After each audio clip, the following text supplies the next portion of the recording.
I agree that topic is far more entertaining than debating abortion for the 5 billion. Okay, let's talk about the 20 women you were with. Are they Wait, let's not. Say we did. What's your favorite? Andrew, what's your favorite? Yeah, Abby, let's talk about how they're probably having a lot of therapy right now. Yeah, this is what Christians do. They're just fucking hypocrites. I'm going to talk about BlackRock. I don't care, Abby. Yeah, I mean, then I will ask you. You're just a blabber now. Do you They call you Blabby. Oh shit, he's A right. little harsh. Go ahead and leave Abby alone. Is it true that the Jews? Wait, what did she say? What is he saying? He's calling you blabbermouth, but he called me kitty litter, so don't even listen. Yeah, I'm like I am right now. He's right. I had so much coffee a little bit too late. So Kitty litter is a good burn. I normally Just stay on following our leadership right now, making up nicknames for people. It's okay. You can call me blabbermouth. I agree. It's better than the disgusting intrusive question that you ask. You know, I don't want to. Oh, I don't hear about talk, but I do love hearing Piper talk. There's this trailer in Clubhouse. Her name is Blabby. Oh my gosh, Kevin, please. The fake outrage is so gross. You're not paying attention to Blabby. It's Blabby. causing problems politically and ethically and Political physically. I think we agree on the Your political fake sense. outrage is gross. Who's he talking Gross. about? Andrew? What's wrong with gross things, you know? Abby, why do you just keep talking when like someone makes a point? It's just so weird. That's what you guys like. I'm giving you what you like, a pink hair woman. What? That does stuff like French. Like, are you like an eighth I'm grade, French Abby? 2.0, but younger. Are you 14? Yeah.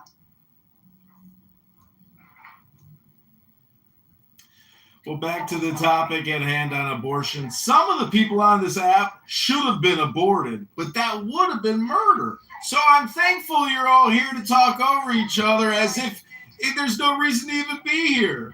But the fact of the matter is, ladies and gentlemen, when you take a Da Vinci robot machine that's supposed to be used for internal surgery and you actually excise a baby head and cut the head off and cut the arms off, cut the legs off, rip the torso apart, and then suck it out in a tube and put it in an oil barrel for storage later, that's actually murder.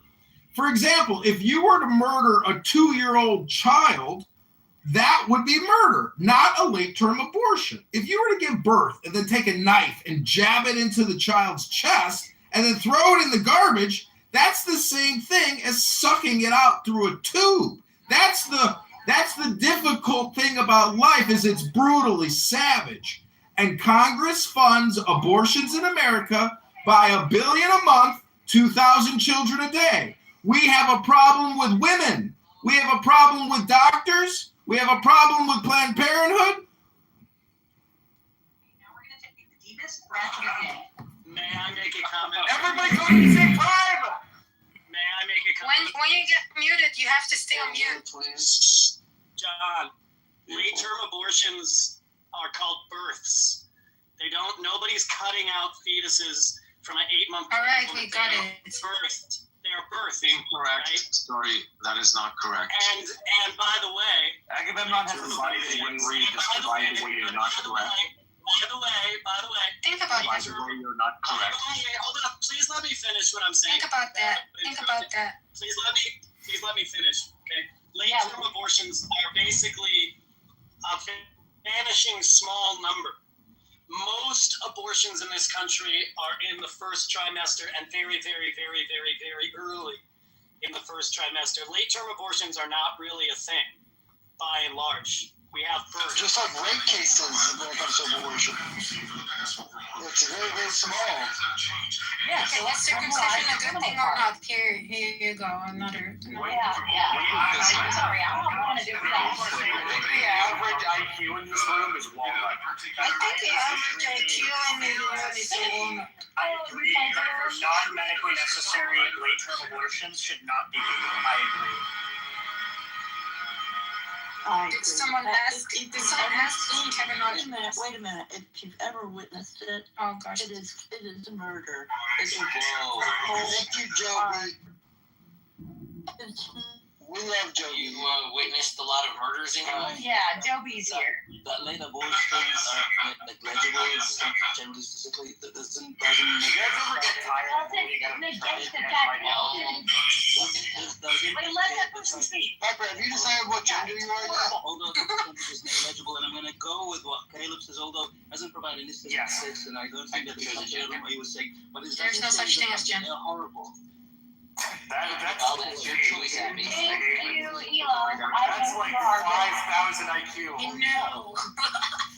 Caleb, how about you provide actual statistics and furthermore explain to us why dismemberment abortions have to be late term as opposed to like maybe second trimester? Yeah. If I understand Yeah, Caleb. my Answer random quiz show questions for no reason. Yeah, let me interrupt just like Piper because I feel like I'm trans and I can Oh yes, Abby, thank you. Emote. Emote more. be him. Be him. Please, continue emoting.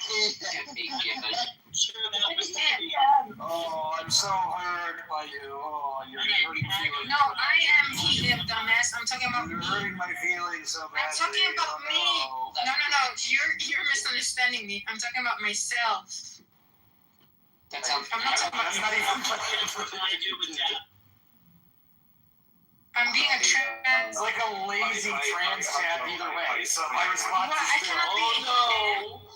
Oh no, my feelings are so hurt. Oh no. Yeah, I want to be him from now on so I can talk all the Go time. ahead. Live your best life. Thank you. extra, please. Please stop. Thank you. Please. Hi, Joe. I'll happily provide you with data. Gonna tap. Okay. Thank you for coming up, Joe. Do you want to make an argument? Do you want to get the ball rolling here? Sure, I'll be glad to. If anyone's ever witnessed, Why'd you move me down? This won't be an argument. You were interrupting Joe. Oh, thank God. anyone ever witnessed a abortion? Don't do that. Sorry, it was right. I did, yeah. Nobody's ever witnessed an abortion. On every Thursday I go down to Penn. It's like that is whoever guessed it wasn't gonna be an argument was correct. I didn't get to finish. Y'all are rude. Y'all keep talking amongst yourself because you know everything. Smart asses. Ma'am, don't worry about it. Just make your argument, and I'll invite these guys back up in just a second. Just make your argument. Try to be quick though, because I'm trying to. Yeah, pay attention to him and Joe, and Joe is amazing. Follow her. If you've ever witnessed an abortion, which I have seen more than I want to admit, it's murder. Outright cold-hearted murder. And I'd like for people who witness it to react, not people who are guessing. No, I hear you. I agree. Okay, so what is everybody's standpoint? I had to have a DNC, which is basically one for an unviable fetus. Yes, it was horrible. It was terrible. It was disgusting. We're not talking about those types of abortions for unviable pregnancies. We're talking about like women who just choose to abort for no reason besides inconvenience. Yeah, but sometimes it gets wrapped around in this argument. I think this person has a voiceover. This is not a man either. I'm sorry, this is not a woman. Yeah, it's another training. It's a voiceover, so I'm not gonna take your advice seriously. So why did the people interrupting the other woman get put down, but then none of these clowns get put down? We can interrupt you. You're not real. I'm a woman.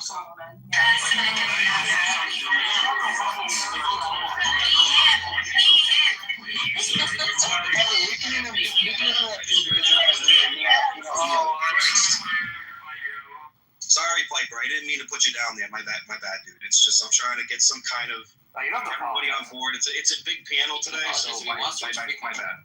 Joe, do you need to I didn't say you couldn't apologize. I'm I'm just trying to get everybody to cooperate. I didn't hear that question. I said, Joe, do you need to witness an abortion in person to have an opinion on it, or is seeing a video of it enough? I think both are okay. I just shared I witnessed it multiple times. It is a terrible, terrible, terrible experience. It is murder. It is outright murder. So, Joe, I'm wondering, I imagine that somebody could see a video of a combatant being killed in war and think that is murder because it's like bloody and scary and bad. But I think everybody here recognizes that killing enemy combatants is a legal form of killing. Therefore, not murder. Enemy combatant identical. That was not the point. That was not the point. That was not the point. No. Oh my God. No, the point was that saying. The point. If it went over your head, was that you can see something and think that it's obvious what's happening because it's emotionally evocative. That Nobody in their right mind would have the intuition that an enemy combatant who's fighting back is like identical to murder, when like everybody has the intuition that killing a defenseless human being who has no belief. Papa, can you try not being a faggot for like 2 minutes? I mean, everybody wants you to shut up.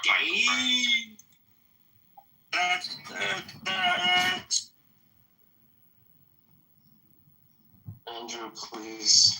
Oh my god, that is so gay. Excuse me. What's going Oh on? man. Excuse me. All right, moderators, this is where you can step in and play a pivotal role in shaping this conversation. Is abortion murder? Is it wrong? I swear I never been on 4chan. That was the biggest fucking lie I I've never ever been on heard in my Reddit. life. Lies. Papa, are you also autistic? Yes. Who? Pepe? I know, Piper's autistic. Okay, so you hate autistic people and you hate gay people. Who else do you hate? Should we be able to racist? Can I You want some racist stuff? If I find out, What other minorities don't you if I like? find out What other that minorities don't you like, autism sir? and Down syndrome, Sir, what other minorities don't you like? can I He voice dislikes all the minorities. What other minorities He don't doesn't know you all of them. I know like, this about sir? Yeah, What up, he is. Do you not like Jews either? Are you angry about Jews? I love Jews. Alright. See? Yeah, there we go! There we go! Gotcha. Ding ding! Come on, are you new? Yeah, exactly. Wake that shit up and mix it. Oh my God. Keegan's anti-Semitic?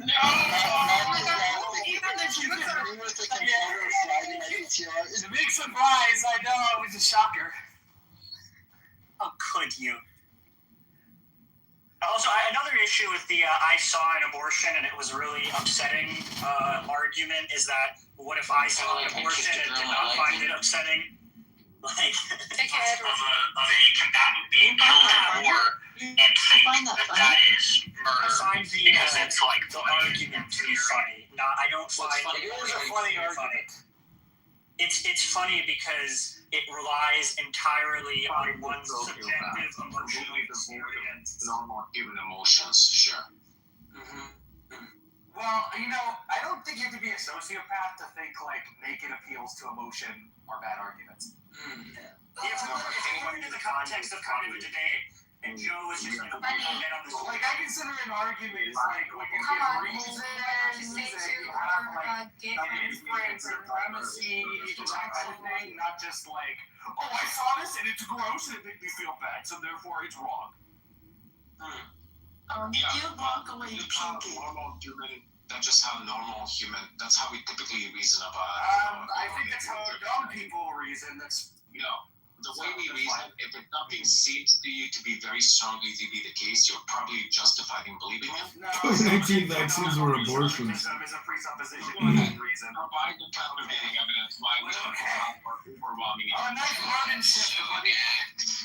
I'm wrong. What's your counter? What microphone are you? You're a genius, Agamemnon. You're like a fucking 5,000 IQ, Agamemnon. Are you denying that's how we? You're like 5,000 IQ, bro. You're like the fucking smartest person on this app. I think we got to go back to Discord and be a furrier. And then there's the fake laugh. Are you denying, Piper, that's how we reason in most ordinary circumstances? I'm denying the phenomenal. Are you gonna dodge? Yeah. Yes, he's gonna dodge. Well, I think the presupposition of your question is basically to assume that phenomenal conservatism is somehow like presupposed. Wait, I just asked you. Which is what so I just say that assumption is false. You're gonna dodge? Okay, got it. Keep I don't dodging. think pointing out how your question was loaded is a dodge. Keep dodging and okay. Yeah, just keep saying I'm dodging. That doesn't make it so. I don't know. Simple question. Are you denying that's how we reason in most ordinary Yes, I'm denying that phenomenal conservatism is a good account of human reason. Okay, provide. Okay, you don't think we And I answered that the same way I just did a minute ago, and yet before you said I was dodging, right? And now you've like accepted it, right? So that clearly shows that you're like, gigantic dumbass. Jesus, you're being a fucking ableist. Okay, tell me what alternative framework we should adopt, Piper. That's just a burden shift. Who cares about that? Well, you said this is not how we reason. Yeah, you just agreed it was a burden shift. Good job, you fucking idiot. Nice wonder. Nice wonder, slow boy. Wow. Yeah, so. I can be. At least you know you're a boy, but still. That's how we reason in most. I called him a boy, dum dum. Right, so I can meet the burden of proof. So the question is, can you? No, the question is, can you? Go ahead and meet the burden of proof. You're troll. There's no way you're real. You are a troll. Like, there's no way you think you're Okay, 4chan, thank you very much. Okay, We don't need any more from the 4chan. Are you kidding me? Act like a woman then. Nobody cares what the 4chan is. Nobody gives more like 4G. I can hear you, beast, coming from the microphone, Viper. You thought Piper's fat and bald. You thought Piper's fat and bald. You thought Yeah, leave Piper alone. He's a proud gay man. Not man. Oh wow, my feelings are so hurt. No. So I'm a little bit confused here. Was the COVID-19 vaccine a late-term abortion if you died from it? Yes, it was. Your existence is a late-term abortion, but That's true. Is that projection? And so is war a late-term abortion? So we should be against war? It's a pretty asinine suggestion. Well, I just want to say, if I were to ever marry two men in a gay Jewish ritual and then they were to adopt a child and kill it, well, that would just be an abortion. No, I like the way you put emphasis on the Jewish. Like, If you're Jewish, specifically be identified as Jewish. Yeah, if I adopt them in utero, may I then abort them? Because child sacrifice is a pretty big issue, historically and biblically, of course, right? Maybe if you're a Jew, but the neo-Nazis are here. Let's go. Well, I'm just saying, because Caleb marries men underneath the chuppah. You use a chuppah when you marry the men, right, Caleb? I hope this assign at least like I thought I was Jewish. probably 57% probability that you're a neo-Nazi? Lower than that. Piper, just how obese are you? What do I hear? Wait, what are you fucking prattling about, 4chan? Proof that I was on 4chan. No, it's 8chan. Okay, the way you talk. There you go. Okay, is it? Knockdown argument, QED. No. When you walk by a school, is it kind of like Lord of the Rings, where it's like murder everyone? Oh my god. He's not allowed. I don't even understand the insult you're trying. I just want to point out that in terms of medical misinformation, you cannot talk about Plan B being a sterilization chemical because that would be medical misinformation. And there's no scientific stats or data to confirm that Plan B is a sterilization chemical castration. Not all homosexuals, but all homosexuals are pedophiles. Okay, thank you, neo-Nazi. This is crazy. It's really stupid. I mean, you don't have anything more highbrow than that, I'm glad you're like dumber than these guys. I disagree. Piper, let's do a quick diagnostic here. What is 200 times 300, Piper? Oh, no, you. That's genius, buddy. That's genius. Piper, do you have anything constructive to say? I'm just asking, can you confirm you can do multiplication, Piper? This room is already dead. Just like Piper It's was. not that. You're making.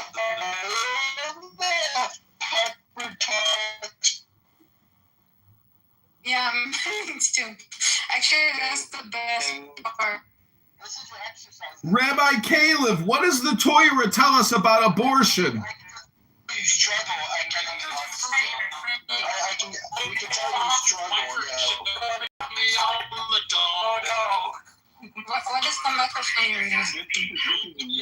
Yeah, guys, let's stop. You're like really into like child molestation, is that your thing? Well, yes, and you're contributing. You're like only about you're fucking garbage attempts at fucking jerry-rigging philosophical arguments are just as Somebody point out the idiot that made the gay PDF file comment.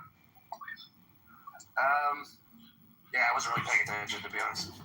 It was Jason. He's All right, we're going to confirm some statistics. American abortion doctors kill 2,000 children a day at a cost of $1 billion a month to the taxpayers. Planned Parenthood is fully funded, and they're not going out of business. So is there a political solution, or do you believe there is no political solution?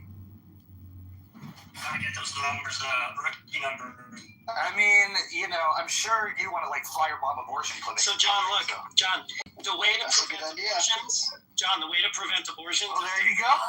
The way to prevent abortions is to prevent pregnancy. Right? No, the way to prevent abortions is to make it illegal to murder, which it already is. But doctors in the medical industrial complex get a special pass because they wear a go white jacket when they slaughter a baby and cut its fucking head off. And you are so stupid and so gay that you think that it's not murder. Hello?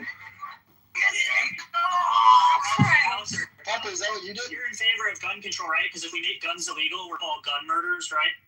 No, you just added one.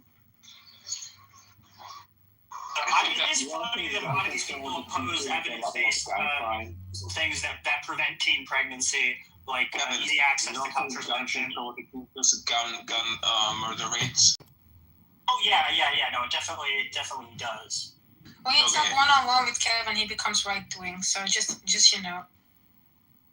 If you restrict guns, there will be less gun violence. Yeah, that is true. And restricting abortions would result in fewer abortions for sure. Yeah, like Chicago. I just think it's funny when conservatives only hold one of those two positions. Okay, in Europe, there's no gun rights. Talk about that. By the way, I'll give you an argument against it. I'm a conservative. If you want. Yeah, go ahead.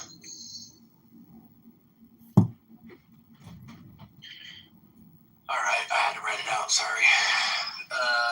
According of premise one, according to phenomenal conservatism, if it seems that P, then one has prima facie justification for believing P unless one has a defeater. Premise two, whether belief has a defeater can itself depend on further seemings.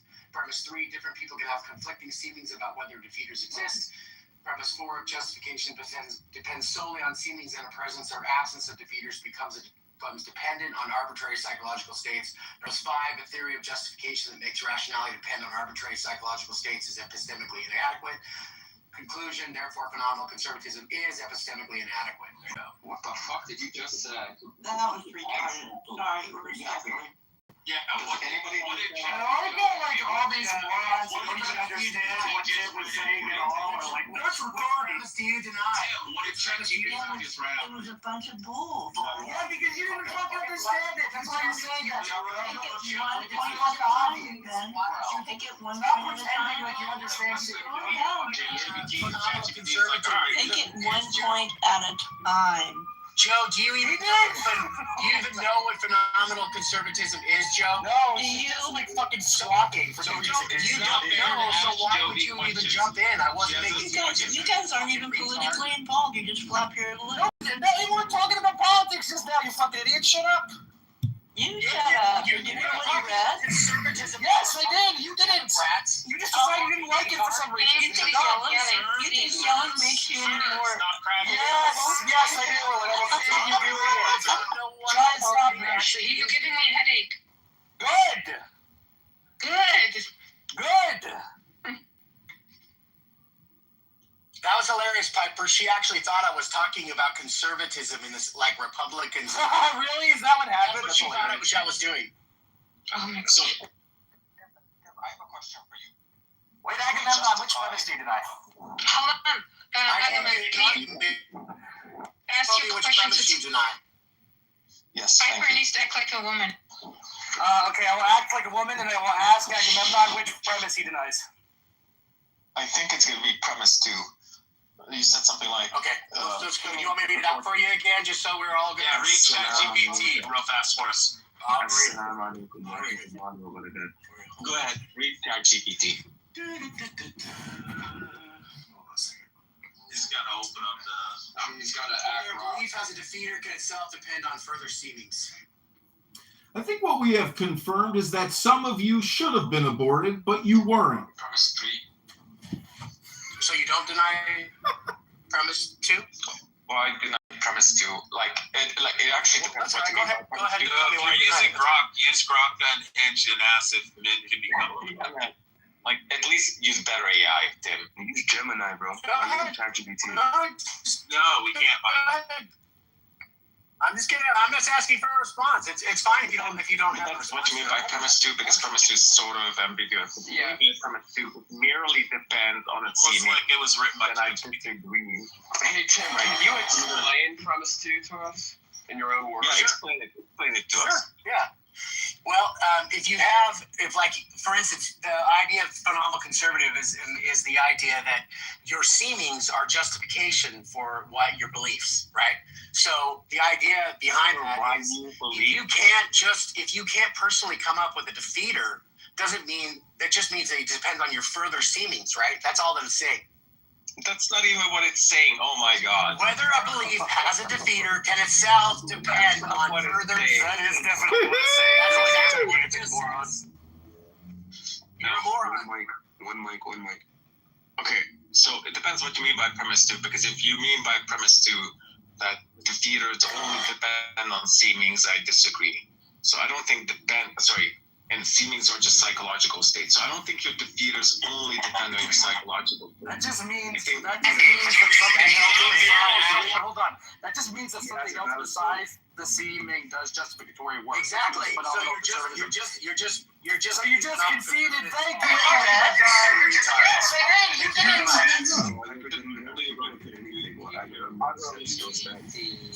So defeat doesn't have to depend. Yeah, well, Agamemnon says still stands. Seeming gives you justification, but it doesn't mean that that's the only relevant factor. Which phenomenal conservative do you think the seeming is only the relevant factor? You're such a confused person. Yeah. No, No, you're an idiot. Because phenomenal conservatism is the theory, is the thesis that. Bro, you don't even know what we're talking about. So you gotta shut up, right? It can't even do nobody. You know what we're talking about. Shut up. Fucking these nuts. Shut up. Here, look, only let the two straight men talk. He's nuts. You're a woman. He's an idiot. Oh, Piper, do you wish to be my woman? Is that what she said? No. Confused. What did Joe just say? I'm confused. Piper, what is Piper, Abby? I'll understand when you're older. I don't think I'm Piper type, to be honest. You know, I'm young, black, and handsome. No, I'm young, black, and handsome. I don't think I'm this type. You know, it's not racist. I said young, black, and handsome. Piper, did your dad just always want a boy? Like, what happened? Who here is black in their heart? Wait, show you this fucking retard, dude. You fucking idiot. Yeah. I have black shirts in my hat. Dad just want. You're a girl, Piper. Oh, yo, let's not be rude to Piper, yo. Let's not be chill. Let's not be bigots, okay? Just chill. Listen, I'm gonna have to show the piano. If you guys can't get it on, he was calling him gay, mocking his parents and such. That's just okay, dude. Let's leave it alone. Let's just try to stay on topic, please. And if you guys want to do a one-on-one, just do a one-on-one. Do you want? I got Piper. Do you want to debate, or Tim? Do you want to debate? I can have mom. Alright, so Tim can do it. Tim, do you want to take that debate and just have it back and forth for like a few minutes, 5 or 10 minutes? And then we can get everybody on the panel in on it after they listen to you guys discuss it. Tim, refuse. You already discussed it. What's the point of doing? Tim, you still there, dude? Yeah, I'm here. Sorry. Okay.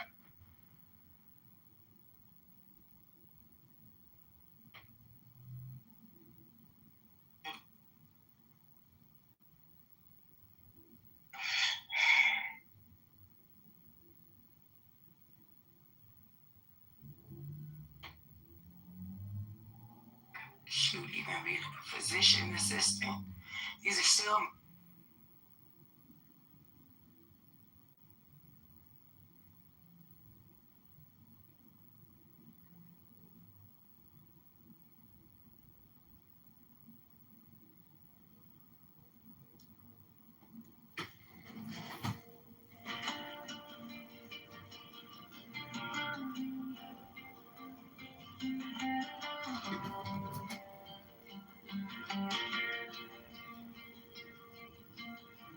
Soft and held, counting your chance.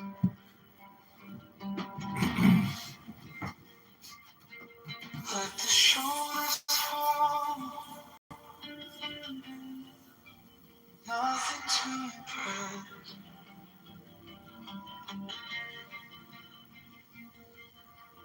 Eyes on point, steady as a stone. Thoughts drift past, you let them go. Bend like water, follow gravity down. Slowly breathing, roots you to the ground. Focus like a flame, still in all the sound. Bend like water, you will not break now.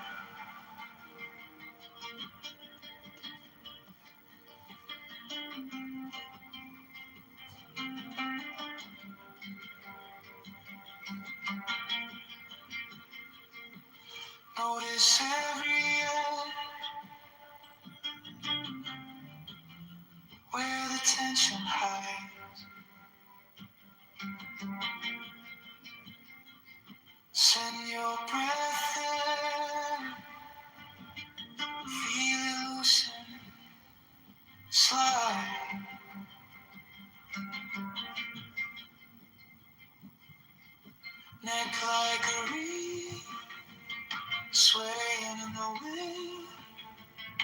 Mine like a lake, quiet from within. Been like water, follow gravity down. Slow deep breathing, roots you to the ground. Focus like a flame, still in all the sound. Been like water, you will not break now. One thought in, one thought out. Nothing extra, nothing loud. Just this moment, just this round of easy breathing, easy now.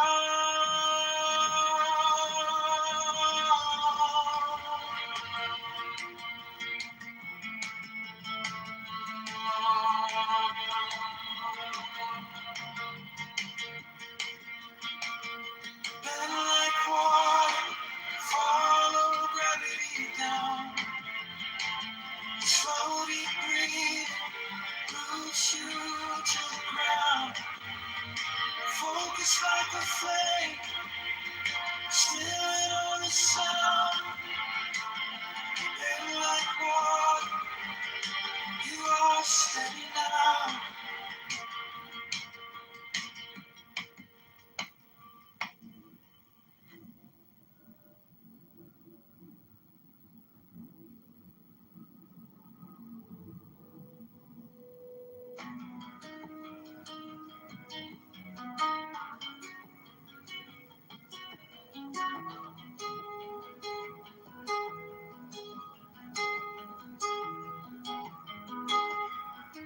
Soft in hand, counted in your chest.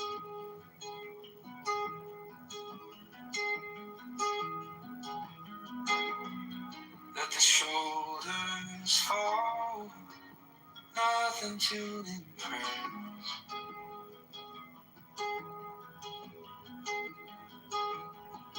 High on a point, steady as a stone.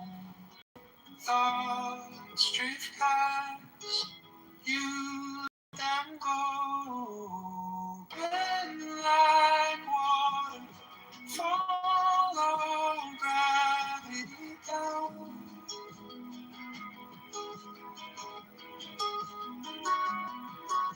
Slow deep breathing, roots you to the ground.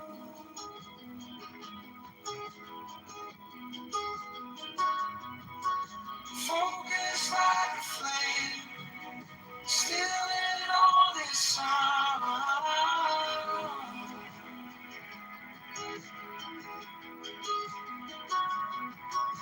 Been like water, you will not break now.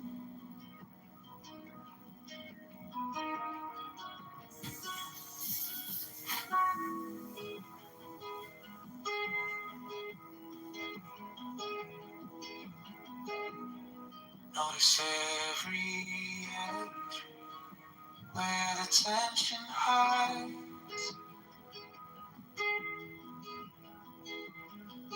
Send your breath there, feel it loosen, slide.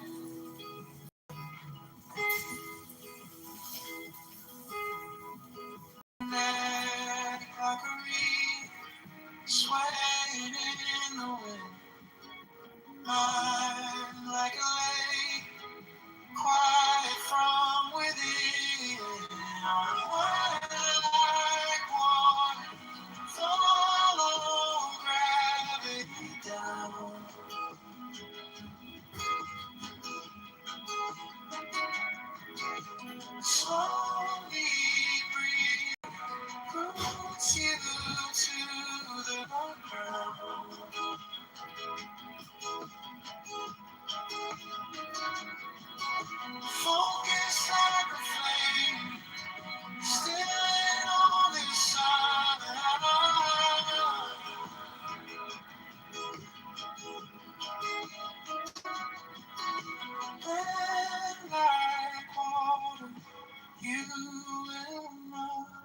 break, no. One thought in, one thought out. Nothing extra, nothing loud.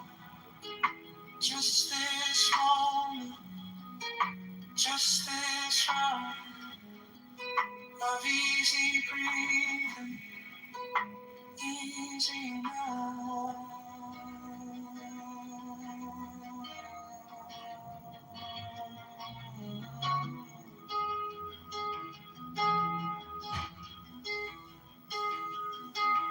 And like water, follow gravity does.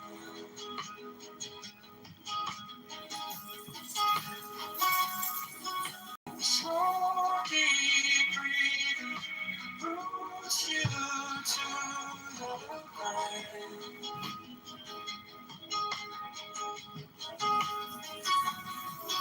Focus like a flame, still in all this sound.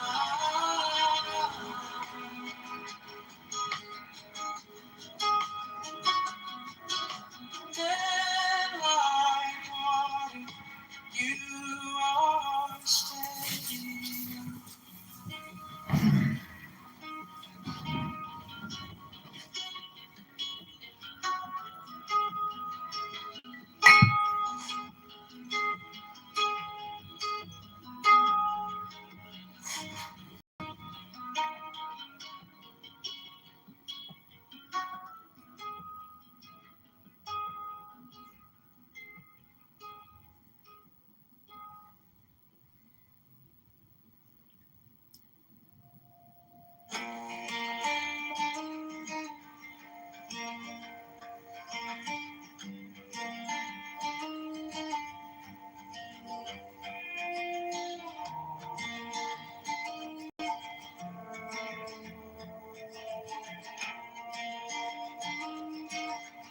Inhale slowly, count it out, 1, 2, 3. Feel your ribs making room for you to be. Knees sink heavy into ground that doesn't move. Mind keeps talking, you just watch it pass on through. Bend like water, flow around, you can hold, follow your breathing. Let it gather, let it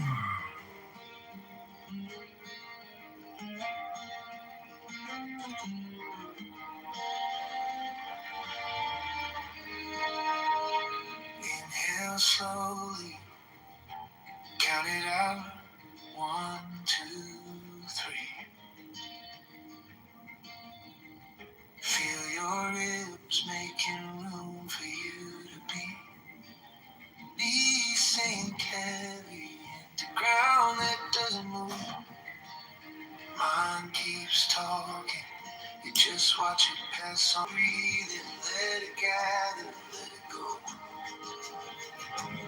Every small distraction, just a wave that rolls on through. Bend like water.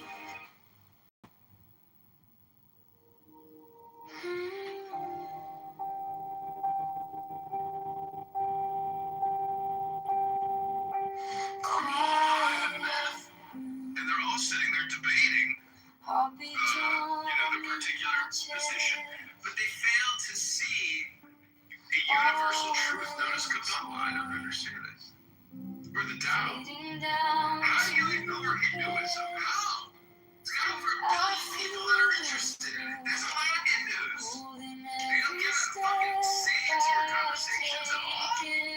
Come on.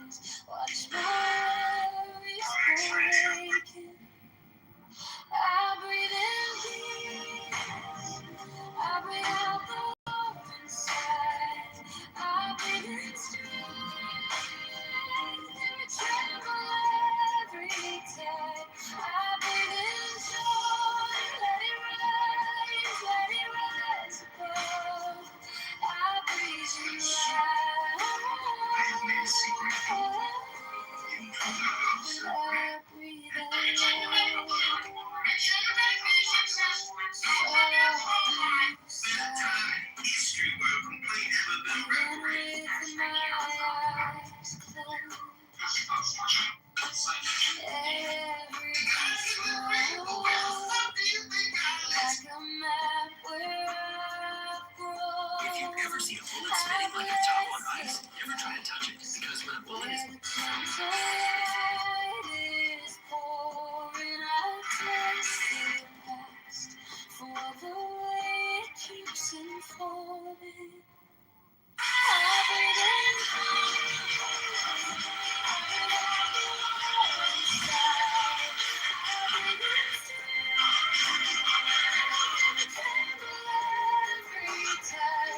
To the peace, to the strength, to the joy I'm dreaming of, to this endless, boundless ocean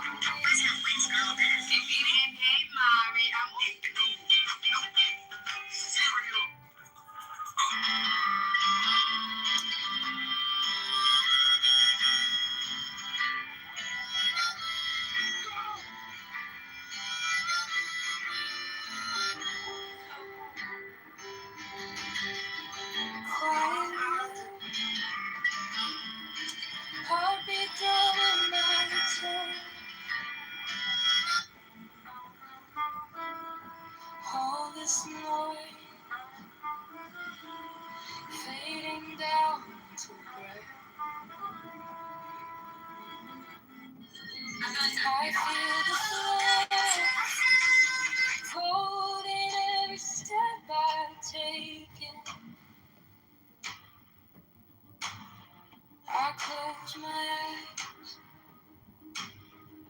watch my worries go vacant. I breathe in peace, I breathe out war inside. I breathe in strength, every tremble, every time. I breathe in joy, the beautiful queen. Let it rise above. I breathe in light,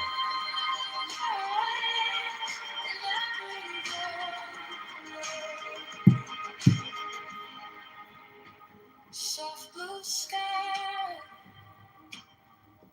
even with my eyes closed. Every scar, like a map of gold. I bless the cracks where the gentle light is pouring. I bless the path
cardboard box.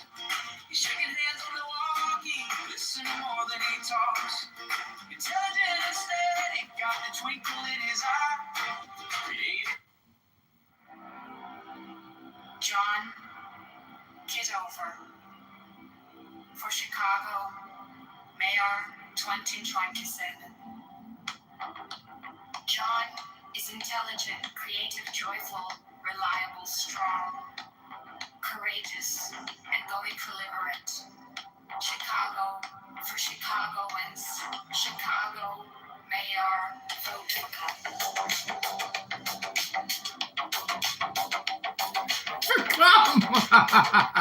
Whoops.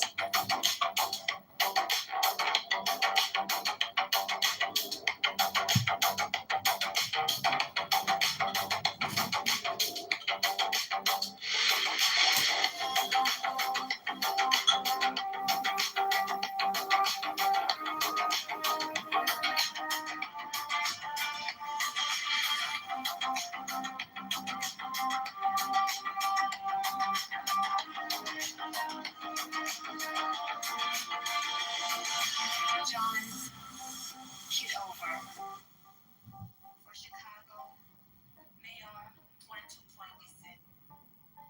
John is intelligent, creative, joyful, reliable, strong, courageous, and going to liberate Chicago for Chicagoans.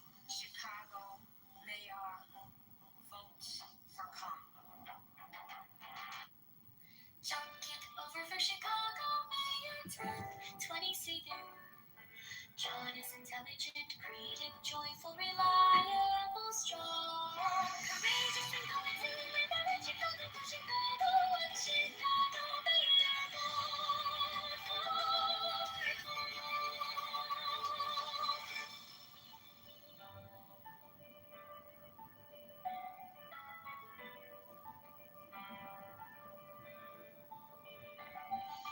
John Kitover for Chicago Mayor 2027. John is intelligent, creative, joyful, reliable, strong, courageous, and going to liberate Chicago for Chicago and Chicago Mayor.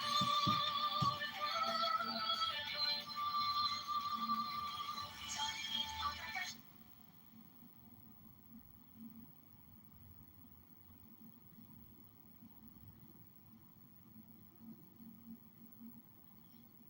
John Kitover for Chicago Mayor 2027. John is intelligent, creative, joyful, reliable, strong, courageous, and going to liberate Chicago for Chicagoans.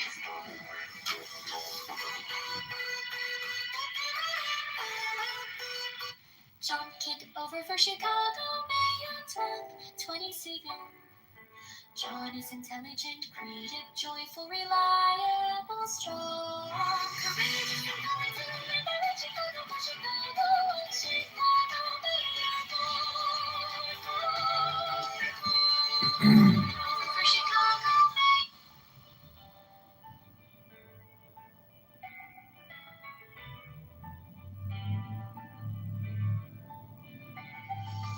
John Kitover for Chicago Mayor 2027.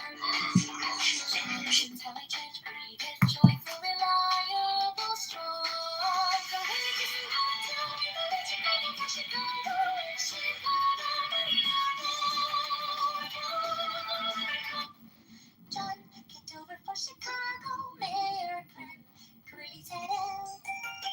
John is intelligent, creative, joyful, reliable, strong, courageous, and going to liberate Chicago for Chicago Mayor. For come.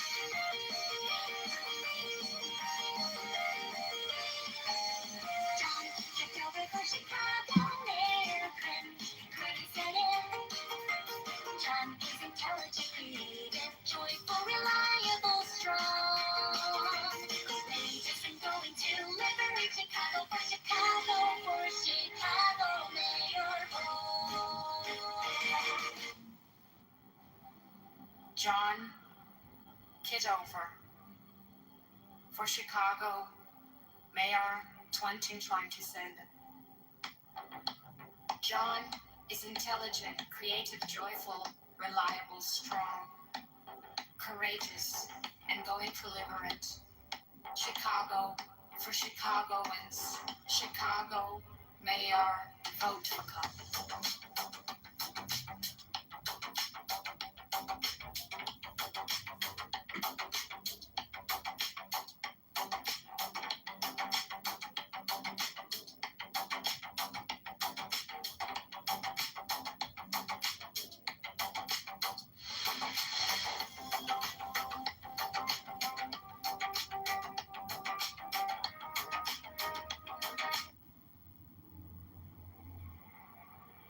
John Kitover for Chicago Mayor 2027. John is intelligent, creative, joyful, reliable, strong, courageous, and going to liberate Chicago for Chicago. John's Chicago Mayor, vote for Come. Vote for Come. John Kitover for Chicago Mayor 2027. John is intelligent, creative, joyful, reliable, strong, courageous, and going to liberate Chicago for Chicago, Chicago. Mayor, vote for Come.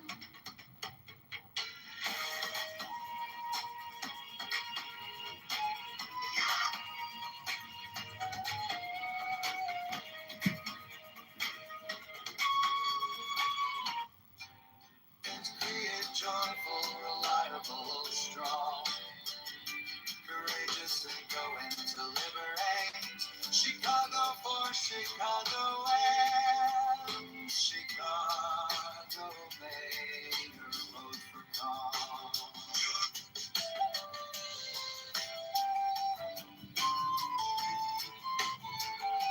John Kitover for Chicago Mayor 2027. John is intelligent, creative, joyful, reliable, strong, courageous, and going to liberate Chicago for Chicago and Chicago Mayor, vote for Come. John Kitover for Chicago Mayor 2027. John is intelligent, creative, joyful, reliable, strong, courageous, and going to liberate Chicago for Chicago and Chicago Mayor, vote for Come.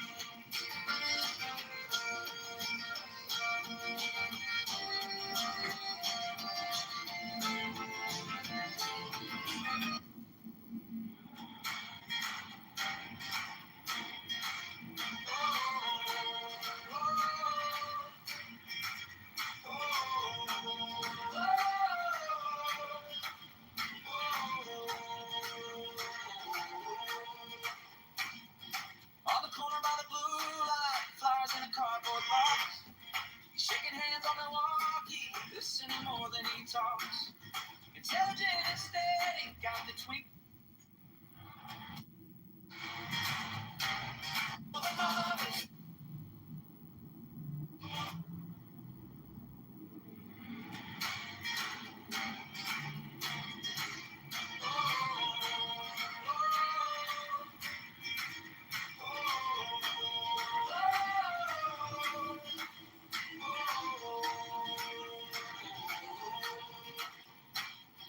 On the corner by the blue light, flowers in a cardboard box. He's shaking hands on Milwaukee, listening more than he talks. Intelligent and steady, got the twinkle in his eye. Created in the details, you can see when he smiles. John Kitover for Chicago Mayor, for every neighbor on every block, for the mothers, for the workers, for the dreamers.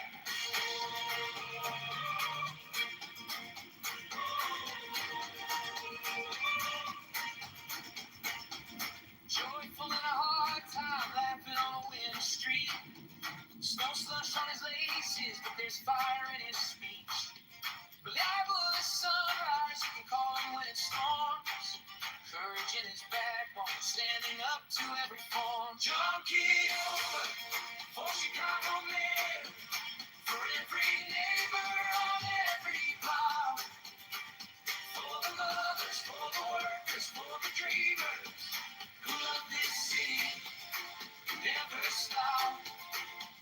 He's strong, he's brave, he's faithful to the labor, from the lakefront to Cicero he walks. John Kitover, for Chicago mayor, for Chicago lands, taking back our shot. Oh yeah!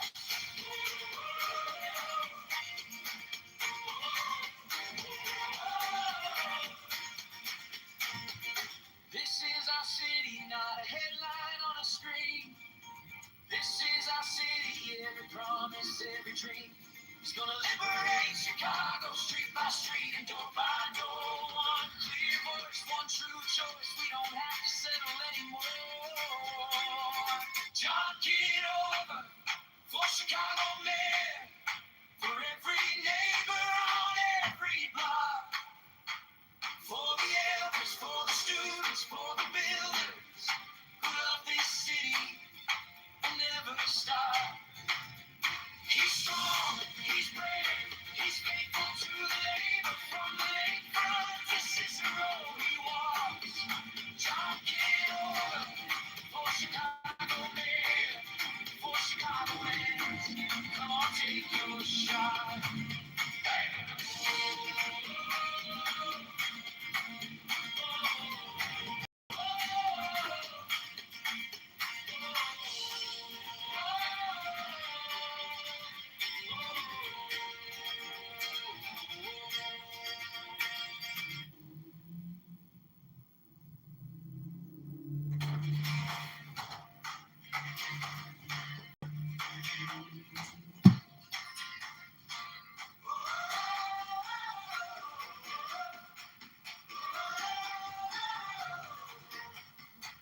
On the corner by the blue light, flies in a cardboard box.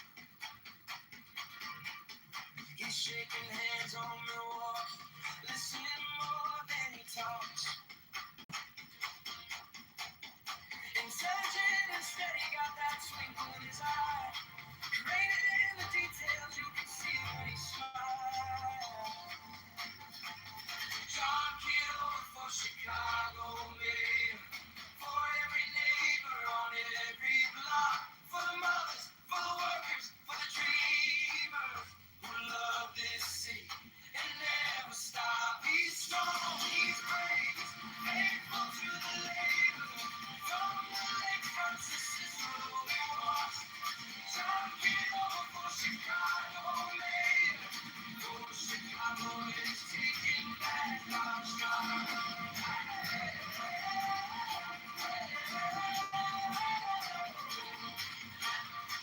Joyful in a hard time, laughing on a winter street.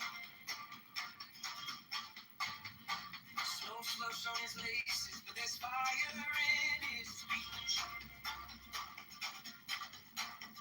Reliable as sunrise, you can call him when it storms.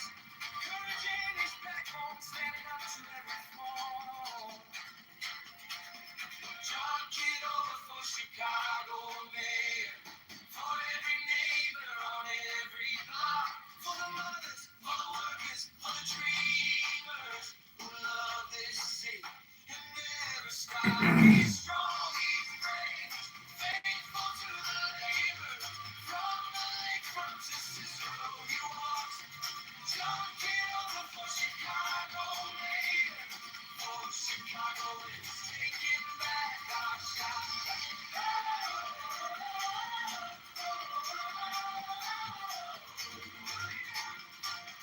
This is our city, not a headline on the screen. This is our city, every promise,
On the corner by the blue light, flyers in a cardboard box. He's shaking hands on Milwaukee, listening more than he talks. Intelligent and steady, got that twinkle in his eye. Graded in the details, you can see it when he smiles. John Kitover for Chicago mayor. For every neighbor on every block. For the mothers, for the workers, for the dreamers who love this city and never stop. He's strong, he's brave, faithful to the labor. From the lakefront to Cicero he walks. John Kitover for Chicago mayor. For Chicago is taking back our shine.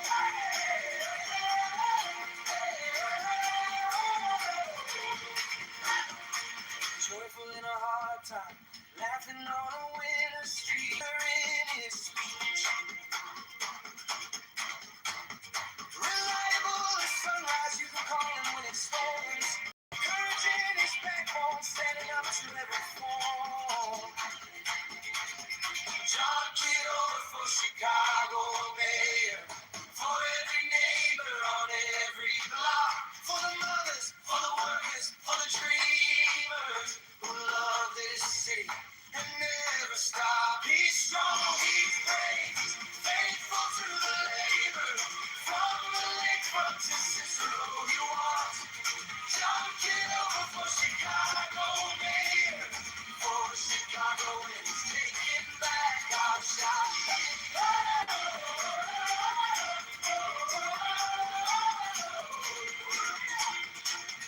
This is our city, not a headline on the street. This is our city, every promise, every dream. He's gonna liberate Chicago, street by street, door by door. One clear voice, one true choice. We don't have to settle anymore. John Kitover for Chicago mayor. For every neighbor on every block. For the elders, for the students, for the builders who love this city and never stop. He's strong, he's brave, faithful to the labor.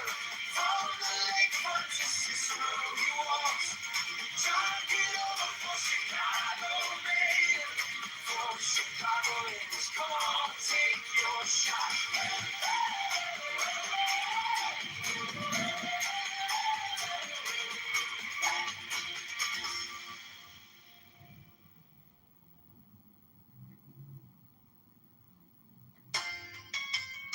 The object of most of the foregoing practices will not at first be clear to you, but at least who will deny it?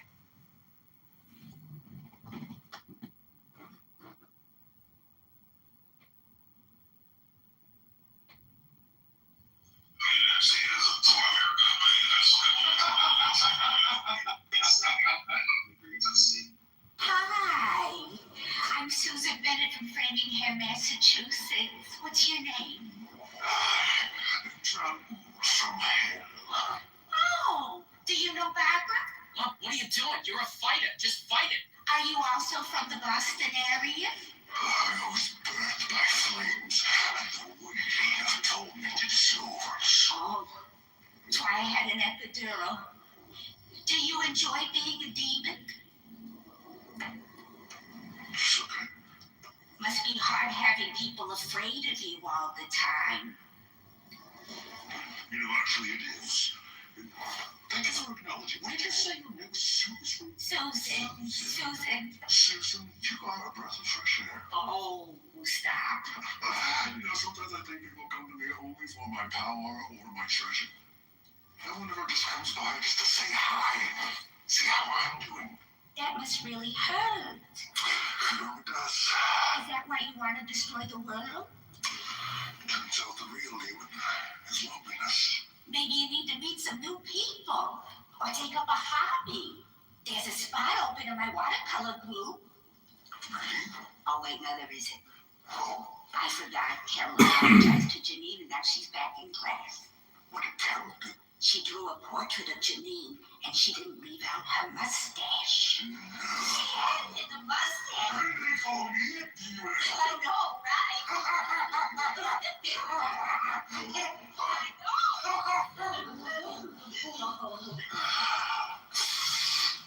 I needed that. I needed that laugh. This is why I love meeting new people. Holy shit, that's so funny.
Rules and stuff like that, it would be more set in stone and it would be more easier to like point to something.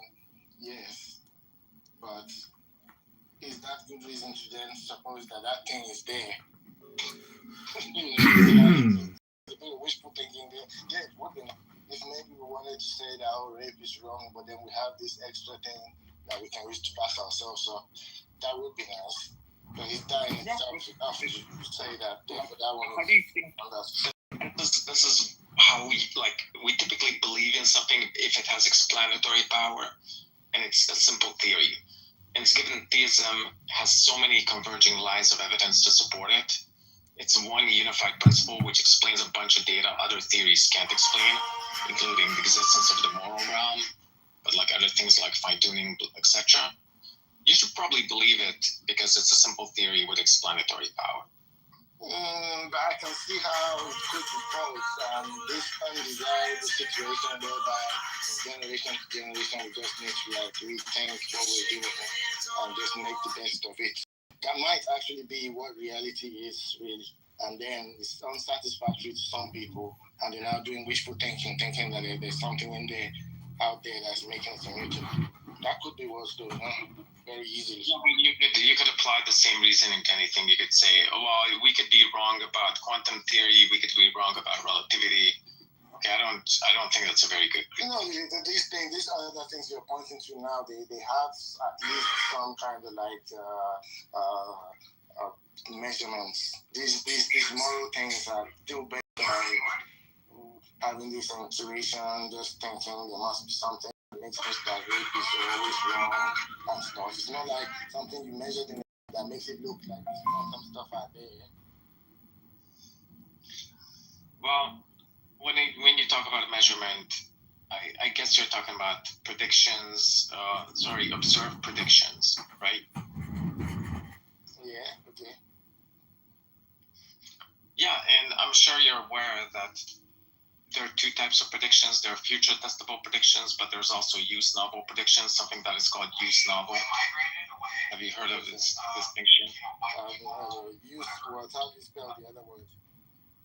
Use novel predictions. Oh, novel. So the same novel. Okay, fine. Yeah, use novel predictions just means your theory predicts certain things that other theories can't. Like it doesn't have to be future testable predictions. Okay. And most philosophers of science accept that use novel predictions is what generally makes scientists accept certain theories. So for instance, there was this philosopher of science, I think his name was Brush, Jeffrey Brush or something like that. We did an empirical study of what made scientists broadly accept scientific theories, like, I don't know, first the Copernican model, then Newtonian mechanics, then relativity. And it wasn't future testable predictions. It was the fact that the elegantly explained data, simply explained, with few principles, explained a broad range of data that alternative theories couldn't explain as well.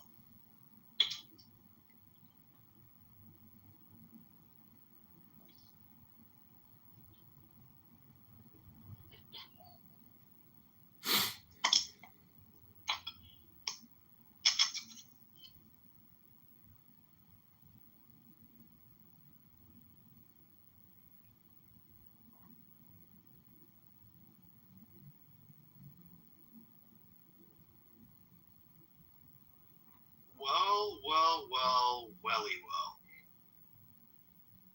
What's going on, guys? Welcome to the show. Frenchie, what are you doing here? What's that mean? Means what are you doing here? I don't understand the question. What are you doing here? I don't know. This is my house. I mean, I made it. You know, this is my room. I just came in here because Andrew's here. That's all. I really appreciate that because people really don't understand my ability to articulate. I'm sometimes viewed as a witch, and even on Telegram video streams. And there's at least one person who I won't name caught me on a Telegram video stream and saw that I'm actually, if anything, like the Wizard of Oz. Like, yes, there is some crazy perception of what I'm able to achieve on Clubhouse. I'm able to use technology to weave a giant web, but behind the curtain is a sad old man, just like in the Wizard of Oz. Do you identify? Thank God, I love Regal. Hey, Regal, I'm looking pretty good now, right? Cases, the cigar sake, all the cigar sake shits, I don't know why they want to make our shit shake like cigars. They say love abortions, like what's good? Our shit for the ones that the niggas got off of. The 6-7 for Black American looking niggas with them big ass weapons and shit. Like they said these people had the faces of people who wasn't. Before it dies. Yeah. I was wondering if you're gonna eat it like an animal. Yeah. I honestly, I didn't know this was your house, Regal. Yeah, it is. You're making a joke about I'm such a horrible person, you know. I'm happy to go. I don't need to be here. I literally just came in here because Andrew was here. That's we all. can go here. Right. Thank you. Okay. There, enjoy your abortion.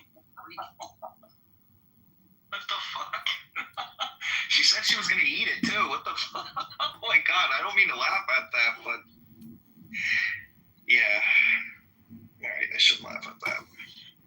Chris, were you on a business call today about with Scotiabank about the use of multi-purpose facility types in C360? Price of meat is sometimes even lower than Yeah. Because I literally met someone at work today that sounds exactly like you. Like, Oh, yeah, many people maybe from Nigeria as well. But I assume they are from Nigeria. Like, obviously, they had your accent, but like they was like uncanny. It's the most clear resemblance. Like it was the most obvious resemblance I've ever seen in my life. Maybe the same thing as how I think all Canadians. Exactly. It's kind of like some kind of subjective experience. Yeah. I was asking in the chat if it's like racist, but and then another Nigerian. No, Exactly. everybody does that. Like I don't think you can actually like help it, right? Because you just have that. If you that happens, no problem.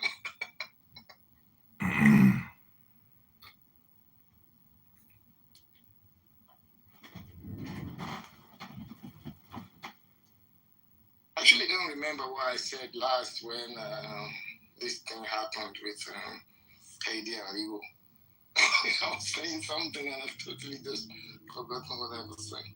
Well, Chris, you had a very, I would say, honest point to be made and it was between you and Aga, and I think the question lies in the understanding of God's commandments, what is considered God's commandments, and what lessons were to be learned in the Old Testament as opposed to the New Covenant when Jesus Christ. That was the one before we moved.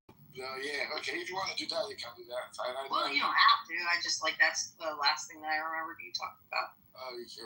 And then there was something else that Aga was saying. I don't know if Aga can remember what. Before that weird witchery thing happened, and then Frenchie came and said disgusting crap. I didn't even know it was a mod that was intervening. I was just hearing like an intervention, and I kept going. I thought it was a random person. No problem. Yeah.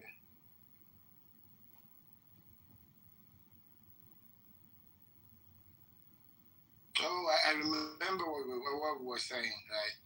Aga was trying to say, let's pick the best theory, theism seems to, predict better, and maybe objective, positive, objective moral values predicts better, what's going on. It allows us to be able to say that rape is always wrong across all generations, and theism plus the objective moral realism better predicts that than some subjective things. So we should just take that. I was trying to say that, and he was trying to say, they do that in science as well. Sometimes they pick another theory just because it kind of explains the facts better. And I was trying to say that they probably do that incrementally, maybe substitute another physical thing with another physical thing, just change the equation a bit. I don't think the scientists would just say, an angel, is a better theory for this, it explains the stuff better. Let's go for angel. If you're going to be jumping like that to something non-natural to explain it, I think you need more better reasons than just, if we have this supernatural thing to explain things better, therefore that's the better theory. I think it's Actually, Chris, that's exactly the principle they use. Even if something is unobservable, unmeasurable, scientists accept it exists as long as it explains the data and as long as it it's a simple theory. Okay. Maybe I'll have to look into it further, but something just seems a bit off about, because there are many things that we try to think about that if only we could just posit the supernatural, right? It's just seems that explains everything. Now we can go home now. But I don't think something seems wrong about just putting that everywhere and just using that. I totally have that intuition too. The origin of the universe. How do we do? Just plug a god, that solves it. I totally have that intuition too. There seems like there's something strange about how easily you can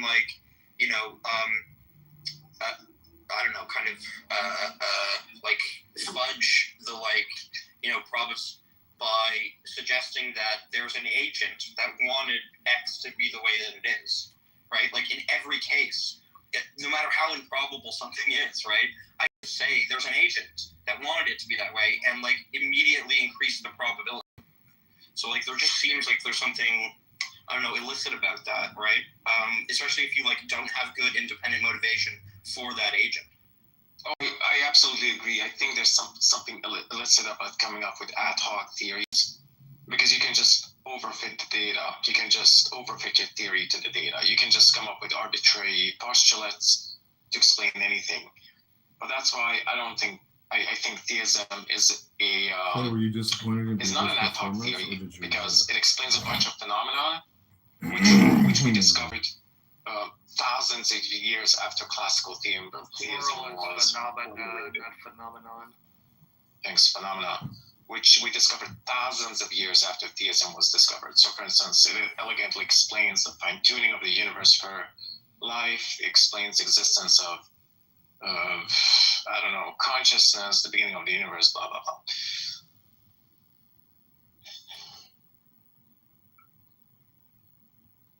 The thing I like to do here, I don't know how good it is, but I think when sometimes these want to say ours is not ad hoc, it was there 6,000 years ago, but who atheists are coming up with all these multiverse things, and I think like it's ad hoc over a space of years, right? Thousands of years. At first, they looked around, they saw the water cycle, they saw the rain, they saw, oh, who's doing this? Oh, an agent must be doing this. Somebody must be opening the windows of heaven. It was these kind of ad hoc things, or even the spirit thing. The Holy Spirit was like, oh, somebody used to be alive before, you know, the air has left him. That's the spirit. These are the kind of moves that built up the current theology that you have today. It is ad hoc. So like now it's been there for 6,000 years, and now you're not pretending as if it's like it wasn't made out of all this ad hoc stuff. Yeah, but I mean, first of all, I don't think the fine-tuning data was ever, you know, I don't think theism was ever formulated to explain the fine-tuning data. I don't think theism was ever formulated to explain the hard problem of consciousness. So, yeah, I don't think this critique works. But if it does, I can just run the exact same critique on physicalism. I can say, well, look, physicalism ultimately rests on two presuppositions: that randomness can explain everything, and then there's this alchemy principle that if you just combine a lot of stuff together, by magic, poof, things just emerge. And then physicalists 1,000 years ago just came up with this idea to explain like why stuff exists, and ultimately it's just an ad hoc hypothesis. Yeah, that's fine. It's pretty obvious. It's pretty obvious that that's a gigantic straw man of physicalism. You can put that aside. What part of it is just wait. The ad hocness issue is not an issue of whether like a theory was constructed to explain some data after we found the data, right? Like it's not a temporal issue, right? It's an issue of the quality of the explanation. What are you Why talking just about? control yourself for 5 seconds? So anyway, like can I still be heard? The thing isn't lighting up anymore. Yeah, I can hear you. Okay, great. So, We're getting chased here. so it's not a temporal issue. It's an issue of the quality of the explanation, right? So, like, a theory becomes, an explanation becomes really ad hoc. You just start sort of pulling milestones out of thin air and various inconvenient facts, right? Rather than relying on hypotheses that are fundamentally motivated by plurality of data. That's what ad hoc is. It's not like, oh, I saw a fact and then I constructed an explanation to explain it out.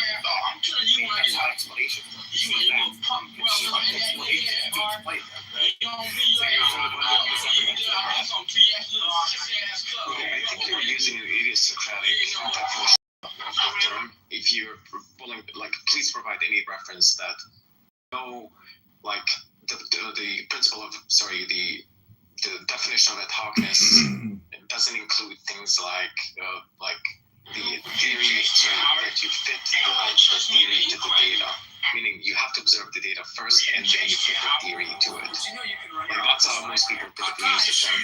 and also given a theory that makes no useful predictions, then it's considered to be ad hoc. And that's just the way I'm using the term. If you want to give some source supporting your definition, idiosyncratic definition, please provide it. You haven't established that anything idiosyncratic is difficult. The other, first of all, it's not even a matter of sources, right? Or like what some authoritative philosophical source says. It's just a matter of showing that you're like under a misapprehension of what, fitting the explanation to the data proposed is supposed to exist, right? Clearly, it's not unreasonable to observe a fact, right? And then construct an explanation to explain the fact. That's what explaining things is, right? It's unreasonable to avail yourself of postulates that are sort of really positive to make sense of inconvenient data when you otherwise have no, independent reason or avail yourself of those postulates, right? That's clearly what the mistake is, right? So it's just a matter of a common sense notion of when ad hocness is a problem that shows that you're confused about this, right? Yeah. Again, I think you're just using idiosyncratic terms. Terms in an idiosyncratic way. So I'm just going to read from Stanford Encyclopedia.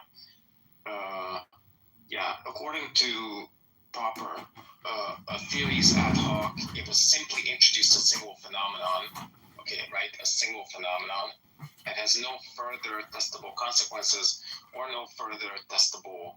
There's no further consequences other than the phenomenon, right?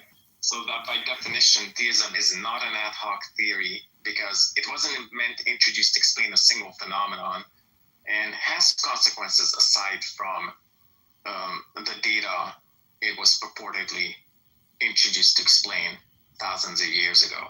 Specifically, it elegantly explains a bunch of phenomena like the fine-tuning argument, the existence of the moral domain, blah, blah, blah, whatever. Yeah, I mean, you just didn't address anything I said. You just moved your definition of ad hocness to something different, where now instead of defining ad hocness, yes, you did, and let me explain why, right?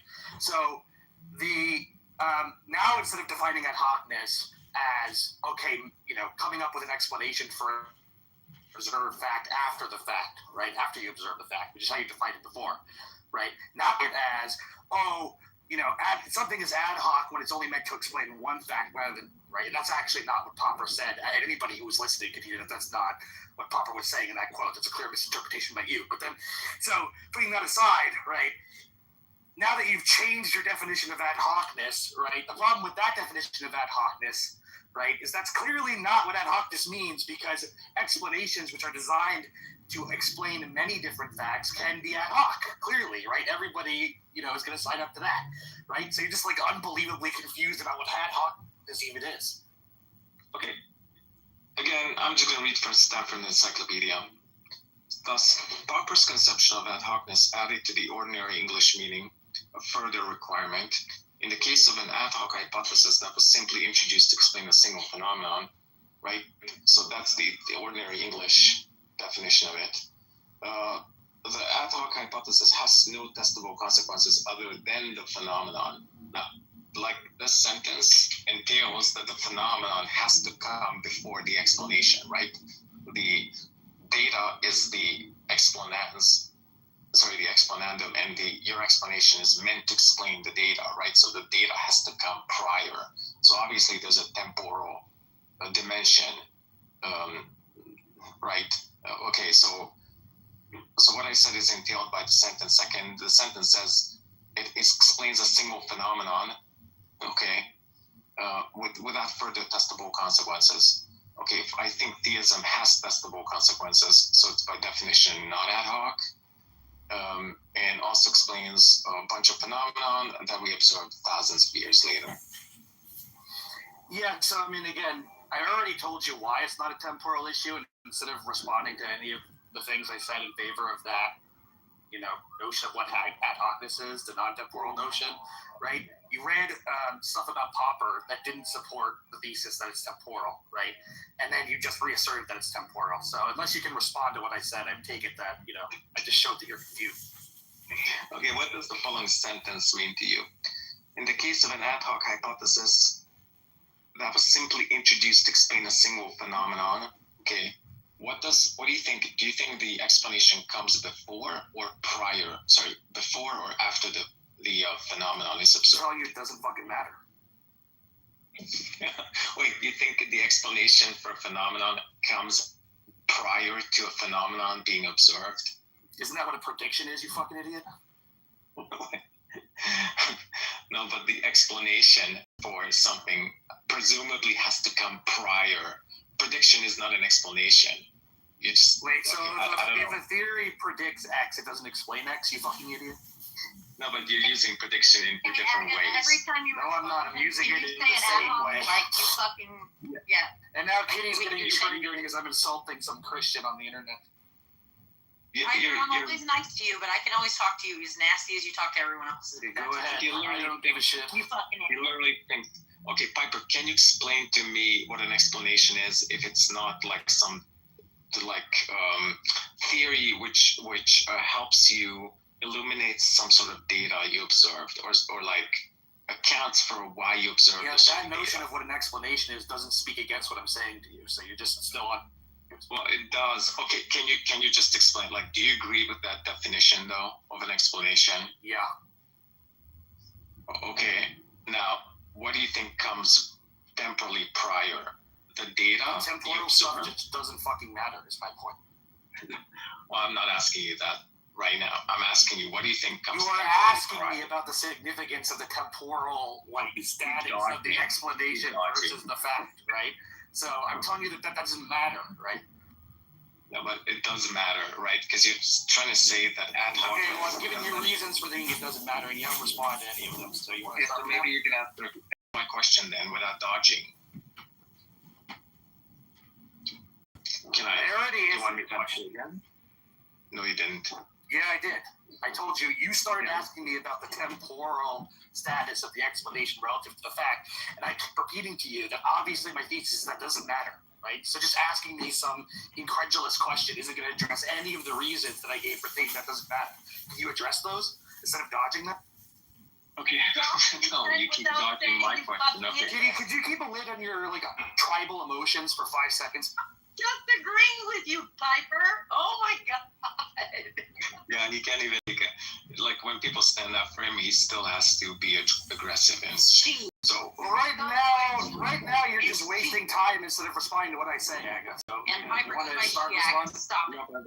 No, but I asked you a question first. Like, No, I already explained how your question is missing the point of what I'm saying, right? So it's not dodge to explain that to you and then ask you to actually address my points for the first time in the conversation. Okay. If you're refusing to answer simple questions, why should anybody talk to you? If you don't want to give up, you can totally do that. Go ahead, pussy. Okay. Thanks. Refusing to answer questions. Thank you. I didn't refuse to answer questions. You were just a pussy. Yes, you did. You're pussy in every conversation you have. Like you get shown that You've shown exactly. They show that you don't know what you're talking about, right? And then you go, anyone could be I'm just going to do an accusation that justifies me not talking to you anymore, so I can give up on the conversation. You're like a weak-willed dumbass. She, her. You're talking over each other, by the way. E.g. Kitty talking in the room. The Piper crash out 3, 2, 1, 0. I mean, no, it's totally valid to crash out against a fucking insolent dumbass.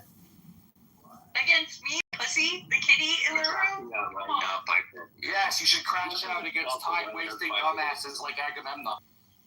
Do you have any self-awareness? No, you is not like a genius insult.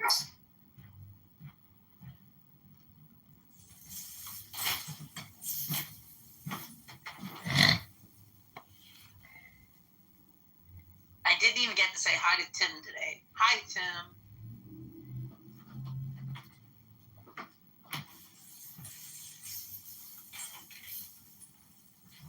Hi, Katie.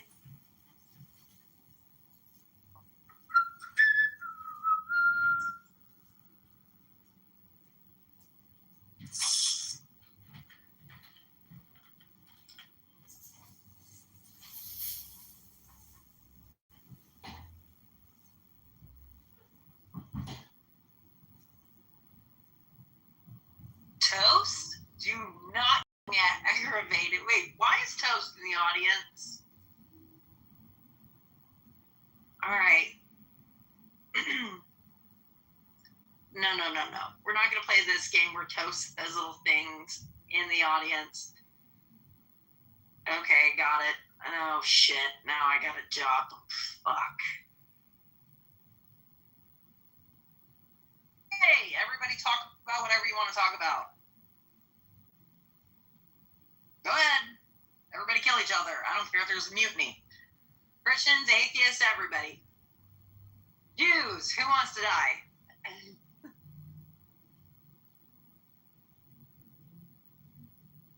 Is that my favorite human being in the entire world that just came up? Yeah, I just want to say it's awesome to have you part of the moderating group here. Oh, God. The interesting thing is, like, the other definition of ad hocness is if you introduce changes to theory just to save it. He's modifying his definition of ad hocness again. We have no further testable consequences. But certain theodicies, which were purportedly introduced to save theism, do have testable consequences. So by definition, theism is not ad hoc.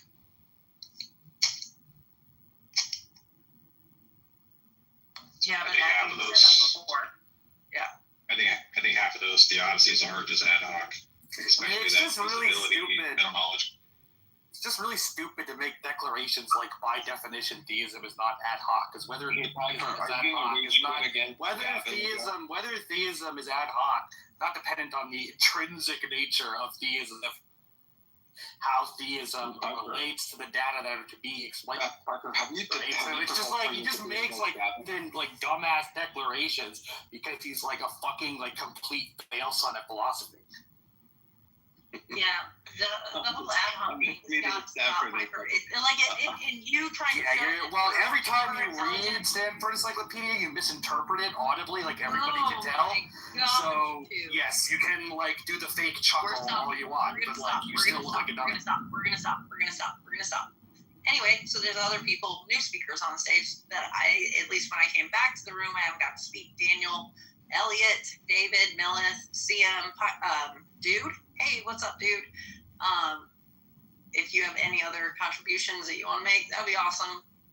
Other than Aga showing his intelligence, waving it on his chest as though it's like a badge of courage, and then Piper criticizing the fact that Piper is going to criticize with a "you fucking idiot."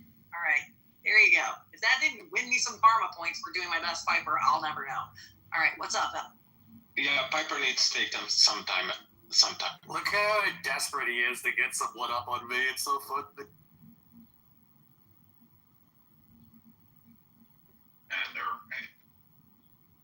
What's up, Elliot?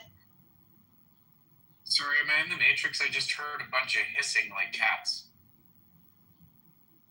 You want me to pee on you, I will. And I don't mean this in a weird sexual way. Well, how did you mean it? That was really weird. All right, yeah, I totally set myself up for that. Great.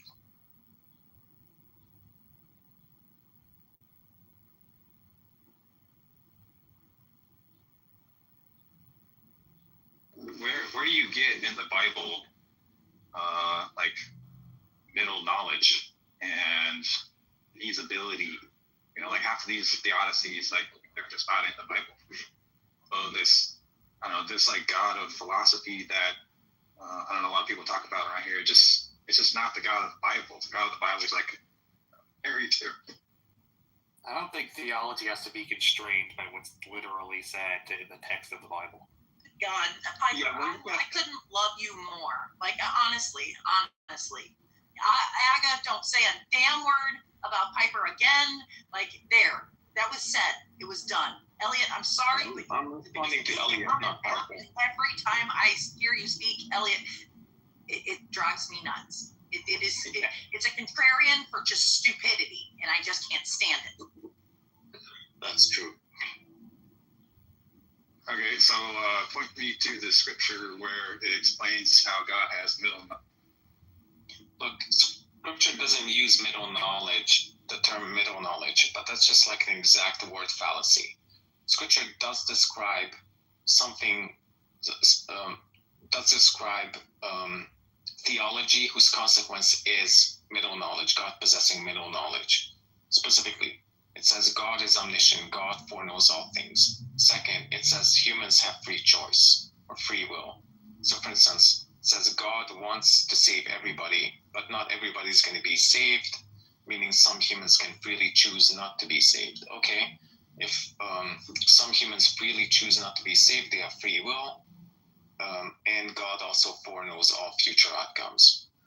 And God has providential control over every future event. What is the entailment of these views? That God has middle knowledge. If you don't that's what you wanted. Take a moment to go to ChatGPT or something that will help educate you, because that makes perfect sense. That's what you wanted. No, listen to me, Elliot. That makes perfect sense because it makes perfect sense to believers and non-believers alike. And the only way that you would not understand that, even who is not a Christian, Piper can understand that. Kitty, can you just let them two like hash it out? Like the role of the mod is to kind of take a hands-off approach, if you don't mind. Fuck yeah. Thank you. Okay, so I mean, that's what you want the book to say, but it doesn't say that. It doesn't say that God has middle knowledge. So can you point me to the scripture that says that God has? DM, can you mute your mic? Fuck, easy. So I take middle knowledge as just to be the view that God foreknows counterfactuals. Like what humans would freely do in certain situations. Okay, so let's just start with two propositions. First one, humans have free will. The biblical passage is showing that humans have free will. Specifically, God wants everybody to be saved. Second, not everybody is going to be saved. Okay, so meaning humans have some sort of control over who's going to be saved and who's not going to be saved. That is, they can choose. Okay, second proposition, God foreknows everything. There are biblical passages showing that God foreknows everything. Okay, put the two together. Then God foreknows what humans would freely do in certain situations because he knows who's going to be saved and who's not going to be saved. What is that called? Another way of calling it is just middle knowledge.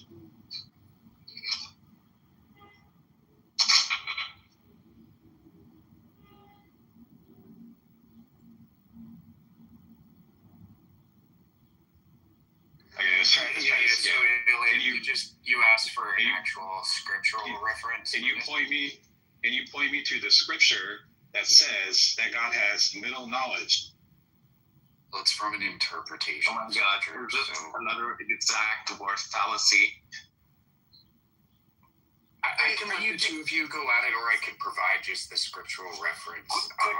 Just really quickly, Elliot, are you just asking him can you show if he could show in the Bible where the concept of middle knowledge is spoken about? Or better still, is that what you're asking him, Elliot? Just give the scripture that you're having a contradictory opinion. She's asking for scripture. Why would he have the scripture? Oh. Well, the reason I'm asking this. Contrarian. It's in Matthew. Contrarian. The reason I'm asking this is because I do think that a lot of people they have two different ideas of God. They have like philosophy God. Maybe you could say that's the God of classical theism or whatever. And then there's the God of the Bible.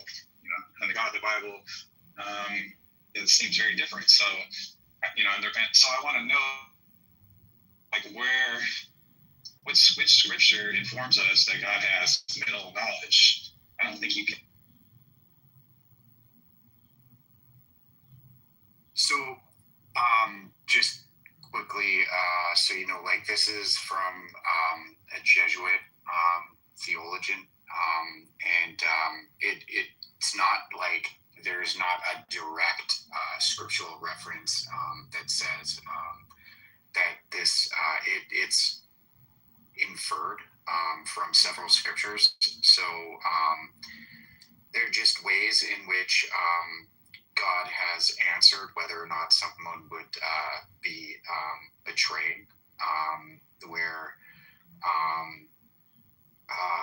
God has known how free agents would operate in different circumstances, and just basically throughout these scriptural references, it's implied that God's natural knowledge of what can happen and free knowledge of what will happen based off his degree. In between that is a middle knowledge. So it's inferred, but it is inferred by a pretty prominent Jesuit and people who follow this.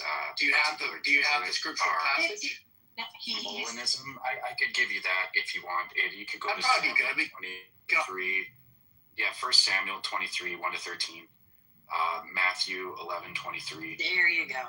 1 Corinthians 2:8. Jeremiah 38:17-20.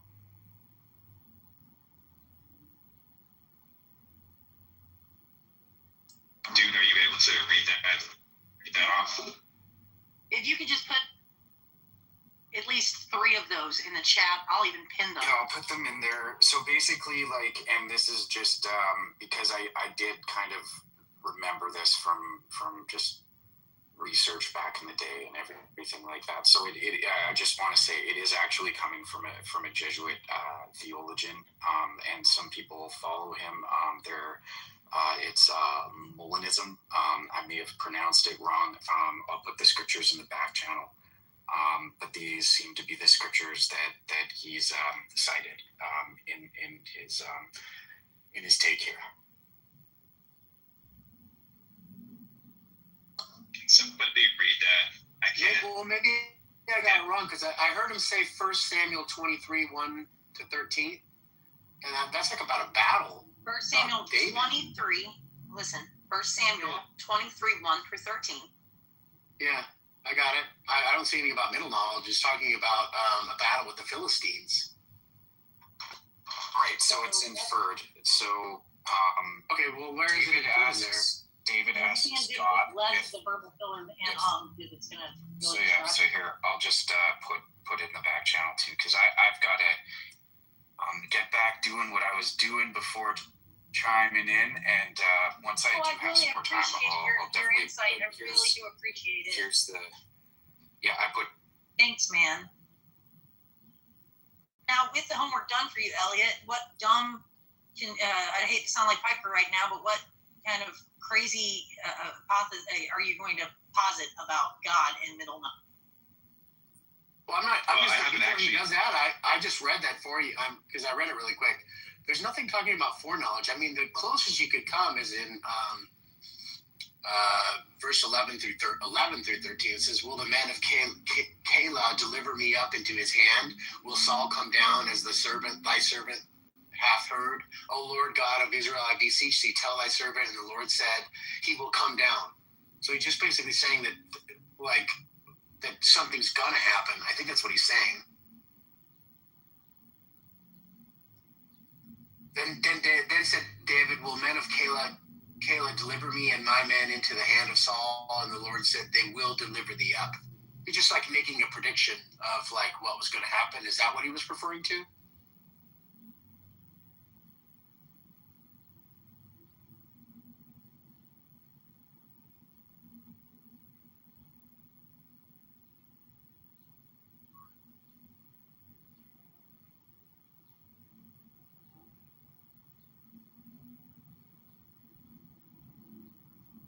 This is what Christians do. They take stuff that's in the Hebrew Bible, and the Hebrew Bible has this is where all the prophecies have come from. The original prophecies about who the Messiah will be, and then Christians will take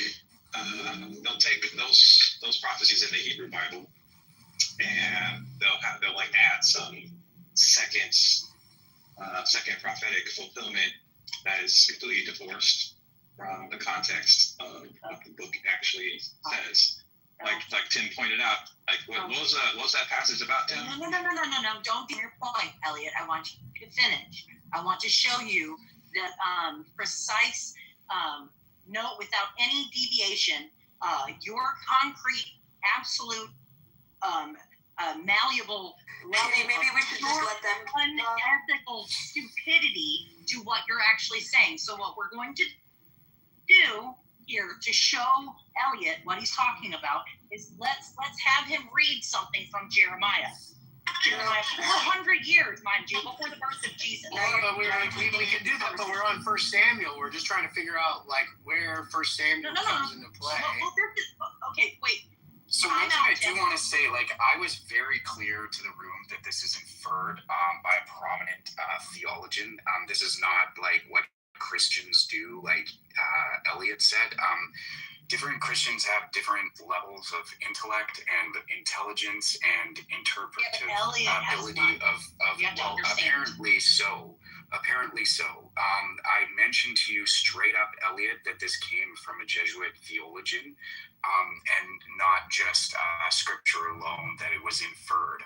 It's a concept that's inferred from scripture by a theologian who's a prominent theologian who came concept inferred by scripture, and I provided you the scriptures in which he is inferring this from.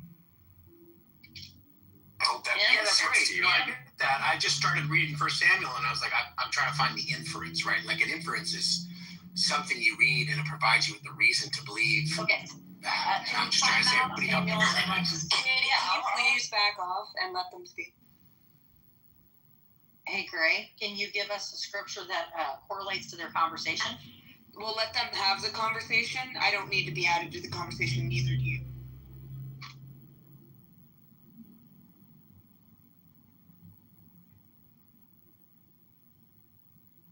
Great, dead air. Wonderful, Gray. So, do you guys want to respond? Yeah, well, we'll let them talk. Wonderful job. Let them talk, Wonderful job, Gray. Now we have nothing. No, you're going to allow them to talk. Well, yeah, that's exactly what I did. Dead fucking air. Wonderful job, Gray. Wonderful job. It's dead air because you're talking now and nobody wants to talk to you. Well, Elliot, as I read that to you, I mean, I'm kind of agreeing with you, Elliot. It's like I'm just not seeing what the inference is to say like this, therefore, is God's middle is knowledge. I mean, people make predictions all the time, like X will happen or Y will happen, right? But that's what he's saying, like, oh no, are we going to go to battle? It's like, yeah, you're going to go battle. Are you going to win? Yeah, you're going to win, right? I don't know if that's like that big of a.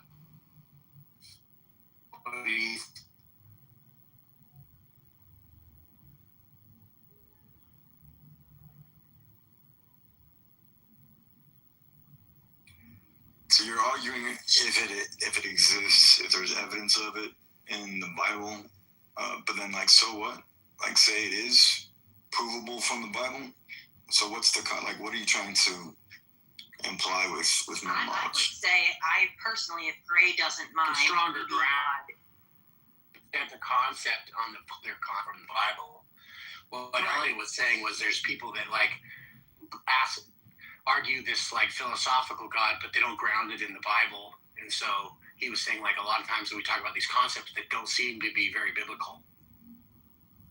What do you mean by like it doesn't seem very biblical? Like, are we appealing to seemings, or are you appealing to? Good job, Rico. I like that. Yeah. Thank you. I appreciate you paying attention, really.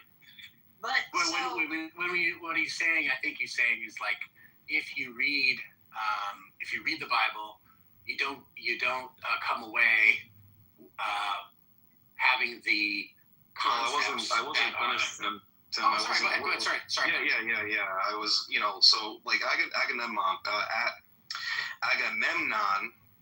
brought up the verbatim fallacy, right? Now, my understanding, based on Catholicism, that there are plenty of developments, right? So there are some doctrines, for an example, like the Trinity, right? Which is what you're not going to get verbatim. So it's like, well, show me in the Bible where like the Holy Trinity is. So it's like there is a basis where these things are inferred in the Bible. Then you have, like early church fathers and whatever the case may be commenting on it.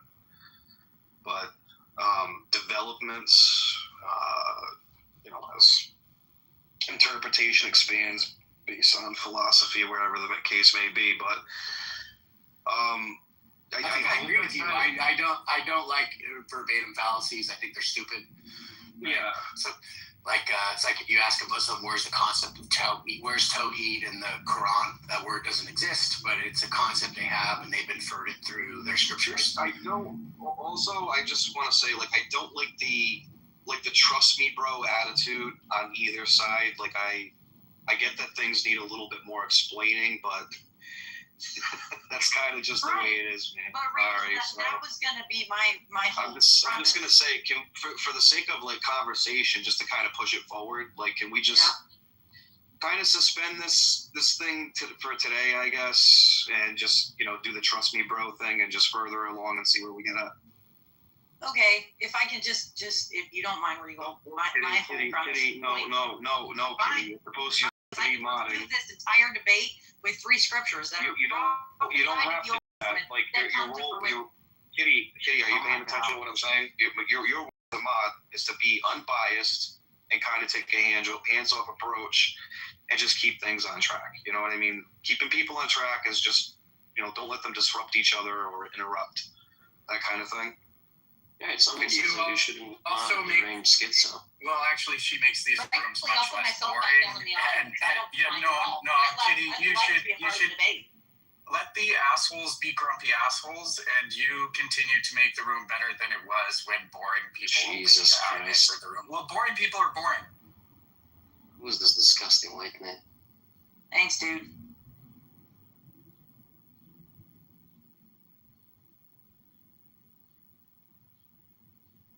I'm sorry. Where are you guys going with this? If you just, like I said, I don't want to do this, but just trust me, bro. And where are you guys going with it? If you don't. My question is like, where is this concept of middle knowledge in the Bible specifically? And there, I read a lot of the Bible, and I never read anything in there that clearly defines like these 3 categories. This like taxonomy of God's knowledge. Like you have middle and what's the other one? Free knowledge. So, and it's middle knowledge. It's this concept of middle knowledge that is used to support a theodicy against a particular theodicy against the problem of evil. And so, like, I thought this was relevant because earlier you guys were talking about ad hocness and what's the other one? Idiosyncratic things. I do worry that like you guys do have these 2 separate ideas of God. Like, there's the idea of God from the Bible. That's the Bible God. And then there's this God of philosophy, which is like, that's Agamemnon's. Not to add an extra layer to it, and I'm sorry, Regal, without doing a trust me, bro, I would say let's layer in prophecy to that, because I think that is a huge element that those that are less learned in the Bible, that only want to cherry pick certain portions out of the Bible, will completely negate the fact that Jesus Christ came. He was quoting things that someone at 33 wrote his ministry. Even Pharisees, chief priests, and Sadducees all looked at him as though how would he know this? How could he understand Isaiah like he did? Giving prophecies out of Hosea like he did. And that all came to fruition while they were all crying, praise him when he came. So, I mean, like, without throwing in prophecy, I think that it would, you're undergirding yourself, and you're really short-sighting your whole belief and understanding of the New Testament and Old Testament for that. Okay, can you find me a prophecy in the Hebrew Bible that Jesus fulfilled? 100%. Psalms 110:1. He is the Son of God. Right. I mean, it makes it very... Read it. Look, honey, here's the deal, Elliot. Other people will placate to you being stupid, and I don't want to be a mod, honestly, Regal, because I'm a bad mod, and I'm a self-admitted bad mod. But I will not placate to him being stupid. That is not an excuse. If you don't have a Bible, I will nail you.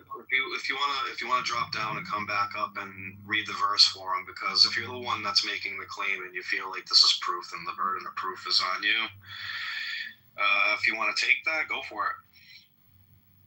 Like if you want me or anyone else to give like even half a shit about what the New Testament says about prophecy, then you first have to demonstrate that Jesus Christ is the Messiah. Okay, and until you can do that, I don't give a shit what the New Testament says about Jesus. Before we continue, I got a couple things I got to do. I'll be close to my phone, but I I need 2 volunteers. I need Daniel one. would be a good mod. Daniel. Well, I need one atheist and one Christian, just so it's on a an even keel. Daniel. Somebody wants to volunteer. I think everybody can volunteer. Make Bob the He becomes the mod, and I'm out. Yeah.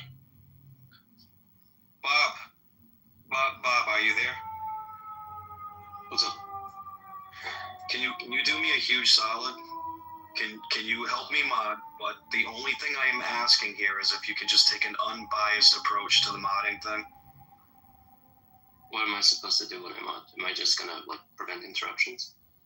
Yeah, just prevent interruptions and over talking, and on occasion, if let people chip out, but not too much. Everybody, if you're gonna mute everybody, and then just. Does anybody want to volunteer on the Christian side, just so it's just balanced out? I think Honey Badger is a Christian. Come on, dude. Volunteer for what? I don't need. I just need a Christian to kind of. I'm not a power trip. Everything's evened out. It doesn't have to be a debate. Agamemnon, would you like to volunteer? No, don't give Agamemnon stuff. There's already Andrew and Regal. You're good. Yeah, if I have time to chime in, I will, but I'm multitasking. I'll just say this one last thing, and then we guys talk about something else. I'll tell you what. I'll just place my full confidence in Bob. I'm pretty sure he'll follow my instructions, and I'll just take an unbiased approach. So we'll see how that goes. I got you. Well, everybody's already leaving the room, Regal. So thanks for the choice. Well, man, if they don't like it, too bad. Okay, that's fine. So my criticism is, why should when I'm reading the prophecies in the Hebrew Bible, why do I care what the New Testament says about that? No Christian is going to interpret the New Testament from the lens of the Mormon Bible. They just don't give a shit about that. So why should I care about what the New Testament says about prophecies written in the Hebrew Bible about who the Messiah will? Are you serious?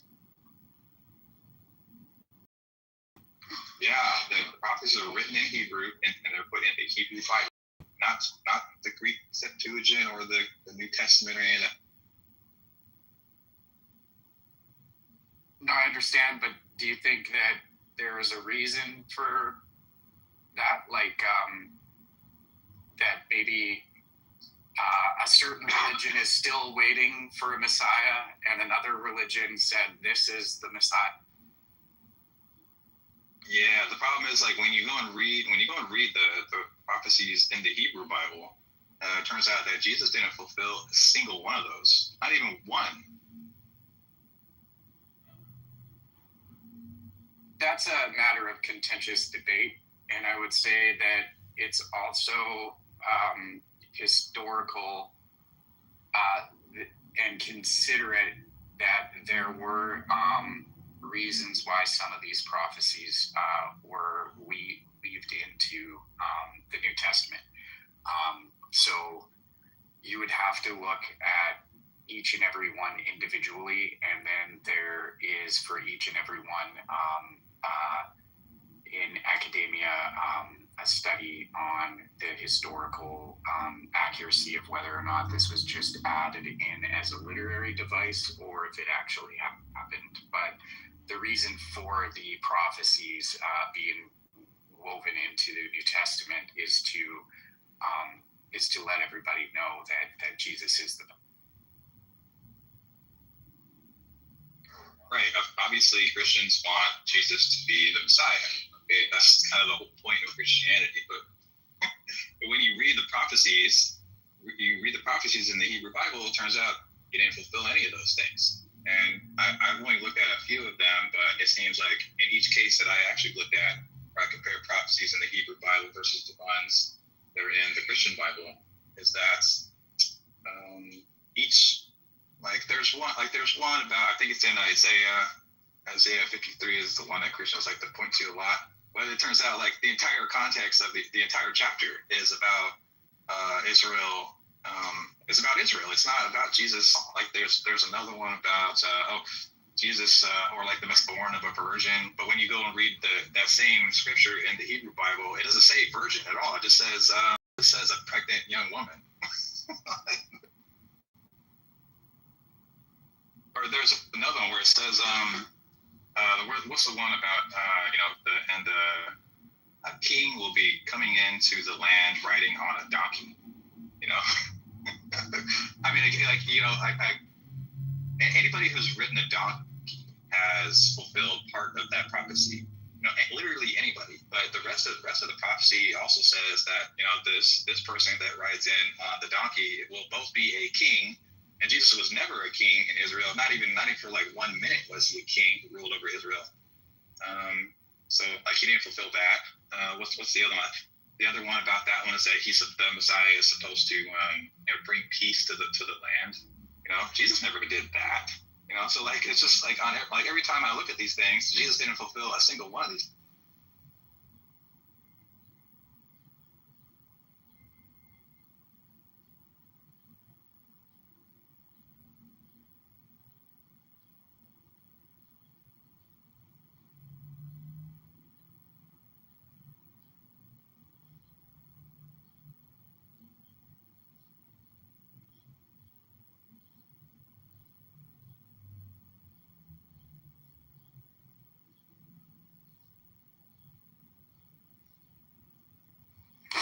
Yeah. Well, I guess that's that. That's right. We're done.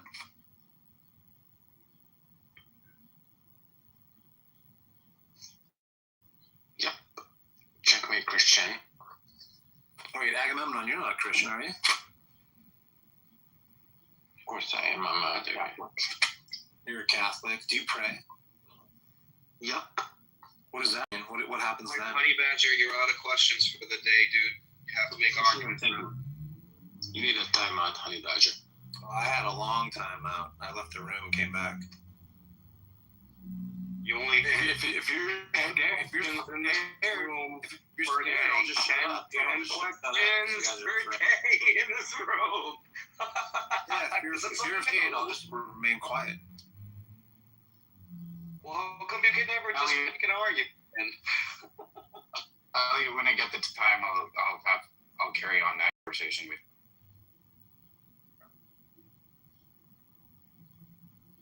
I think the answer is nothing happens after he prays. Yeah, like when he tells God what to do for him, he just waits and then nothing. I just don't think people actually read the book and develop all these philosophical, theological versions of things that don't really tie.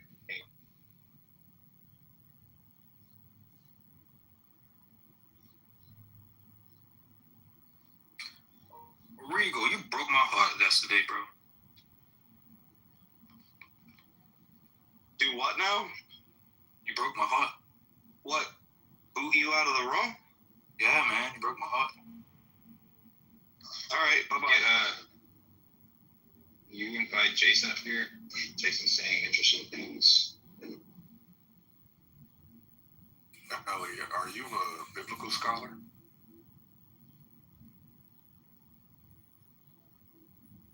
Let's go. Hello, Elliot. Yeah, what up, Hey, what's up? Are you a biblical scholar? No, I'm not a biblical scholar. Are you well studied? Are you at least an academic of sorts? Of sorts? Yeah. No. Have you taken I would say though on hermeneutics and biblical history and interpretation? Have you done any of?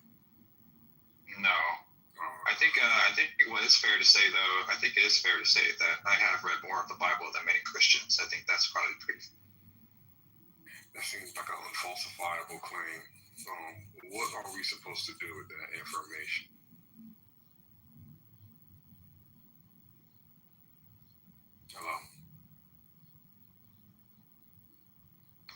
Did you hear anything I was talking about? Yeah, I just heard you make an unfalsifiable claim, and I was just wondering, what do we do with that information? Yeah, why should anybody think that Jesus is the Messiah? It seems like a separate issue from your claim about reading the Bible more than the average Christian. What was that about? Is what I'm asking you. What was that about?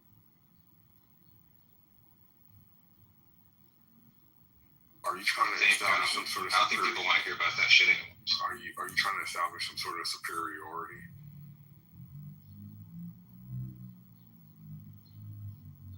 Hello. Okay. No, he's trying to make a compelling argument that, like, even the case of, like, God's foreknowledge, he's asking, like, where in the Bible are you going to find this? So essentially, he's saying, or claiming at least, now when you go in here and you look at specific things, if you're talking about prophetic things, they don't say or give clarification as to, like, God's foreknowledge. And then he's skeptical about certain prophecies that, like, lay the foundation for, like, the coming Messiah. And he's giving, like, his critique on it. So, am I steelmanning you correctly, Elliot? Kinda. If there's anything I just messed up, if you just give concrete a little bit more, and then I don't know if you want to start a conversation with him or not. No, I don't really care that much. My point was like that. I think that when and Muslims do this shit too, they'll read the book, and they'll draw something from it that it doesn't actually say. They want thing, but like when you go and read it, it doesn't actually say that. You know, like where it doesn't, like the Bible does not just, like I use this as my example, the Bible does not talk about God's like taxonomy of knowledge. You know, it doesn't say that he has, what is it? There's middle, there's free, and natural. You know, that's not in the Bible anywhere. Nowhere to be found. I mean, this is kind of like why I was trying to explain to you earlier, like about this concept of like doctrinal development and adhering to like liturgy and tradition on the basis of the Catholic Church. So, like, for an example, like the whole, like as I gave this example earlier, like the Holy Trinity is like a development of some sort based on, you know, what the priors are, how they correlate with the New Testament. And then they're having like discussions and arguments as to like what to compile and canonize in the Bible as a whole. You know, what's considered heresy, what's considered not, on the basis of this or that or the other thing. So, no, you're not going to find like this like verbatim thing that you're searching for, essentially, when it comes down to that, because of, I would say, doctrinal development. I just, like I said, I don't have like a, you know, I'm like kind of in the middle of doing something right now, so I can't really get overly committed to the conversation. Yo, did you kick that guy? Yes, I did. Have you ever heard of the Stanford Prison Experiment?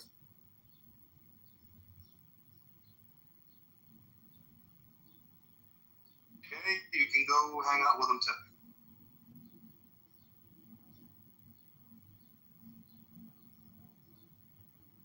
By the way, if any of you guys want to change the topic or talk about something else, or whatever the case is.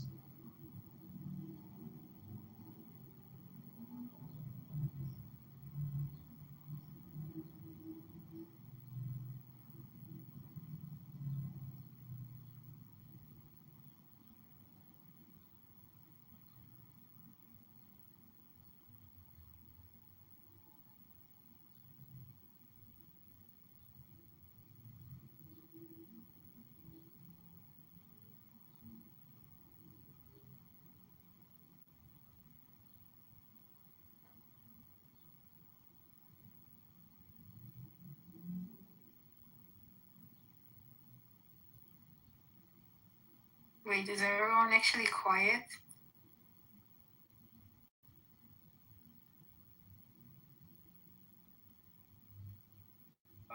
Yeah. Everybody's cool at the moment.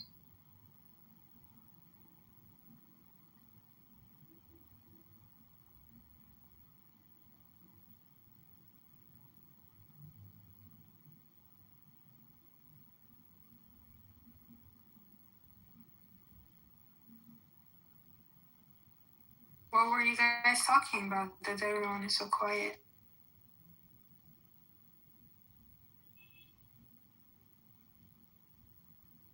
I don't know. Elliot was kind of bringing up like some issues with God's like foreknowledge. Kitty wanted to kind of debate that, but then she left because I made Bob a mod, but I can't be fucking married to my phone all day. Like I got other things I gotta do. I can't sit next to my fucking phone while it's charging. Like I'm almost at the point where I'm just gonna end the fucking room and say, hey, everybody go to Andrew's room. I'll like that's kind of what I'm about to fucking do. You know, then they're getting mad because of the mods that I'm picking, and I'm like, it's too fucking bad. Like, it's, you know, pick a fucking lane and stay in it. Yeah, you should make Elliot a mod just to balance. Oh, he left.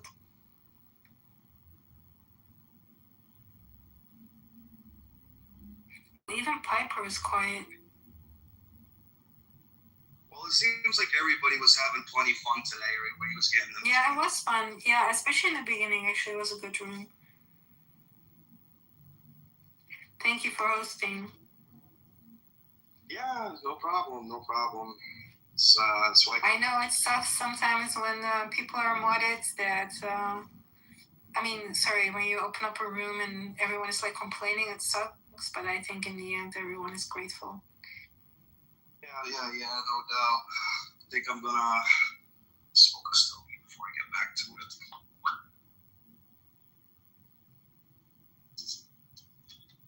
Yeah, I don't know. I want everybody to have fun. I want everybody to kind of chimp out a little bit, do a little bit of the blood sport debate, and then, you know, be serious. And, you know, I don't know, dude. This should be fun. It shouldn't be fucking. Yeah, I agree.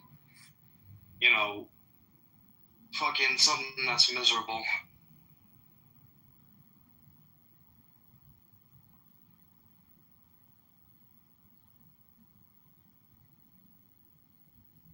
That's how a lot of these people in here met me. You know, as being very, very blood sporty there. As being fucking really. Everyone is. As being a bad Christian.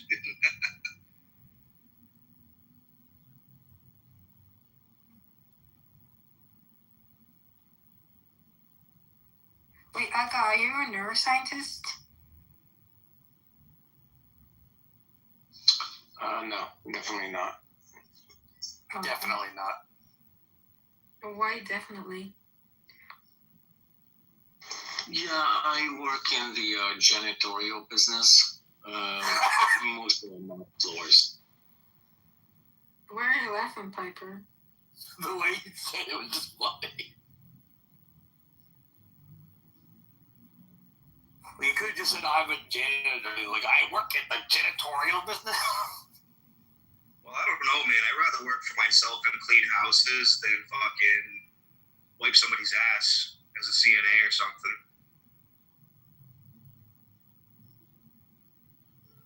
There's nothing wrong with being a janitor. It's just he said it funny. Yeah, nothing wrong.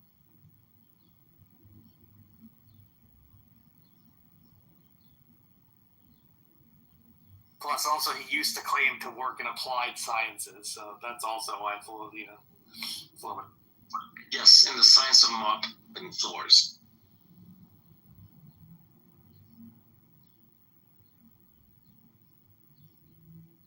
Well, Ape and CM started to accuse me of not being in neuroscience, and so I asked how much of he believes in his own words, and I said I will bet a lot of money to prove you. And then once they got a little bit of the proof, they backtracked. They were, oh, you cannot pay the $2,000 you bet you're a neuroscientist. Yes, I can. And then that's him out. So if you see him, he has to pay me $2,000. Although, like, I will not. Do you have proof that you're a neuroscientist? Is that what you want? I do. Can I say? I don't really know you. Oh, okay, but you're willing to give it to some losers on the internet. No, we had a third person. I agree, they are losers. We have a third person that is like indirectly my colleague, so this person proved it. like this person knows my research group. I know his research group, so. Cool. Into like neurosurgery or fucking, you gonna be a brain surgeon or you doing psychiatry? No, yeah, I do surgery in animals, but I switched to computational because I don't like to experiment on animals. What's your thesis? What do you research? What do you guys research? I'm not gonna talk more than this. Sorry. And this is a large stage, and if I say too much, because it's a very niche topic, you will be able to find me.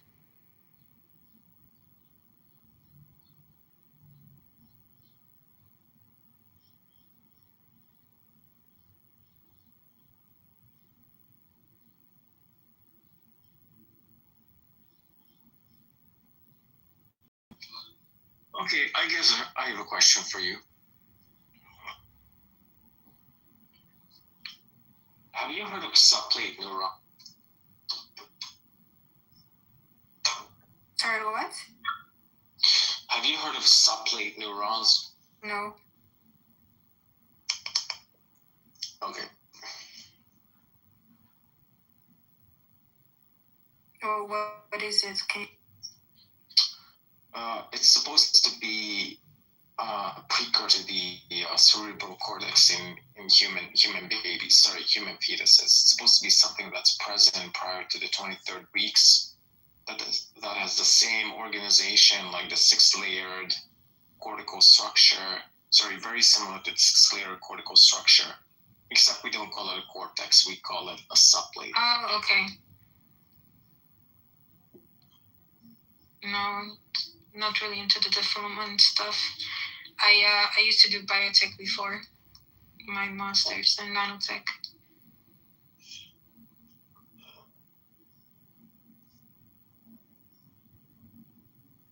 Hey, Keegan.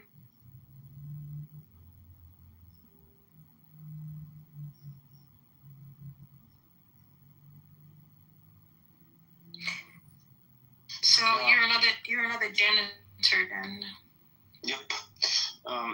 The relevance of this question is people often presuppose that fetuses are not conscious prior to the 23rd week. Yeah, I was here. I agree everything you said. So we will not have an interesting conversation.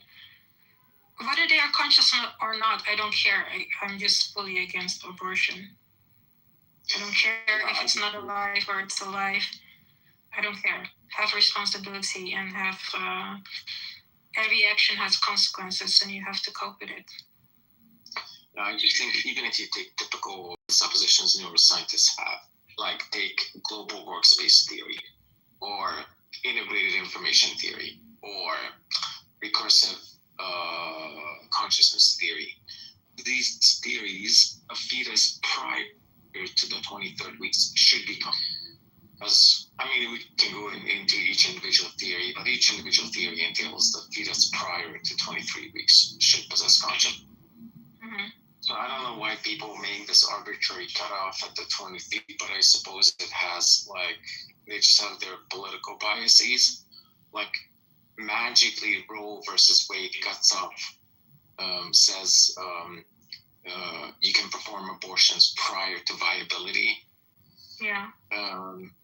And magically, consciousness is supposed to emerge exactly at that exact moment. Consciousness emerges exactly at the point of viability. Yeah, why would consciousness emerge at the point of viability? Go ahead, Piper. I'm asking, who do you think says that? Well, it's just a common assumption among people that the viability is generally the I don't think it's a common assumption. It's generally viability is supposed to be around 22 to 23 weeks. Also, magically, consciousness is supposed to. Yeah, but who makes that assumption? Why do you think that's a common assumption? Okay, who makes the assumption? Okay, just type into Google. So now you're going to give up on justifying that claim. All right. You're a very serious person. You're not an honest interlocutor. I'm sorry. You saying that is fucking hilarious. Okay, when do you think consciousness emerges? Why the fuck are you asking me? question to divert attention away from the fact that you couldn't like justify your claim. Yeah, I don't want to justify my claims to you. Yes, because you're a fucking loser. I heard You're a multiple fucking loser people who can't justify anything you say. You're a dumbass. You're fucking ideologically motivated. You're like a waste of fucking oxygen. Countdown to Piper crash out. Yeah, I don't think insulting you is me crashing out. Do you live in Hungary? Yeah. Or are you happy with the change, or you're not so happy? No, definitely not happy. I'm sort of not an Orban fan, but the guy who came afterwards, Magyar Péter, he's a wife abuser. He beat his own wife. Yeah, he beat his wife with a belt, and then he recorded his own wife, and then used it to blackmail her. He's just a terrible person.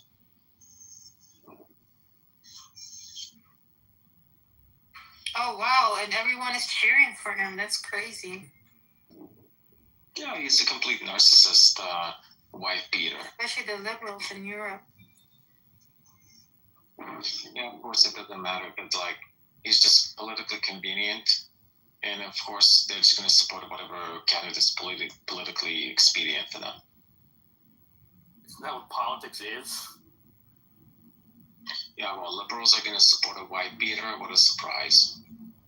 No, but like, what's the difference between like supporting any political candidate, right, and supporting them for politically expedient reasons? Are you going to support them for non-politically expedient reasons? Presumably, you're going to have moral compunctions against supporting somebody who beats their wife with a belt. Yeah, but that's not incompatible with supporting politicians for politically Are you going to crash out again, Piper? What at all indicates to you that I'm crashing out, you buffoon? You have, it's just an inductive case. He's like... okay, so because I insulted you in the past, then you, like when I'm talking completely normally, you go, are you going to crash out? Because, once again, you don't actually have a response to anything I'm saying. Okay, your crash out is imminent. You already started doing it, right? More non-substantive fucking garbage from you. Just like a waste of oxygen. The F words, the no lack of impulse control. Saying the word fuck is not a crash out, you moron. Like the fake laughter when you're nervous is like... It's not a fake laughter. I think you're funny. No, it's very obvious that it's fake laughter. Like you're like actively forcing the sound to leave your fucking lungs. It's so fucking obvious. Think it how you will. Okay, but this is a little weird. Like, come on. Anyway, Magyar Péter is a terrible person. So anyway, I live in a part of the town, a part of the city where it's like ground zero for his supporters. Apparently, they had this huge party, like, I don't know, 50,000 people all night. And I was trying to go to sleep. And there were just like people yelling, screaming, smashing wine bottles. I was going to work in the morning, and they were like, the whole city is just a mess. Bottles everywhere, people randomly running through the street. Stupid. Yeah.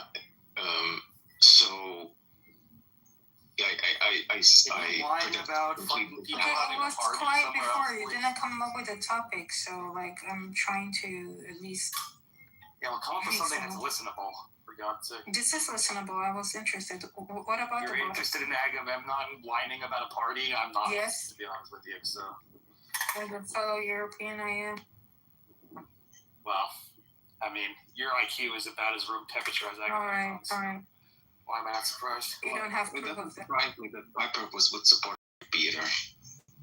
You think I support the fucking bad guy? He's a conservative.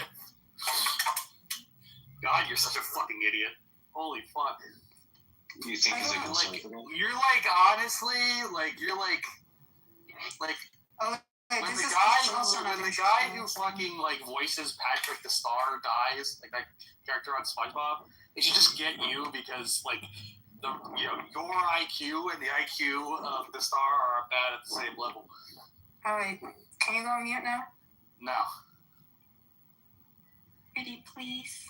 No. Why? This is what women do to each other. What's your obsession with me being trans? Like why? You're not a trans. You're not. You're just trolling. Okay. So what's your obsession with that though? I just don't believe you. You're trolling. No. But like every time I talk, you get like this obsession with me being trans. Not every time. You're Like literally every time. Your only response to me ever is to make some comment about me being trans. Not true. She's a horrible. Literally, it is true. Anyway, Aga, what about the bottles? You have like a weird fetish or something? Yeah, Is that I'm it? going to continue talking about the interesting anecdote about the bottles. Yeah, there are plenty of bottles on the roads. This is interesting. Yes, it is. That's like extremely sad when you find this interesting. It's like unbelievably fucking sad. Act like a woman.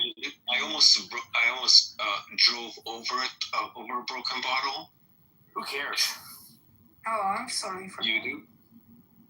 You still care? No, I certainly don't. It's sad to see a country that is so well civilized. No, well, I enjoy filibustering your garbage more than I enjoy leaving. Okay, though. Now you admit that's what you do. You just filibuster conversations. No, I filibuster stupid fucking garbage from you. Like, that's not an admission that I, in general, filibuster conversations. That's another principle fucking part, you bliss fucking bucky. You either this is what you do. You either crash out. This is what you do. Filibuster conversations. Yeah, it's not really what you do. You rage quit. Fake laughter. You rage quit. Right on cue. Fake laughter. Forced chuckle. Right on cue. You rage quit. Like you rage quit against Gavin. Every time you talk to me, you find some point in the conversation to go, I don't even want to talk to you anymore. Like, do you even, like, have a brainstem? Like, what is this, dude? Like, the dumbest person I ever met. Like, honestly, I think, like, the intellect of John Lee and Matt Haddad was, like, individually trounces yours. That's pretty bad.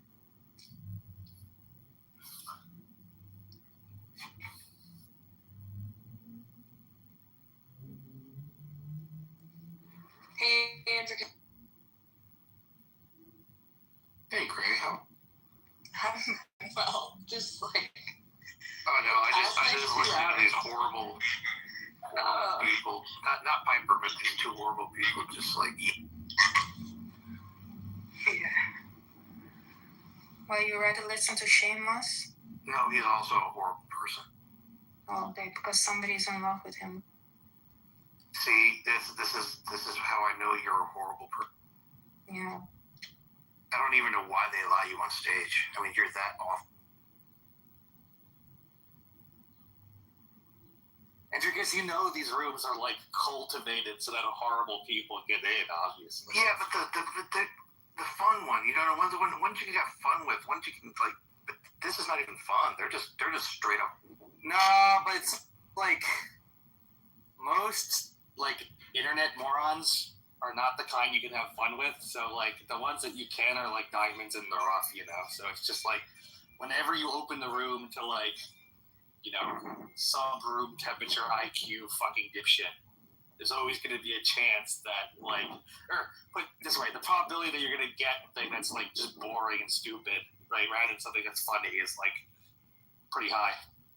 Okay, projection. See, like that. Yeah, that brain dead. Projection. Oh. We were talking about the election of Hungary, which is like a... No, you weren't. You were talking about Agamemnon running over glass with his car. Yes, but why? Yeah, maybe if you have listened... You should ask yourself that. Maybe if you have listened, you would understand why. No, I listened to the entire conversation, unfortunately. Can you do horrible with her somewhere else, Abby? Because you're just... I was here before you as well. I was here for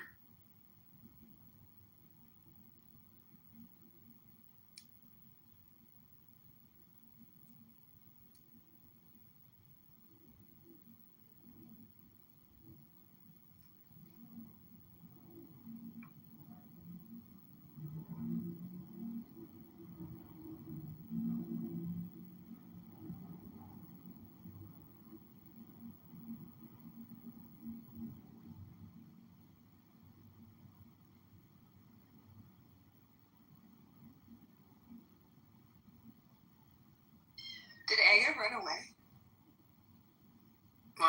He had probably had things. Is it janitorial things? I like whenever you said that. Like, you can just say janitor.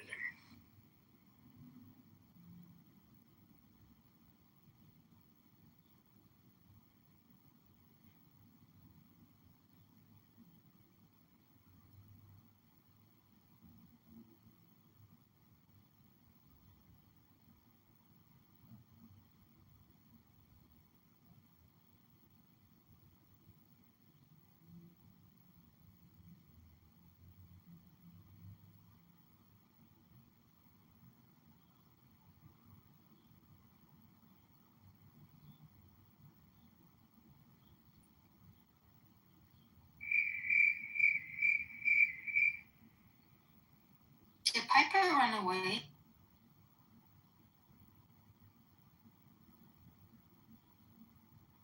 Yes, anytime anybody leaves the room for any reason, it's running away. Exactly. Yes.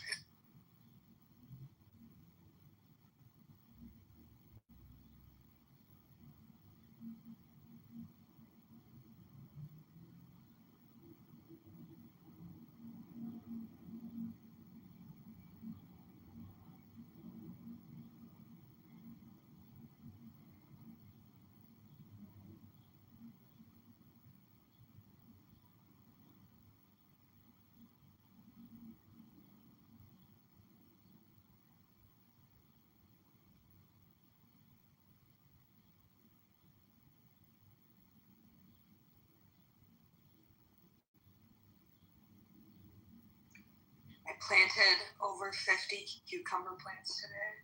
Holy cow. Yeah. You must fucking love cucumbers. What the heck? Well, I want some to like grow in my kitchen. Is that weird? But like I have like this huge window. Wait, do you pickle? Do you pickle them sometimes? Yeah, I do. Yeah. And tomato sauce and stuff like that. So I've got basil going. I've got oregano going. Oh, see, I've got peppers, tomatoes. Once you do that, you can't buy it from the store ever again. No, I generally don't. Like even spaghetti sauces and all that stuff. Homegrown stuff is just so free. Oh, it is. And there's something really like cathartic and like therapeutic about plants. It's weird. I grew up around that. I don't have this natural inclination or desire to do it. But my mom, gosh, she did it so much when I was growing up. Kind of mad that I don't have a desire to do that. I think it's interesting, like, I think there's a push for it nowadays with the economy being what it is. And oh, gosh, yeah. Where people are wanting to have, like, backyard chickens and gardens and stuff. And I think that that's generally, like, a good thing, even though the economy is shit. You know? I didn't realize. We should be growing our own. Until I lived around them in a house I lived in for about 6 months. I did not realize what actual egg machines those things are. They pop out so many goddamn eggs. I thought it was more like a once a week kind of thing, but they're like every day. Oh, yeah. A good layer will lay about 2 eggs a day. That's crazy. Yeah, and then if they're like brooding or older, they'll kind of, you'll see them go down to like 1 a day. That's nuts.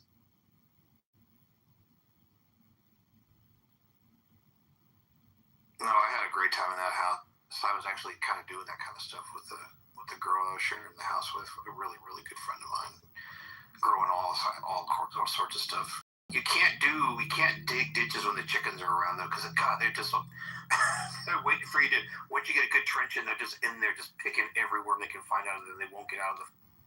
Yeah, they'll also like to dig themselves and like nest in there, and then they'll also like they can get out. Like if you dig trenches, they'll go underneath fences. Oh yeah. You know, after a while.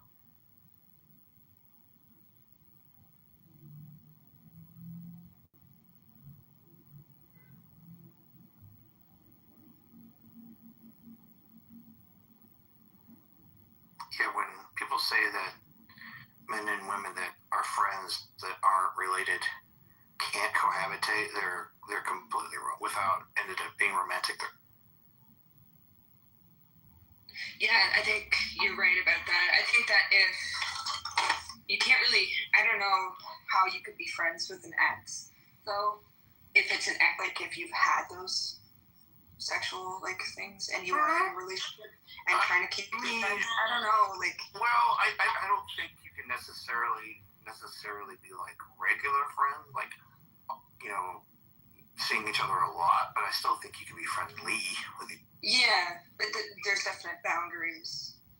Yeah, it's difficult to go back to, you know, just casual after you. Oh, listen! Look at the text chat. These psychopaths are freaking out because we're having a normal human conversation. Ecclesiastes is like the definition of like a text bit. I mean, just as like two humans having a normal conversation, they're just like. I don't think I've ever really heard Ecclesiastes. Yeah, because they're a text bitch. They whine in the chat. That's all they do. Yeah, maybe you should try. Maybe I should try whining in the chat. Yeah, say it. Why would I try that? Nobody wants to hear your Come on, manly you gotta voice. formulate good comebacks, okay? Nobody wants to hear your manly voice. Pronounce That's that why. nonsense, you know? Hey, Piper.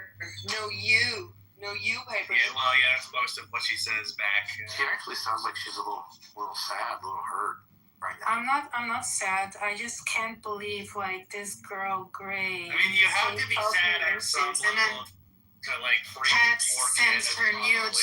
Probably as much Pat as sent her nudes See, you have no to business talking. one of the most talking racist. about that kind of shit. I have You business. have no Yes. business talking about. Do that not kind of shit. ever.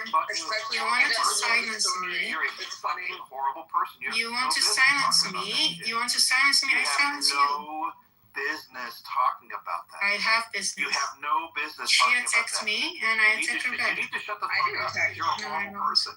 I You're a don't. horrible fucking person. I am horrible. Yeah, so shut the fuck up. And she should shut the fuck up too. No, she has every right to talk. Okay, then I have every right to She's talk. not talking about anything about your life. Are you being a right? misogynist? She's not talking anything personal. Are you being a misogynist? No, I'm being a friend, a good friend to another person, and you're a piece of shit.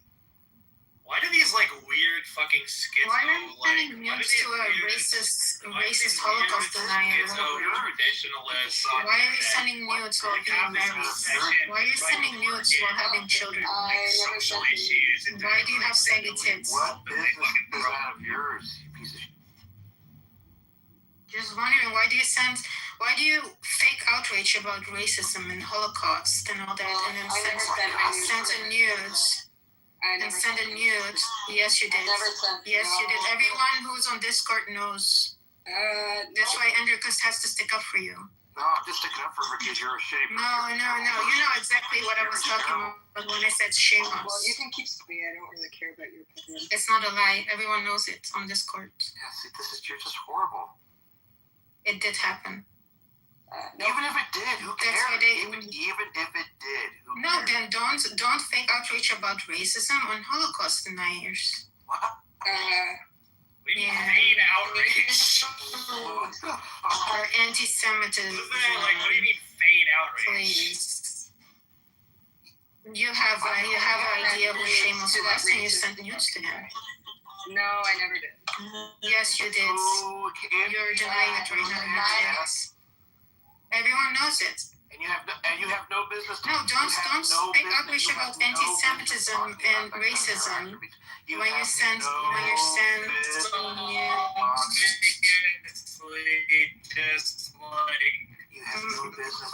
I have business when she fake outrage. She wants to cancel me.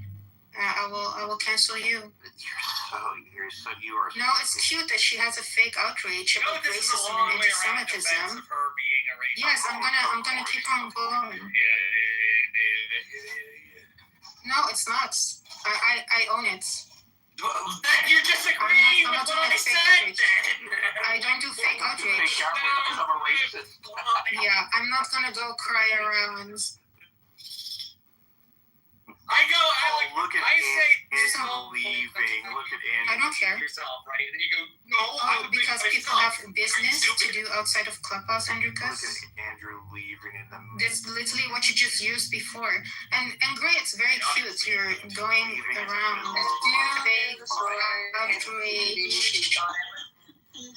Yeah, and you have 2 children you should take care of, and you're like an adult that you literally didn't take care of. Yes, and you're gonna lies about shit that you don't know because you have nothing else. You fake outrage about racism and anti-Semitism, and then you sent nudes. You sent nudes to men who are just there. Imagine like trying to come for somebody because they called you a racist. I don't care. Yes, I come. Mm-hmm. And I will come. Imagine being you are feeding and so now I have to report me. I don't care. I will make a new account. Imagine being that like low level of a fucking like scum on the face of the earth. It's very cute that you have fake outreach. It's not garbage lie. Everyone knows about it. That's why they have to stick up for you. They have to stick up for you. Yeah, this is stupid. What you guys get me for Christmas? Maybe the outrage. You get me anything for Christmas? Maybe Gray will give you a new. Oh yeah. Dude, I need some tits. Well, too bad it's saggy day right now. Oh, I like saggy tits. Maybe be a bit more racist and anti-Semitic. Maybe we'll send you some because she did send somebody else and fake out. These are garbage lies. What am I walking into here? She's mad because I called her out once for being a bigoted racist, and now she's coming after me with garbage lies because she feels attacked. So because I called out her racism, and then now she's spreading garbage lies. It's not a lie. Everyone on this station send news. This is literally called her. I don't care. What are you gonna do? Then she should stop harassing me. She should stop harassing me. If you tell your friend, I don't care. She did. Me just by being here. Oh my gosh, like, she can handle it. Why don't you let us just fight it out? And why do you have to butt in? And Piper wants to come in too? Okay. Like, Piper is some woman apparently. Is this like, is this something you want to do? Or is this like, do you guys really want to do this? No, I'd rather Abby just shut up about it. Dude, they're grown women. They can make up their mind. They're grown adults. You should not be spreading garbage lies. I'm not lying. Everyone on this group knows you did this. No. Yes. That's why your name is Cygnus. I gave myself that name. No, it's not. Yeah, no, I did. I gave myself that name. If you were there and you knew the story, then maybe you wouldn't have these garbage lies to spew out of your mouth. Because you have nothing else, right? Whenever I call you out on your racism, and you were actually being racist, and then you actually say, oh yeah, because I'm a racist person, and then you want to harass me with lies? You literally said the N-word in my room. Why do you have outrage against me for being a self-admitted racist after I called you racist? Why would you? You have said the N-word in my room. Stop being a fake outrage person. In your room. Yes, you did. No, I didn't. Yes, you did. No. Yes, you Where's did. the recording? I'm not gonna record people. Why would I record people? Yeah, you wouldn't want to record yourself because you're actually racist. No, I will never record anyone on this in any room. Why would I do that? See, this only shows your character that you're recording people, and that is kind of low of you. Why? It's an app. Why would I record people without consent? Can I make a concession here? Automatically assume and Abby. have an expectation that whenever you get on the internet that you're possibly being recorded. I like both of you being here. You both seem to contribute. You have good points to make. Can we try to hash this out? Yeah, I can hash it out. All right, thank you. I would definitely appreciate if that. you stop spewing garbage lies and stop being a fucking racist, maybe we can get along. But the replays are not on, Hendrikus. If the replays were on, I would have gladly provided her, but the replays were on. But you're saying, how dare you record when so many rooms are? Andrew gets. Yeah, but that's a different story. Let's leave it That's alone, like dude. the Let's not keep it going, She dude. talked to me. I said something. I'm not gonna record I'm getting the concessions here. They're both chilling out, dude. Like, I'm let's. done with this conversation anyway. Yeah, let's be fucking like grown people. Like, Right, but it wasn't about. be beyond that. We weren't talking about Gray anymore. We were talking about a different. Let's go beyond this. Like, we shouldn't be fighting, dude. We should be having fun with this. It should be fun. We shouldn't be having fun at someone else's expense. That's half of what happens here. Who we making fun of, Piper? Oh, we're not making fun of No, about Gray. Oh. Okay. Holy shit! Fucking Piper exited center stage left. Piper pops in and out all the time. Right. Okay. All right. Well, does anybody want to get this party started, or are we good today? What do you guys want to do? Yeah. So, Andricus, are you saying that the grounding of all being is the universe itself? That's the states itself? And it stanchiates all states of effect? Possibly. Well, what else could it possibly be? I don't know. Are you just saying God? No, it doesn't entail saying God when you say I don't know. Well, what if it has all the characteristics of being a God? I mean, that's there again. All the characteristics of being a god. I mean, that's going to be a moving target. How many different sets of criteria do you think there are for what God? And you could just say the sun itself is God. Why would I say that? No, I'm saying anybody could. That could be their criteria. So I'm just. It just seems like a misapplication. It just seems like a misapplication of them. Well, why are you so fixed on it just being explained through the Christian God? I mean, are you saying God could be explained through the Christian God? I hope you're not saying that. There's all sorts. Like I said, there's all sorts of different conceptions of God. I just don't think using that word to just mean something besides something that has power. I remember Gray telling me once, and she was being really honest. And she's like, if I had a God, it would be the sun. The sun itself would be a God. Yeah. Wait, I never said that. God also seems to entail like said that. God also seems to entail like some kind of like worship structure or something like that too. So I don't think that's necessary to use that word to say that something is like the reason that existence is. If you're not assigning it all this bunch of other characteristics, I just don't see the reason, the point of.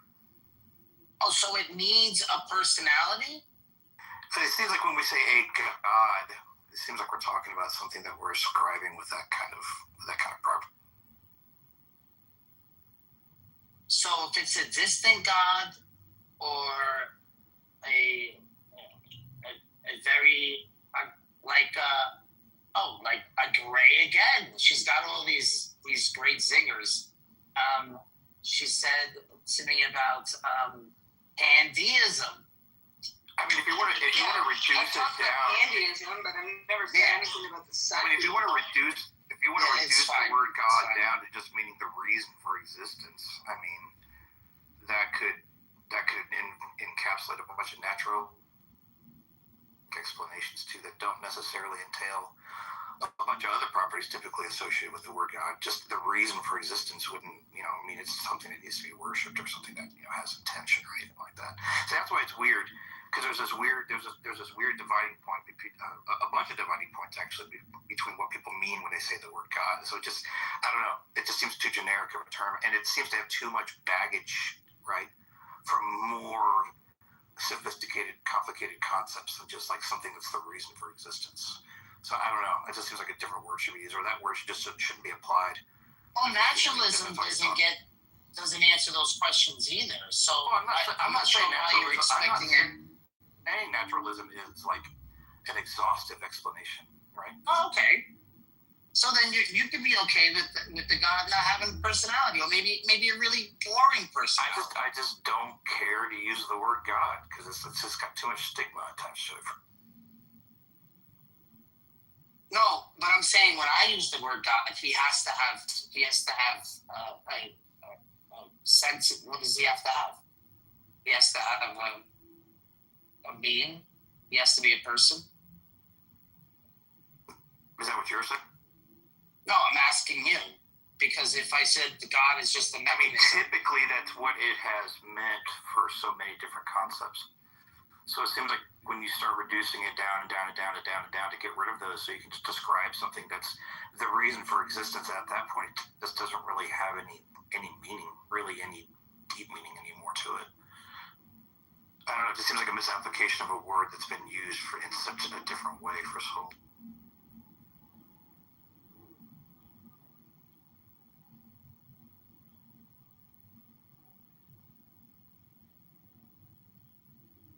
What do you mean for such a long time? You've only been around for like 50 years. Yeah. My life is the encapsulation of the time period that humans have used the word God. Yeah.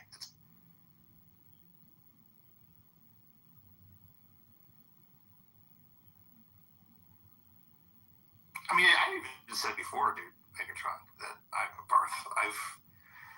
if it came down to it, that there was a being, right, that was powerful and smart, that created everything, but it didn't really have any of the other attributes. Like, it wasn't like holy and righteous and didn't have all these intentions and behavioral demands and a penal system, an eternal penal system and all that kind of stuff. It was just like a thing that made things. I might still have questions for it and say, why did you do it this way or whatever, but it just doesn't seem, it just seems inconsequential. A naturalistic explanation versus that, just, I don't know.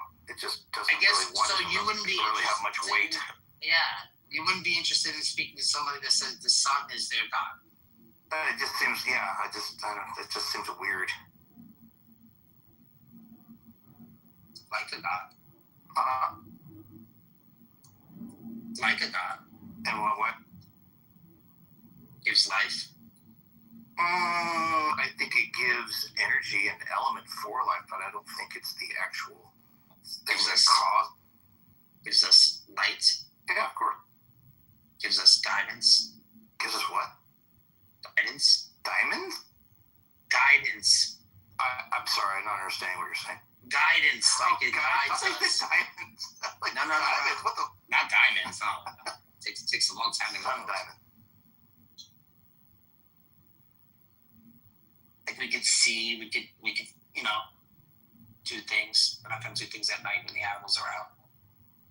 Are you interested in people using the word God, no matter what they're describing about the origins of life and the origins of the universe, because you want to keep the conversation kind of pointed back towards this traditional use of the word God, so you can kind of say, maybe you actually do believe this. I mean, what's the interest in keeping the word God used when people actually mean something completely? Well, because I talk to Jews and Muslims and stuff, and we have a different understanding of the God of Abraham. Yeah, even though we're keeping in that framework. There's a lot of similarities between those. Even though we're staying in that framework, if someone brings a different framework up, I'm sure we'd all have questions. Or one person I would say, I'm not so sure about you. What do you mean? What kind of conversation an atheist would have when somebody says the sun is their God? I just asked you what you meant by that, so what do you mean I wouldn't have a question? Would you have questions? Let's say I believe the sun. Weird thing you do, Mark. This is a weird thing. I asked a question, like, would you have questions? And I asked a question.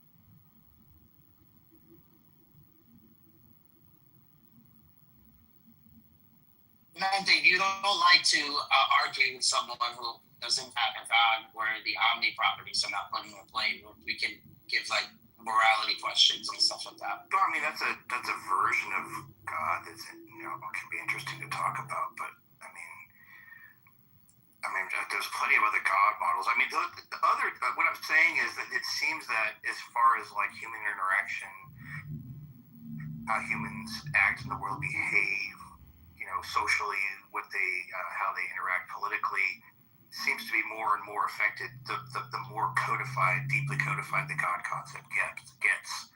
So if somebody just has like, you know, a kind of a real deistic or something simpler than that, it just doesn't seem to have much bearing on the rest of life. Or except maybe they can translate that as like, you know, we're from the same source, so I should treat you the same. You know, the rules and norms that you appeal to as an atheist, I could just appeal them to the God I believe in. Or you can appeal to a number of different gods. Well, yeah, my God could just be the sun, and the way you understand morality and the way things fall into place, I'll just say, yeah, God didn't really leave rules, and he just left it up to us, right? Yeah, it's kind of a deism concept. Yeah. Well, not deism, because I'm not saying anything scientific just yet. That's not scientific. I'm just looking at what I observe. It's a model of God. It's kind of a laissez-faire God, kind of a hands-off God. Yeah, but they use like science and stuff, right? The deism, don't they use science? Not that I'm aware of, not just to have. Well, if they're going to say the universe is God, I mean, that's give you evidence for the universe. I don't think deists say that the universe is God.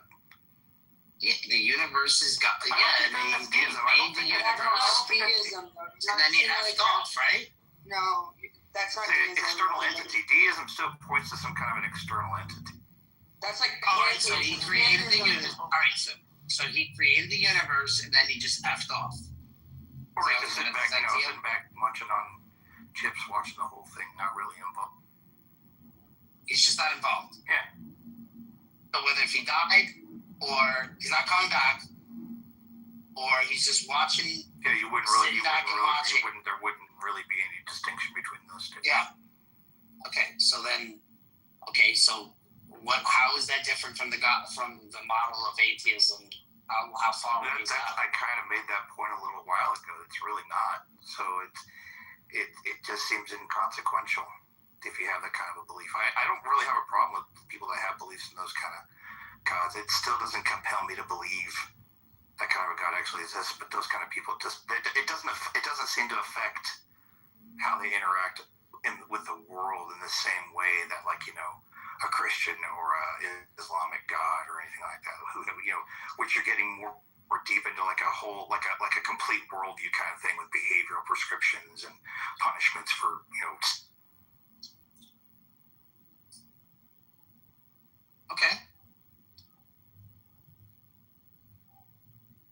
And that's why I think we spend more time talking about those particular gods, because those gods seem to have a lot more import onto how humans behave.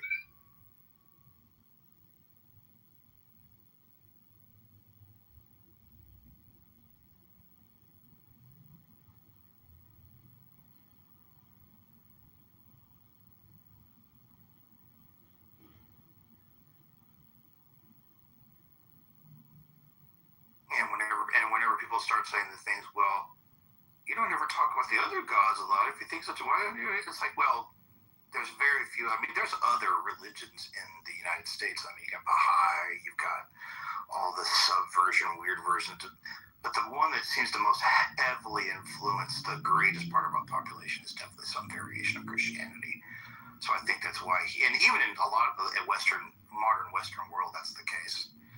So I think that's why that's the one we end up talking about most. Islam is affecting us too, but I just find Islam so fucking boring. Just it's on a level of ridiculousness that's so far beyond Christianity. I just don't even find it something worth talking. I think it's because they say things like 3 gods, or and then like they never prove it, and then it just gets into some sort of we don't even know what they're talking about, and I understand sometimes it does get really ridiculous, because even for an atheist, they understand the Christian model. So it does get a little exhaustive. Yeah. If I think that would change if somehow some version of Sharia somehow for whatever crazy fluke started establishing itself in some community on a broad scale and spread or whatever, then I think we'd definitely be talking about it a lot more. But right now, it just doesn't have the social impact to make us really consider it. I think locally they have some kind of Sharia. Yeah, like neighborhood, like neighborhood-based stuff. Stuff like that. Yeah, but as far as like anything bigger than that, I'm not so sure. I think they need a caliphate or something like that. Who knows? Yeah, well, the American systems that are in place just wouldn't allow that. I think America is still pretty tolerant as far as like allowing cultures to have some kind of like self-governing to a certain extent in that way, but they're not going to let an entire city or a state everything is research and development, assimilate. This is the model. That's just they have to accept that if they move to the United States. Yeah.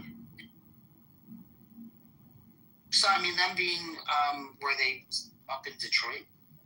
Dearborn. That's one of the big places. Yeah, let them. I mean, they've been there for quite a while now, and you heard there were some stories that circulated a few years back about there being maybe some conflicts, but I don't really hear about this. Some white boy going out there and causing ruckus in the street fence. Yeah, which is unnecessary to do. Right. A little embarrassing. Yeah,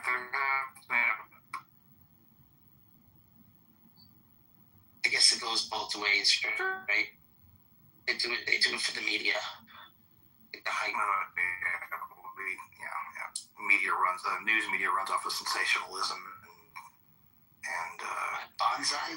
What was the way it was described once to me? Humans naturally have an instinct to want to look at train wrecks, just how we're wired, so we can avoid those things. The media is not unfamiliar with that. That's why you see so much negative information in them. Oh yeah, we love those. Yep.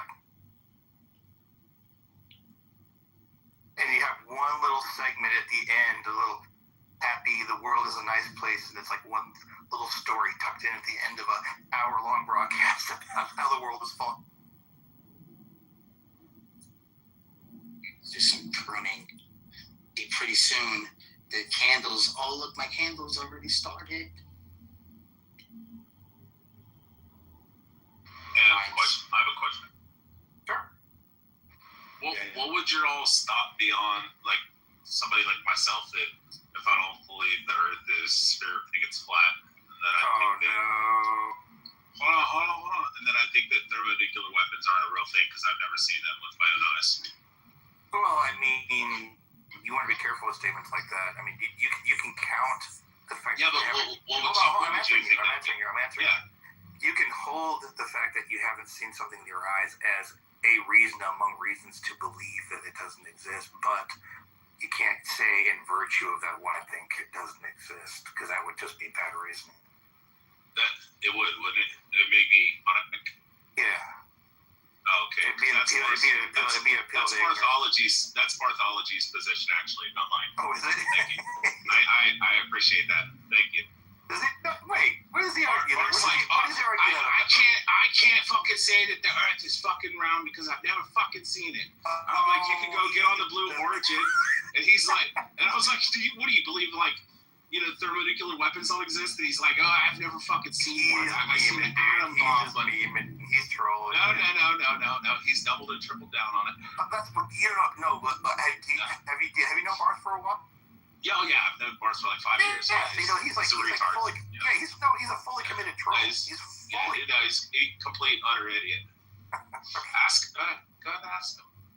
Oh, I've known Barth for a long time. I know the game. Barth, do you believe that thermonuclear weapons are a real thing?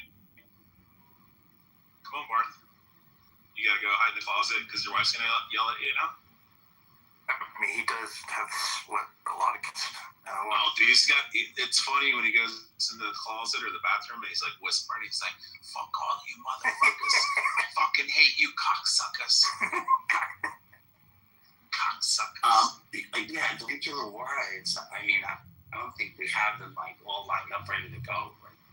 Yeah. And you said that you didn't believe they were real. Yeah, I don't believe many of them are actually built and ready to go. No. You said any of them. You said you don't believe that they. Yeah, I don't think there's many countries that actually have them. No, that's not your position. Your position, I made sure to get clarification. You believe that they don't exist. Is that accurate, Mark? Mm-hmm.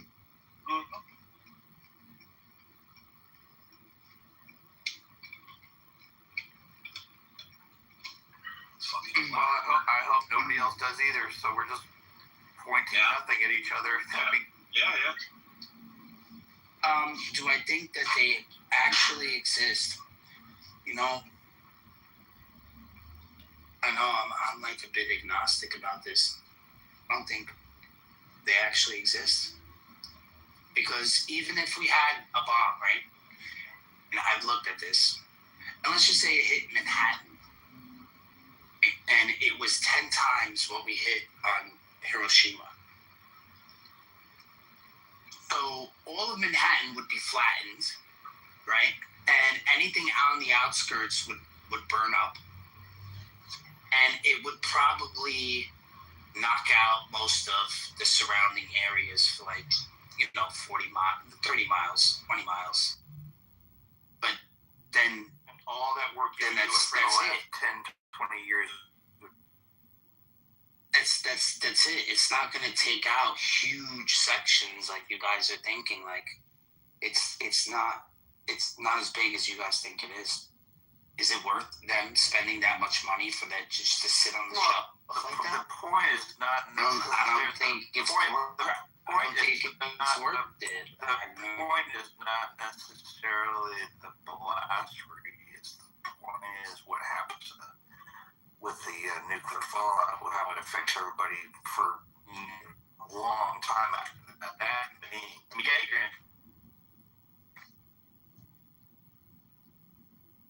Wait. So how much do you think the radiation of that? I'd have to look at. I don't know the That's what I'm trying to ask you. That's what I mean. Like these people just make stuff up about these things. Well, you can just look at what happened in Hiroshima and Nagasaki. If you look at, you could just exponentially round that up. If they did, if they predict a blast happens in the city and then they look at weather patterns, okay, this is going to be how the fallout. They can literally draw a path of radiation death from that initial blast point, and it's going to extend for a very long. It's going to extend for very long. Some people do this stuff, like they watch Star Trek, like atheists. Wait, and they think because Star Trek has stuff that's. Mark, don't do that. You're going to trigger me. Don't make the second word track. Don't make the second word track. Track. It's track. It's Trek. No, it's Trek. Oh my God. He's found my weakness.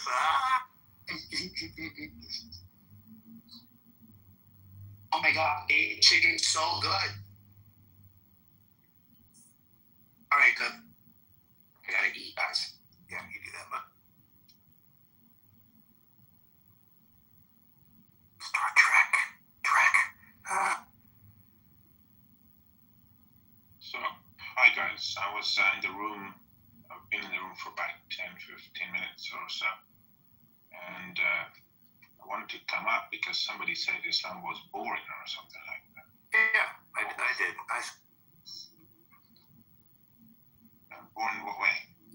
Boring in that it doesn't really have any serious impact in my personal life or in much of my extended community or the country.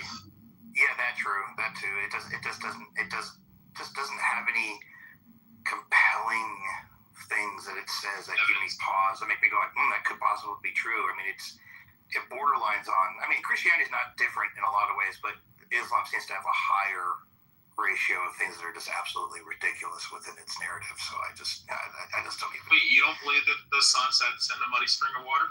No. I don't believe sperm comes out the middle of your back either. Yeah, well, between the ribs and the backbone, yeah. I just doesn't actually say. There's no verse stating that sperm comes from the back. It does. It says between the male gushes forth the fluid that creates the baby, and it says it comes between the rib and the backbone. And then it says for the woman, it's behind the breastplate. No, it's referring to the human being that comes between the loins and the backbone to the birth canal. That's what it's referring to. No, it's not. It says the man's fluid gushing. No, it doesn't. It says it extrudes or it comes forth.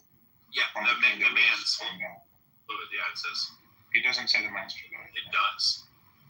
Go read it again. No, if you read the verses in context, which I've done, especially if you read it in Arabic. Oh, so you don't. Okay, wait. Is this one of these you don't trust your scholars to transliterate it properly? Is that what you're saying? Yeah, I go for the Arabic, and the Arabic says okay. So the scholars that put all the parentheses and have 40, 50 years worth of scholarly training and stuff like that. They don't know what they're talking about, but some guy in Clubhouse actually knows what it really says. I just go by the Arabic. The verse itself doesn't mention. Wait, aren't you a revert too? Can I finish, please? Yeah, you're a revert. It's not crazy. The verse. Okay, whatever. The verse itself does not mention the human being or the sperm. It's the fluid. The man's fluid. No, it doesn't. It doesn't. Why bring it up? And the context shows that it's referring to the human being. If you read the preceding and subsequent verses, it's talking about the human being. No, it's talking about the fluid gushing forth from between the ribs and the backbone. I've literally read it like 100 times. You've read it like 3 times. What you're talking about because you're a revert. I'm not a revert. I'm a born Muslim.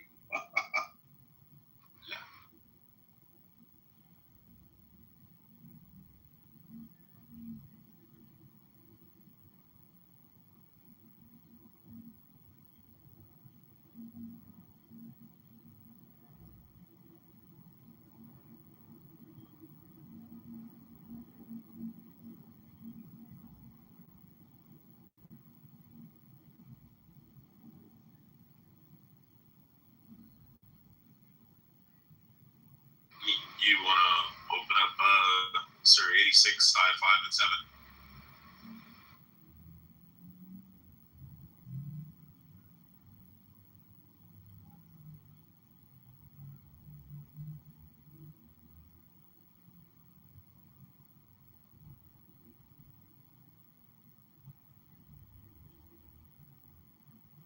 All right, what's that verse, Rich? What'd you say it was? Oh, yeah, Sir 86, I 6 and 7. He is created of a spouting water that comes out from between the loins and the chest bone. This is talking about the woman. Okay, so let's just read the verses from the beginning, right? So verse 1. In the name of Allah, the gracious. So you're saying this verse is fucking retarded? Rich, you gotta let him talk. No. Oh, go ahead, Barth. Yeah. Okay, yeah, thanks. Flat Earth. By the heaven and the morning star, and what should make you know what the morning star is? It is the star of piercing brightness. Then he goes on to say, there is no that has a guardian over it. So now verse 5, let man consider of what he is created. He is created of gushing fluid. He emerges from between the loins and the breastbones. Surely Allah has the power to bring him, that is the human being, back to life. It's not referring to the sperm coming back. So what's the gushing fluid? Yeah, okay. Yeah, okay. No.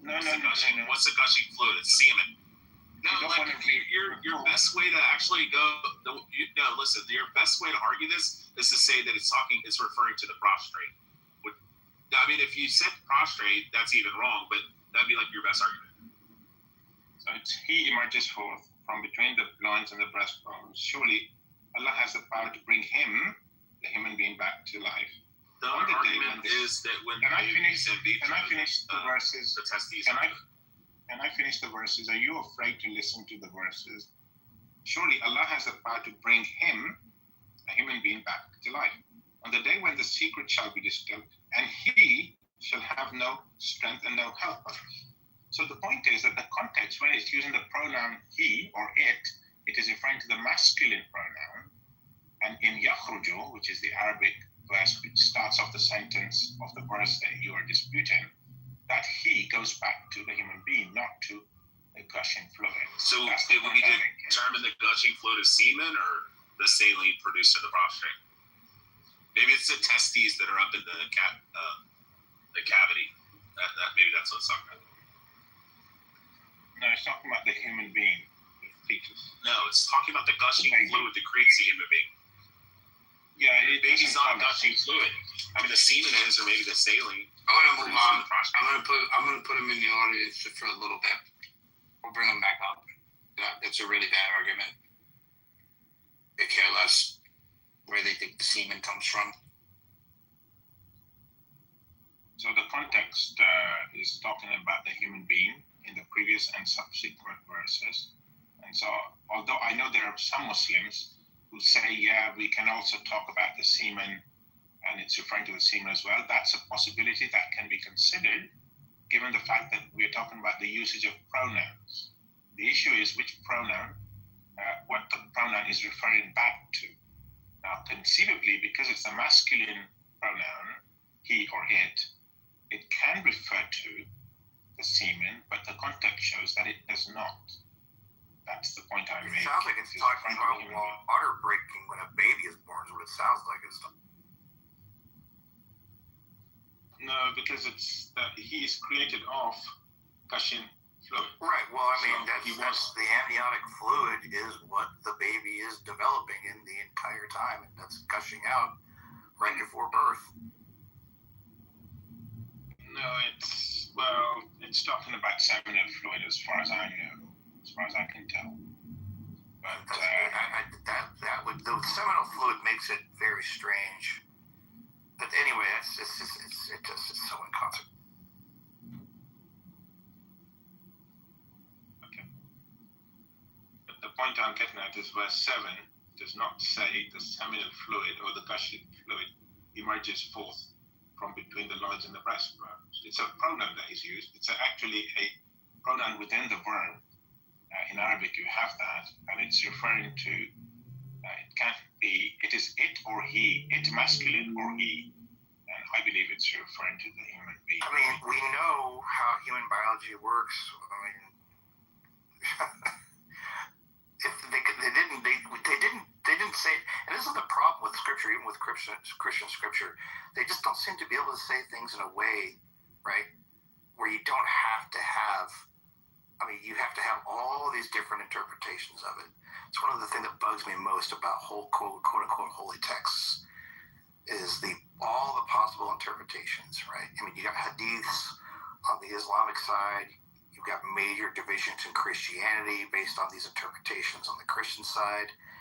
I mean, it just bothers me that supposedly these absolute truth holy texts couldn't be done in such a way that, you know, you're going to have that problem. I don't know.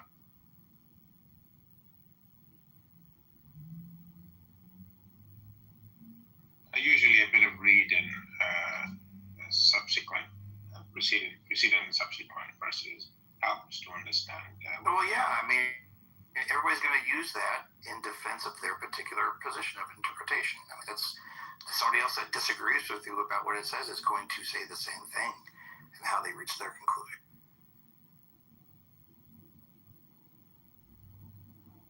Yeah, but the gentleman who I didn't really want lowered to just listening, but you know, that's not my goal.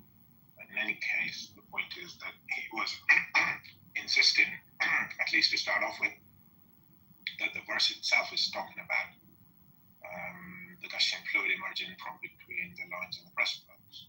Then he joined the two verses together, 6 and 7, to make the point. He didn't look at this. It's a very strange way to word that. It's a very odd way to describe human biology. And especially if you're going to point to it as something that indicates that special knowledge was had by these people that wrote this. And they write about human, you know, biological generation, biology in that way, that's bizarre. I mean, it seems like they really didn't have a strong idea about what.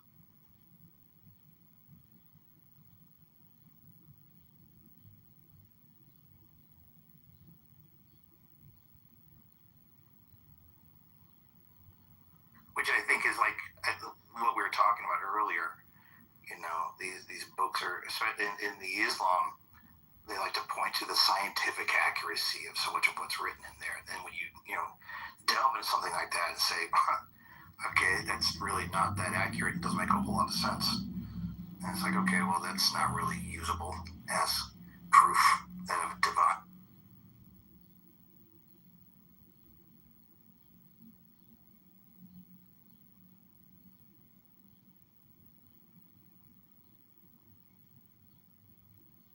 And that's your opinion, that's fine. You're entitled to it as I am too.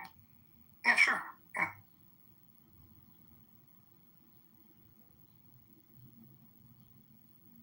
And ultimately, that's all we're left with, which is a real big problem when you're asserting absolute truth of a holy text. Huge epistemic issue that really can't be circumvented. And causes, I think, the deepest problems for religion.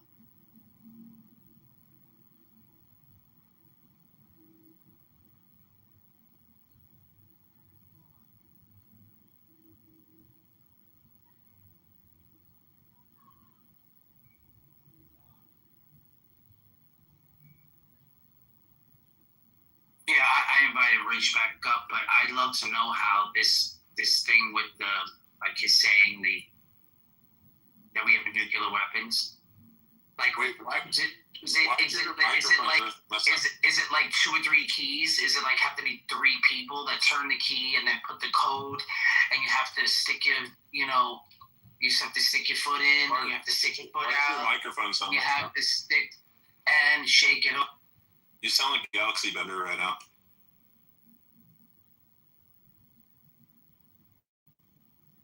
He does sound like Galaxy. Oh man, that's a name I haven't heard in a while. Holy cow! He's under Mikhail. Wait, what? Mikhail's Galaxy? Shut your fucking goofy ass mouth. Galaxy Bender was way weirder in the beginning when I met him. So if that's Mikhail, he's chilled way out from this when I first met him. Well, there's 2 of them. He's doxing them. Who here believes in the process of evolution?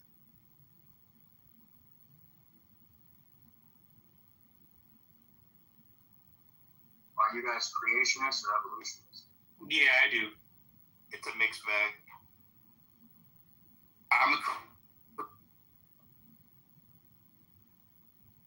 Oh, hey, Enriquez, have you ever read, you got your phone or no? Yeah, I'm on my phone. Okay, open up Sunan Abi Dawud 4717. Hold on a second. That's beautiful. This is one that, like, it really hits my heart. It's in the chat. So I'm both. I believe in creation through evolution. Oh, we're going to talk about buried newborn babies. Now, Rich, we're only doing one hadith. That's it. This is the only one. This is the last one. What the hell is that verse talking about?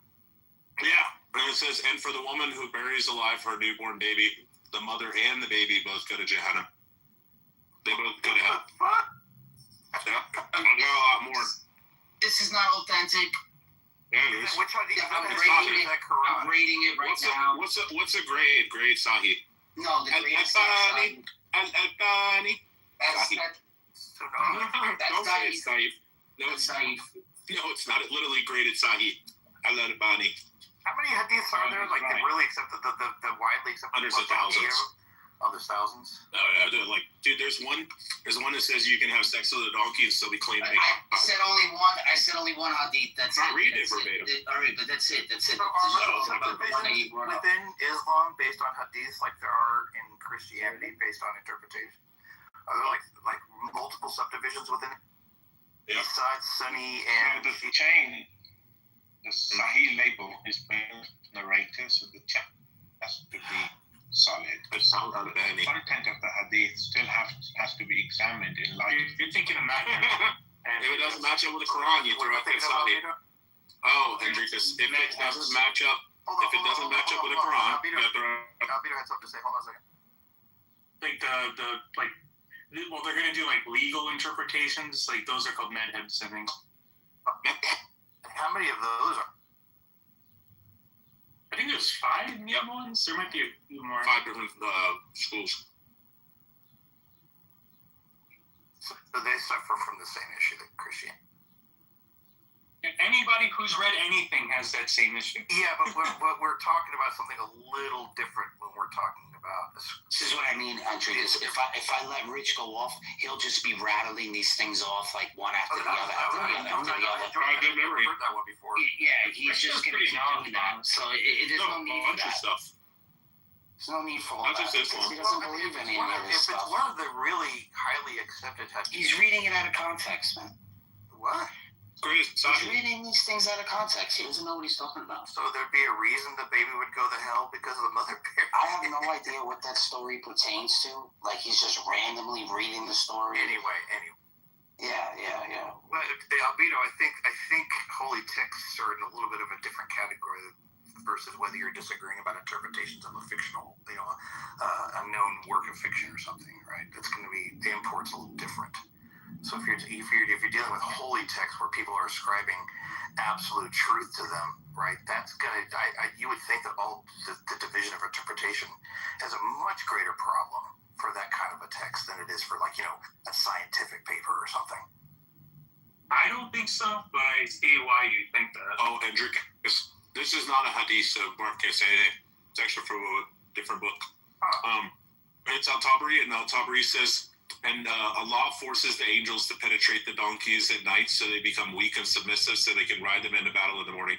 I'm sure you can get pretty freaking. You see what I'm saying? Like, so, and Enriquez, listen, if there's a Muslim up here attacking Christianity, right, then it's legitimate to say, like, the stuff that he's saying, right, as a response. But there's no need for it. There's none of that going on. Like, there doesn't need for that to have that much aggression. Do you get what I'm trying to say, Enriquez? I guess. It's better conversations to be had. I would think if you're going to bring up something that a book about the Quran, about Islam says, you would need to pick, like, one of the highly accepted ones than getting really obscure and finding a quote about what it's. And it seems like that was a... I have limited knowledge of the distribution. I'm not trusting what that guy says. First of all, he gave me a link. He has a link. He put a link up for it. Oh, okay. All right. And where does this? How does this story start? Because we're just getting it at the climax. So what's up with this? Like these YouTube shorts that we're getting of these. I don't have a hard time believing that Islam contains the same kind of crazy, especially in the Old Testament of Christianity. I don't have a hard time believing that it has crazy statements like that. I don't have a hard time believing it at all. It doesn't seem outlandish to me. The Bible's got plenty of those too. So, but what's weird? The only issue I might have had is I don't know how accepted what he quoted is as some kind of authoritative thing within Islam. Well, I can tell you it's not, certainly in my school of thought, it's not. These kind of wacky hadiths are not accepted. If they're consistent with the Quran, then one would accept them. Even if it is labeled Sahih according to the chain, the content still has to be examined in light of the Quran. Even if it is in Bukhari, not in an obscure book, even if it is in Bukhari, if it is not consistent with the Quran, we don't accept it. Right. But even the ones that are accepted, we're still going to find some pretty wacky stuff in there. Just like. Well, the Bible is the Christian scripture, and the Quran is the Muslim scripture. Other books are secondary, or in fact tertiary to the Quran. Consider Christians and Jews people of the book, and they observe the Old and New Testament to some degree or another? Say it again. I missed the first part of what you said. said, don't Muslims view or consider and call Christians and Jews people of the book, and they observe the Old and the New Testament to some degree or another? There is some kind of cross-pollination. I mean, they think that the Bible is part of God's revelation to an extent. I don't know if they all agree on that. They observe all the prophets of the Old and the New Testament. Right. So yeah, I don't think there's as deep. I don't think all Muslims accept there's as deep a divide between Islam sacred texts and Christian sacred. Because I would consider the Quran an extension of the Old and New Testament, and it kind of has modifications to the New Testament. Now, Christians aren't going to accept that for sure. Yeah, we talked about that, Jeff. I'm talking about from a Muslim perspective.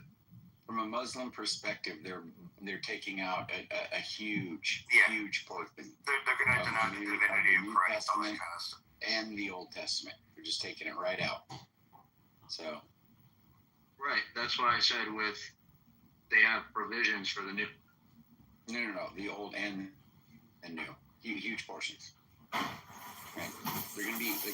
So they have different narratives in the Old Testament. They don't have the same stories. Noah's Ark is not the same. Abraham and Isaac is not the same. It's Abraham and Ishmael. They have a whole different. They're completely modified. So, Sodom and Gomorrah, not the same. Any story that they have that's similar, it's exactly that. It's similar, but it's completely different characters, the way it takes place, all kinds of stuff. And clearly, it's not Yahweh. I think they try to. I think they do. I do hear Muslims paying a lot of lip service though to Christian scriptures because because they have to.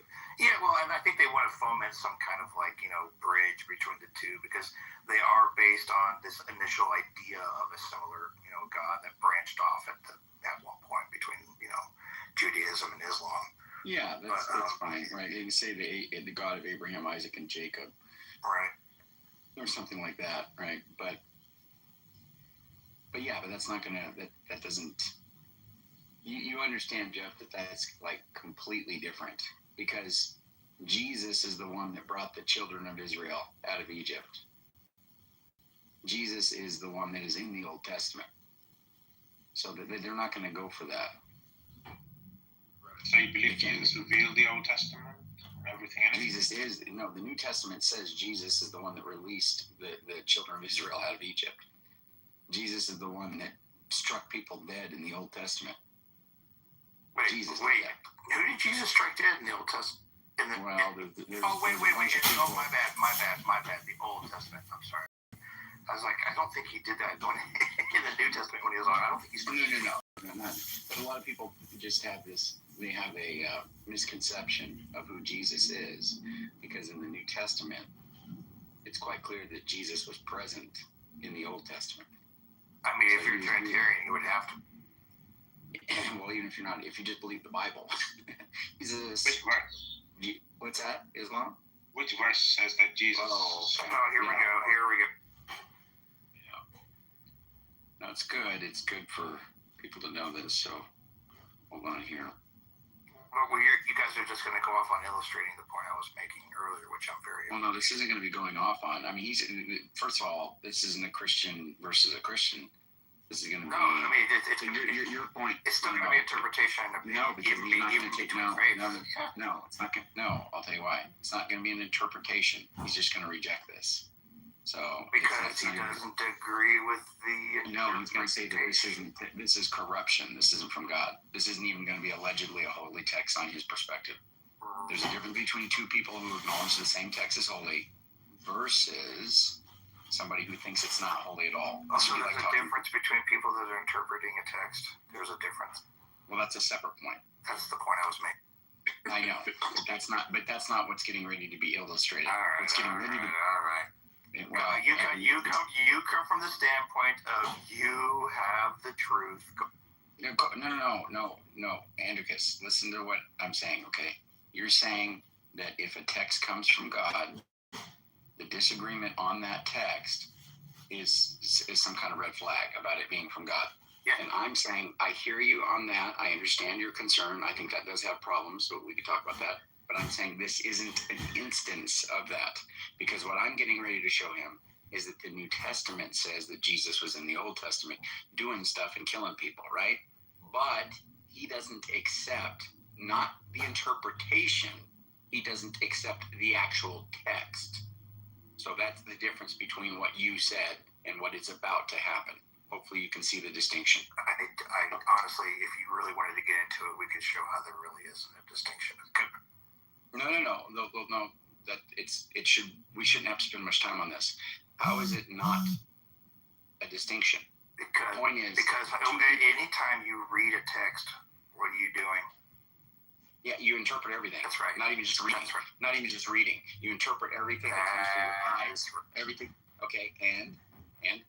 So he's interpreting it as not. Yeah, but that's not. But no, not being. Hey, I'm gonna start interrupting like Andrew. No.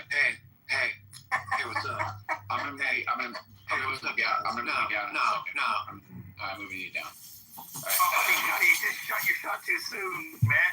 Yeah, just be quiet. So the point is that it is not a matter of interpretation. Here's why, Andricus. He can agree with the interpretation. The way you said that. Be quiet, honey. He can agree with the interpretation. That's not the issue. He's going to say it's corrupted.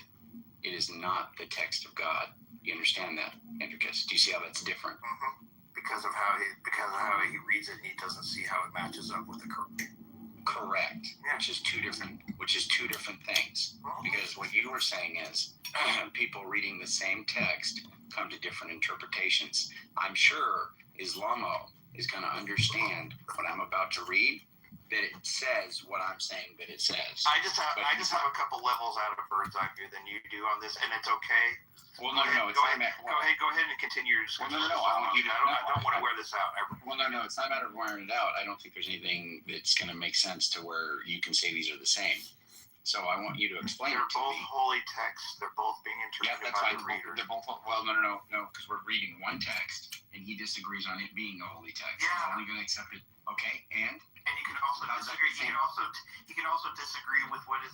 Yeah, he could. Part of it. I don't think they disagree. I don't think they would say that the entire text is not inspired. That's not what we're saying. So what you were saying that when two people read Andrew, seriously, Andrew, I don't want to get this deep into this because this turns into a pedantic thing about and this is seriously fueled by thinking that one text is actually more pertinent than the other because it is the truth. And that's not some motivation for this discussion. I think it'd be more interesting right now if you went with Islam. Wait. So when I was about to read text, you're all, here we go. Those are two very different things, and I don't know why you're not acknowledging that. You're just kind of papering over. I don't know why you're so upset that I would have a because you're not making a completely valid point about it. Yes, I am, but it's okay. Okay, so your point. Okay, you can do it one more time. Hopefully, you'll have a response rather than just saying let's move on or it's pedantic or any of that.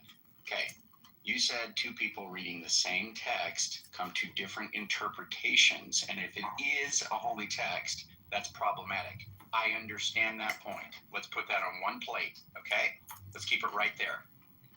The point that's about to be made. No. Okay, I see the misunderstanding. If it is purported to be a holy text, I'm not saying that it is.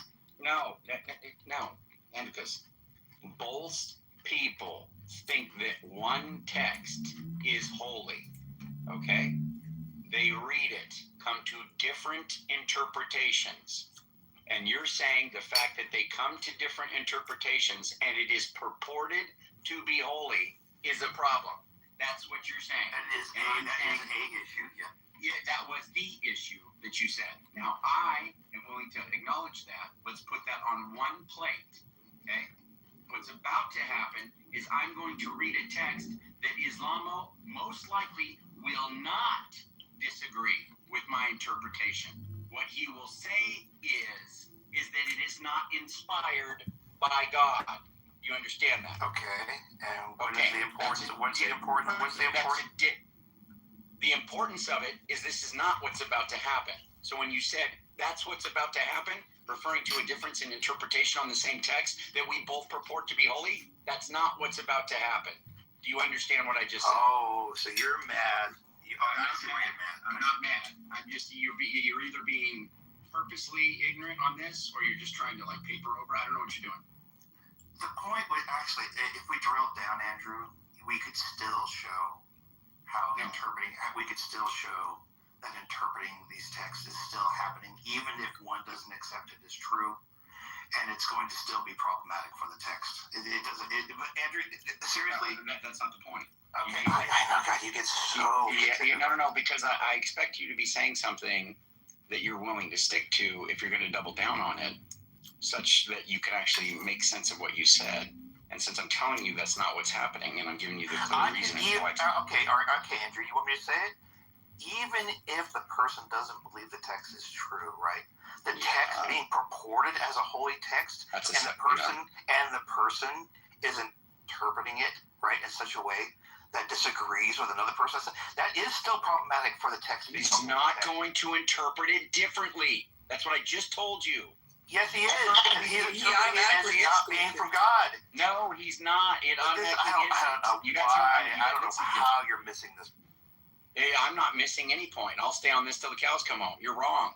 Okay? The point is that if I read it, he will agree with the interpretation. That's not the point. Wait. What aspect of the scripture? Because if the interpretation is just about a story that it's pointing to, he's still going to disagree via interpretation that it's from God. No, this is insane. And Andricus, look, I don't think Islamo is so. I've talked to Islamo before. I actually have some respect for Islamo. I don't think he is so motivated and so dishonest that he would say something stupid to the point where when it says Jesus died on the cross and rose from the dead, that he's going to say that doesn't mean Jesus died on the cross and rose from the dead. That would be pretty stupid. And it's not a matter of interpretation. You understand that? Yeah, everything's interpretation when it comes to text. Oh my gosh. Brother. Can I just ask something real quick, Andrew? Because you're being like, come on. Even though you agree with me on the point that interpretation. No, I don't agree with you on that. I don't agree with you on that. You're being because it's not a matter of you're saying something when I try to respond. This is okay. I'm gonna move you down, Gray. You do the weird stuff. Can I ask a question? What's that? Why is the expectation that it would be perfectly clear text? I don't think that's. I agree.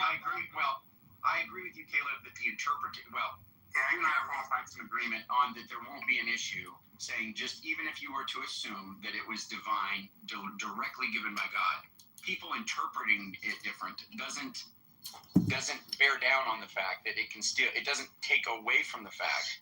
Well, that's what I'm saying. I'm trying to understand where the question comes from, right? Why is the expectation that you couldn't have different interpretations if it's from God? It's an infinite being. Why wouldn't the meaning of the text that come from an infinite being also be multiple?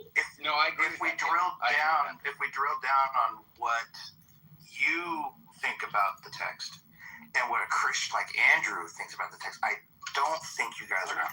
We don't. Of course we don't. We're not. What? Okay. No, even the absolute truth of it, you guys are not going to. What are you talking about? I can play the traditional role of Orthodox Jew and tell you what that is. Yeah. Right? Right. But you're right. Judaism tolerates, even through the divinity of the text, it tolerates different interpretations. And I agree with that too, Caleb. Actually, that's a very fair point, because it's the case that, Andricus, that God may have a different thing to express to somebody through his text. And so obviously, it doesn't have to, there needs to be some conceptual skeletal framework that does have overlap in the minds of all the people who read it. There is some truth to that. But it isn't the case that any particular text or anything that somebody learns at a particular time needs to be identical to somebody else's interpretation of it at that time. God could use that for purposes for that person at that time. So that's not a problem. If you don't think there's consequence for misinterpretation, then we're probably missing. We're probably talking past each other. If you are a person that thinks there is consequence for misinterpretation, you have no justification. Chris, which side of this debate are you on? Are you on the you can't have multiple and it still be divine? Like, do you think that Andrew, is Andrew your teacher and a learned elder who can teach you what words mean? Isn't this fascism? Try passing around the mod. There's consequence for having an incorrect interpretation. Well, you said there is. You just said there is. What are you saying? you just said that? But you need to talk about. Yeah, but you got to talk about the different genres of the text. I mean, a wrong interpretation of law, a wrong interpretation of narrative detail, a wrong interpretation of poetic detail. I mean, you got to be specific here about what interpreted means. Yeah, what kind of import is it going to have on me? I cannot say it any simpler. If people are going to say to you, you are going to face a severe consequence if you don't have the correct interpretation of this text, right? Who says that? Hey, that's oh my God. All right, bro. So, look, Caleb just gave a very valid point, right? That needs to be also talked about. If I misinterpret the Song of Solomon about some kind of fantasy or some kind of sexual, experience or romantic interaction between. Hold on, listen. No. And now what you're doing is you make a statement. You just make a broad statement. Then I show you a clear counter example. You go, well, you don't need to show counter examples. No, I'm not showing counter examples. My point is there's plenty. No, that's not pedantic, bro. That's not pedantic. You're literally getting down to words. Let me ask you this, Andrew. Well, do you think there's severe eternal consequence for misinterpreting? Yes, at times there can be. Yeah, so fuck off with all of this. What have you been doing for the last 15 minutes? That's not an F-off thing, Andrew Kiss. That's not an F-off thing because the point is. No, the point is, it's not scripture simplicator, okay? It is going to be literally just agree. No, it is not scripture simplicator. It is going to be certain concepts within scripture are going to be crucial. And I would be arguing those will be clear and people will be able to understand those. The ones that are relevant and matter, people will have agreement on those. Oh, that's obviously not true either, right? It all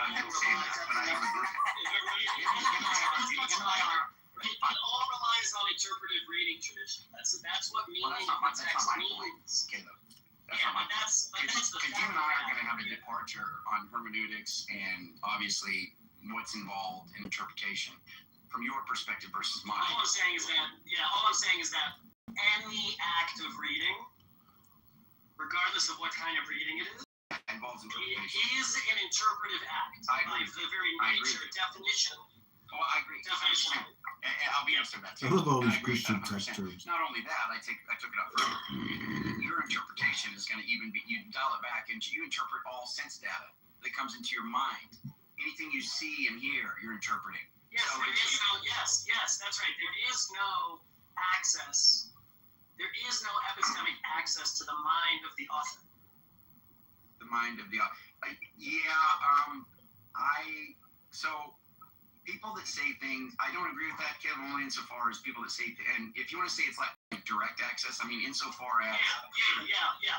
No direct access. Well, I mean, insofar as we're talking about God and he's not giving us like direct access to his mind, then that's fine. Andrew is a clown.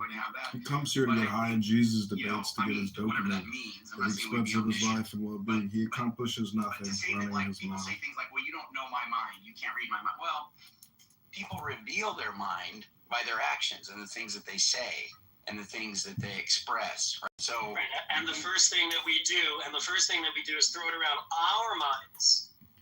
Yeah. What did we think? What did we think we hear? What do we think that means? Yeah. It's a totally on my side activity. I agree. But I don't think that. But my point is, I don't think that reduces us to pure subjectivity. So I'm not saying it reduces. No, I'm not saying that either. It's just that none of these issues entail that the text is not divine. I agree with that 100%. I think you and I can find agreement on that. So, Andrew Kiss, just to be clear, we just now have been talking about differences of of interpretation on it, potentially that we both find to be divine. What's about to happen with Islamo is that. And I just wish you would just, instead of just saying, well, there's 3 layers and 4 Well, you beaches haven't going struck deep. on, and 10,000 Andrew's EOIU, shadow and there's something else going doesn't on. deal with Makes him. sense of what I said. There's No, nothing. it's just not what you said. Not the no thing. This isn't going to be a matter of different He's interpretation a on low the same IQ text. literalist. There Islam is is going no to reject it. He's mysticism going to say in this is not divinely inspired. It's been corrupted. It's not from God. Okay? That's going to be his view. It has to be. I wish you guys would continue because I think we've already reached. Okay, well, you're just saying, is that your way of not, that's your way of just not accepting what I'm saying? No, because you already agreed with me, so you can move on. I don't agree with you. Okay, fine. You did. If I agree with you, you mean I agree your point is actually what's about to happen? No, because that's what you said. And but I struck a nerve deeper than that, which is why you went kind of. That's a separate point, and I agreed, and we just talked about it.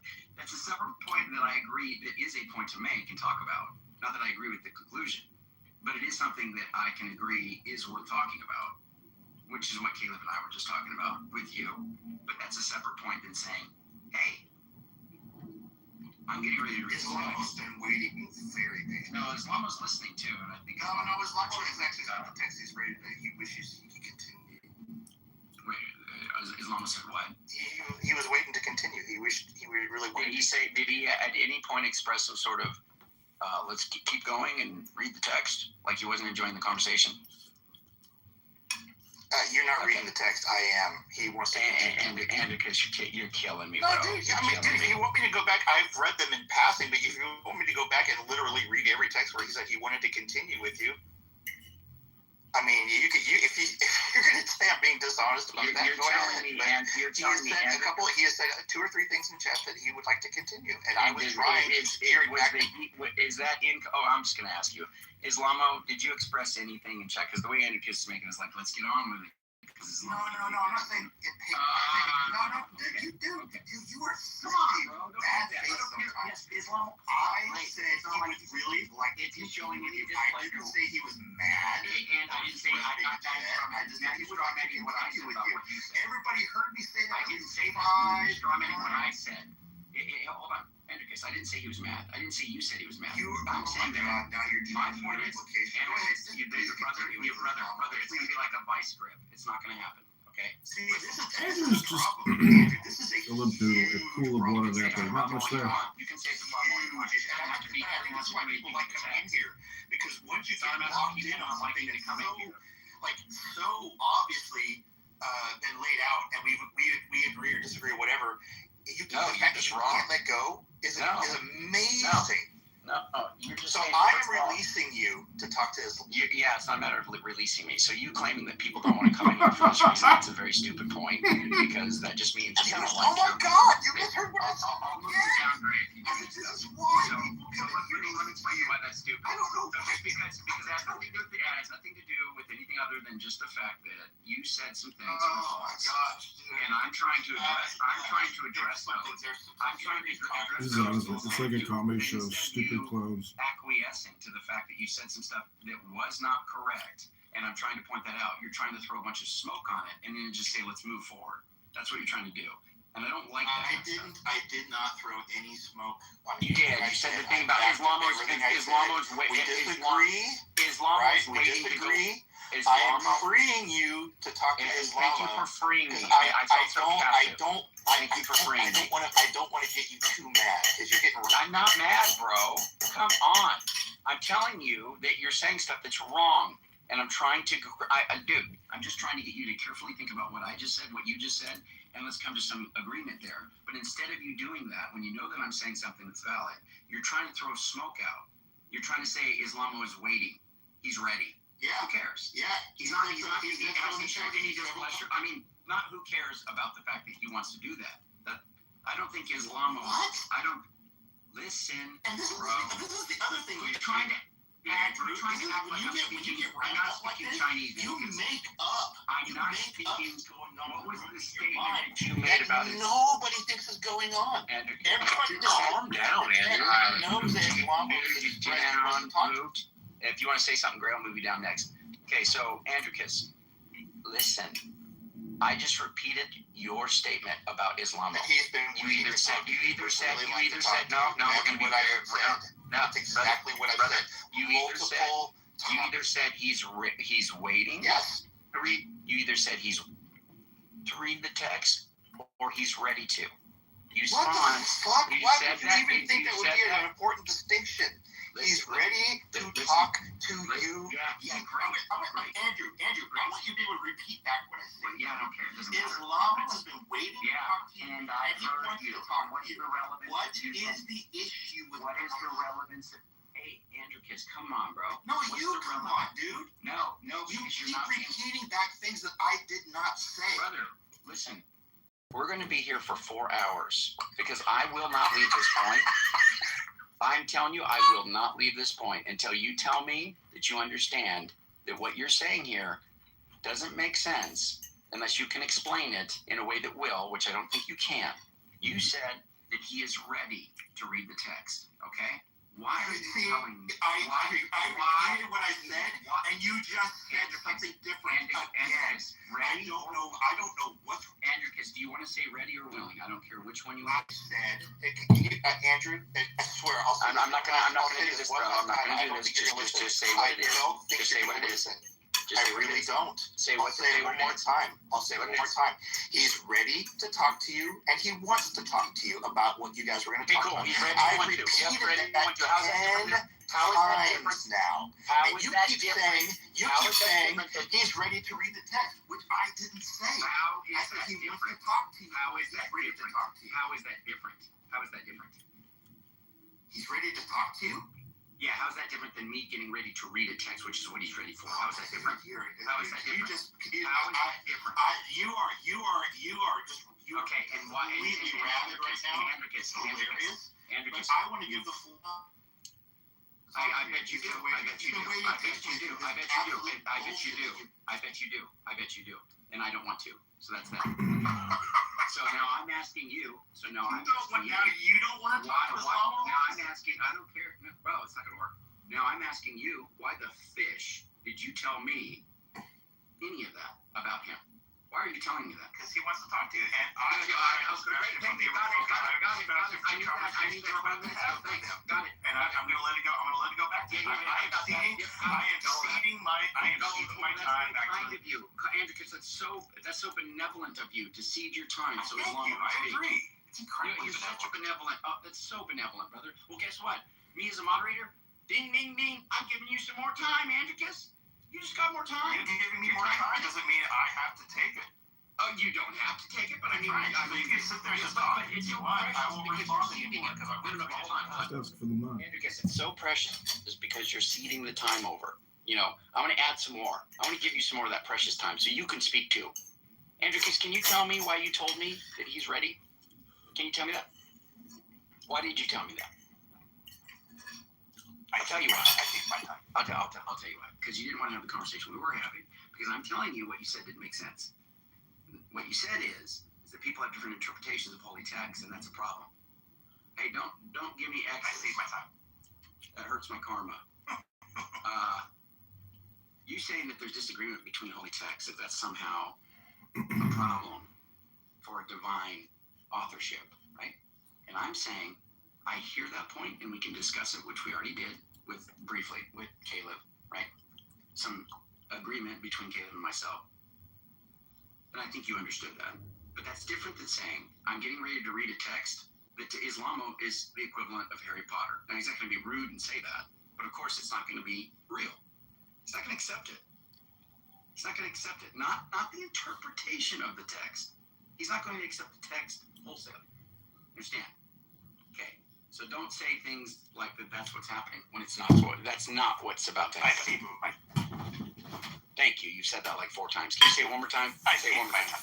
Thank you. Okay. All right. because you did that. Let's pick because there is a deeper point I want to make about that, but I think he's been very patient. And it's not a matter of that, brother.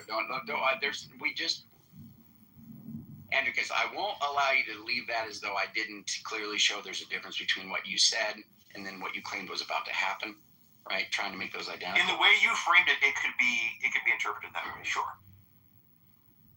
That is like That's a masterful smoke bomb going on there. Thank you. It's not.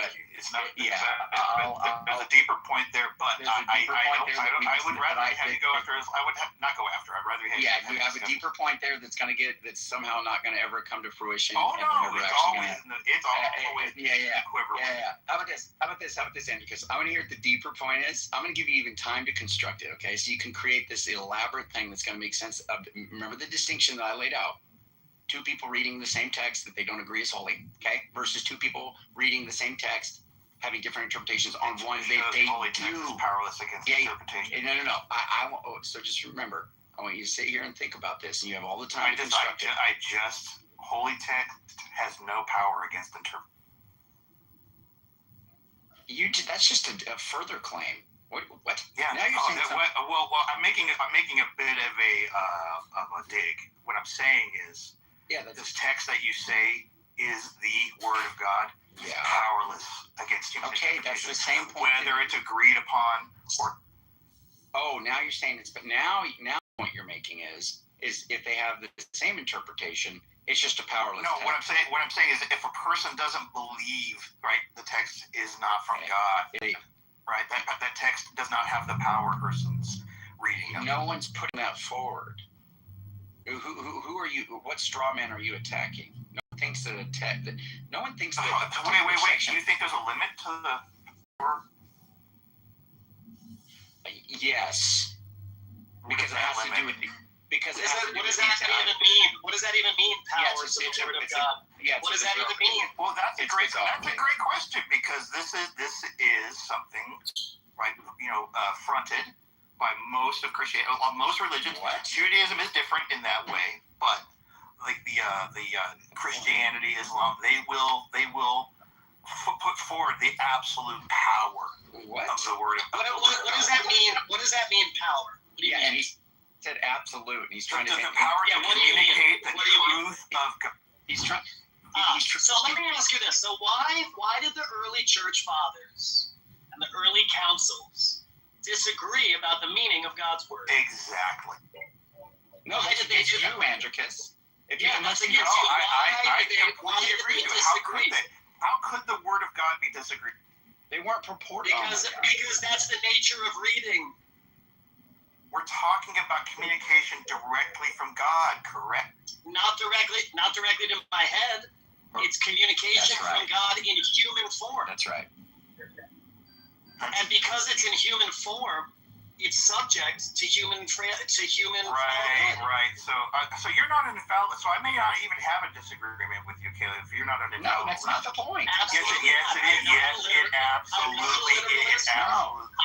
I don't believe the Bible is inerrant. I'm not a literalist. But you could, though. The Bible speaks in one voice. You could. But you could, though. You could, though, Andricus, because your point doesn't. Dude. You think that the Bible or any keep uncovering more layers, dude. No, none of the layers here, and we're uncovering the false assumptions or the things that don't make sense underneath them. Okay, so the layers that you're trying to uncover, you're trying to say that a text, you made this claim, it should have absolute power if it's from God, right? It shouldn't be limited. That's a crazy thing to say.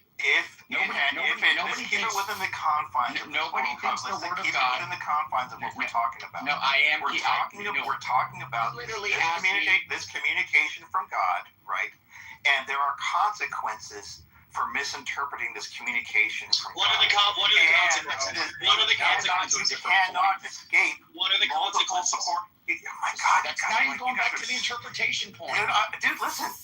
Oh my God. You're talking about the words from God Himself, inspired, however you want to say they were communicated. Right? And again, Caleb and I may not have an issue here because he's not going to be purporting the same thing. Oh my gosh. We may not have the same issue, but if you're going to, there are very, very, very specific, right, conditionals that I'm establishing at the beginning of this.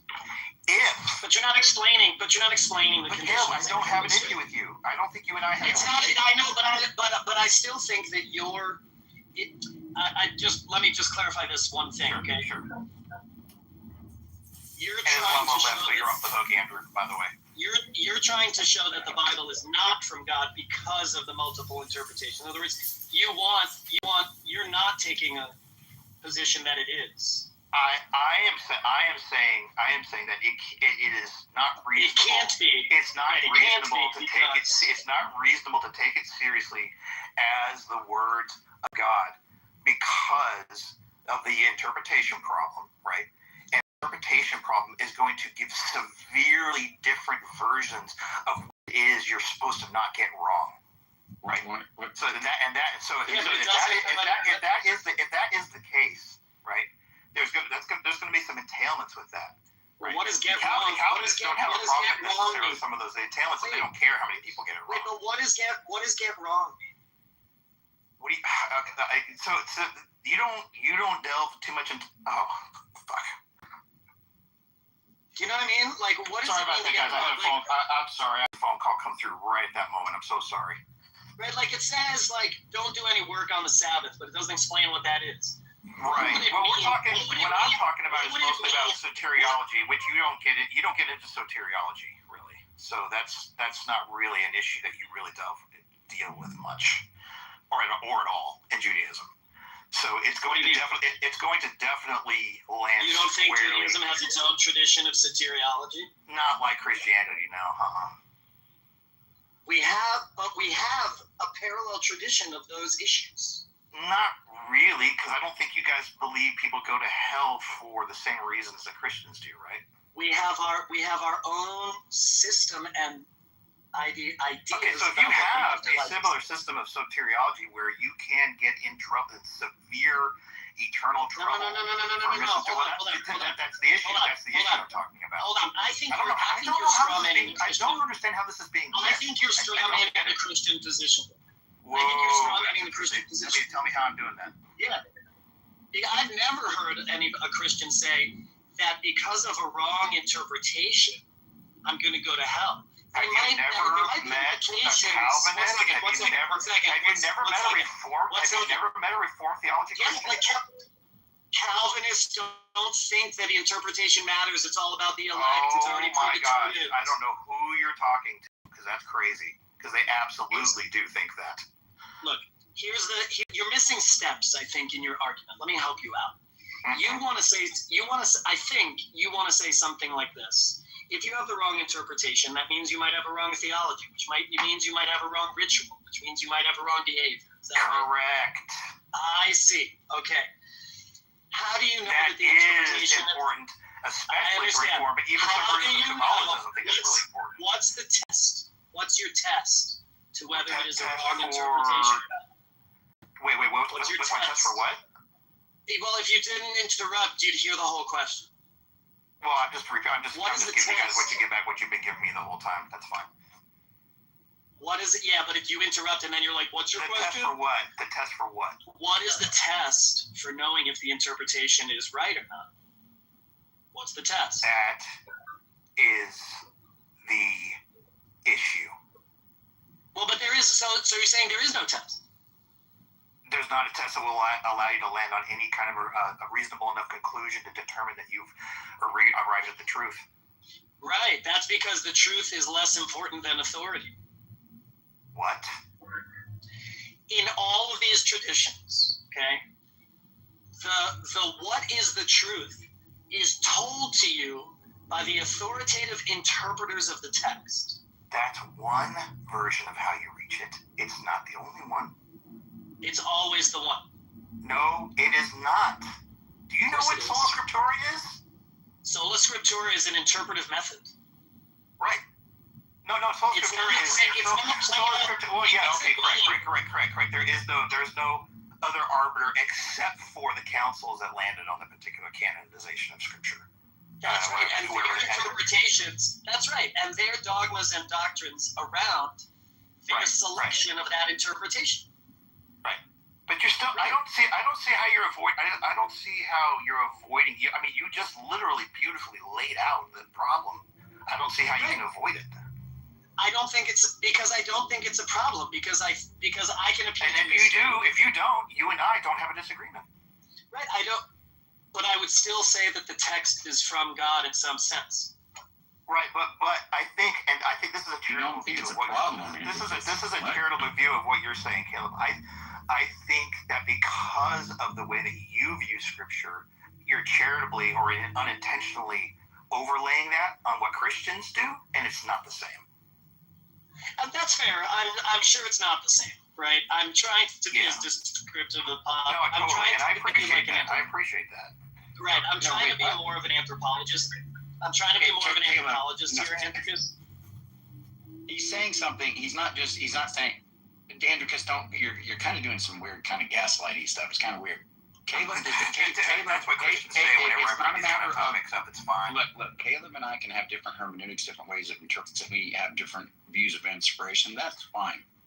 Caleb is saying that even if it were inspired by God, and you had even a high view of inspiration, disagree necessarily an issue, and we can talk about that, right? And you're just kind of saying, well, the only reason Caleb can say that. As a universalist, you and I, Andrew, actually at some point, even though you've kind of been changing that, and I don't exactly know what your view is, you and I might not have that strong of a disagreement because you believe it's going to all be resolved in the end somehow. Well, it's still going to matter. No, I mean, it's still going to matter. But that's where we have to figure. That's where we would have to rub. That's where you say it matters. Yeah, but we're trying to stay on this interpretive point, right? And because you're just talking about a doctrinal issue, because you're saying, well, that is an interpretive doctrine. Is an interpretive issue. No, because you're saying. Oh my God! Yes. I'm explaining to you why, Andricus. Listen, the import of a particular text being interpreted wrong has less impact on somebody if it's true that universalism is the case. Okay? Didn't I just fucking say that 30 seconds ago? No, bro. No. See, I don't think you have a great. I wish this was Caleb, do you remember what I said? I wish this was recorded. I said if you are a universalist and the truth, like a form where it's all resolved for everybody in the end, we might not have an issue. Right? No, you agree. For both of you, yeah. But listen, for both of you, right? You're given that we've identified the interpretation problem, right? Andricus, you have to do a little bit more work to say why that is a problem for the divinity of the text. You haven't gotten there yet. You haven't done it. No, he hasn't. That's absolutely. You have not done it. Absolutely right. Okay. Maybe that is where maybe you could be right. That's an area I got to do work. But what I can say, it is a problem for asserting a version of that as true that you will be in contention with if you don't accept it. Okay, so Andrew can people assert different interpretations. So what? Yeah. So Andrew, I'll tell you one thing. Listen, I'll tell you one thing. I'll tell you what these guys are not saying. No, Andricus, pay attention. I'll tell you what these guys are not saying. Okay. And what they're not saying is click on the link on the top, right, and go to 841. This is the catechism, right? This is Catholicism. This would illustrate my point greatly. Yes, thank you. So go to 841, please. 841. What do you mean by? Oh, it's an actual number. Yeah, it's a number. Okay. Go to 841, and I guarantee you, this is not what they're saying. But go ahead. Okay, let's see. Is this from Vatican II or is it like old? Vatican II. Okay. The Church's relationship with the Muslims. Hold on, let me blow this up. This is really small text. The plan of salvation also includes those who acknowledge the Creator in the first place, amongst whom are the Muslims, then profess to hold the faith in Abraham, and together with us they adore the one merciful God, mankind's judge on the last day. Now, what do you think? That's definitely Vatican. What do you think these two? Because I don't know their position. What do you think? Do you think they're gonna have a problem with this, or you think they're gonna go with this? I don't know if you'd have to ask them. I don't think Caleb. Oh, just give me your runner-up, whatever it is. I don't. To be honest, as a universalist, I think Andrew's probably much more in line with Vatican II than he is not. Caleb said something that I completely was not aware of, that there is some kind of soteriology, some kind of salvific system within Judaism, which I was always told there wasn't, but he probably hasn't. I mean, we'd have to like go into it to see what it is, but there is a judgment, there is a weighing of deeds, It's not heaven and hell, but there is conversation about those topics. Okay. What does this sound like? What kind of message do you think the Catholic Church is by putting out this? I mean, it's pretty close to universal. You don't think this is sending mixed messages, or? Well, but it's not quite universalism because it's still saying that a belief in a creator God is necessary, and I think universalism doesn't say that it says everybody's going to be together in the end. There might be some extra processes you have to go through, yada yada yada, whatever. But in the end analysis, everybody's going to be with God is the universalist point, and that's not what that. So it sounds like we're both striving to believe in the God of Abraham, and they have their way, and we have ours, right? Well, that's what the Vatican II we worship the one merciful God. Yeah, that's what the Vatican II said. Yeah, but that we're almost there, because that's what we're saying with the Jews also. Right, but see, this is not really taking away from my initial point. Okay, so that's what I'm saying. I'm trying to hone in on what you, because I couldn't understand what you were trying to say to Andrew. Andrew. I mean. Well, Andrew and I were having a couple different contentions, but the main one I'm talking about is if you're going to say there's a requirement, right, for what you have to do to not be with God for eternity, and that's going to be subject to the interpretation problem. How can you? What is the interpretation problem along with this text? How are we going to have an interpretation problem? Do you not know what the interpretation problem is? No. And what I just read to you, and you said it's universal based on their interpretation of Scripture and whatever So they're allowed to have it then, correct? Just like I'm allowed to have it. Just like the Jews are allowed to have it. I'm not saying you can't have your opinion. I don't know how that's. Yeah, that's what I'm saying. So we're saying we're going towards the same place with our own interpretation. Mark, you're talking about something completely. All right. So then I'm trying to help. I'm just gonna read up. No, you're just demonstrating another view is what you're doing, which is fine, but it doesn't distract from my initial point. And the initial point. Well, you said you were going that I brought you back to your initial point. Can you go over? Well, you said what the Vatican II still states that they believe in God, which is not the same as universalism. But again, we are still talking about interpretations of the same text, the same narrative, and it leads to these wildly different conclusions, right? And if you're going to say that a person is subject to severe penalties for landing on the wrong interpretation, right? In the face that all these interpretations are there, they're well supported, probably going to be more, they haven't lessened. So if that's the case, you say that scripture is actually authoritative and actually divine, unless you also attach other conditionals, like that God doesn't care about how many people end up with him, he only wants a few people with him. You're going to have to attach a bunch of other conditionals to try to support that. A bunch. He just ordains those that understand are going to be the ones that should be saved. Yeah, but that's an interpretation. Now what? Now what? I'll tell you what it is. It's another interpretation. That is one presupposition. Yeah. You come and say what that means. No. Hold on, brother. If somebody understands that unlocks everything you just said. It doesn't matter. None of what you just said. We've actually had this discussion before, and your bone that you dug your teeth into is like, it's not my view. It's not my view. That's you not knowing where we're at in this conversation right now. No, I do. I know exactly where we're at. You just don't know. No, I'm gonna explain this to you, Andrew, because I don't know if you're drinking about, but you're okay, Andrew. There are times when you are justified to say that. Absolutely, this is not.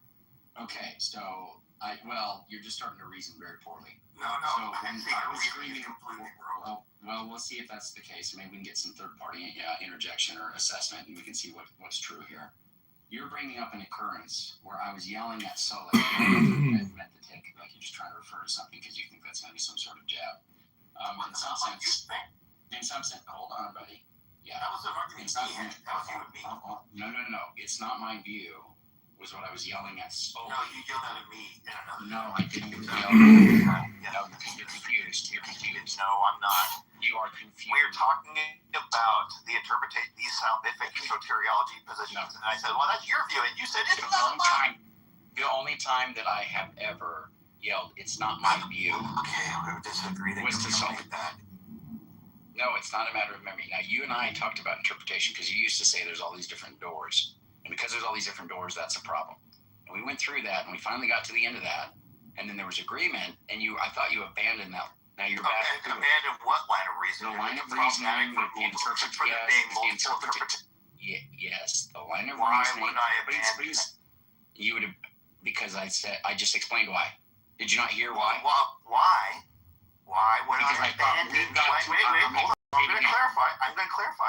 Why would I abandon that multiple interpretations for a sacred text is problematic just because somebody else's interpretation says it's not? I'm saying because I'll try to repeat it and hopefully you can maybe attach onto what I said.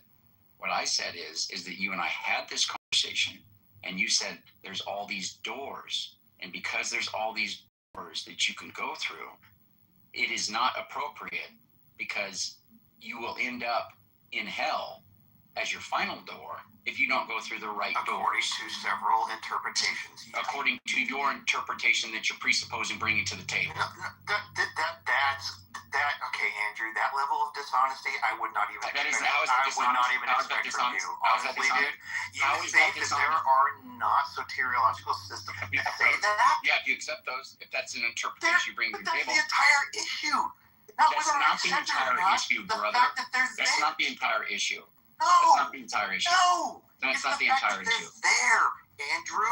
Do you fucking understand that? It's not that I accept them. It's that they're even there. No, that's stupid. Why is that stupid? It's unbelievably stupid.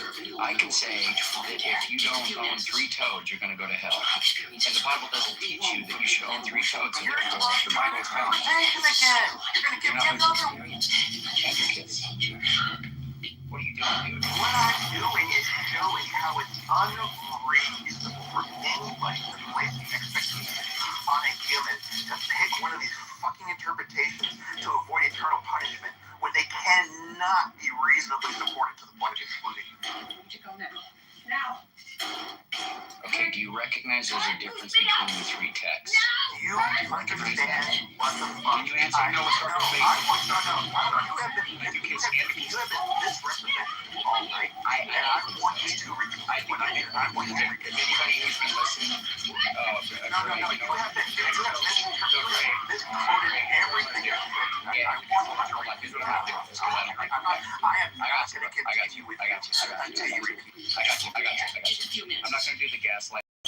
I'm boost you out unless you can defend what you just said. By giving him an emoji, giving him the 100% like you support what he's saying. Come on, Andrew. No. I'm tired of the troll stuff. So I'm going to move you down, Gray, unless you can go ahead and explain why it is you think that what he's saying makes sense. Because I don't even think you're tracking the discussion. You don't even know where we're at. Go ahead. Gray? If you move me down, I'm still gonna emote. That's fine. Well, no, I mean, that's fine. Is that really pissing you off? You can do it. No. I want you to I want you to steel man what I'm saying and tell me where we're at in this dispute right now for you to be. I don't know. There's just too many interpretations for me to understand. So you're just gonna make a broad statement? There's too many interpretations, and you're gonna give a thumbs up to him. You don't even understand the conversation. I think that it's stupid when people do that. When people are having a discussion and somebody puts an emoji, a thumbs up, and all that, right? Unless you're just outright trolling, which really... I'm not the only person that gave him a thumbs up. Yeah, I know. You have another idiot named Honey Badger. Okay? I'm asking you, why are you giving him a thumbs up? You don't track the conversation. I think you're misrepresenting what he's saying, and then you're also giving more interpretations which actually adds to his point. Hey, Greg, I'm not going to do this. You're gonna tell me right now, or you're gonna admit you weren't tracking, and you're just thumbs upping just because you want to give him. All right. So if you don't want to be part of the rooms, we're gonna start getting a little more serious about this. Honey Badger and Gray, you guys don't want to be part of the rooms. Just keep doing that stuff. Keep doing that. I'm okay with some trolling. That's fine. If I can interpret that you're trolling, that's fine. But when you do stuff like this that has like no value, nobody finds it funny. I think it's stupid beyond all get out, because Andricus and I are trying to have a serious conversation here, okay? And I'm trying to come to some conclusion or some resolution. You're gaslighting him, thinking he's saying something that's correct, and making other people think, oh, maybe there is something to that. It's foolish, and I despise it. So don't do that. Andricus, you are saying that there are different doors, and those doors are going to lead you to hell. And so the doors should be clear. They should be clearly marked, so you know what you're going through and what you're going into. And I said that I thought, or you and I came to a agreement that you did not need to take that position, that was somehow an issue, okay? Because you are coming to the table with some presuppositions. You are saying, well, if you come to the table with this idea of eternal conscious torment, if you misinterpret Scripture, well, that's a massive problem because people misinterpret Scripture. Well, you are already bringing the presupposition of eternal conscious torment. Now, I do agree there's a large body of Christians who've held that historically. It's been the predominant view, eternal conscious torment, as their view of hell. But how you get there is going to be different. People are going to have different views. And the duration, when you talk about annihilationism or universalism, even though these are minority views or less held to. I mean, annihilationism is the next best one as far as the adherence, and then the least held one is going to be universalism. Even though there's all these different views of hell, the overlap of fundamentals is enormous. It's enormous. People believe, regardless of your denomination, there's going to be massive, enormous overlap. You believe in God. God created the universe, created the earth.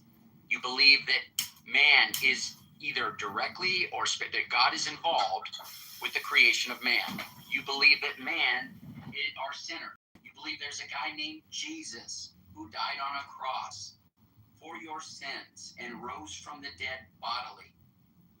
You believe there's going to be a judgment for your sin, and you are going to be sent to one of two places.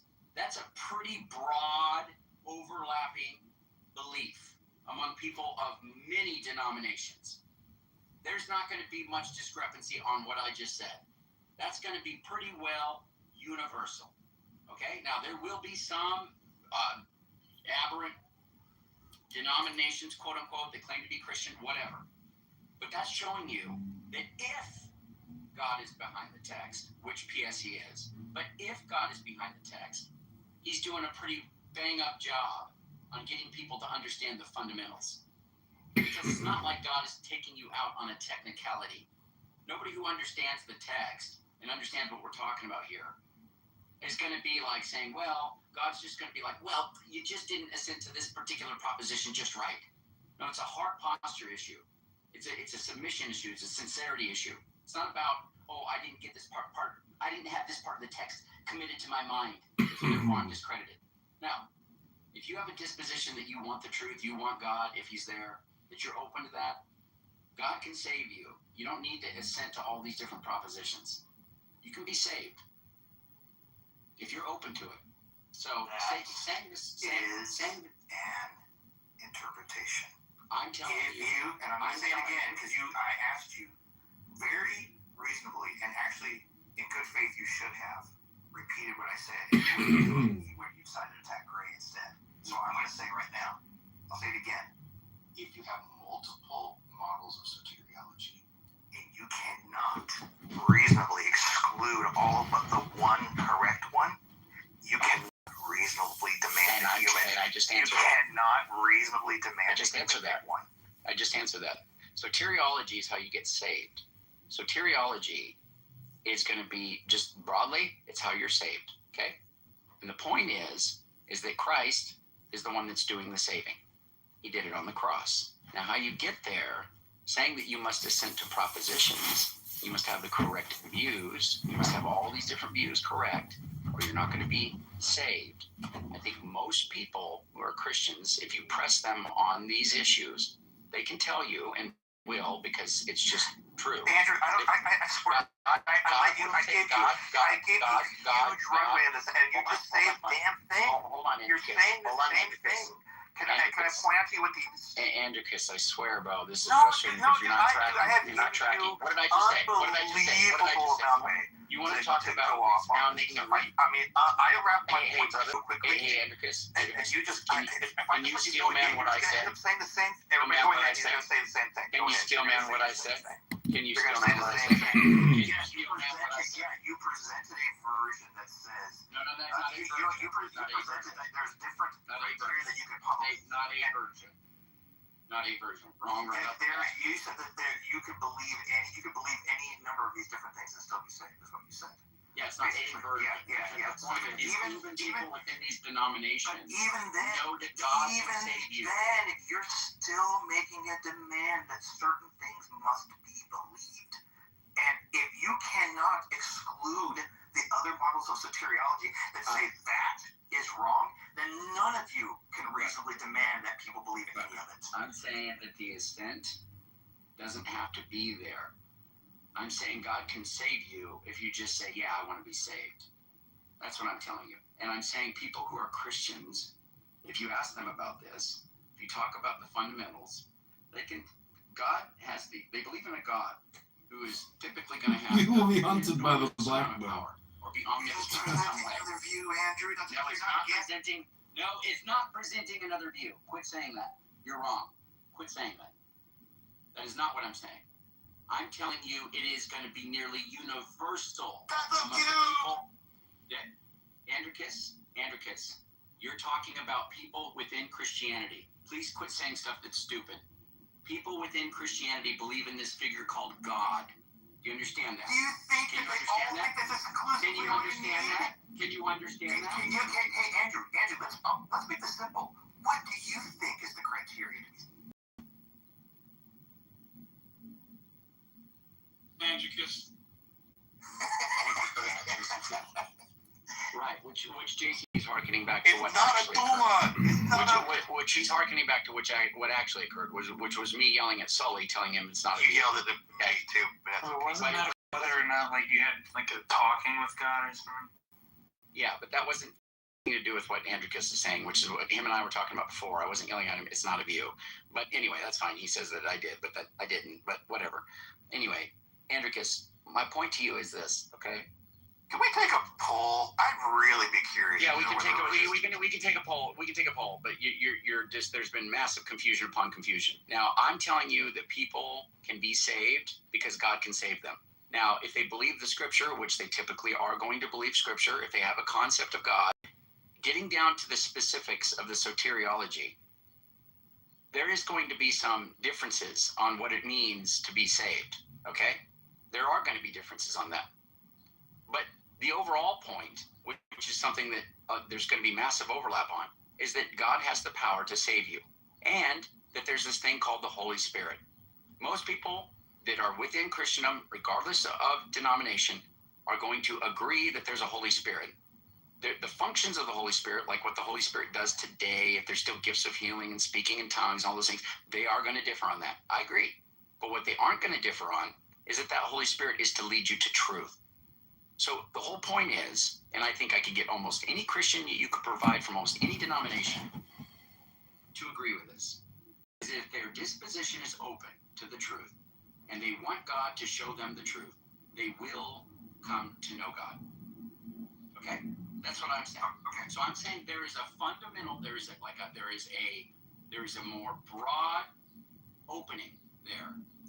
And that's the bottleneck. Hold on, real quick.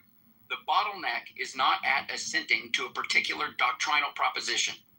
That's okay. That's not the bottleneck. That's not. No, listen. I just demonstrated why I don't think that that's the case. Now, if you have a refutation, by all means, but don't say that that's just a view. I don't have to. Why do you think I would? Wait, Andrew. Because it goes like this. Andrew, listen, buddy. Because it goes like this. If you want to have a parallel discussion, we can do it, but you have been just going crazy. Hold on, bro. I'm going to say one more thing. It goes like this. Belief in God, cool. Lots of overlap. belief God is leading you to truth and open to it. Okay? That's your criteria for salvation? No, I'm not even saying that saves you. I'm saying that What that is saves something. you? Wait. Are you willing to say? I want you to track what I'm saying. You're not I want willing you to to track what I'm say saying. I want you to track what I'm saying. You're not. I'm saying, You're almost Vatican II. I want you to track what I'm saying. You can believe multiple different things and still be saved. About you can have different. You can adhere to. You can have people adhering to multiple different versions of soteriology. Are you going to let me respond or not? Are you able to let me respond or not? Andrew, if you're not able to let me respond, no, because you're not. You know what you should do instead of helping organize even more chaos? You didn't let me finish it. You shut the fuck up. Call your CPD superintendent and take action. Restore law and order. Protect property and citizens. If not, you blow and constantly forever saying the same thing over He and knows you over are again. responsible. He's flying a C5. He's got a big cargo. He's got pamphlets he's got to get out there. All right. Okay. So, Andricus. Me? The broad belief in God. You? And your disposition and sincerity towards Projection? God. Seeking God. You'll find God. That is a view of how you find God. If someone invites you, keep saying this, Andricus. How? Oh, okay. That is a great question. When How I give you a response, how do you again? You're not able to let me respond. You are unable to listen. You are unbelievably straight. You are unable to listen to a response. No, I heard your response. I heard your response. How can you possibly say you said that is a view and you muted your mic? How can you possibly say that what you just said is not in agreement with many other versions of soteriology? How can you be honest and say that? What are you doing right now? No, what are you doing? What are you doing? No, I'm what are taking you? I'm showing you why. So dishonest about all the models of soteriology that are out there. Gee whiz. Why are you so dishonest? Why are you so dishonest? Because I'm saying people that affirm all those soteriologies will also affirm what I'm saying. No, they will not. Then you're just being stupid. No, okay? Because you're not listening. Because you're not listening to me. Andricus, stop. Andricus, stop. Right now. Andricus, I'm gonna make it real clear. Yeah, I'm gonna make it real clear. Yeah, he's gonna have to. He's gonna have to. If we gonna have Matt Yester in here, do you think? Yeah, and I'm gonna tell you why. I'm gonna tell you why. Soteriology. I love the crash out of the fool. Just ask Matt Walsh. I love the crash out of everything like that on the show. You've said this entire time, and you've been cracking out. I don't care about any of that stuff.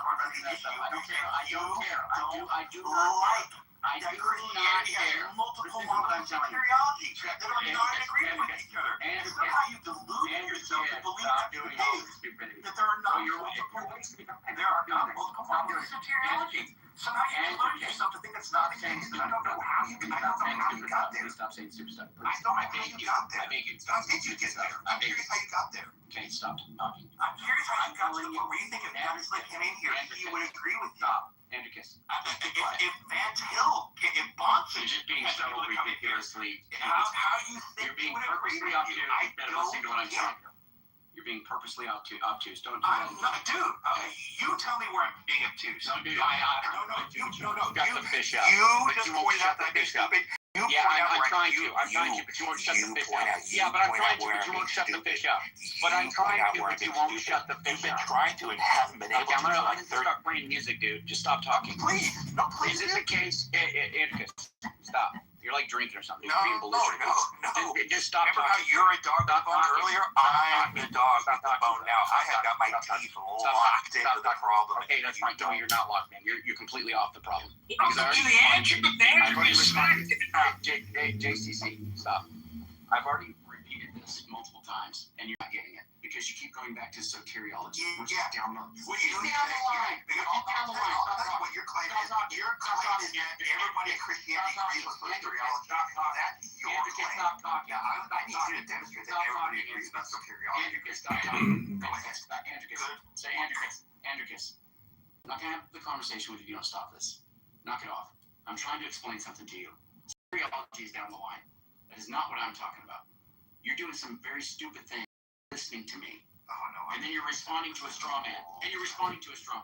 I'm telling you that if you believe in God, if you believe that there is a God, and you believe that that God wants to, you want that God. You want to know that God. We're just going to put a parenthesis on this. This is a model of soteriology. You are describing. It's not a model of soteriology. So quit saying that. No, it isn't. So quit saying that. Goofy. How is it not? The model of soteriology is no. The model of soteriology, which is what I already said, and I'm going to quit repeating myself because you're not freaking listening. Neurotic soteriologists. I'm saved. That's right. That's not what I'm talking about right now. No, it isn't. Then you've been talking about something different than we've been talking about. No, because you're not listening and following the chain of reasoning because you're too busy just talking about straw men. No. Yeah. I've been talking. No. Yeah. We've been talking this entire time. No. How do you avoid eternal punishment? Because you're not listening. And you have a model that says something different. So retarded. That somebody, dude. Okay, can you, Andrew? If you can't answer this one question, I don't know how we're going to. No. Do you agree that there are disparate models of soteriology? I already answered that. Yes. Then stop saying retardation. Please stop saying retardation. Then what are you arguing for? Please, I beg you. Another model of soteriology. Bro, I don't know if you need to drink some water or what. I'm making it as clear as day. Ready? There is soteriology among different denominations. Got it. Put a pin in it. We don't need to talk about that again because it's not what I'm fishing So if you present one that's out of alignment with those, how is that not a different model? You're not listening. I'm talking about soteriology. Why are you not listening to me? Does knowing God save you? Knowing God through Christ is what's going to save you. But that's not what I'm talking about. But that's not what I'm talking about. Okay? That's what we've been talking about this entire year. No, it's not. You know why we've been talking about that? Do you remember why we got on this point? Yes. The reason we got on this point, hold on. I'm going to remind you because I'm so freaking frustrated with the bullfish you're doing. The reason we got. Right now, it's listen to me, brothers. Please stop talking.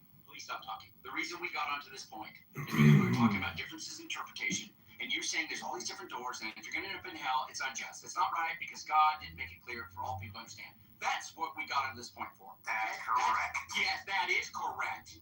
And I was responding to that by saying you need to zoom out further than going to soteriology. Because that's down the line. That's a bottleneck. The bottleneck. Andrew would never make any God's army. He would be driven up because he can't shut the fuck you're up. not listening. If you're stuck on the word and all you need is it's not a word. It's what it means. And I know what you're saying. Okay, It's not a matter of semantics. I know the word soteriology. We're talking about what saves you. Yeah, what saves you is Jesus Christ. That's what saves you. But we're not talking about that right now. That's the entire crux of the objection that you have is that a holy text inspired by God would do better at getting people through that door of salvation if it were really inspired by God. And since you have all these differences in interpretation, it doesn't make sense to say it's inspired by God. That is the point. And because I can still man the fishing conversation. Following. I'm telling you there's something completely different going on. I'm saying you zoom out from there. There's something that is not bottlenecked at soteriology. That's a different model. No. We're abandoning the word soteriology because you're talking about what? No, it's not we're abandoning. It's not we're abandoning. I'm providing you a response to your objection. You're obsessed with calling it a view. You want to say, well, that's just another form of soteriology. I'm not saying that. I'm not talking about soteriology. What are you doing? You've been talking about nothing else. No, I have not been talking about nothing else. Yes, that's the entire subject matter. Nothing else. I'm saying that knowing that Christ saves you is something that God can lead you to. Okay? God can lead you to that. Okay? So that's a separate point than saying that you or how he saved. That's soteriology. Not talking about that. Yes, you have been. Because the ultimate goal. Yeah, the ultimate goal, which means I can try to undermine goal. Yeah, the ultimate goal is to be saved. The ultimate goal is to be saved in order to have somebody. You are telling somebody a path by which to reach rightness with God. It's associated. I don't have to tell anybody that. That's not. Doesn't involve telling anybody anything. If you can't tell me how I'm wrong, that doesn't involve telling anybody anything. It doesn't Then you're lying. It doesn't involve telling entire anybody time. You have a methodology for reaching rightness with God. I might start kicking. Who is it, Gray? Yeah, I might kick you out, Gray. So Buddy, come on, dude. I might kick you out. No, it's not. Come on. It's not. Come on. It's not. Come on. The reason I'm doing that is because the only people who are going to be Flo's nodding it up. The only people that are going to be Down syndromed enough to thumbs up you right now are going to be Gray and potentially Honey Badger. Okay? Because you can't still manage. You don't know what you don't want to. Okay, Albino, you're lucky. You're lucky. I love you. You need to like that. Come on. You are. Andrew, really, this is a powerful thing. I need a break. I need a break. That was gold. Andricus, I need a break. You need a break. And you need a break. You're going to drink some water. And I'm pretty sure if you both need water. You both need water. I would have gotten removed from the room by it. I think you're right, Piper. It would be very difficult. Honestly, you're justified to make that assumption at times, but you're not justified this time. Andricus, well, that's fine. I'm glad you're acknowledging that can be justified. It can be, not right. But my point, of course it can be. You should hear, yes. You should hear some of Stupid people get angry. Stupid people are angry because they are stupid. And this angry all the time. I mean, as far as recorded, but I would advise, I'd encourage you to go back and listen. If it was there's no replays on here. There is not. But the whole thing is you keep on wanting to go down to soteriology, which I am specifically giving. Let's put a tag for now, buddy. Yeah, that's fine. Be a gentleman and a scholar, Andricus, and give me the last word. How's that? I don't know if I should because you've been stomping on me the entire conversation, so I don't know if I don't know if I feel good about that. Okay. All right. You have 4x talked him, Andrew, to be fair. Oh yeah, no, I know at 4x talked him because it's turned into just completely losing track of where we're at in the conversation, which is exceptionally frustrating. But I'm going to say just one more time, and if you want to say something as a fault, that's fine. I'm giving you a objection I'm giving you a refutation to your objection to the problem of interpretation. Okay? I'm giving you a refutation. Okay? Good. Very good. So that's what I was trying to do. I wasn't trying to do very good, Andrew. I wasn't just trying to good. Very good. Exactly. This is very Roger-esque. I wasn't just trying to provide you a different view or a different soteriology. I'm saying that among those with differing soteriologies, they're going to agree with what I just said. That's why what you're saying doesn't work. Okay? Did you hear what I just said? Yep, and you're wrong. Okay, well, you can't show that I'm wrong. You want me to go grab 5 people, bring them in here and show them how wrong? Yes, I do. You want me to go find Matt Slick and drag him in here? Yes, I do. You want me to go find Yes, I do. Yes, I do. Yes, I do. Hey, Andrew, yes, I do. you remember Yes, I was in? Yes, I do. Yes, I do. Yes, I do. This is it. Yes, I do. What you're going to do is what Charles was talking about. Yes, I do. Because you just said you want me to go do this, and I do want you to go do this. Hey, I'll grab the entire everybody. Yes, I do. Clearly as a TDO. As numbskulled out as they are, I will do the same manipulation with them, and it'll also apply. So yeah, go grab Calvin. No, it will not. They will not. You go. And Andrew, while we have them, we can do the LFW. No, I'm just kidding. Actually, that was the greatest. Yeah. Yeah.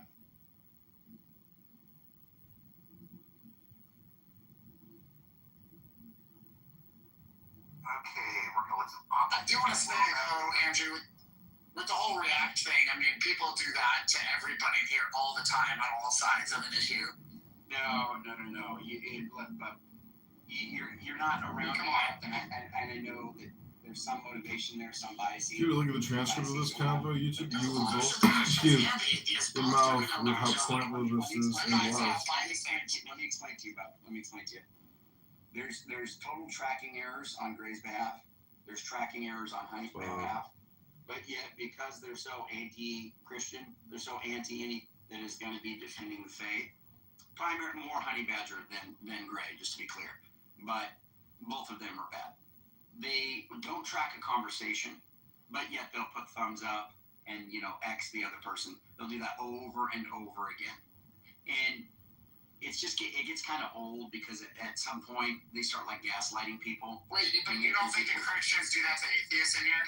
I didn't see any Christians. Well, first of all, Christians do that, so I'm not going to say Christians don't do that. But I don't think that we have an equivalent of a honey badger. Honey badger just literally just speaks feces, how a baby defecates in a diaper. No, we don't have to get into all that. I'm just saying. I am going to get into it real quick. So we don't have any Christians that are in the chat who are spewing feces constantly and on everyone of a particular faith, right? In that way. Agamemnon acts like that all the time. Hold on. What's that? You said there's no Christians like that. You say there's no Christians like that. No, that's not what I said. I said there are Christians like that. I said we don't in our rooms. I know. I'm pointing out Agamemnon. Agamemnon acts like that all the time. He was doing that today. I don't think Agamemnon. Now listen. You just have a difference of opinion then. Well, no. Hold on. I do. Agamemnon definitely does his trolling. Where it usually does it in voice. He'll usually say, "Oh yeah, exactly." He loves doing that. Okay, I fully acknowledge that, and I think that he is gaslighting because he does that for people that are saying stuff that's usually wrong, and he usually does it in a way that, if you realize, like when he was saying that about Gavin and things like that, I don't think Aga really believes that. Right? He's doing that. I don't think he actually is going to try because it was. What about Crimsonite? He's always laughing in chat. He was laughing in Crimsonite as well. Crimsonite. I think Crimsonite actually likes Gavin, but I think he realizes because if you realize there's some tails here, and this is why you gotta see this. And this word the same. Okay. When Crimsonite says stuff in the chat, it'll be like, Andrew, are you ready to give up your universalism and your libertarian free will coupled with your universalism? Have you submitted to the beast of the compatibilism that or whatever, right? And he'll just say things like that over and over again, and it's clear that he doesn't actually think, because first of all, he believes in libertarian free will, and he did think there was a tension between my universalism and libertarian free will.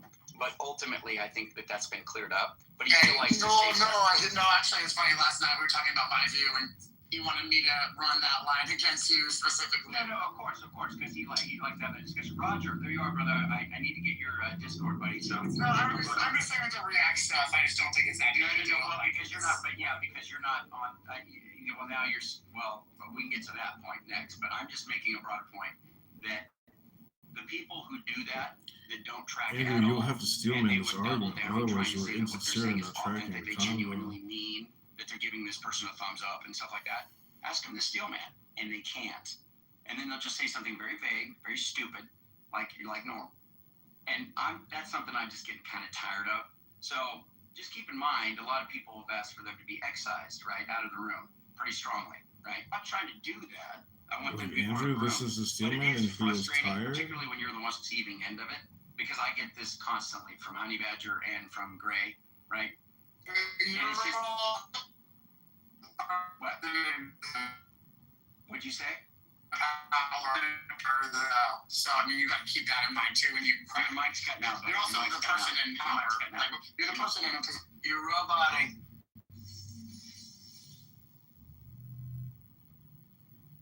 Okay, fix your mic, bub. As far as being in a position of power, Charles, you're not around enough, dude. I'm the one that is actually fighting, typically, for them to be in the room. Gray couldn't come into this room for a very long time. Timothy he blocked her. Okay, didn't want her in here, and she was asking me to help her get in the room. I wanted her to be in the room. I have fought for both of those people to be in the room. Sully has said Honey Badger is just garbage. He doesn't contribute anything to these conversations. He shouldn't be here. He should be kicked out of the room. And I haven't done that. I haven't blocked him out. People have said Honey Badger shouldn't be in the room. Okay? But I'm not doing that. So it's not me, my power or my badge. That's not true. I have fought for a lot of people that I don't like, that I do not. I'll give you that. I agree with you 100%. Sorry, can you hear me better? Can you hear me better now? Yeah, I do back you, Andrew, on that. I mean, you don't kick Ernie out. You endure him as long as. Oh yeah, and dude, nobody else. So I'll give you that. You know, I just don't think you do that with Ernie when he's in the chat and he's like spamming the chat and saying crap about people and being So an tough, asshole. he's a steel man. No, I have that. And going like, oh, I gotta leave, and he leaves and he makes a good comment. Well, let me just say this. I think I've gone further than any of the other side. First of all, Aga is not doing the level of what Honey Badger's doing. He's just not. But it is bad. Aga's doing bad. But I talked to Aga about that. And I can almost guarantee you, Tim, that most people, it's okay what Honey Badger and Grey Wolf are doing, or they say, you know, we can acknowledge that they're doing that sometime or whatever. They haven't said anything to him. They don't go to him and say, hey, you need to stop doing that. You need to stop acting that way. They don't do that. So it's just, I kind of... Andrew has no point. His show is pointless. He just can't stop talking about people when he has no like people topic. want to complain about Aga, which I agree. Ready? I'm saying it right here. Aga is definitely rage baiting people. He's definitely saying stuff that's like gaslighting to certain people, right? Particularly, I mean, the ones that know that he's doing that. You know, you can tell like that. Every time he can't stop talking about, he can't stop giving Piper jabs at Piper. Can't stop doing that. Well, yeah, those two are going to be like blood feud. Well, I know, but I mean, it's not like I don't think Piper particularly starts it, you know? I mean, independent of whether I started, I did recently say, because I got I wanted to see if I could make conversations with him less tedious, so I basically said, hey, look, we don't have to get into including, I'm sorry for whatever I did that offended you in the past. And he said, okay, yeah, I'm sorry too. We can, we can stop continuously going at each other. The very next conversation I had with him, like literally right after that, he immediately started, doing. I'll tell you what. So, Piper, and I appreciate you saying that because look, I'm willing to jump on that bandwagon, dude. I'll talk to Aga, and I'll say it openly and privately. You know, I'm fine with that because I think that we should do that. I think that's a matter of integrity, and so I'm fine if I'm being oblivious. But I love that I can film people wasting all the time, talk gossip. A little bit, obviously, because no topic clowns. Right, I'm getting and you're on the receiving end, Piper. So it's very. It's like a high school cafeteria with religious debate for the thing about Aga, the thing that's difficult with him. One time, can I just, because I wanted to steel man you for the longest, I just wanted to get in here because I gotta go inside my house. Love that I can film with Andrews. So what? Andrews, you realize at the beginning when he said this to you, and he said, if we invite a Muslim on stage, he's going to say he doesn't believe that what we have has been revealed by God. It's different than what a Jew and us are going to do because we share the same text. So it's not soteriology, whatever it is. It's not that. I knew that, but I just want to let you know that initially, that's where he was trying to explain to you how different it is. Did you understand that part? I just wanted to know. That's not where we ended up sitting on for the last hour. Well, it's not. Do you think that's soteriology? By saying that one person saying that the text doesn't exist. You can't disagree on that, Bart. There's no way you can disagree on that. What I said there is just No, you pushed it to there. No. Let's go back to the original, because I've been waiting for this lull so that I can explain to you what he was saying. He's saying they don't share the text with us.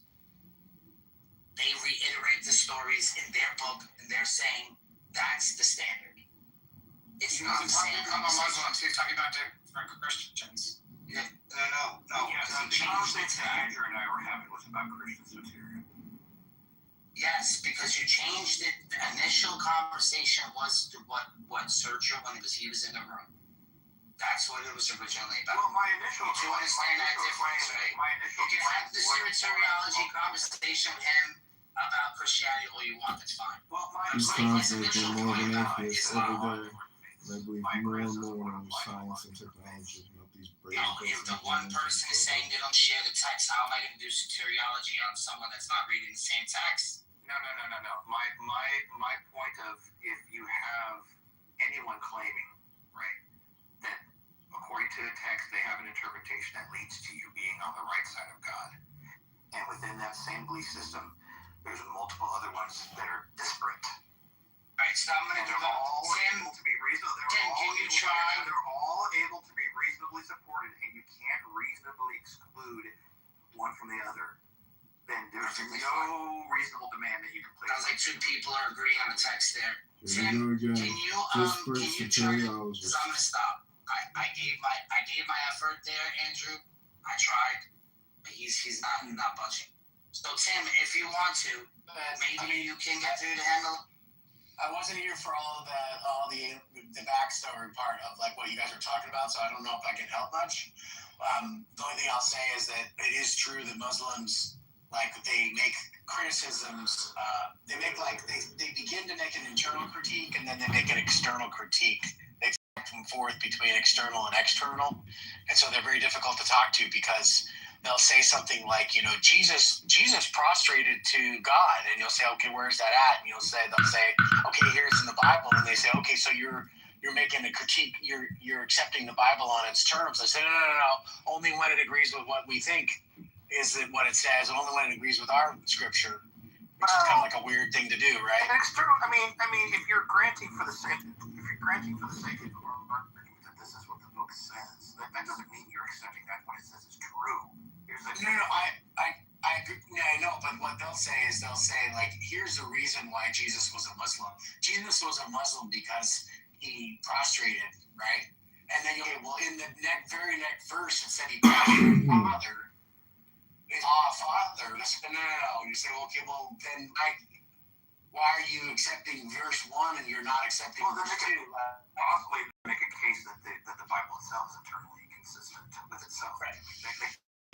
They certainly can, but the way that they make that case, I don't know if you're aware of this, is they make the case and say it's good as long as it agrees with the Quran. Personally, like to have an outcome of the Muslim soteriology of polyvillages. Some independent like, for instance, if you and I would say, you and I could say, well, I think this part of Mark or Luke and John incorrect because we have different gospel manuscripts, and those manuscripts are very different from each other. They don't agree with each other. We could say something like that, right? But if I was to say, like, hey, every single man we have of John on this particular verse said or something really close to that. What happened? Is this the new Advocus? You would be arguing and saying, well, that's not correct. I don't have any reason to think that that's correct, right? But the Muslim says, well, it's wrong because the Quran doesn't agree with the Quran. The Quran says that God is not the Father. Right? So anywhere in the Bible it says God is the Father, it's just wrong. Thanks for letting me roast the shit out of you. Sure. I wasn't here, so I'm happy to go in here. It's all good. My entire point is that it's unreasonable to place a belief, demand, or obligation on a human when you cannot reasonably exclude all these different models from each other, when you cannot reasonably dilute down to one correct model that you're supposed to believe in order to be right with God. If you cannot reasonably exclude, then there's no way you can justify bringing it up. Unreasonable demands because of model exclusion and dilution of soteriologists. If they're all reasonable. Wait. Do you think they're all reasonable? Yeah, I think strongly argue. No, Andrew, I'm going to ask you. Tim, let me ask this one. We're on the same page, Andrew. Yeah, because I say no. I think this is really a sign of integrity here. So I'm going to check this out, Andrew. I'm convinced Andricus is brain broken as well. Judaism, Christianity, and Islam all have equal evidence for them? They are all able to make very strong. Andrew, hey, screw you! Shut the fuck up, Andrew. You've been doing this the entire time. Shut Let him the fuck up. get it out. Let him get it out, Andrew. Jesus. Let him get it out. No, this shit. Dude, Just let him get it out, Andrew. You have been. No. This is why. No, I'm good, man. I'm good. You don't want to hear. Andricus, I want to hear. Will you do it for my sake? Think of that. Will you do it for my sake? Andricus, will you do it for me? And I want to Is hear this a gamer? Will I do it for Timmy? What I'm saying is, they can all reasonably support their position. Is this a gamer? Scripture, through deductive arguments, they all make super reasonable cases to where you cannot exclude one from the other. You cannot any of them. Is this a gamer? And so, therefore, if that is the case, it is not reasonable to put a demand on a human to pick one or be fucked. Yeah, I'm glad he said that. I think that is a retarded thing to say, because obviously there's some things that are just patently. I mean, it just shouldn't even be a concern. Is that your interpretation of the problem? Yeah, brother, you just trying to make it more diluted so you can make it seem like a problem. I'm telling you that anybody that has two brain cells to rub together should be able to look at certain things. Holy listen, should be able to look at certain things within Islam and say, yeah, no. And if you can't see that, it doesn't matter. If you can't see that, listen to what I'm telling you. No, listen to what I'm telling you. If you can't see that there is a fundamental difference between these certain faith traditions, and you can go outside of the Abrahamic faiths, look at other stuff too. Look at different traditions that have cropped up, whether it be Mormonism or you look at Scientology. If you're trying to say that these are all they all have the same rational warrant, that's retarded. They're obviously there's distinctions. You can call out an enormous amount of belief systems. You just look at you can call them all out. See, and that's why I knew you weren't gonna. So I asked you a question, which was, of the three Abrahamic faiths, are you really gonna say that the philosophical justification, and then use the text, which is weird because obviously the text, people can have different interpretations of the text. That's fine, and they can try to argue for their respective doctrine within the text, but that's not necessarily going to be the marker as to whether you're rationally warranted more or less on that tradition, to hold it or not. I'm not surprised you would say that about it. I'm talking about. Look, I'm saying that. I like how you like how I like. Take the Quran, take that deep. I like how you like how I like as we listen to Andrew's truth. Traditional concept of what it means to be a Muslim, what it means to be a Christian, what it means to be a Jew. And do you think that I like how you like how I like as we listen to Andrew is identical?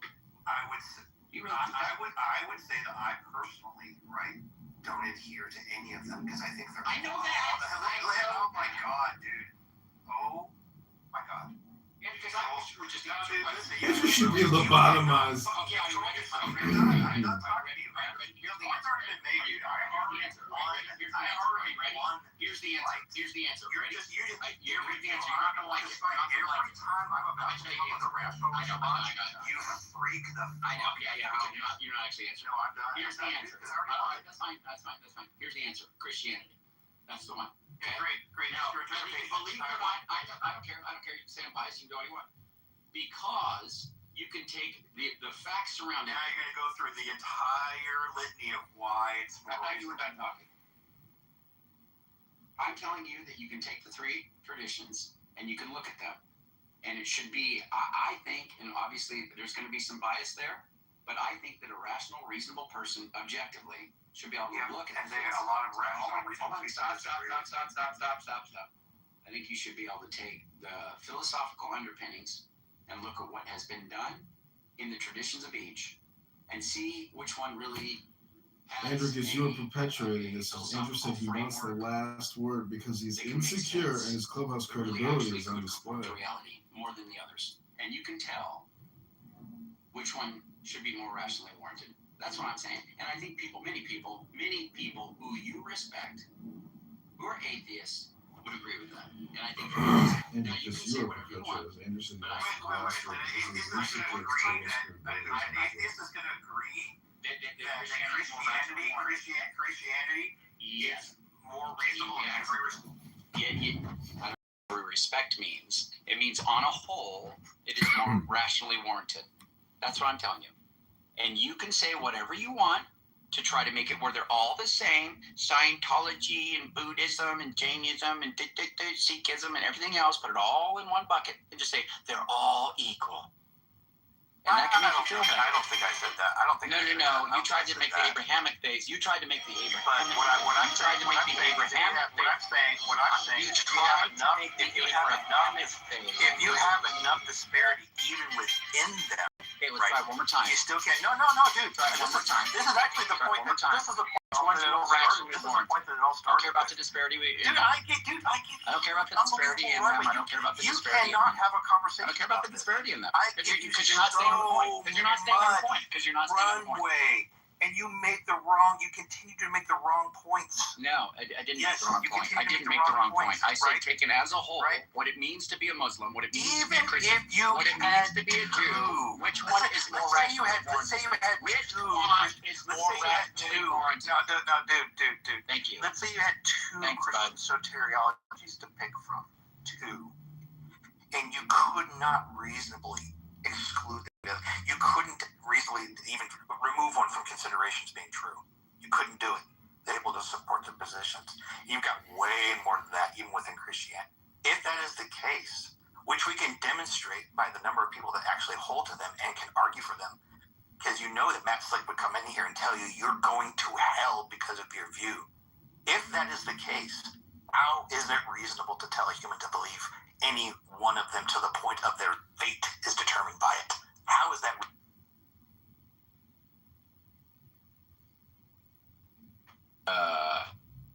Sorry, buddy. Yeah, I know. I listen to you, and you don't fucking listen to me. No, I wasn't listening to you because you're not listening. Because you can't steelman. That's fine. You can be done. You're not steelmanning what I'm saying. You're not listening to what I'm saying. You didn't hear what I said. Right, sure, I'm not. But okay, what did I say? You think you're not listening to? No, before that. What did I say? The same shit you've been saying over and over. Okay, so you didn't listen. Exactly. That's why I'm not paying attention. So it's fine. But when you're ready to actually talk about it, then we can. I'm just saying, I already won the fight. No, I got. The reason I got sidetracked is somebody who I actually respect, Jose, is down there saying that that's poor work. So Jose, just so you understand, I mean, I hate to do this because it feels kind of cringy, but I just don't like this kind of pushback. So people you do respect, people who you think are high intelligence, are going to agree with what I just said. So you can say, oh, that's poor work.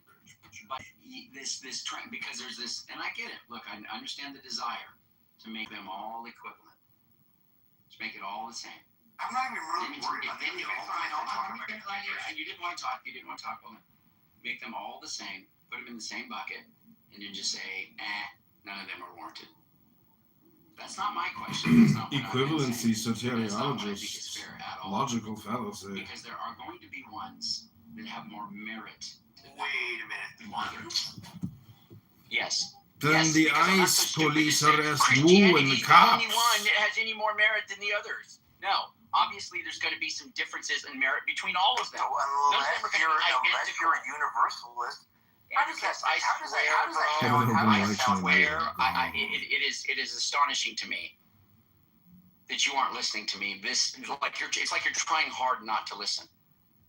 I'm saying that there is a difference between rational warrant between Christianity and other faiths, right? Because Christianity is on top, okay? At least between the three Abrahamic religions. And then among them, like between Judaism and Islam and all other faith traditions. Rational warrant please let cut me off. And I'm telling you, I'm literally responding to the thing that you just said, which is a straw man of what I'm saying. Because you're not listening. Yeah, you're running off now because we had the discussion about Christianity and you didn't like that one. Even though you admitted directly. You admitted directly. You acknowledged directly that there are multiple versions of soteriology. You admitted it, and yet somehow you still think that you have a different view of soteriology is not different than the other ones. This is what I don't understand. I got you.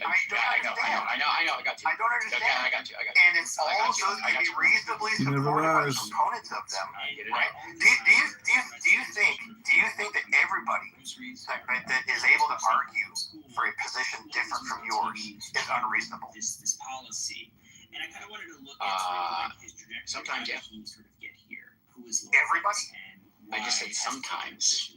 So it's going to depend on the person. You never lies.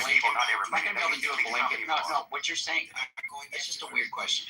Do I think they're unreasonable? He never lies. The man tells the truth and he works hard for the city. If he were mayor, he would be Do you think there are people that are able to reasonably argue for a soteriological position that is different than yours? Then my case wins. No, because I already responded to you. It's not about soteriology, and you weren't listening. And you didn't listen to that, so I don't want to go back to that conversation. No, we're done. I already won. Okay, that's fine. We're done. That's fine. Okay, so please don't respond anymore. Retardology, soteriology. Is that Christianity? No. Let's end it. No. Do not talk.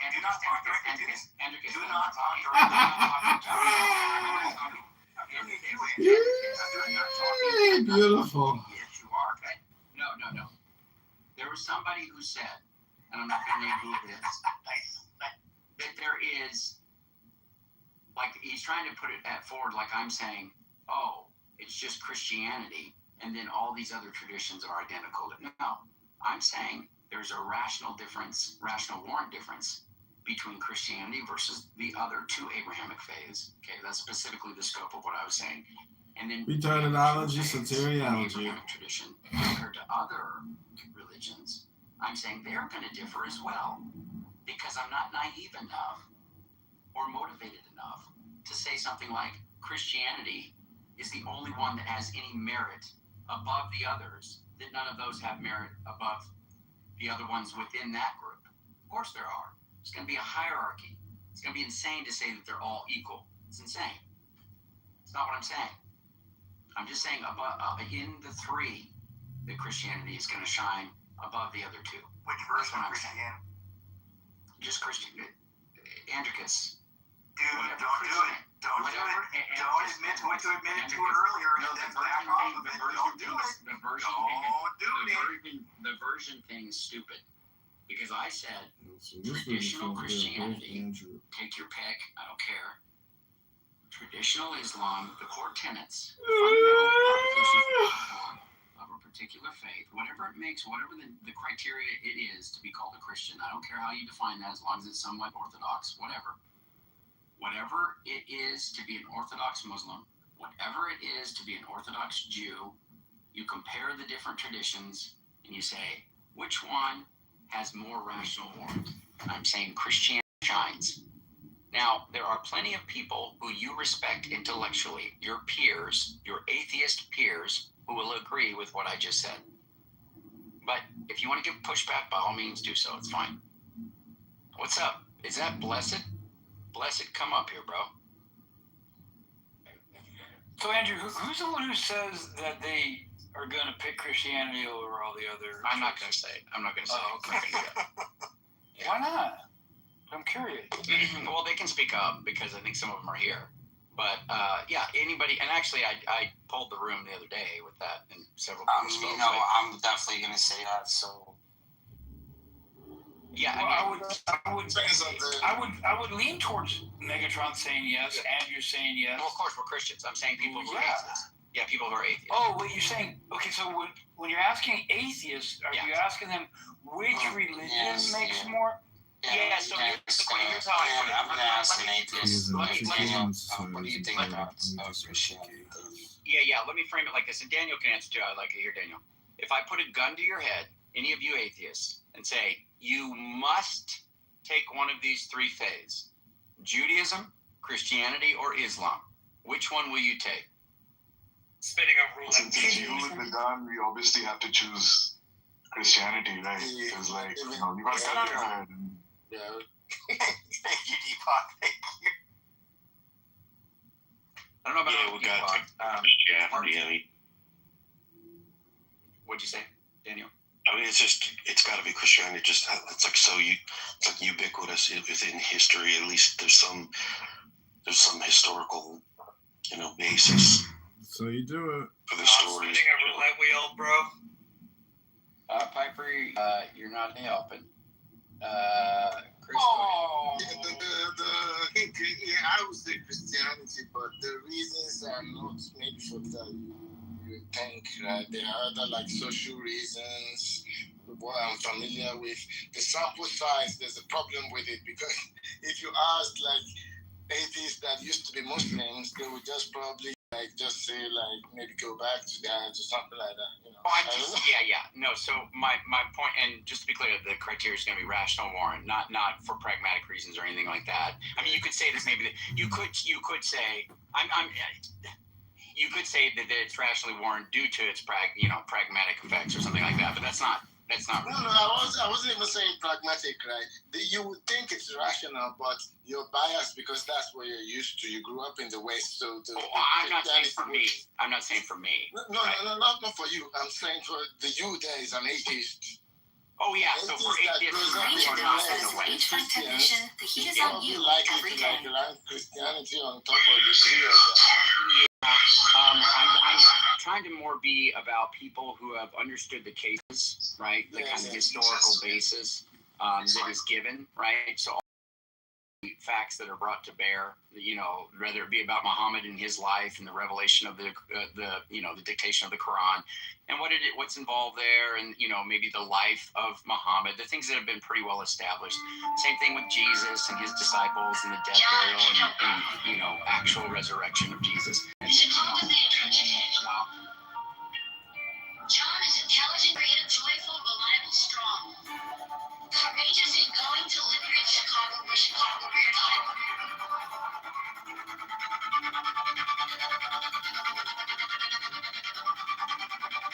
Go.com.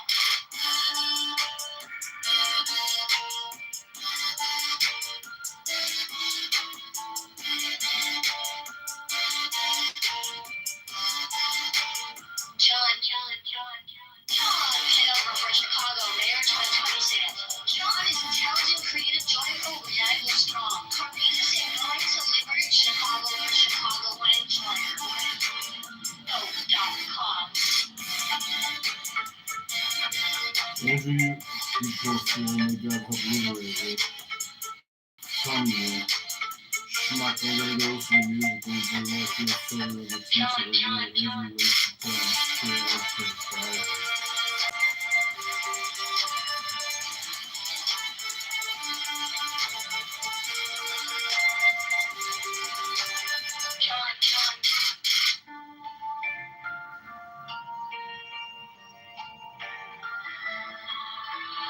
John, Kitover for Chicago, Mayor 2027. John is intelligent, creative, joyful, reliable, strong. Courageous in going to liberate Chicago for Chicago wins. Go.com.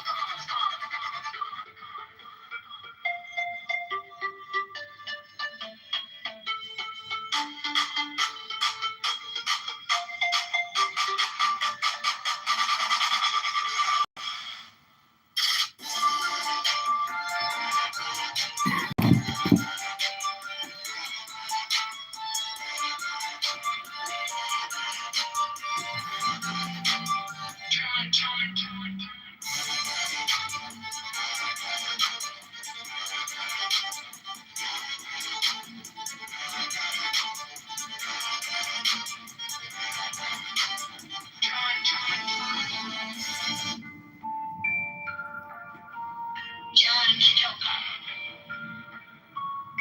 The Chicago Mayor 2027. John is intelligent, creative, joyful, reliable, strong. Courageous in going to liberate Chicago where Chicago we're time.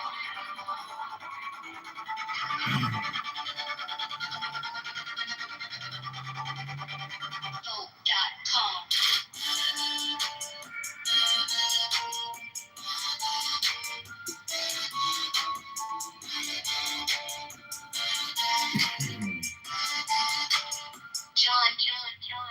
John Kitover for Chicago, Mayor 2027. John is intelligent, creative, joyful, reliable, strong. Courageous in going to liberate Chicago where Chicago went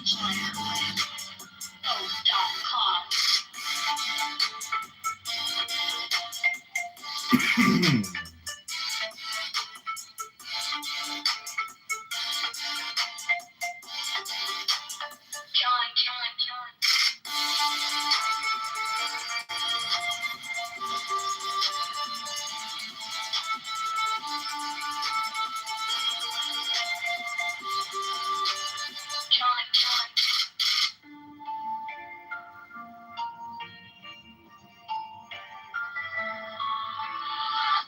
Kitover for Chicago. John is intelligent, creative, joyful, reliable, strong, courageous, and going to liberate Chicago for Chicago wins.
John Kitover for Chicago Mayor 2027. John is intelligent, creative, reliable, strong, courageous, and going to liberate Chicago for Chicagoans.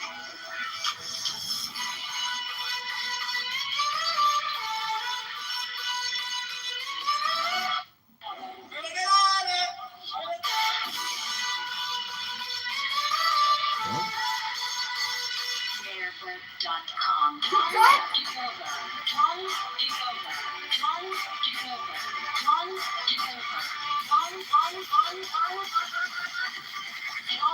Kitover, Mayorbook.com. For Chicago Mayor 2027. John is intelligent, creative, joyful, reliable, strong. Courageous, trying to live in Chicago for Chicagoans. Chicago for Chicagoans. Chicago for Chicagoans. Chicago for Chicagoans.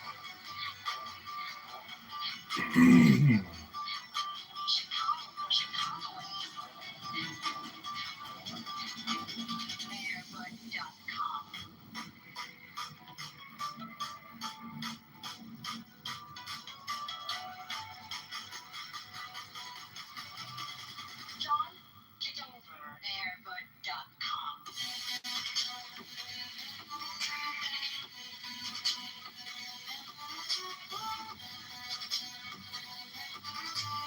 John Kitover for Chicago Man. Is intelligent, joyful, reliable, strong. Courageous, kind, and deliberate. Chicago for Chicagoans. Chicago for Chicagoans.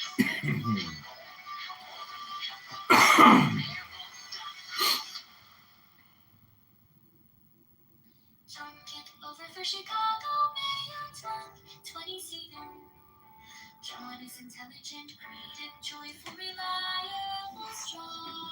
Courageous and going to liberate Chicago for Chicago and Chicago Mayor.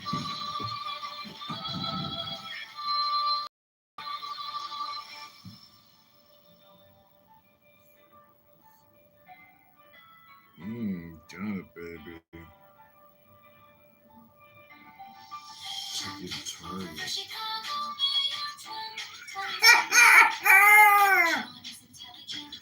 You got it, baby. I'll take you to Target.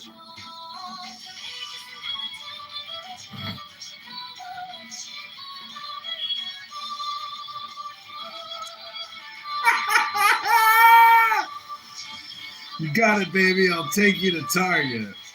Chanel. Oh, eBay, baby. Oh, Chinatown.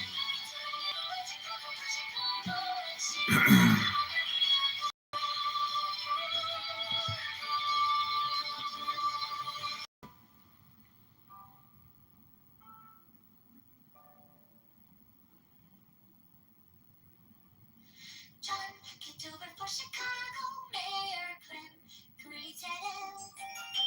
John is intelligent, creative, joyful, reliable, strong, courageous, and going to liberate Chicago for Chicago, Mayor. For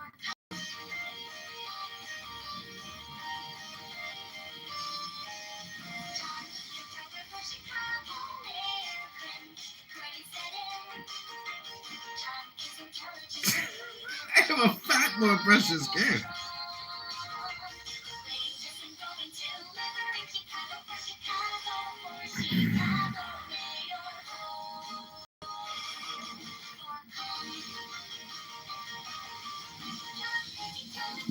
Take it to Target, baby. No, baby. I want to go to Chanel.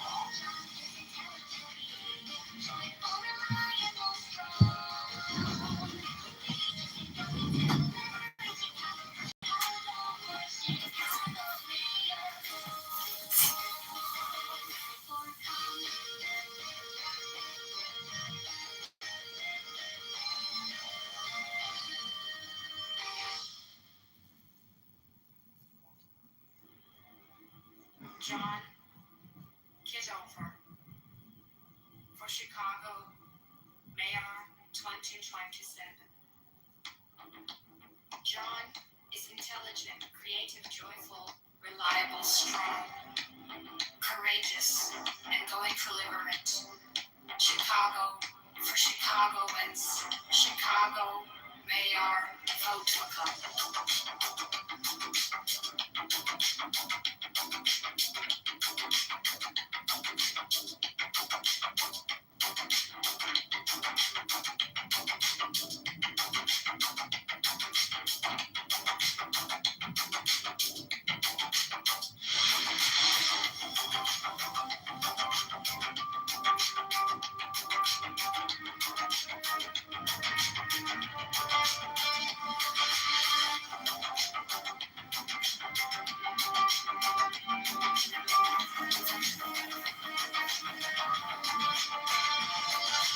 John Kitover for Chicago Mayor 2027.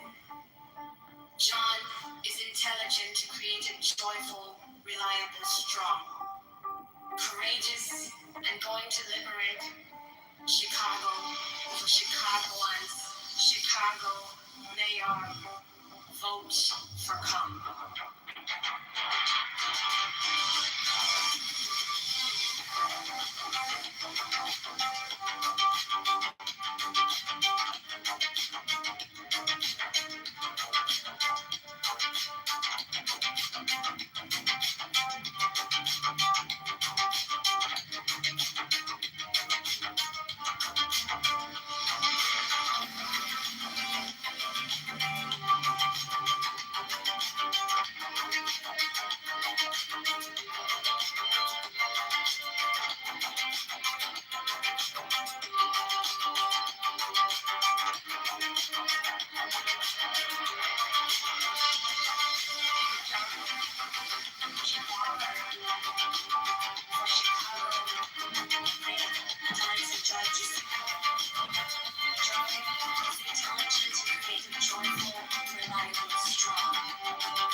Chicago Mayor, vote for come.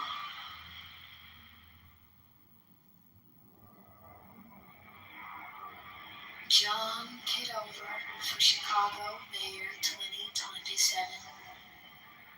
John is intelligent, creative, joyful, reliable, strong, courageous, and going to liberate Chicago for Chicagoans. Chicago Mayor. Vote for Come.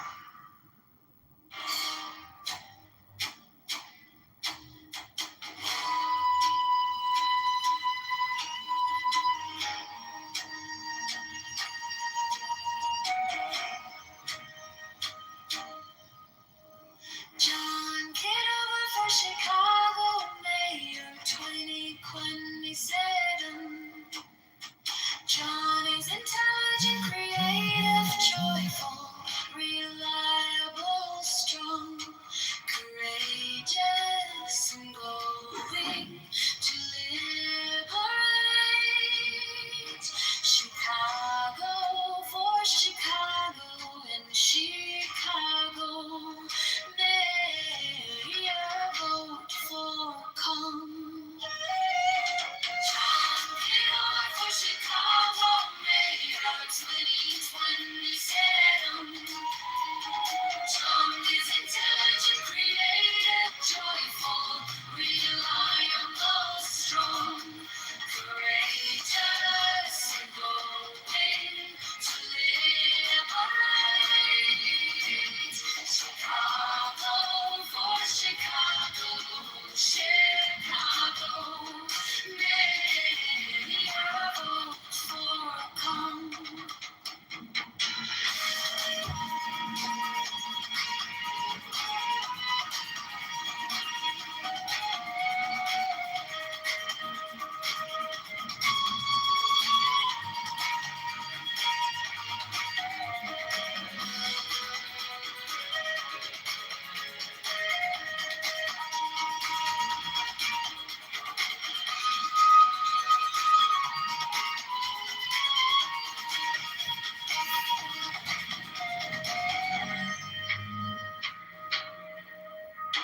John Kitover for Chicago Mayor 2027. John is intelligent, creative, joyful, reliable, strong, courageous, and going to liberate Chicago for Chicago and Chicago. Mayor, vote for Come. John Kitover for Chicago, Mayor 2027. John is intelligent, creative, joyful, reliable, strong, courageous and going to liberate Chicago for Chicagoans. Chicago Mayor, vote for Come. John Kitover for Chicago, Mayor 2027. John is intelligent, creative, joyful, reliable, strong, courageous and going to liberate Chicago for Chicago. Chicago Mayor, vote for Come.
Kitover for Chicago Mayor 2027. John is intelligent, creative, joyful, reliable, strong, courageous, and going to liberate Chicago for Chicagoans. Chicago Mayor, vote for calm. John Kitover for Chicago Mayor 2027. John is intelligent, creative, joyful, reliable, strong, courageous, and going to liberate Chicago for Chicagoans. Chicago Mayor, vote for calm.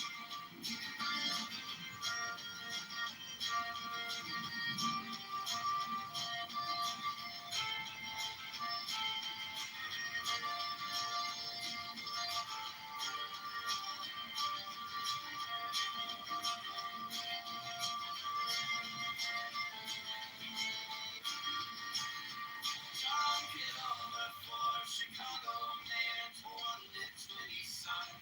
John is intelligent, creative, joyful, reliable, strong, courageous, and going to liberate Chicago for Chicagoans. Chicago Mayor, vote for calm.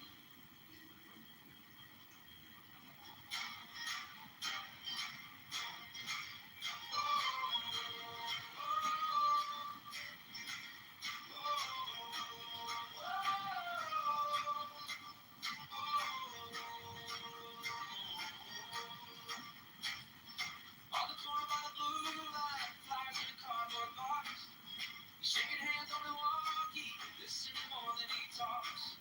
Intelligent and steady, got the twinkle in his eye, created in the details, you can see it when he smiles. John Kitover for Chicago Mayor, for every neighbor on every block, for the mothers, for the workers, for the dreamers who love this city, never stop. He's strong, he's brave, he's faithful to the labor from the lakefront to Cicero he walks. John Kitover for Chicago Mayor, for Chicagoans, taking back our shot. Hey.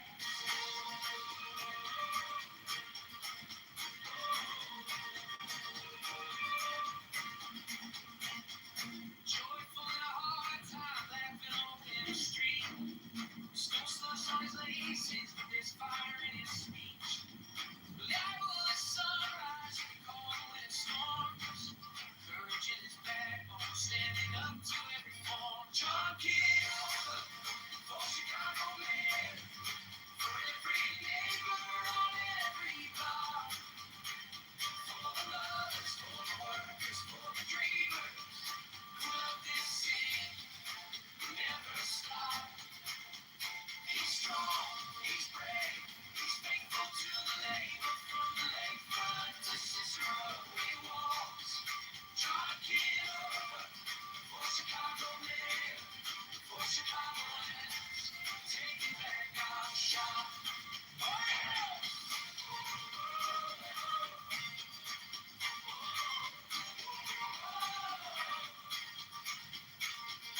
This is our city, not a headline on a screen. This is our city, every promise, every dream. He's gonna liberate Chicago, street by street, door by door. One clear voice, one true choice. We don't have to settle anymore. John Kitover for Chicago Mayor, for every neighbor on every block, for the elders, for the students, for the builders who love this city, never stop. He's strong, he's brave, he's faithful to the labor from the lakefront to Cicero he walks. John Kitover for Chicago Mayor, for Chicagoans. Come on.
The police are on alert.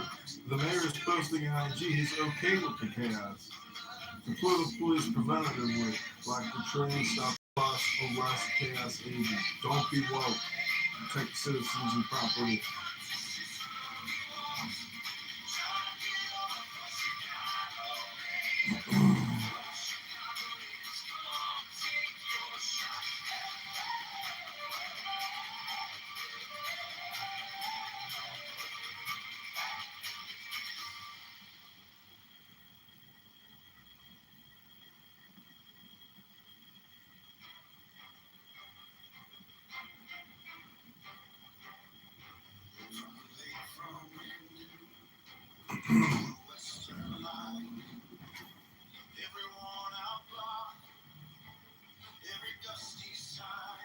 WLS 80.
We started off strong with a creamy tortilla Alfredo with a fried burrata wonton, teriyaki chicken vodka parm with another fried burrata wonton, and their birria brunch quesadilla packed with cream birria, scrambled eggs, cheese, tater tots, served with lots of consomme.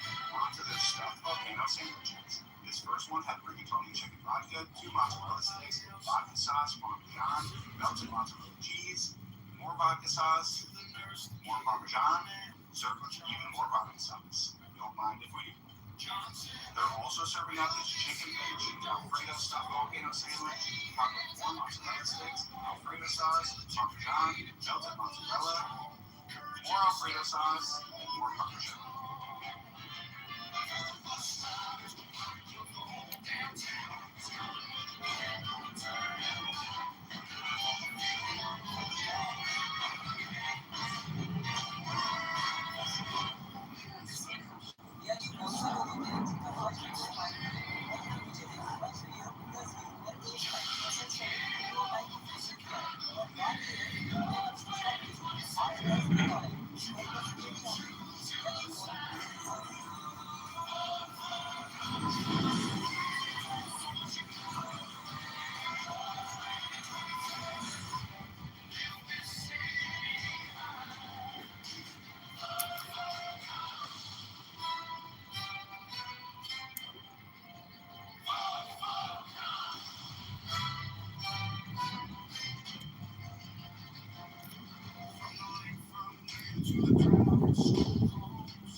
Flood the country, teach the world heroes a lesson.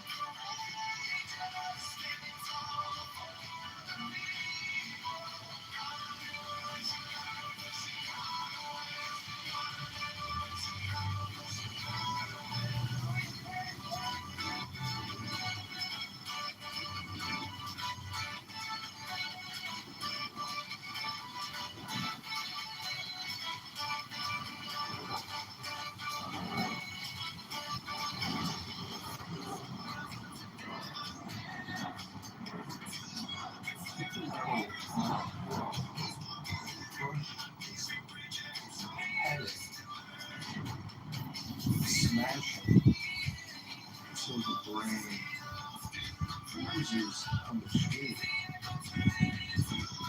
Take a metal pole and crush his head. You smash it, the brain oozes like shade.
Pistol.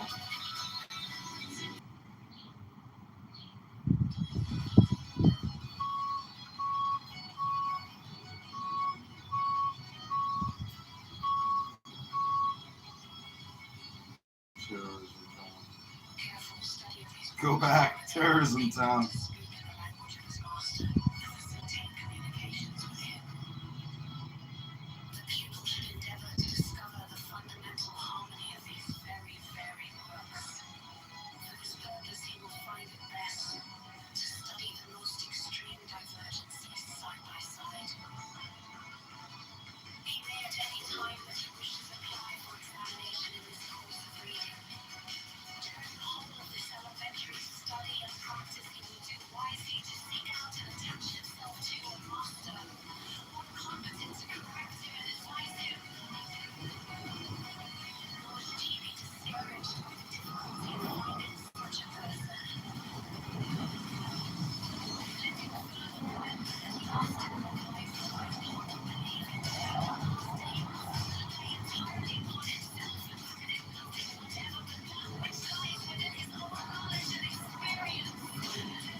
Welcome to the TMZ podcast. I'm Devin here with Courtney as usual. Or I would say now. It's like the new usual.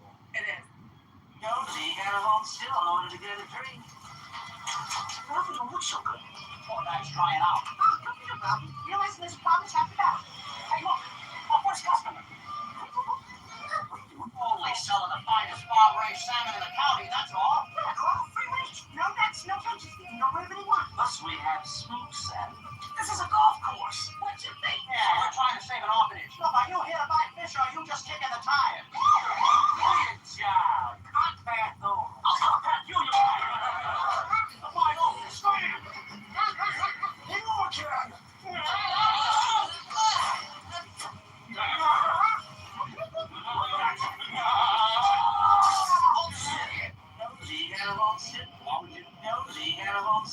Why would you go back somewhere where you hope?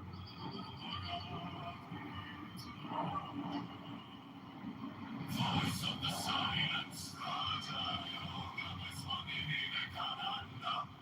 The Shiva Sadika, the aphorisms of Patanjali, the sword of song, the book of the dead, Ritual Medera Magi, the book of the Satan magic of the in the maze.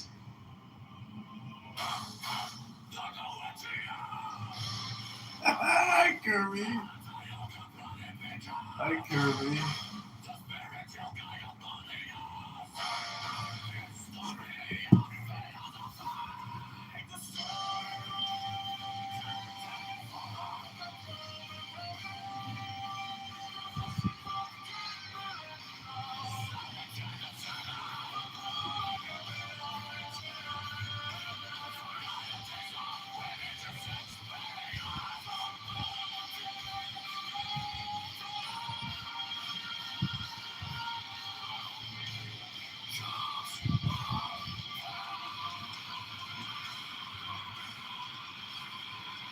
Interesting in the bottom line.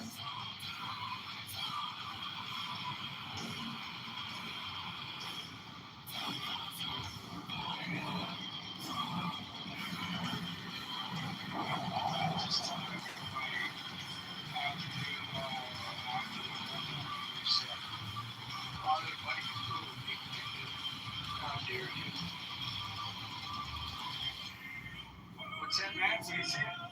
I think it's what's going on with that shit. You know what? I must have gotten. I must have enjoyed the club again. Shame on you. Well, hang on a minute. Hang on off. He'll be back. There we go.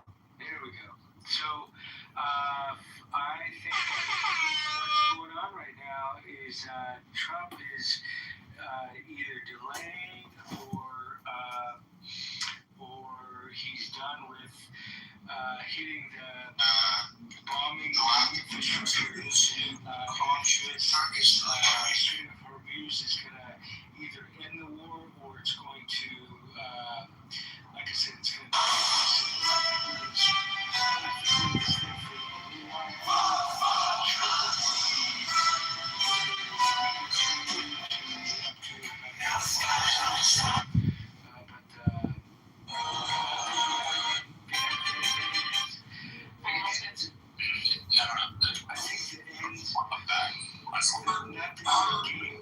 I think part of the end result's going to be is the infrastructure, is to hit the infrastructure. And obviously, he doesn't want to do it, and I wouldn't want to do that either. But that's if Iran, after all of the negotiations and if we've done everything we can and everything else, if they are stubborn enough to not want to do the deal, then that gives us no choice. So it's going to be worse before it gets better. But hopefully this new blockade does the trick. But we'll see. We'll have to see. In fact, they're going to be meeting in Islamabad again. I don't know exactly when, but I know it's definitely coming. So. Well, and there's something to be said, Father. And I recognize that Matt wants to be inclusive and have other voices, but I'm team taking out the infrastructure. That's what's going to open up the strait.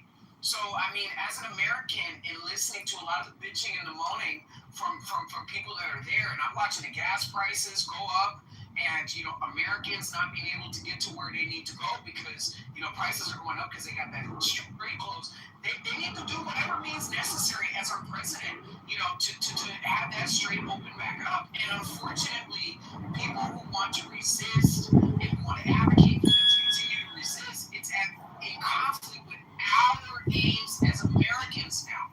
So, I mean, and this is why I'm really not interested in hearing the emotional piece and all the excuses. When it's going to be done, it's going to be done, whether they like it or not. And at this point, I'm really not interested in their opinions because that strait is going to open. We are going to either do this the easy way or we are going to do it the hard way. And I'm really not interested in listening to the emotional piece and all the bullshit, behind, complaining and bitching and moaning and convention about Mayor smashing grabs of ATMs at MDM March. Strategically deploy the police and request National Guard support to smash the smash has been done all down through the law and order restored day one. Vote our Brandon now. Vote John. To the election, I want to beat the fucking drum for my E4 Mafia JD fucking fans. Come on, 28 JD fans. So, JD fans too. I think you should definitely take over the band. I agree. I mean, I think that we, I was researching this, but I remember this pretty well too. But 2011, Obama had national gas prices in America averaging almost $4 a gallon. And people never bitched then, with his green initiatives that made gas prices higher. Back in 2011, we're not talking about 5 years ago. We're fucking talking about over 10 years ago. I mean, it's fucking crazy, man. So, I don't know.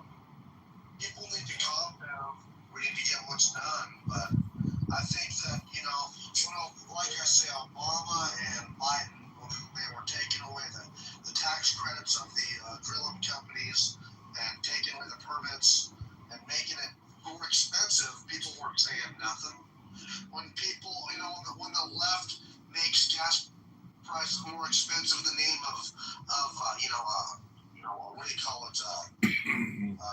Climate change. It only took 20 years to get the police on the trains after thousands of victims and new and more victims every day. The federal funding is at risk of government and law and justice. And trying to maintain our primary currency status against China. These dickheads want to complain and bitch. We need to get the job done. And I think Trump is doing really well at it, But he's also exposing some of our allies that literally cannot come and defend our interests let alone their own interest, you know. It's just crazy. So. Didn't want to speak. Hold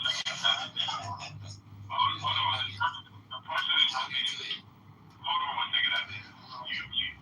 Are you supposed to be the president of Egypt? Yes. Am I correct? Well, how did you figure out something like that? It's a process. It's an idea. But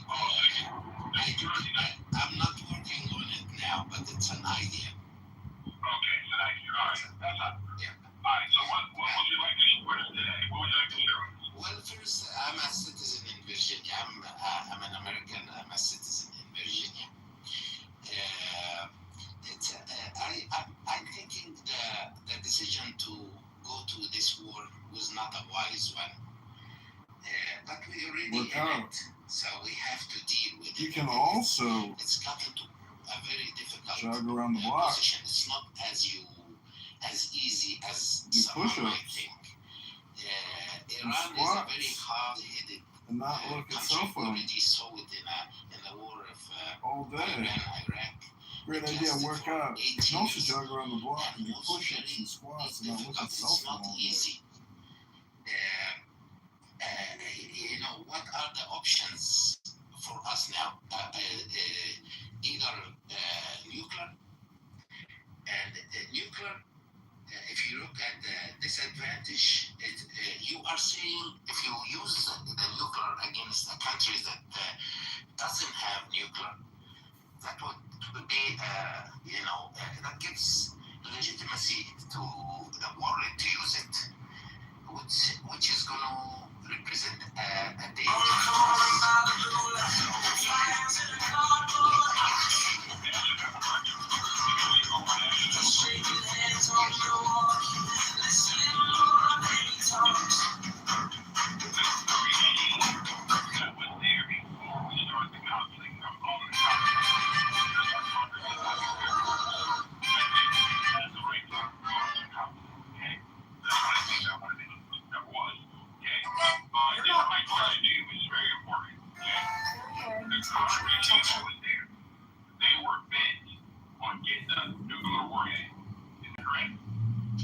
That's I'm not sure of. Is it propaganda where we lured into this war by Israel?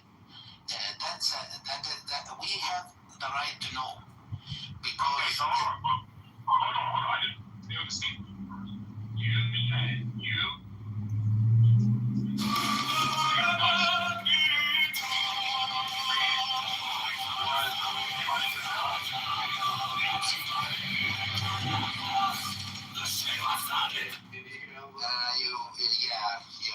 Your voice is cutting out. Hello, moderators. This is Alistair. Put me in your queue. Thank you.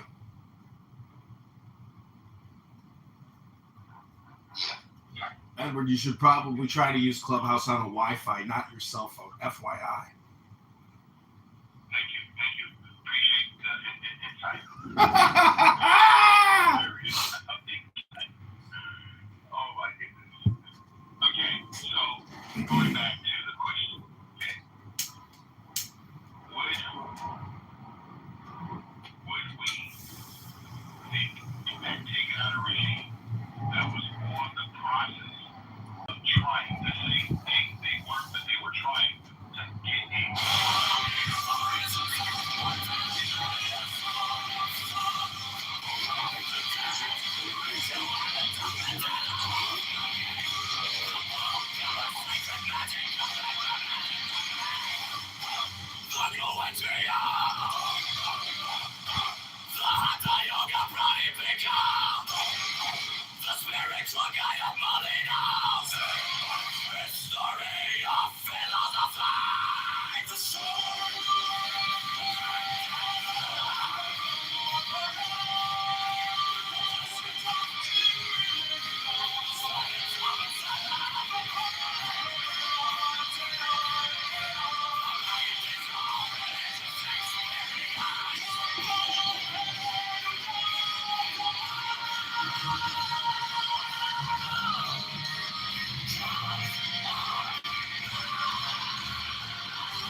mall must be run by Democrats.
If it's over party, after party, we can all go. What else? The fuck is this?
John Kitover. Chicago's the attraction stage. John is intelligent, creative, joyful, reliable, strong. Courageous and going to liberate Chicago for Chicago for your time. So Eisenhower is now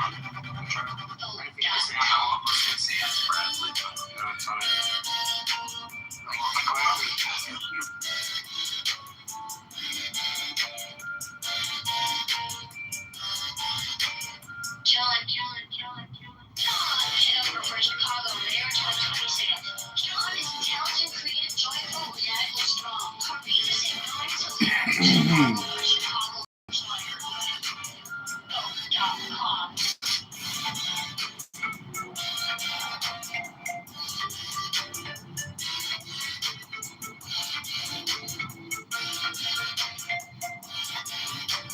John.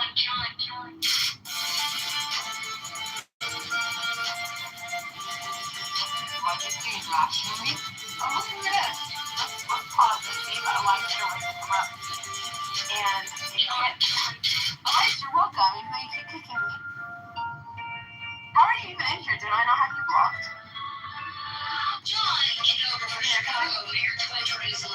John is intelligent, creative, joyful, reliable, strong. Courageous and going to liberate Chicago for Chicago. He used me a posting a catfish video on my, not catfish, a thirst trap video on my Instagram. He's literally just trying to embrace my new, like, normal, just trying to be different time, and I posted a video of myself. He's like, it was catfish trap. Okay. I'll see more videos. John. Yeah, like, that's me at my worst. Thank you, Meister. Actually, no, it's not my worst because of the scar. Anyways, I want to continue what I was saying.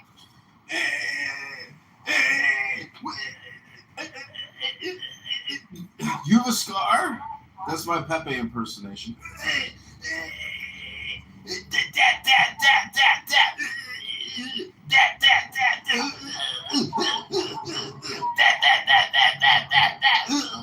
John Kitover for sure has something wrong with him. Yeah, I'm here to roast you. I've got an addiction to roasting people. Is that a problem? I sometimes think he's normal. You legitimately? It's horrible. Is it projection? I mean, that's something wrong with him for sure. For 100%. But, you know, it doesn't matter. It doesn't mean I can't. I got a constitutional law behind me. It says I can roast you. It says I can roast you in the Constitution. It's my freedom of speech to make fun of you. And sometimes he's empathetic, but other times Sometimes I just like to read a book and I'm sick of your bullshit.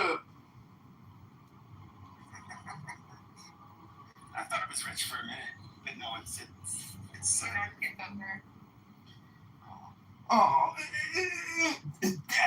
I thought that was rich.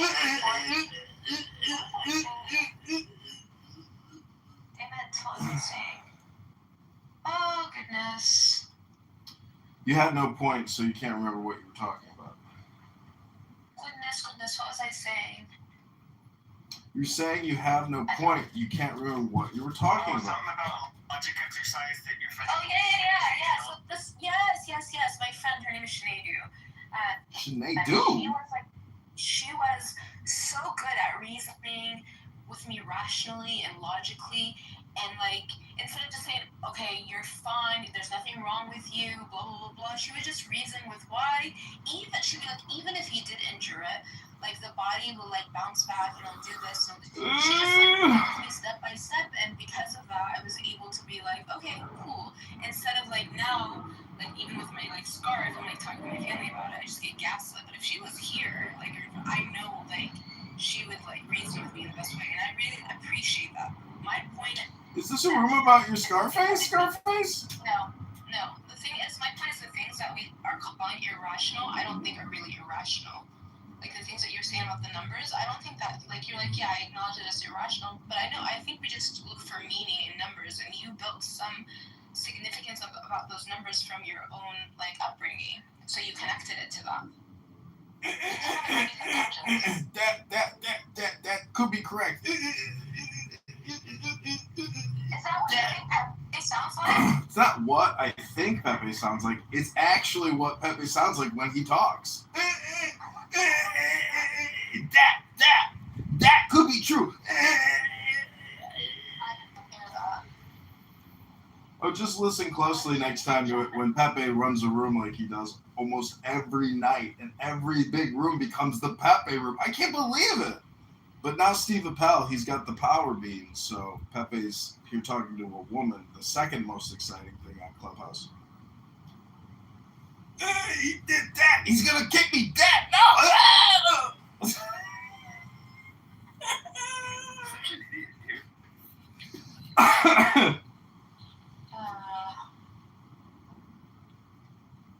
like, I'm done with her. I am done with you. If I have to hear you talk about your Scarface another time, Scarface, I mean, geez, what's my problem? Why the fuck would I sit here and listen to you talk about your fucking Scarface all day long? I got better things to do than sit here and listen to you talk about your fucking Scarface all day long, Scarface. Ooh, Rick busting out the N-word now that she's getting called out on her bullshit. I don't know, I just feel like nigger is such a powerful word where you don't have to yell, and it's like, Ooh, wow. Very classy of you. I'm sure some guy that wants to date you will find that so attractive. I mean, I'm used to be a good tone. Go ahead, say it louder, say it prouder. I think it's a fitting word. It's fitting for you, because that's what you are. Because you do realize you are your words, right? Most people, when they speak, they project, and some people are mindful of not projecting and actually are accurate in what they're assessing and aren't projecting. If you say so, N-word. If you say so, N-word. If that's your projection, N-word, well then, I guess that must be true, N-word. But I don't think you can even tell me the difference between a fact and an opinion, N-word. Basic 5th grade. Go ahead, try it, N-word. Let's see if you can let's hear that response. Come on, go ahead. Do you usually kick him, Pepe, or do you like entertain him? And why did you say anything? I mean, oh, you modded your goon so he can kick me to do your dirty work, N-word? Because he just rubs rings, but like I'm obviously not like. Pepe, she's saying she modded you to do her dirty work because she's an N-word, and that's what N-words do. I know. I just. No, I didn't. I didn't want to give you the option to do that because you were attacking him too. If I want to kick you, I'll kick you. Oh, I see. You'll kick me if you want to kick me. No, I mean, I'm not attacking Pepe. I'm imitating Pepe. There's a difference there. I'm not attacking Pepe. I'm imitating Pepe. You hear me just say I sound just like him? He confirmed my impersonation is just like him. I'm impersonating you. Oh, you gonna read a book then today, N-word? I mean, I personally don't like. I don't get offended that easily. Shit. He probably thinks he can get under my skin, though. That's the funny part. No, I can't get under your skin. There's no getting under somebody without any skin in the game. You're an anonymous fucking online schmucko, and like you're on one app. You're just a one platform trick pony.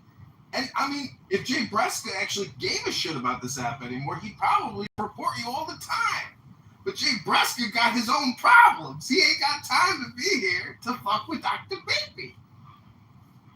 Well, I don't have like a platform on here.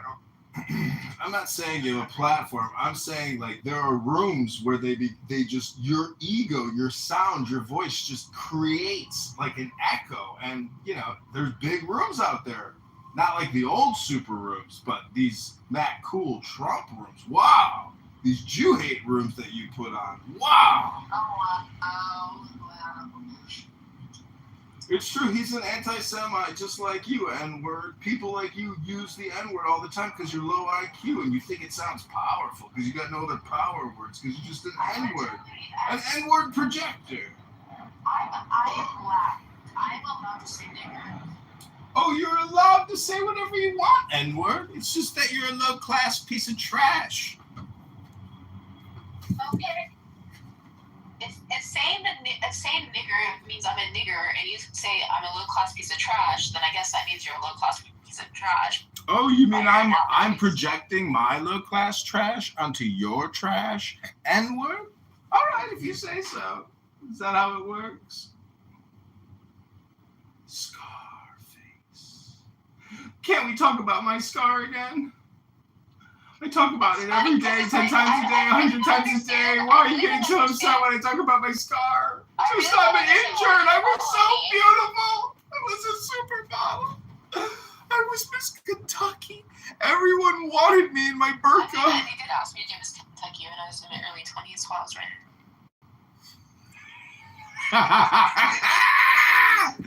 It finally kicked. They finally kicked back to the music, baby.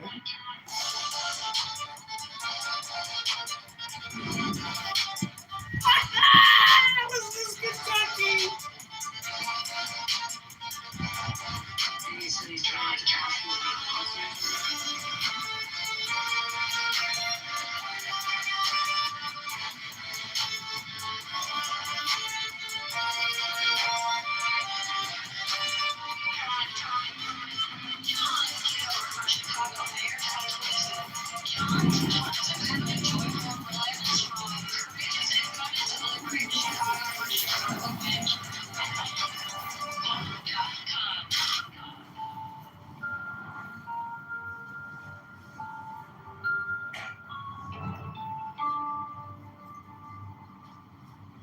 John Kitover for Chicago Mayor 2027.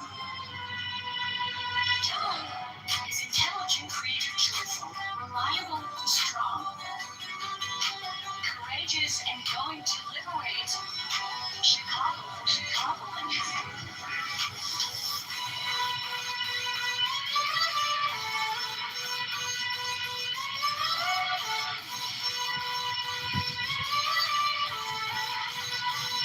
Barefoot.com. John Kitover.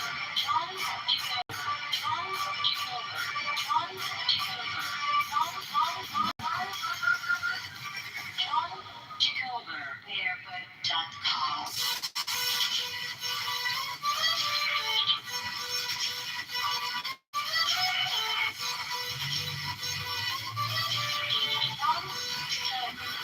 Chicago Mayor 2027.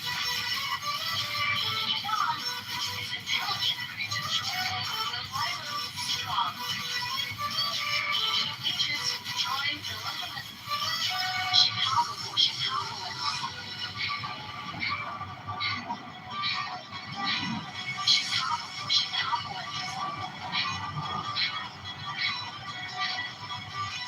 Chicago for Chicagoans. Chicago for Chicagoans. Barefoot.com.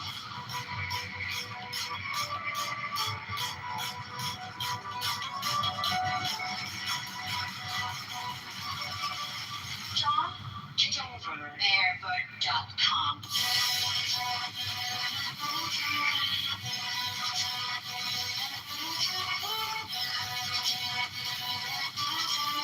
John Kitover for Chicagoans.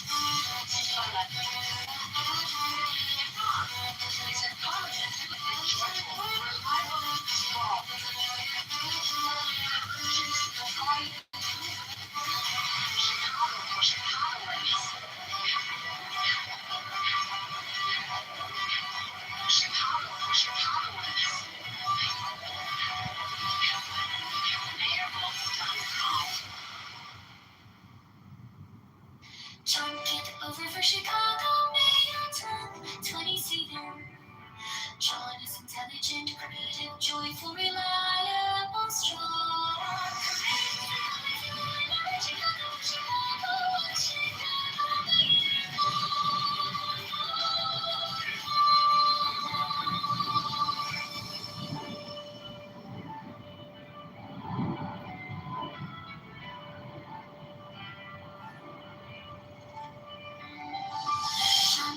Kitover for Chicago Mayor 2027.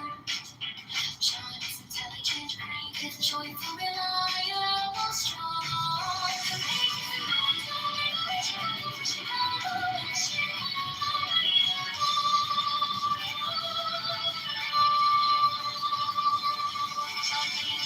Chicago,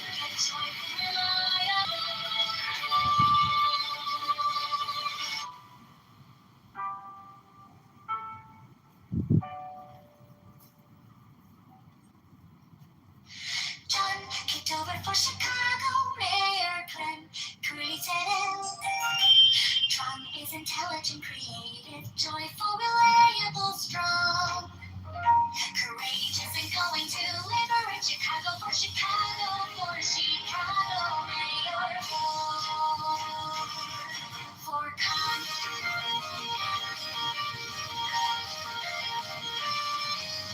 John Kitover for Chicago Mayor 2027. John is intelligent, creative, joyful, reliable, strong, courageous, and going to liberate Chicago for Chicago Mayor for Con. John Kitover for Chicago Mayor 2027. John is intelligent, creative, joyful, reliable, strong. Courageous and going to liberate Chicago for Chicago Mayor for Con.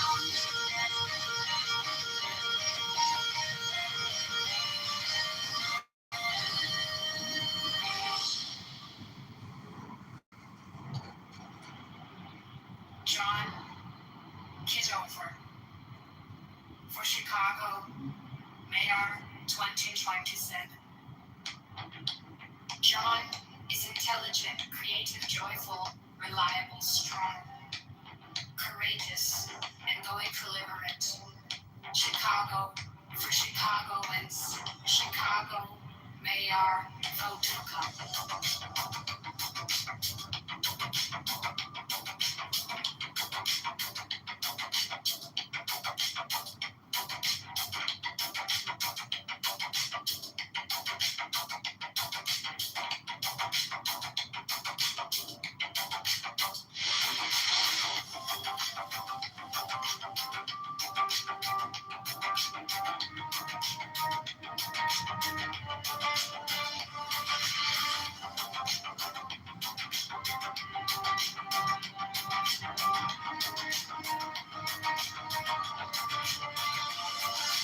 John Kitover for Chicago Mayor 2027.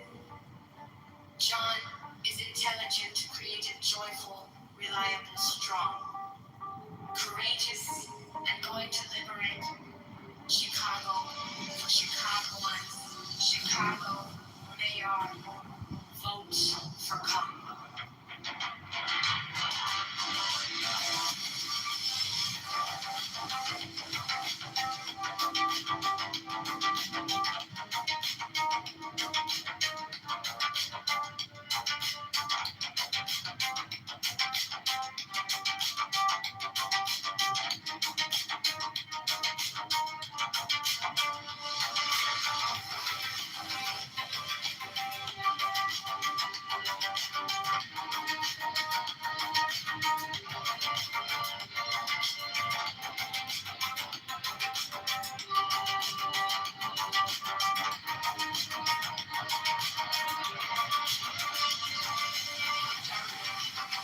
John Kitover for Chicago Mayor 2027. John is intelligent, creative, joyful, reliable, strong, courageous, and going to liberate Chicago for Chicagoans. Chicago Mayor, vote for Con. Chicago Mayor, vote for Con.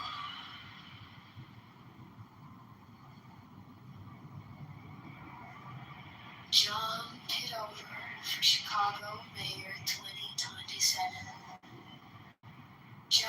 is intelligent, creative, joyful, reliable, strong, courageous, vote for calm.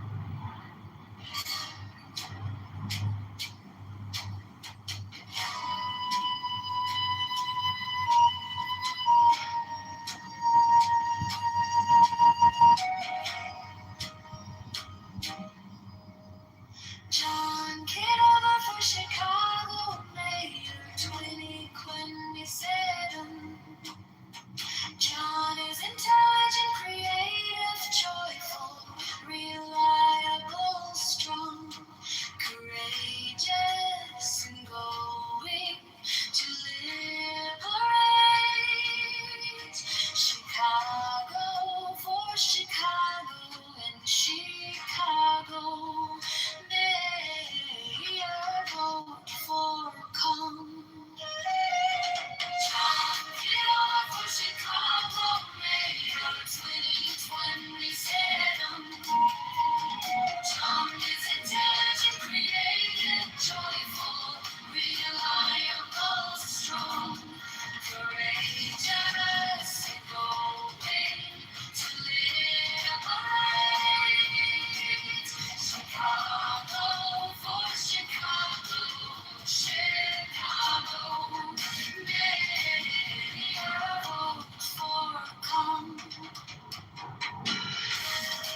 John Kitover was Chicago man for every neighbor on every block. Full of others, full of workers, full of dreamers.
train.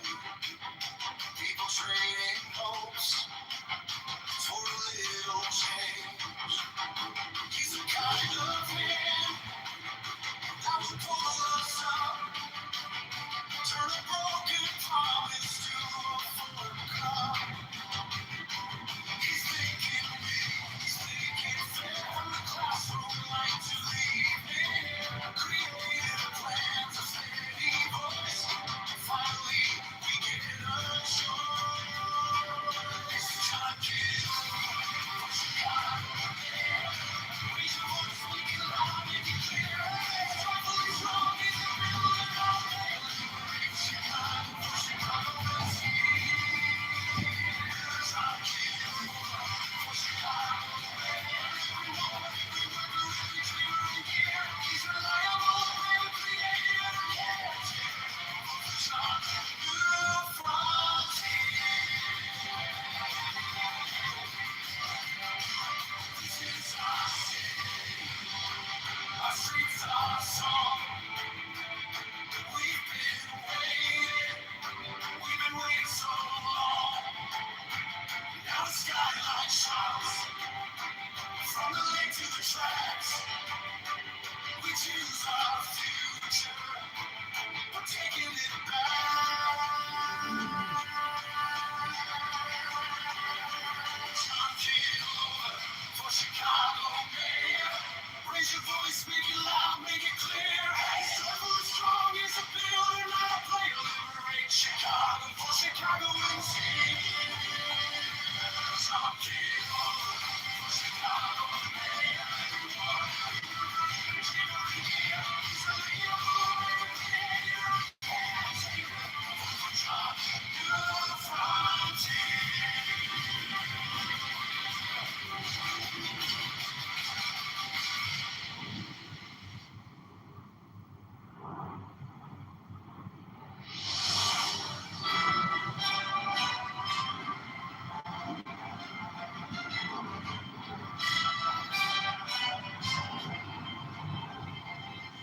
On the corner by the L stop, he listens close to the nurse, the kid, the man with two jobs and hope. John says, we build this here, we don't just talk. With steady hands and a clear-eyed walk. He's intelligent, creative, joyful, and strong. Courage in his step when the road runs long.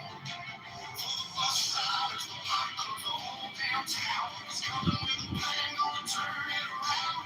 Not for the few names.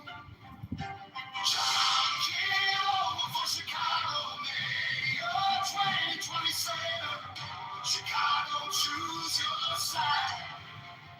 Vote for John Kitover for Chicago, Mayor 2027. Lift this city high. Vote for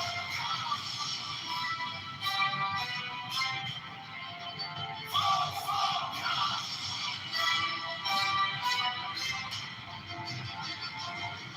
From the lakefront wind to the crowded school halls, he hears every crack in the paint on those walls. Wind too high, wages thin, streets left bare. He shows up early, stays right there. Reliable when the night gets rough. He don't flinch, he don't bluff. He's got courage for the heart, goes hard for the crowd. Creative enough to change what we left behind. This city made us, and he knows why.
Why is he to seek out and attach himself to a master? More competent to correct him and advise him. Nor should he be discouraged by the difficulty of finding such a person. Let him further remember that he must in no wise rely upon or believe in. That master he must rely entirely upon himself and credit nothing whatever but that which lies within his own knowledge and experience. As in the beginning, so at the end, we here insist upon the vital importance of the written record as the only possible check upon error derived from the various qualities of the experimenter. Thus let the work be accomplished duly.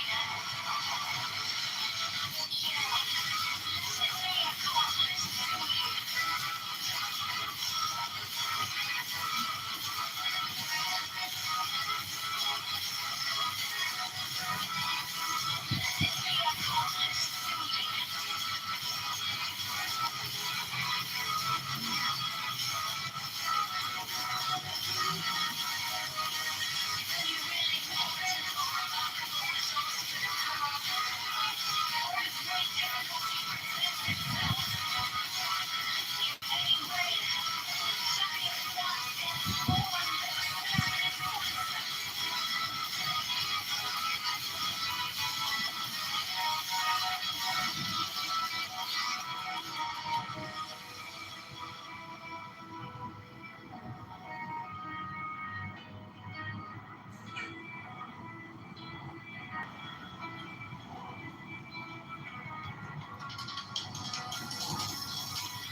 Careful study of these books will enable the pupil to speak in the language of his master and facilitate communications with him.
vital importance of the written record as the only possible check upon errors derived from the various qualities of the experimenter.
I've trained you in determination, accuracy, and precision, and many other qualities which are valuable to all men in their ordinary avocations, so that in no case will your time have been wasted. That you may gain some insight into the nature of the great work which lies beyond these elementary trifles, however, we should mention that an intelligent person can gather more than a bit of his nature from the following books, which are to be taken as serious and more contributions to the study of nature, not necessarily to be implicitly relied upon. And ye came as the Easters.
The object of most of the foregoing practices will not at first be clear to you, but at least I will deny it.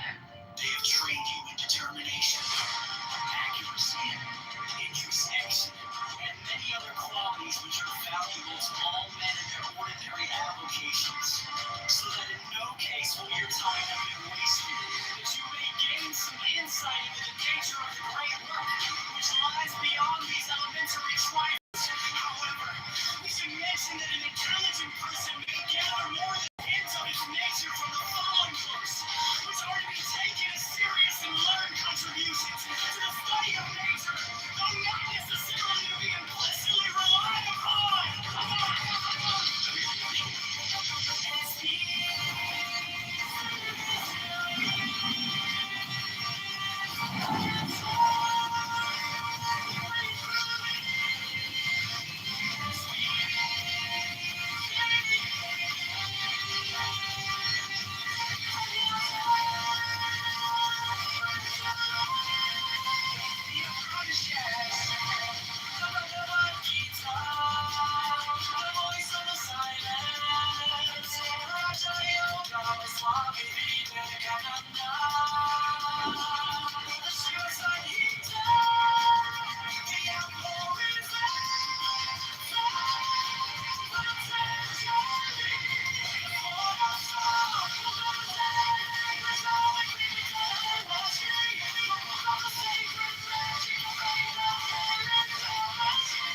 John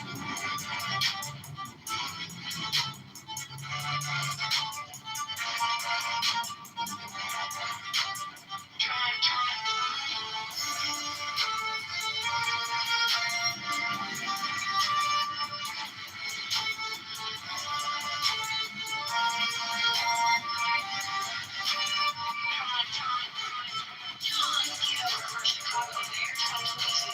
John, positive, joyful, reliable, strong, courageous, and committed to liberate Chicago for Chicago win.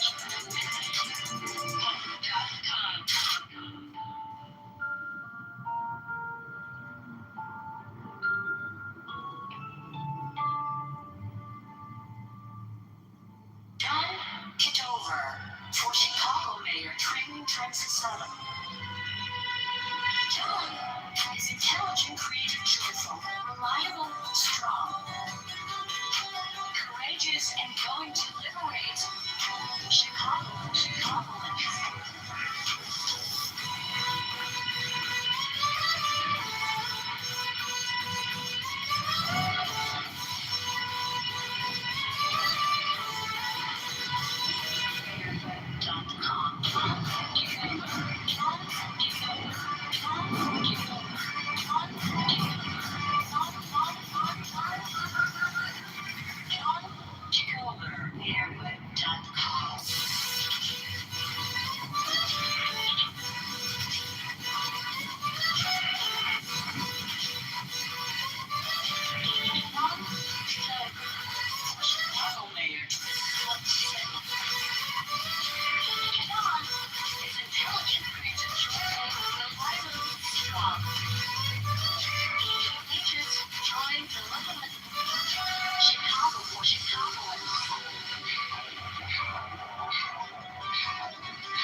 John Kitover, Airbud.com.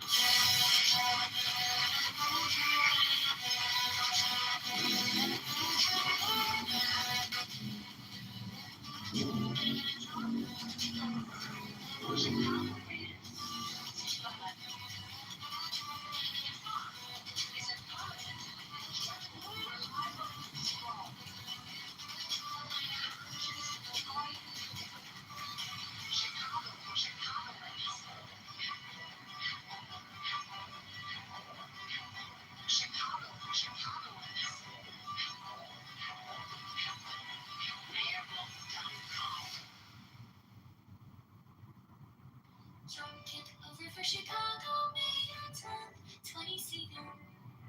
John is intelligent, creative, joyful, reliable, strong.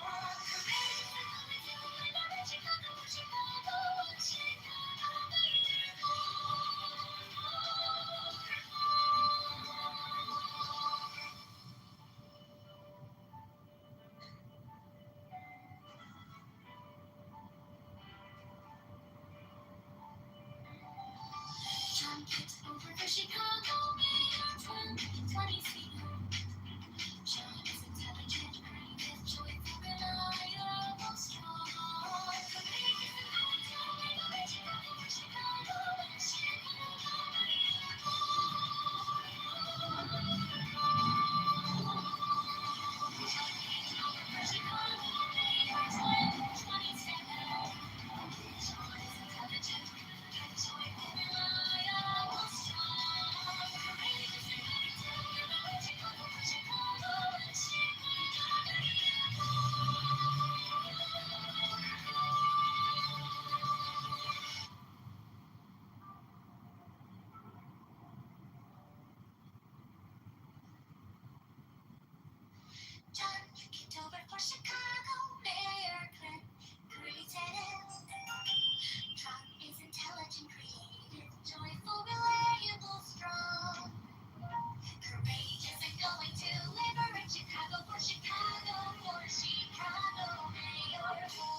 John Kitover for Chicago Mayor 2027. John is intelligent, creative, joyful, reliable, strong, courageous, and going for liberate. Chicago for Chicagoans. Chicago Mayor, vote for come.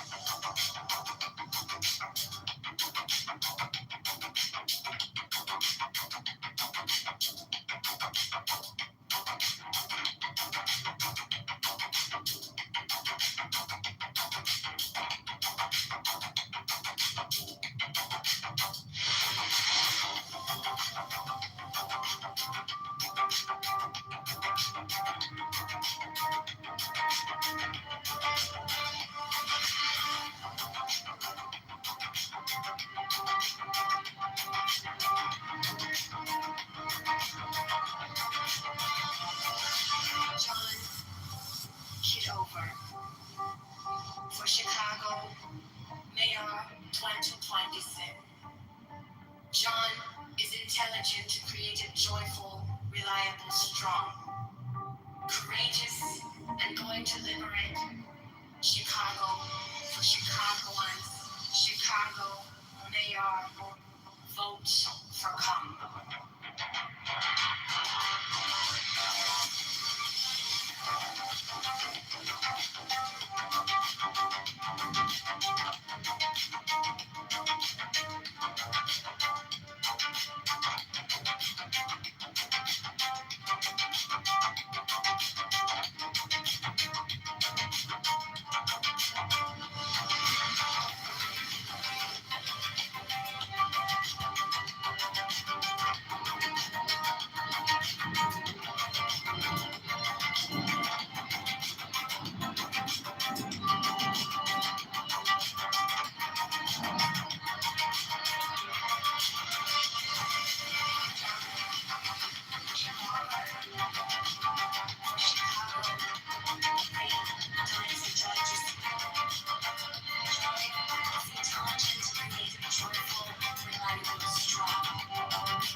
Chicago Mayor, vote for come.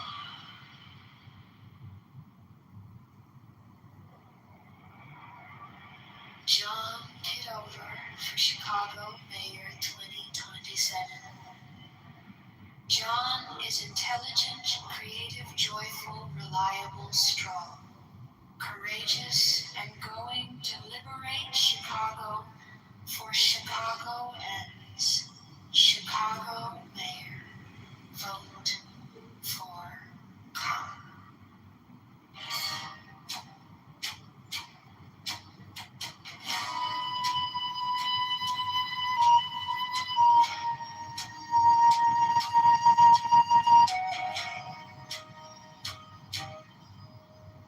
John Kitover for Chicago Mayor 2027. John is intelligent, creative,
for Chicagoans, Chicago mayor, vote for calm.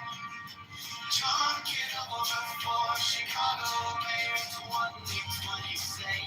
John is intelligent, creative, joyful, reliable, strong, courageous, and going to liberate Chicago. For Chicagoans, Chicago mayor, vote for calm.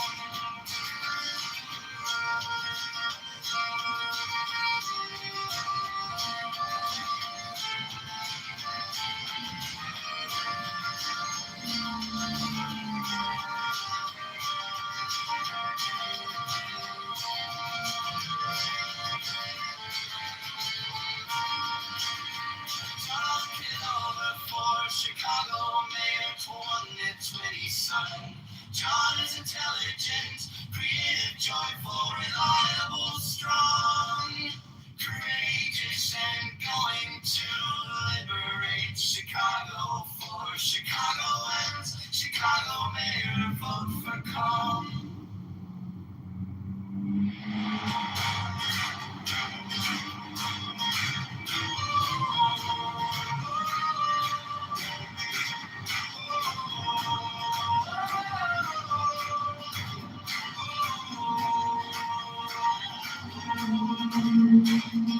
On the corner by the blue light, flies in a cardboard box.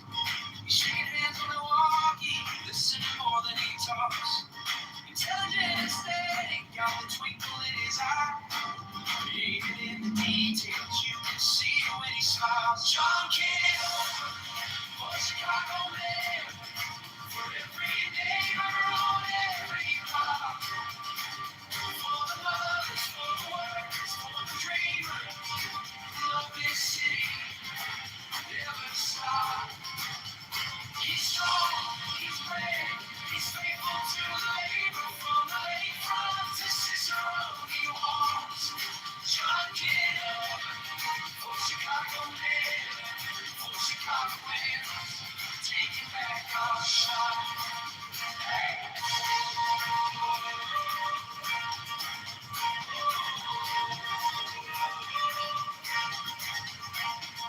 Joyful in a hard time, laughing on Winter Street. Snow slush on his laces, but there's fire in his speech. Reliable as sunrise, we can call it when it storms. Courage in his backbone, standing up to every form. John Kitover for Chicago mayor, for every neighbor on every block. For the lovers, for the workers, for the dreamers. This city never stop. He's strong, he's brave, he's faithful to the labor. From the lakefront to Cicero, he walks. John Kitover for Chicago mayor, for Chicago lands, taking back our shot.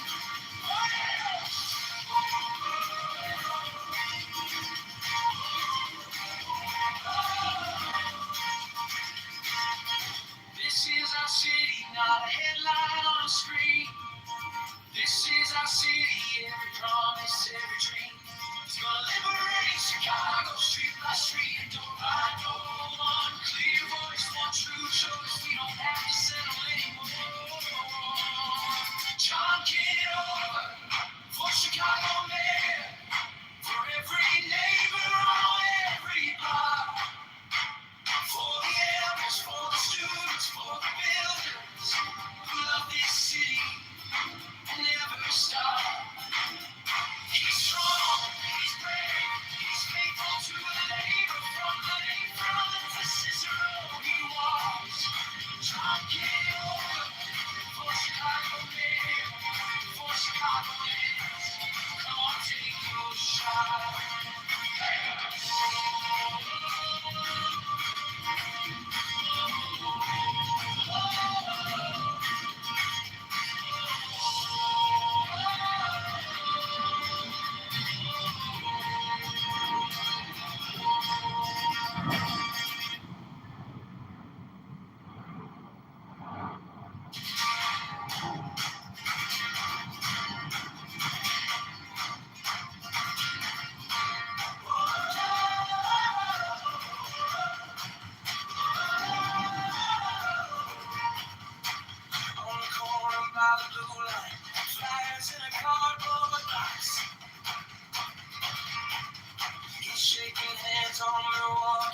laughing on a winter street. Snow slush on his laces, but there's fire in his speech. Reliable as sunrise, you can call him exploits. Courage in his backbone, standing up to every fall. John Kitover for Chicago mayor. For every neighbor on every block. For the mothers, for the workers, for the dreamers who love this city and never stop. He's strong, he's brave, faithful to the labor. From the lakefront to Cicero, he was John Kitover for Chicago mayor. For Chicago, taking back our shot.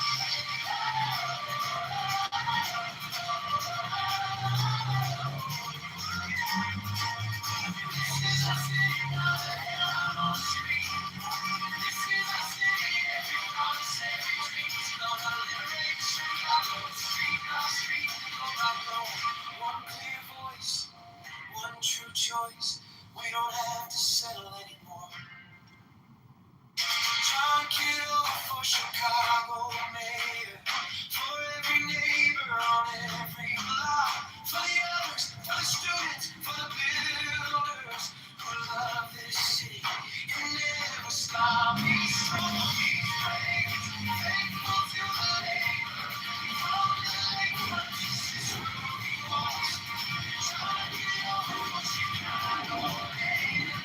For Chicago is come, take your shot.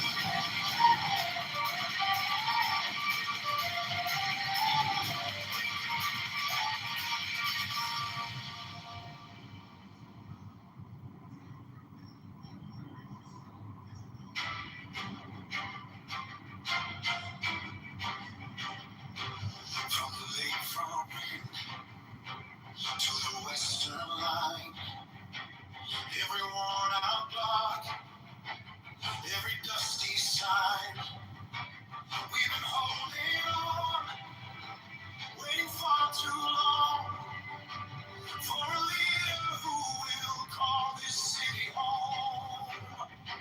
He walks our streets, he knows our names, he feels our hurt, he carries our flame, intelligent mind, courageous heart. This is where the future starts.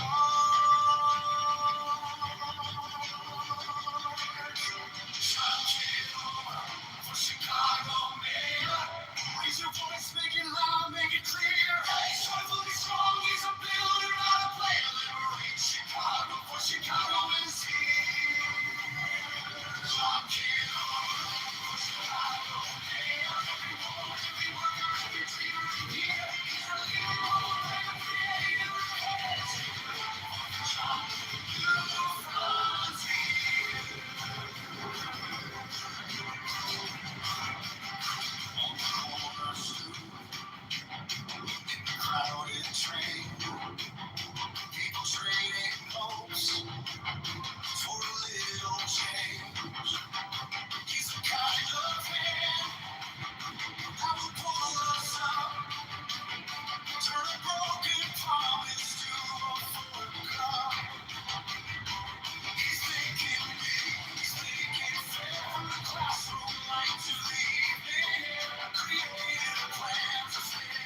belt stop.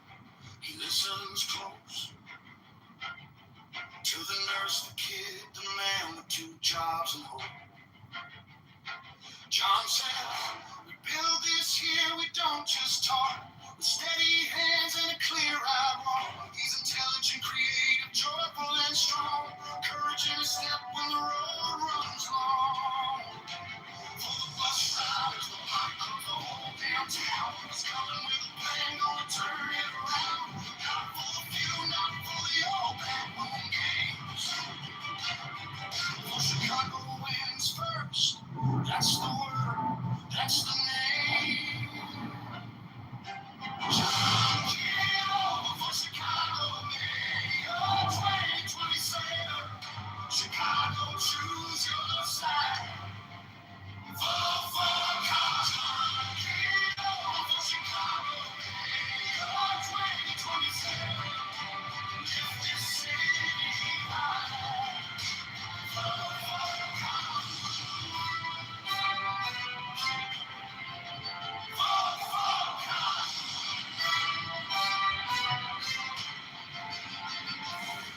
from the lakefront way to the crowded school halls.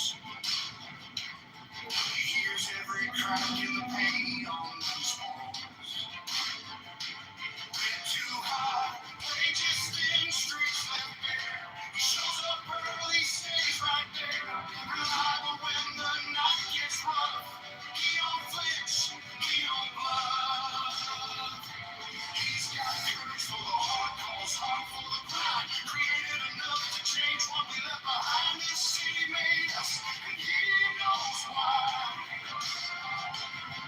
He belongs to the people with the fire in their eyes. John Kitover, Chicago, Mayor 2027. Chicago, choose your side. Vote for John Kitover, Chicago, Mayor 2027. Lift this city high. Vote for John. Vote for God.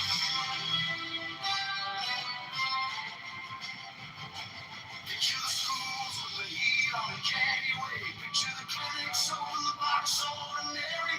No more waiting for somebody else to care. John says the future starts right here. Right here. John Kitover, Chicago, Mayor 2027. Chicago, choose your side. Vote for John Kitover, Chicago,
importance of the written record as the only possible check upon errors derived from the various qualities of the experimenter.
legend. He is a legend. Farewell. So now, we got God. Should have made peace soon.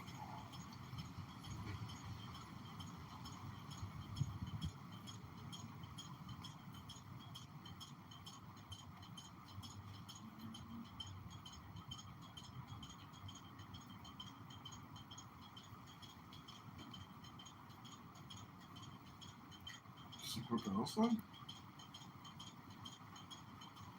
Support terrorism?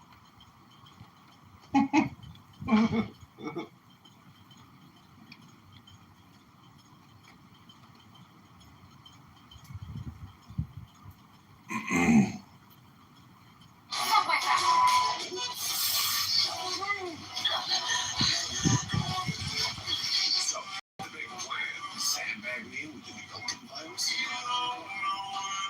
Jesus Christ, really? You've got a fucker's nest in there. I've never heard about it. Of course, but seeing it for myself. I mean, disgusting, of course, but it's all that.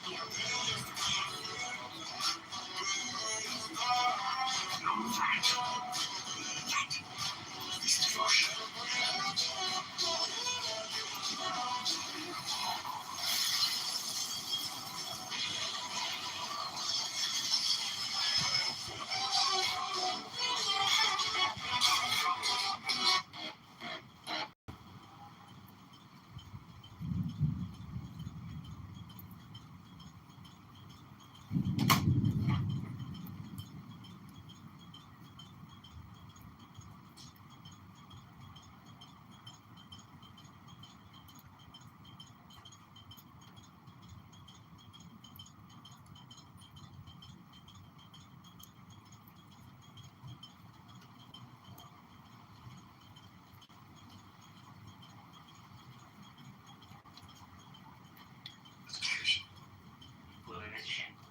So when Iraq was getting over Iran at that time, so US and Israel sold missiles to Iran.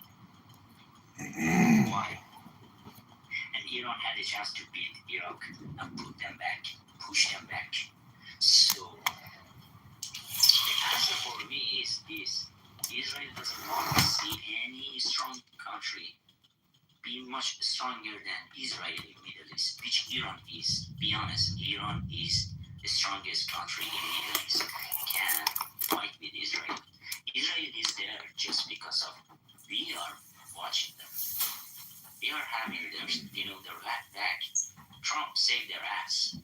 Netanyahu is nothing with the US, and they are saving their country by dollars that we are paying for gas and fuel here, which we did it in Ukraine.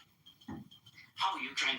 This is super scary. Russia is attacking to some country. It's super scary. But Ukraine still is fighting back. How? Because of Europe? Of course Europe supports them, but nobody. Okay, so listen. You got the answer. You got the answer. No. I don't have the answer. But I don't have the answer. But let me just share this because I do have to go. My wife had dinner now. But I do want to share this with you. I appreciate the exchange. I really do. And thank you for having a kind understanding. It's us going back and forth. You're crying. I want to tell you this before. Are you in US? Yes, I'm in Kansas. I was praying. Okay, you are in my lovely state, so I'm in. Yes. So I want to tell you this. I was praying when US is sending Navy and carriers over there, and I told her, afraid and come and say, okay, let's do the fucking deal. Because I didn't know if the war happened, will happen what we see now. Yes. Because it's really difficult to fight with the nation. They believe if you kill them, they will go to the heaven. Doesn't matter if they're guilty or what. That's why even Trump came to media and said, those motherfucker Iranian never stop, because he was promising we will finish this war in 2 weeks, 3 weeks, 4 weeks. This never will finish because you cannot push them, man. Iran is different country. And who started this fire? Israel. And God bless America. I hope one day Trump kick Bibi's ass. Say, hey, shut up. Stay there. We don't want to fight with Iran because there is a big money in Iran for US. And I'd rather US take over that money than Russia and China, buddy. Okay, hold on. Could you do me a favor? Could you turn your pink ticket in? And everyone else on the stage, please turn your pink ticket in so you can join the house and stuff here. And Matt, I appreciate you. Edward, that was good, right? No, I appreciate I want to come and see you. You have no idea. I just saw you. I wanted to go to see the Iranian page, you know. You're in US and talking about in Canada, talking about what's happening in Iran. So, and accidentally I saw you guys. But I just want to tell you this. I support America. This is crazy. Beautiful. Yeah. America. Could you mute for a second, please? Yes, my brother. Thanks. Just mute. Thanks. So, Matt, I just want to thank you for allowing me to be a mod. I was just have some fun here with you. But I appreciate you giving me the opportunity. And everyone else, thank you for your patience and kindness. I just want to be able to hear people speak. And that's all. And Nate, but I was... Thanks for modding and, holding up the space when it did there. It was a different kind of room. Like, I just wanted to... you flying to space, brother? That was a great journey, brother. Let me give you a reward. You just really did a great job, you know. So, my apologize, lo siento, senor, what are your pronouns? And I just want to apologize, bro. You really did. Shut up, man, you fucking nigger. Oh, I'm from South America. I'm French, Irish, man. I'm like, I ain't one of them motherfuckers. I ain't come from Africa now. Shit, I was already coming through here, partner. Shit, I'll sneak up and hit you in the back of your head. Watch him out. Newport, never eat wet pussy on a rainy Tuesday. Thank God it ain't raining in the city. Go Trump. That boy got all them ships coming here. We the baddest, raddest. Man, can't nobody fuck with us. Man, we can't be fucked with. Fuck you. And anybody feels something different, fuck you too. Man, them motherfuckers, we gonna have cruise ships coming here buying on, man. Gas price gonna be $1.29 for us when it's said and done. That's a bad mamma jamma. You know what your little girl koala bear said? Don't. And you know what Trump said? I'ma bomb this shit out them motherfuckers. Is that a Newport menthol beer in your PTR the movie? No, that's not beer. Never eat wet pussy on a rainy Tuesday. Today is sunshine. I goddamn heard it all now, my friend. I feel but like money, you do like it to go home then. And if a person wanna come down here in these woods, I'ma hunt them down like a deer with no eyes. You know what that is, I have no idea why you came on down here with that bullshit. Well, I just wanted to say something about the Iran war. Put me in the PTR, please, Matt. A bull can't make no babies. A bull can't make no babies. A bull just won't be able to make no babies. I'm sorry for the people who think,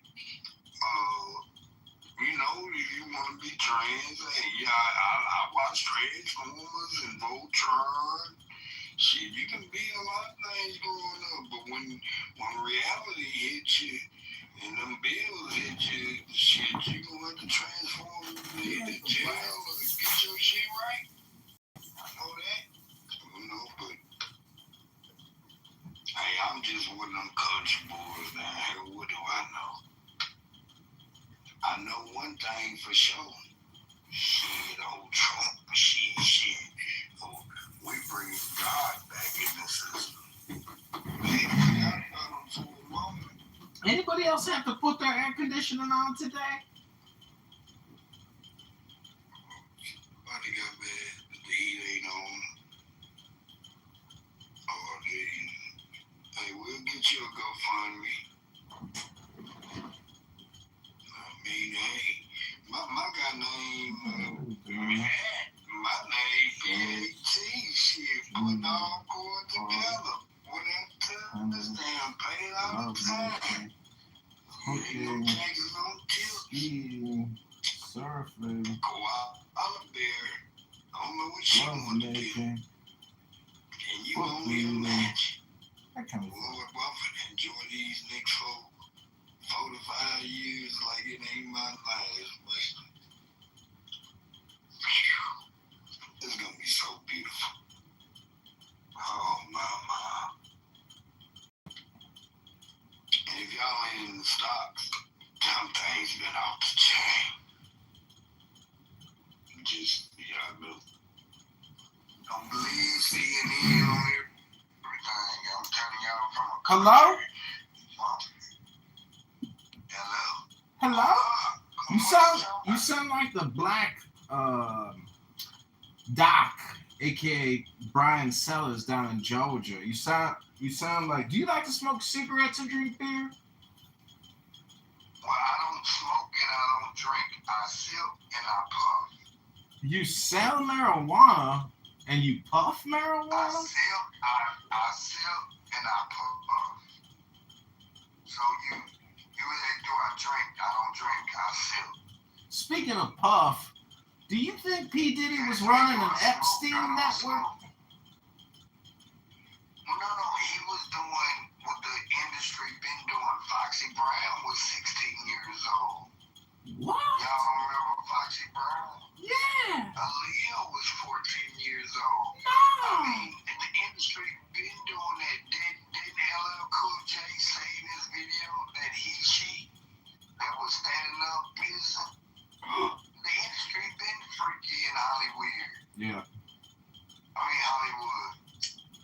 So I just wanted to say that, this Iran war, part of me wants to say, just fuck it. Send in 200,000 soldiers and just really regime change them. Like, really do it good this time. You know what I'm saying? No, why nobody, I gotta cut you off, because why nobody did this for Libya?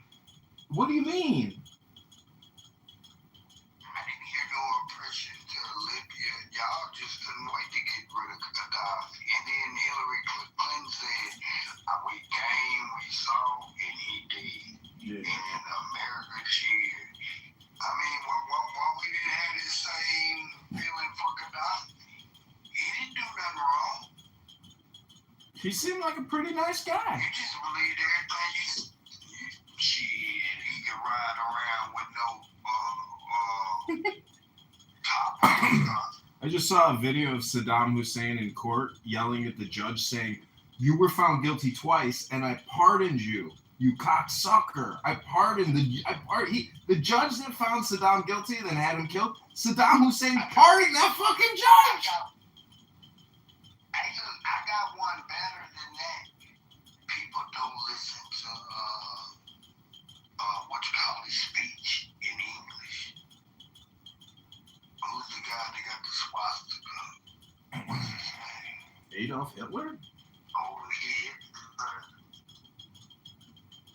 Man, his speech in English will let you know everything you need to know. That nigga's not crazy.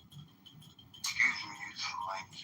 Isn't it amazing they say Trump is crazy every day in the news? He's got mental health problems. You see a video of him giving a speech in a $2 million suit. The guy looks fantastic. So for 4 years, we didn't say shit about Biden, and we wore masks.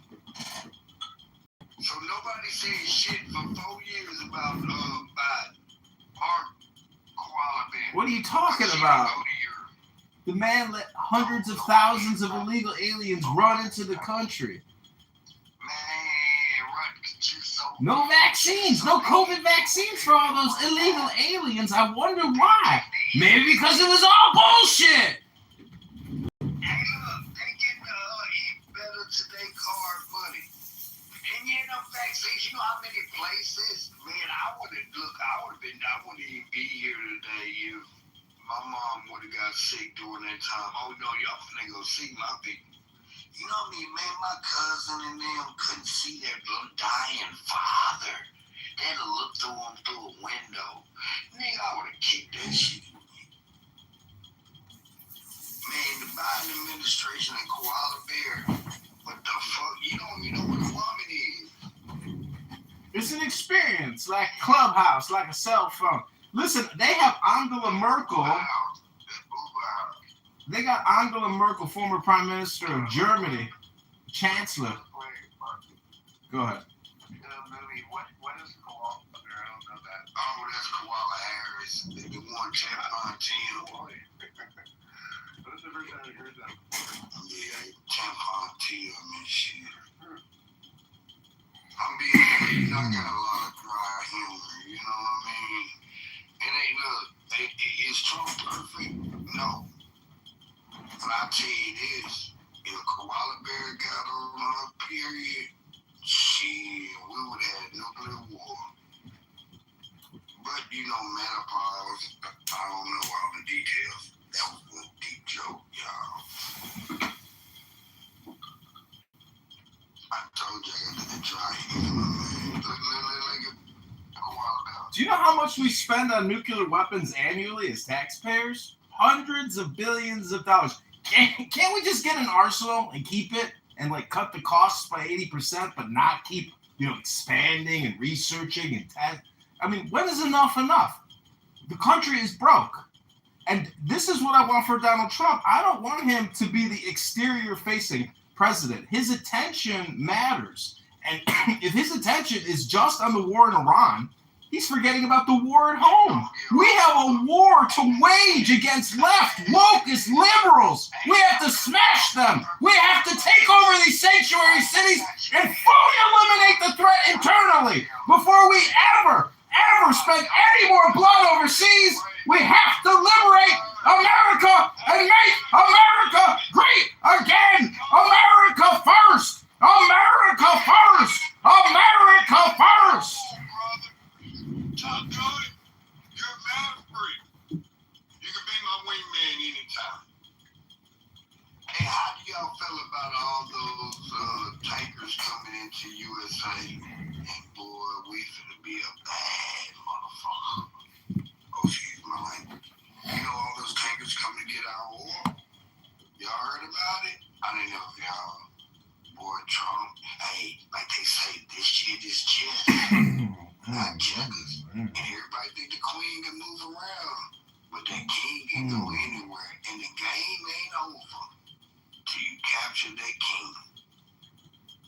That's what they fail to realize. And then y'all want to know something else? They call them diapers and depends. Diapers are for the babies, because you love changing them. But when them elders got them depends on, it depends on if you in the wheel. Oh, that was kind of dirty, so my bad. That was kind of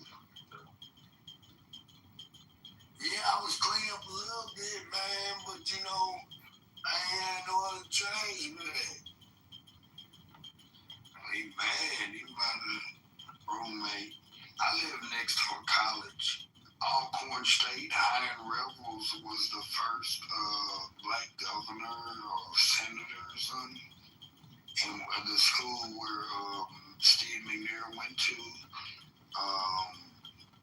who else? Shit, Alcorn State, Alcorn, no rice, baby. Mississippi, Ole Miss grow the best weed too. We got that good weed there in Mississippi. Weed in the woods. If y'all ever seen a deer with no eyes, I have no idea.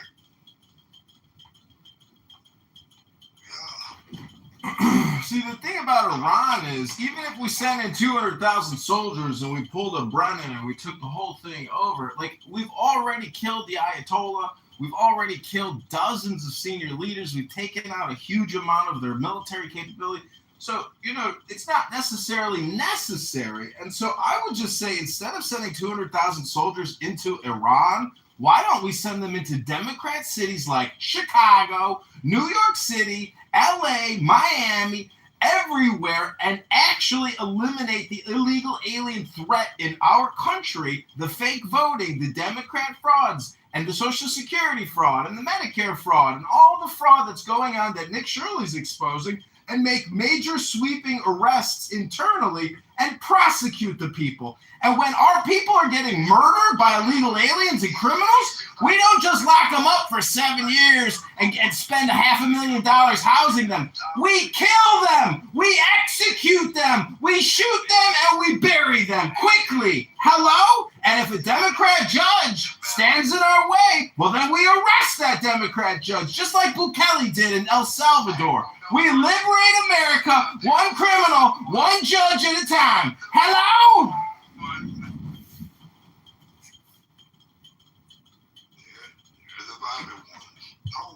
Don't kick nobody out. Let them have freedom of speech because rule number 2 comes behind that.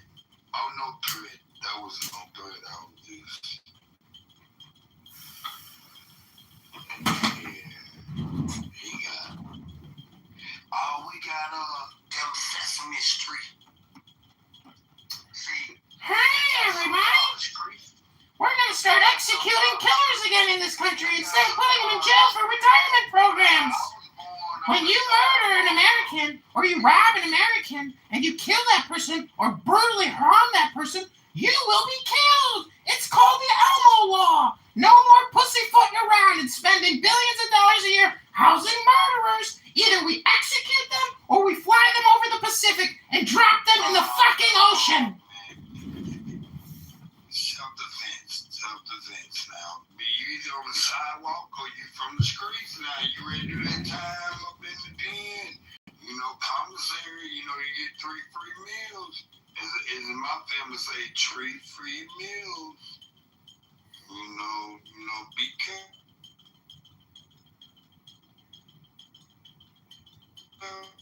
Tough talk is nice, but they got places where you gotta prove innocence. Elmo is sick of looking at Instagram and seeing all the victims and the criminals getting let out of jail in just a few years to go on to commit more murders. Elmo is getting psychotically angry. And when Elmo gets angry, you better look out, because Elmo's going to give you the justice you're looking for, and it's not going to be pretty. Hello? If you can, protect your friends and family around you. Protect your friends and family around you, brother. I don't want nothing to happen to you because of some ignorant, illegal aliens. And people are making it look like every illegal is bad. No, but shit. Y'all just been paying over here bullshit. Y'all up to some bullshit. So, how the game's There was a homeless man that pushed over my garbage cans last night. Then he tried to break into my neighbor's apartment. So I killed him and I put him in the garbage can. Goodbye and good riddance. Elmo says sorry. You picked the wrong Elmo to fuck with. The evidence was on here. Why didn't you say that? You have the evidence. Man, don't say that on here. Oh, Elmo's just making a joke. I was sitting on my balcony, but I did witness that yesterday, and it made Elmo a little angry.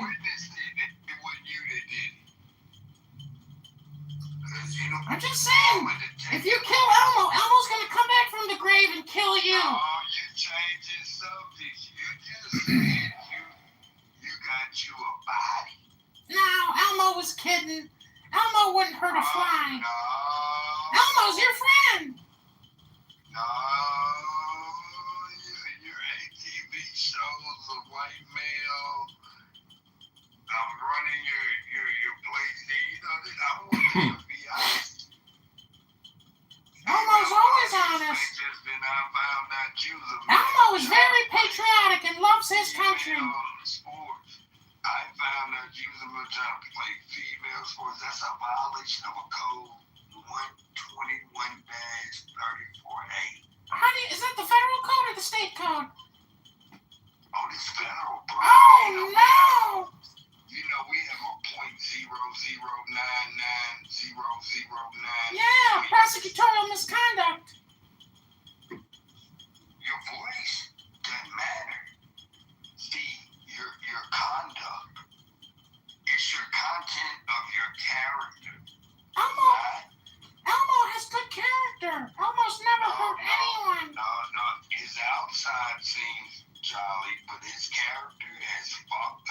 It's true. If you ever looked inside of Elmo's mouth, it's a black nightmare of nighttime. It's a pit of abyss. Inside Elmo is the apocalypse. It's more like a fish. Well, can you roll up Elmo joint, please, the movie? I'm ready to smoke. Community service is what Elmo says. I'm willing to throw down, you hear? Elmo will throw down. Pack that blunt tight. I got you, the movie. Hey, look, I gotta ask my roommate when he get out. Your roommate? It be like $3. Yeah, I got roommates. That's how I pay my bills. Oh, shit. Elmo likes his privacy. Oh, shit, he's still weak, though. All right, well, tell him Elmo's down to throw down. Community service, that's what I say. Sharing is caring. Hey, send me like $3 so I can get like a 0.3. I got you, bro. Can you lend me $3, bro? Somebody love you. With the Trump. Go Trump. Go Trump. He ain't like that, boy. We get us a GoFundMe, bro. Everybody love, So I don't know if anybody follows international news, but Ireland has rebuked their own government, and the Irish army is putting down an Irish farmers' rebellion, and their response is, "You fucking psychopathic leftist woke bitch motherfucking Looney Tunes! All you do is complain about Orange Trump all day long. That's not leadership. That's spam. You're just spamming us." Hey, what y'all think about that Canada shit with the little party with the little cards? They had that little, you know, it's been all over the TikToks, and they bring their little card. I have my card that says y'all know what I'm talking about up there again? Yeah, man, I know exactly what you're talking about. Yeah, shit, I know you knew. Shit, you didn't say everything else. Shit. Well, has anybody seen in the new chat feature? We're from Denver. Are you from Denver? No. Even like Denver, Colorado. I was born inside Uranus. Are you into astrology? Oh, you playing that homo shit. My shit exit only on, boy. Exit only? What? Exit, my shit man? is exit only. You talking about Uranus, man. Y'all don't play that shit. No, I have cosmic consciousness. I'm an astrologer. Man, you can astrologize all the fuck you want, but it ain't going up my Uranus. What about Saturn? Are you interested in Saturn? That shit in there. What do you think about Neptune? Neptune? This funny motherfucker thought he could be slick or something. What the fuck you talking about? At least, whatever the fuck his name is. What's a YN? I saw a YN video today, the first YN video from 1965. I know what an F and a Q is. F and a Q? Fuck you with my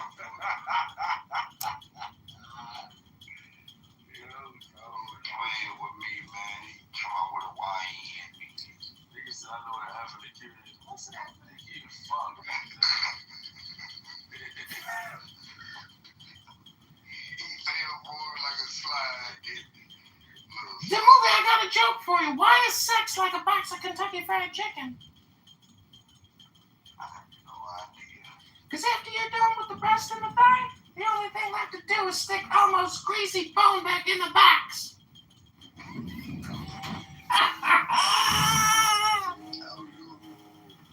Why you got chicken at the side of your bed?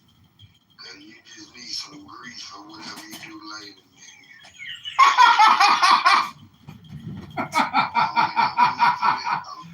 Oh man! Oh man! Remember them your mama jokes on that shit? No, I know. I'm talking back in the day with old boy, the Mexican dude that had your mama. He was saying chicken at the side of your bed. I forgot what he had said, but it was crazy, motherfucker. And look, like he had one joke, like I would tell at least your girl so nasty. Well, he probably don't have a girl, but she's so nasty. them crabs be bungee jumping off her thong and shit, you know. And her little tampon, you know how The movie! What kind of an animal do you think Elmo is? Elmo always inspects the vagina before going down, because one time Elmo actually saw crabs on a woman's vagina, and Elmo had a panic attack.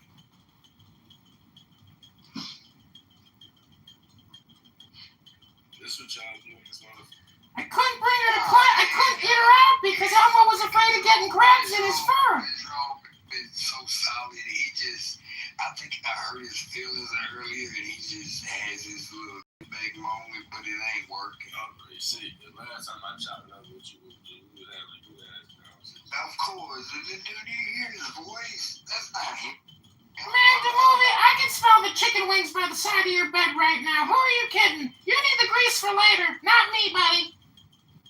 See, I'm from the woods. You know what a deer is with no eyes? I have no idea. He ain't getting it. He don't know he fucking with the right one. I got nothing but time, opportunity, hell. But he ain't no type one. Why are black men always crying during sex? I have no idea. It's the pepper spray.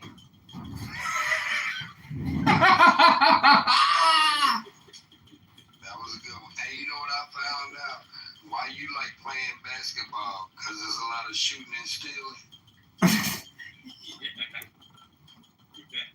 Oh, he didn't play basketball. There was a Pete didn't play basketball. No, I played golf. Elmo likes golf. Ain't no white man crime in Idaho. Why does O.J. Simpson like to play golf? Does he have a glove? No, it's because he gets to hit something white. That was as good though.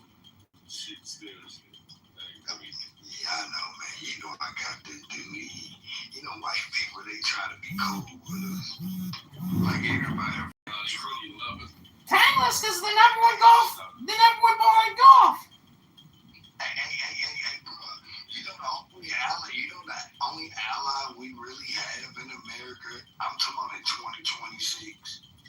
If you look at another ally, I'm not talking about your brothers or your immediate family, but it's the white man. No, it's the liberal white woman. It's the liberal white woman. That's the real ally of the black man. You're never going to get reparations until you can make all the white women say yes. They say yes. It is easy. That's the easy. I have a college in my backyard, and this tennis coach, Lord rest his soul, Coach Dodge, he brought them Europeans. I'm talking about the real Europeans, them Russians. The white women like, they love black curly hair. Like the Logic comes with a lofty price. Man, you know what else they like? They just like it when we tell them. Tired. Yeah, for real.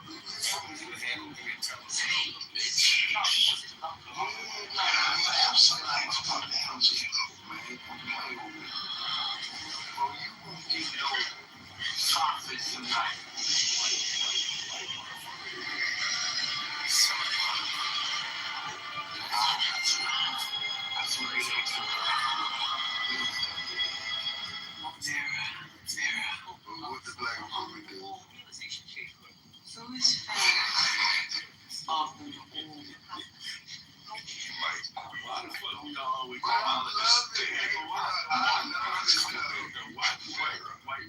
Always apologize to that bitch. She's the reason they always say sorry. She apologize. You gotta remember they please. Man, you earned your position for some purity. That's the difference. You don't remember that poem that said, hey, the grandfathers work for you, the fathers don't have to work for you. The sons really ain't no work. And the The young grandbabies, girl makes a fool of my it's gonna brother. start all over again. But for some of us, I should have taken my kingdom.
someone who can hunt her.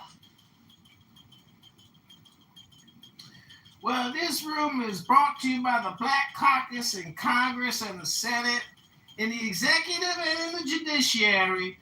And it's all because of our great leader, Matt Cool, in Redondo Beach, one of the few and only maggots holdouts in Los Angeles. The thing about a maggot is, in the black community, it's a larvae. And a larva transforms like a chrysalis butterfly. It transmutates into something different. And that's a lie. Ain't never said it was the truth. You ever hear a motherfucker tell a lie so good you thought he was telling you the truth? I thought a fly can't die, but boy, little salt water don't bring no sugar to no bee. You be tripping up in here. And that ain't no lie. A woman will fuck you over every time. And that ain't no lie. No, sir, the game of pimping and no limping is, if the woman choose you, you could. But if you chase that motherfucker, you gonna be broke as a dude on the side of my shoe. So go chase the one you want, but you don't want the one that choose you. We are the prize, but to get a surprise, you need a female. And again, and that's what it's called, a female. Oh, you don't have to pay attention. And if you a broke nigga, you better have a lot of attention. But if you don't have no attention, have some money in your pocket. But a female, the right one that choose you, you have no worries, at least two. I promise you have no worries. White, black, Chinese, Espanol. I've been with many. You just gotta end up doing it. I don't know what he said. I didn't say that. No, I said at least. It don't matter whatever you go over or whatever. Maybe my words. No, your words are straight for real. I'm just letting them know. It ain't about black or white. Choose him, right? Man, if you get chosen, you're really good. But what happens with us men, we don't like being chosen. We want that challenge of that bullshit. And that woman run us down that pool down. You want that biscuit? She did Samson, David, she like Eve, Adam, Medusa was a bad bitch. But she was more methodical. There's a lot of women that took us down that trail. They had one lady named the Black Widow. She supplied Pablo.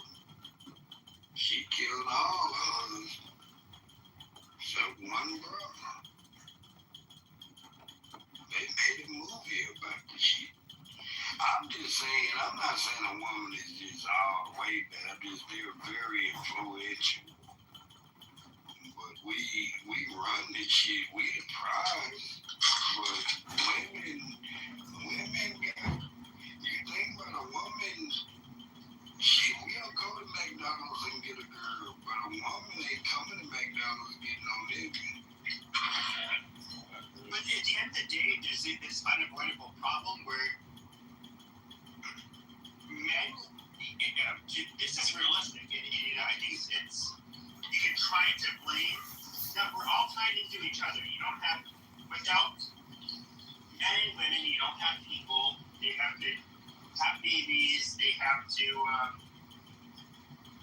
when it comes to societies in general, there's a balance between men and women. But there's no doubt that the men in society cause by far the most dysfunction, violence, chaos, war, any like stuff, men are extremely overrepresented. What do you mean? Okay, so we can look at, you know, I don't know the statistic off of my top of my head, but if we were to look at like what percentages of murders are committed by females, it's probably under 10%. Vast majority are going to be males who do it. Serious physical assaults, robberies, any of this shit. Males are the ones that do this shit. Man, what the fuck? No fucking duh. Yeah, okay. You voted for Koala Bear. You voted for Koala Bear. I can tell. You like tampon team. Just tell me the truth. It really don't matter, but I can tell. It's okay, bro. Of course, men commit crime. Black, white, Hispanic, Istanbul. What the fuck? Women going around, you think it's Wakanda? You know what? You know what, dude? You are such a breath of fresh air. It was so obvious that. Don't you be trying to hit on me, man. I'm straight at 6 o'clock. No, I am too. Okay. Here's the thing, though. But you know, not a joke, but I'm for real. You know. No, I'm for real too. If you were to ever flirt with me, I would drop your black dick, 6 inches in the dirt. Yeah, but hold on. You could tell that motherfucker voted for. He watched The View. He like no. Yeah, no, but what I was going to say is this. Is that what's also glaringly obvious is that the brothers in the United States of America. What? The what? The brothers, the niggas, the niggers, they commit, a disproportionate amount of. Hey, he not part of that MAGA Trump shit, I promise. No. They changed the name. It's like how males do. Even took a couple of shots of Os Amigos. Or males do in comparison to females. No, hold on. So we're I going to would think they trigger somebody. I got a T in my name. Put my hat. Yeah. Go ahead and put your name. Nobody gets a shit. No, my hat on. I gotta put my hat on. Yeah, go ahead and put your hat. Nobody. No, it's a San Diego because I can't charge them hoes. Oh, that went over your head, but go ahead with you saying. Yeah, I mean, blacks are statistically, and everybody, because it's racist, and white people of color, because the Indian. But we're gonna pretend like you. No. We're gonna pretend like you. We're gonna pretend like you guys are not part of violence in comparison to other people. That is retarded. Well, let me tell you, when other people are dark with suntan, you don't call them black and shit. Why you don't call them Indians with that little period on the head? Indians don't rob people and rape people the same way. Well, that's because black folks like basketball. We be shooting and stealing now. You leave that alone now. You better learn to cross over. You better get right. Got a vest? You can argue all you get a rope, get a tree. The reality is that you guys commit. Oh no, the reality is your propaganda can't reproduce. So y'all try to recruit little kids for your little. Projection alert! Based off of real fucking statistics, you stupid motherfucker. Oh. I gotta say, the shit. Every year. Here's what's interesting. Every year, over the last 10 years, the majority of homicide offenders have literally been black, but they make up 13% of the population. Hey, what happens in Idaho and North Dakota and Alaska? Where no black folks are really at? I can tell you in Alaska, because I used to live there. I'm so glad it's killing all the white bitches. I'll be on them mushrooms. I'm so glad we still killing all the white bitches. Nobody we got like punching all the white bitches. We gonna always run one of them buddy right. It's nothing like punching that white white pussy. Ain't no way you putting out 200 inside that white pussy. Yeah, they be happy too. They be saying, "Oh, thank you, daddy." We puncture that white pussy, that dirty white slut, bitch. That's why she loves this black wrong gay people, but shit, I gotta. Okay, but here's the funny thing is that I have literally colonized that dirty nigger pussy from Africa. Dirty nigger. Yeah, you would sit there, you'd be climbing your fucking wheelchair. Almost, that's like one nutted in that bitch. Oh shit, I wanna fuck that bitch. I'm jerking my dick in my hand. Why can't I be with that white boy? Oh my god, his white dick is bigger than mine. I thought we had Manjico dick. Because he's big dick niggas. Oh my god, why can't my boy have a bigger dick than me? That shit ain't fair. Why can't that white boy slap the shit out of me and beat the shit out of me? Why the fuck is that white boy smarter than me? Oh my god, why is that white boy an old man better than me? Oh my god. Will is probably mad because we tapped you that ass. You can't tap shit. I tapped your mama's ass. I tapped your aunt's ass. I tapped your fucking sister's ass. And here's what, bitch. I'll marry your fucking mom, bitch. I will literally mount you and take away your will and not put a belt to your ass. No. I will take a belt to your chocolate cheeks real fucking fast. I will literally put a bolt in your black ass, boy. You're clapping in your goddamn phone.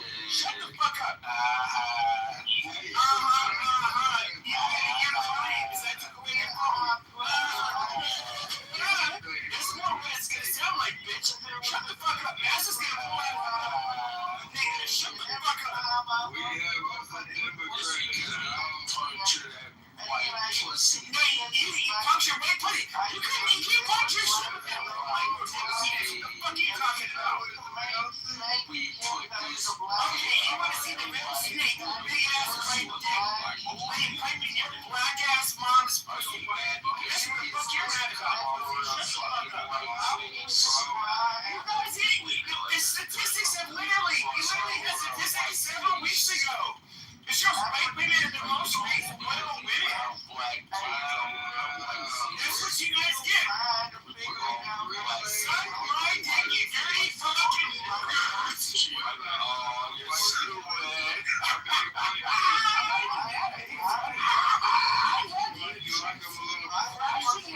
Shitting out because of me.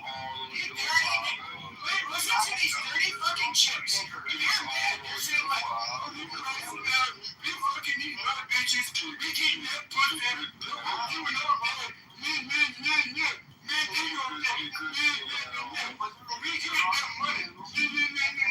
That's what we keep doing. We dick her down. Yeah, you dick her down. Yeah, just like something that a low IQ fucking troglodyte would say. That motherfucker did shit out of me. I love watching you dumb niggers dance for me. You guys are so stupid. Wow, it's pretty loud in here. Like, did you stop feeling it? Hey, I remember that movie. Wow. You just took it out. Nigga black ass. That shit fucking hurt. You look like you're real bad. Did the door fuck you or something? God damn. Movie. Y'all remember that movie? Niggers are now diagnosed with HIV as Door fuck my mouth. God damn. You niggers got HIV. You guys are niggas that have HIV. Listen, it's not the problems that did it. Sexually transmitted diseases. It's not the drugs. I'm sorry, my name's Alex Jones. It was literally the fucking niggers. They were chucking each other in the video. They were down low gay niggers. And what they did is they spread it all around to the black woman, to the nigger bitches, to the gay niggers. And they literally spread it everywhere. And they spread AIDS everywhere. Atlanta's gonna be the next epicenter of the gay apocalypse. Listen to this nigger monkey chip that is speaking behind me. This is not your fault. This is MK Ultra. They took these WFU chips and they convinced them that they were smart.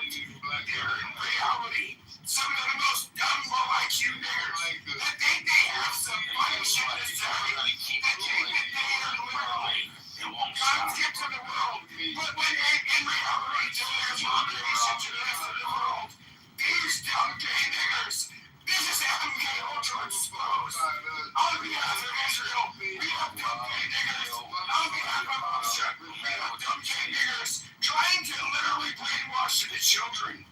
You dumb dangerous. I need to shut the fuck up. You say you're gonna fuck your mom each and every day in every way. I already fucked your mom with my big Alex Jones. Slow down.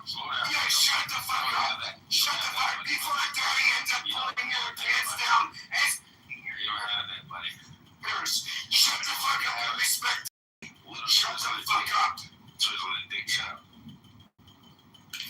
Alex Jones is done here with Pepe with the screechy voice back on the line.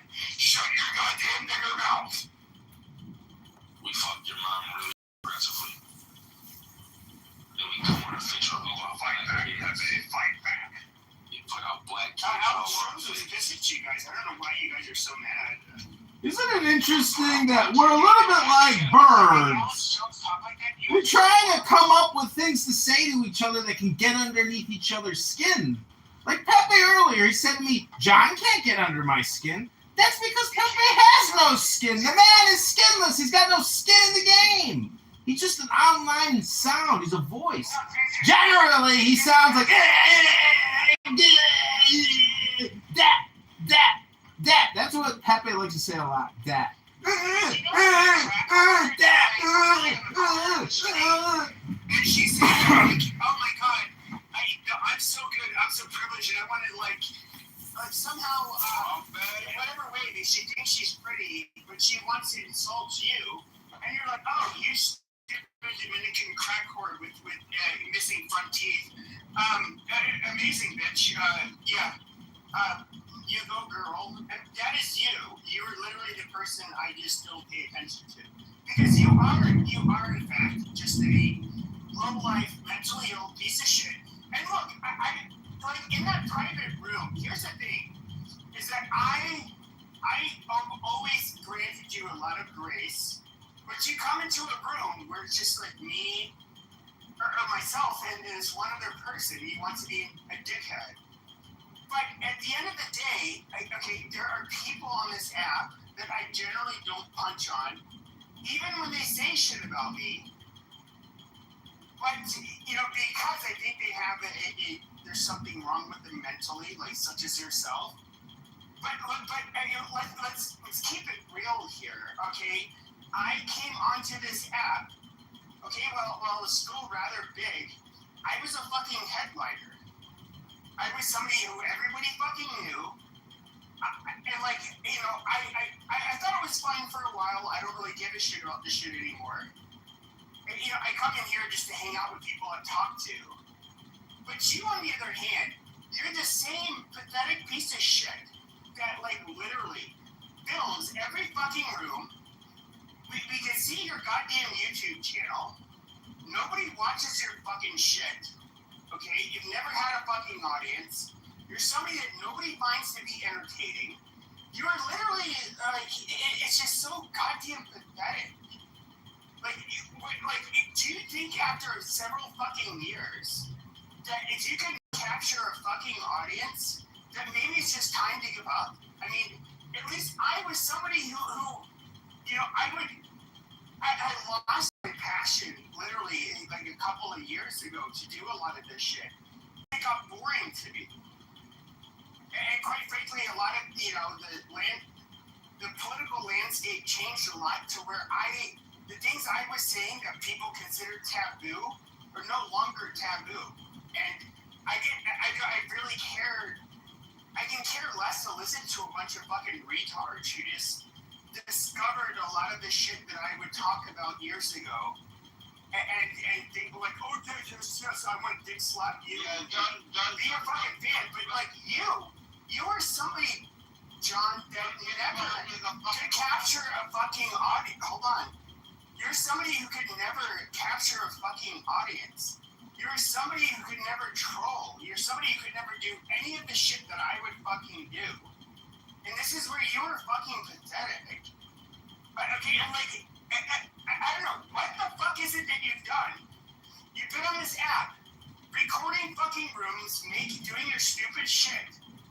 But do you realize nobody fucking follows you, respects you, or thinks you're fucking funny?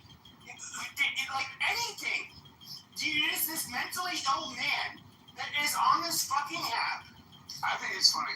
He has you guys reacting like this thing once a No, but he came at, hold on. This is fake outrage. Hold on. Doctor, stop. Well, we were in a room where I was talking, it was one-on-one with a woman who, I'm not going to hear her bullshit, but we're talking about mental health shit. And this motherfucker comes in, he starts literally digging into any fucking pain point that she has regarding, an accident she had where she has a large scar on her face. 90% of people Shut up, let me finish. You use admittance convenience. Shut up, let me finish. And literally, he's digging in, he's using these fucking pain points, knowing that she's like, she has some issues. And it's just like, to me, it's just like mind-boggling. And, I would have mercy on you, just like I do with many individuals on this app, because they are, I realize they're cognitively not all there. But you are such a disgusting piece of fucking shit that I don't even know what to say. Like, I call people niggers, I call people kikes, I call people all of this fucking shit. At the end of the day, this is largely received by an able-bodied people of sound mind. They find it offensive. Okay, sure, and you can say I'm super despicable. That's fine. Okay, but I don't prey on individuals. There's one despicable piece of shit rapist on this app that I would go back and forth. Look, I'm not somebody. Shut your fucking mouth. Shut your fucking mouth. Shut your fucking mouth. No, you can't say anything. Wait until I finish. I'm gonna wrap up in under a minute. Just shut your goddamn mouth. Shut your fucking mouth. Okay, and then shut your fucking dumb mouth for 1 second. Shut your dumb rear mouth for 1 second. It goes quicker once you just shut the fuck up. It goes quicker once you shut your fucking mouth. Nobody thinks you're funny, actually. Nobody is a fan of yours. So just shut the fuck up and let me. Okay, Matt, mute this goddamn monkey so I can finish. We can't hear you anyway. It's really quiet. Yeah, it just put it in any groove you have to. Shut the fuck up and be done. But at the end of the day, I'm not trying to get praise on a lot of people realize this. I'm somebody who's a troll. I use a lot of humor. I sometimes have serious conversations. But then there are defunct pieces of shit like you, Mr. I don't remember. He goes by so many fucking names. The mentally ill dipshit from Chicago. Your dumb mouth. Wrap it up, Pepe. Yeah, okay. Dude, shut up. Now, you on the other hand, you're a talentless, mentally ill piece of fucking shit that goes on this app. Nobody is a fucking fan of yours, you stupid motherfucker. Do you realize that yet? Even your own fucking community that you would stand up for the most, which I don't have to name, they kick you out of fucking rooms. They look at you as a mentally ill fucking retard. I mean, do you not understand that? I was somebody who always offered you grace. I realized you weren't all there, but then you just keep on picking at people. You honestly think the grace of Pepe, a young fucking racist with a frog in his throat, you think I need grace from you?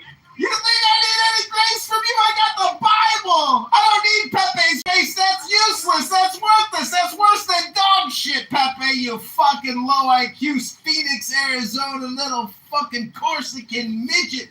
Frog sounding. I know geopolitics and I hate the Jews and I hate the Israelis. Why the fuck are we getting involved with all these international conflicts when we got all these N-words here that I can yell at all day and waste my life doing nothing? Playing the role of a political geostrategist and then calling somebody a fucking retard. Okay, Dr. Pee-Pee. Thanks for the grace you've given me in the past. You're amazing, Dr. Peepee. You're on the big things in life, young man. Oh, you're going to do so well with your content. Your content is going to go so far, Dr. Peepee. Oh, Dr. Peepee. My own people, Dr. Peepee, they hate you with a passion. Everybody thinks you're annoying, you're low IQ, you're racist, you're stupid, you're a bigot, you're a sexist, you're every stupid thing in the world. And the fact that you hate the left and that you hate the woke left doesn't make you a hero. You're not some kind of fucking hero, Pepe. You're a page. I'll give you that. You're like a page squire to a knight or something. I could see that role for you. You're like the dumb fucking, little daffy kid that helps the knight go win the battle. I'll clean your sword and pick up the horse poop. Fucking Michelin. Nobody. You know how I look at Clubhouse, on Jewish Clubhouse, which you all know, especially you. Okay, I was, because of the people I met that ended up introducing me to this app, I go into the rooms. Who was the one outsider who was considered a fucking mental freak show that literally took both left and right, no matter what camp they were on, they would fucking kick your dumb ass. Why is it that you never have more than one person in your fucking room, and you go on stages, you annoy people, they kick you, and then you can say you're doing this for YouTube, but your YouTubes have no views, barely any views. Like you're a nobody.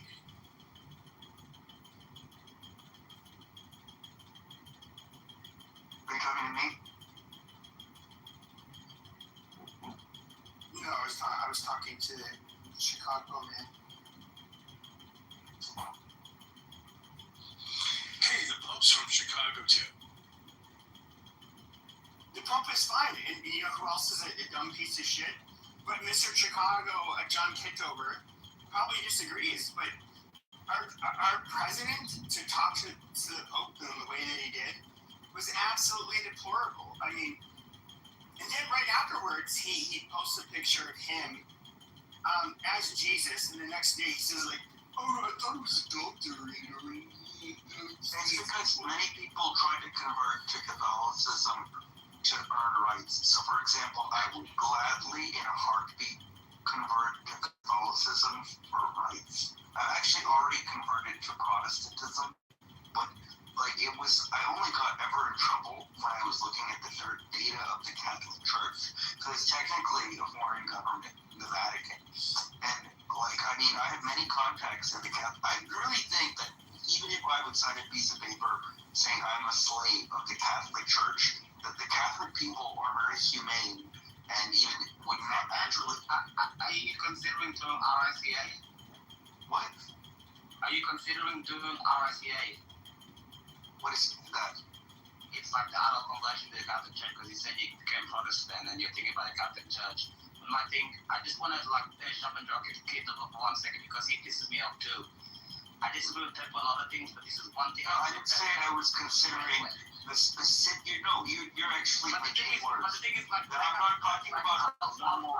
Get out the way, let it happen. I'll give you a bit further than Catholic Church. In the Catholic Church, you have your local priest, and then you have your bishop, and then you have your cardinal that you go to, whatever the hell it is. Like, every time I go to Rome, I can contact my cardinal, but you have to do your RSCA training first, because it's not like, you're going to do the Nicene Creed or whatever and become a Catholic. Oh my God, nobody said they're converting to Catholicism. If I were, Wait, I'm talking about Jesus Christ, Abject, you're just making this up. You're ruining the conversation. So long, bro. You're but you're ruining somebody else is speaking.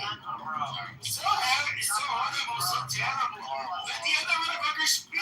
Bro, you were just talking for so long. I just spoke for like 2 fucking seconds. I know, but you're derailing. Long, but shut the fuck up. Because you're derailing. You don't shut the fuck up for 1 second. Bro, you were derailing for so long. He didn't say he was wanting to convert to Catholicism. He didn't even say he was considering. You're literally putting in your 2 cents. You're putting in your 2 cents to earn a banana, which your monkey ass did not have to earn. I swear to God. For so fucking long. Like, shut the fuck up for 1 second. All I'm trying to say is, if he's doing it, he's gonna do it. He didn't say he wanted to. Shut up, bro. You can primarily is exactly why I brought up the topic, because this is the point is you misunderstood exactly what I'm trying. Many people are informally Catholic without having this conversion. You don't know that the Catholic Church does not have literal data of every single Catholic all over the world. Yeah, they do. No. I have worked in the church database. Yeah, they do. When you become a Catholic, I've been entrusted with archdiocese of Austin. I have seen that they don't have every single data point. Let me correct you, Andrew. You think this is exactly the definition of Catholic? Every single conversion worldwide is registered. Every single conversion is registered.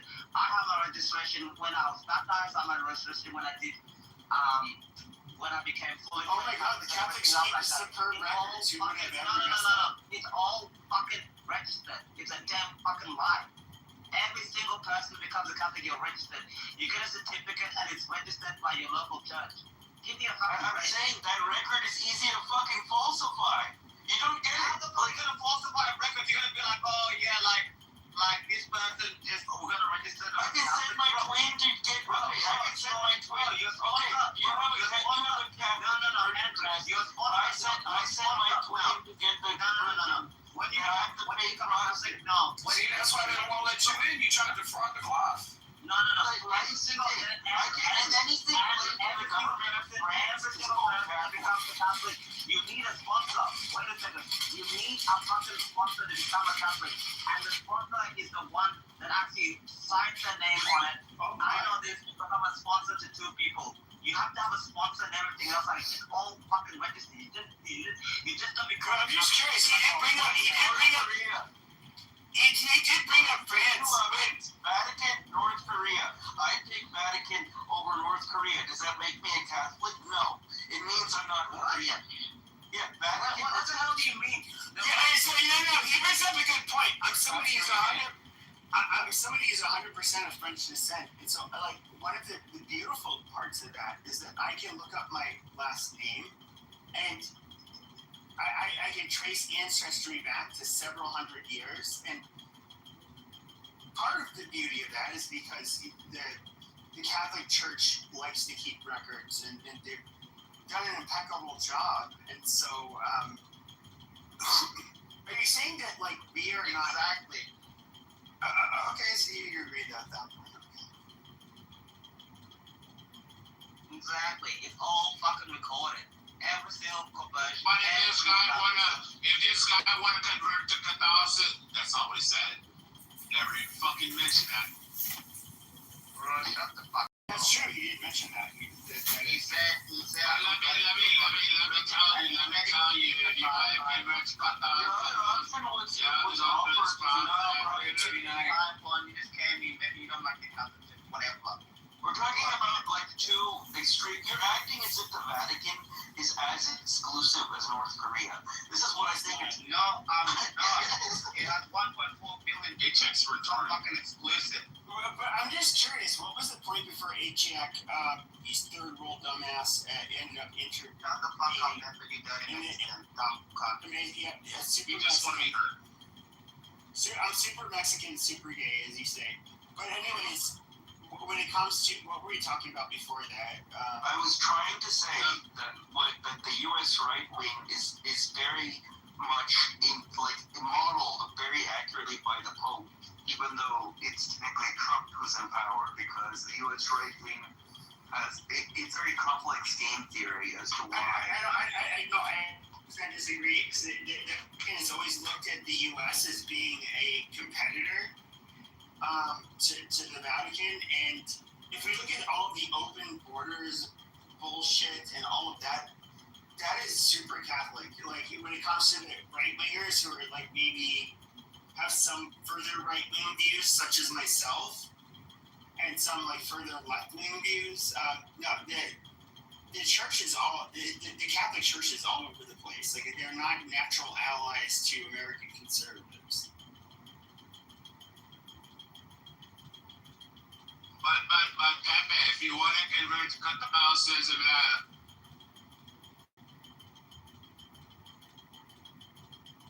yeah, I mean, I think it's super. I just think it's you're functionally retarded, AJ. Bro, I don't know why you always talk to me, you dumb cunt. I've been even here for 5 days. I'm actually trying to convert Catholicism to second order to get visa to the Chinese communist in the room goes, oh, hey, it's really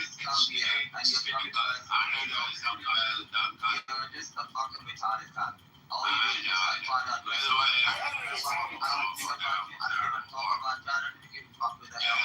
if you want to be... If you guys want me to give you a prime example of a retard that was brought in by the Catholic Church, it is literally this third world, he's a third world person brought in by Catholic NGOs. Absolutely worthless to the West. There we go. And here he gets to grace us with his presence by being on a modern, being on a modern internet, okay, or internet carrier. It doesn't matter. And he gets to picture us and give us this third world point of view. Dirty fucking retard. He's jealous. Pepe is such a dumb fucking retard because I was like to him, never once. No, you're just jealous. You're just a jealous person, period. Pepe is just a fucking retard. Fucking like sweating it. I'm retarded, Mexican, and gay, like for sure. And it's just like, oh yeah, I can do it. Like, shut the fuck up. People are just trying to have a conversation, and you're just a dumb fuck. You're like, oh, third world. You know, Pepe is one of those retarded edgelords that in school, like in high school, university, they're one of those slow fucking retards that never got and did anything in life.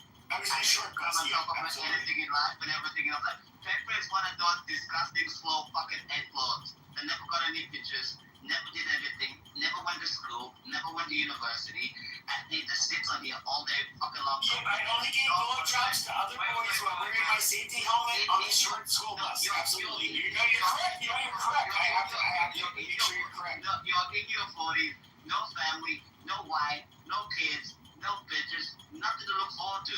So you just come on here and scream all day long. What the fuck have you done in your life, bro? By the time you bring nets, you're gonna be. I'm giving blowjobs on the short school bus. You're gonna be 15 with zero fucking accomplishments, and then you're gonna be like, yeah, at least I can come in clubhouse and call people niggas. And third world. What's your mom's dating profile so I can marry her? You're such a fucking loser, Pepe. Honest to God.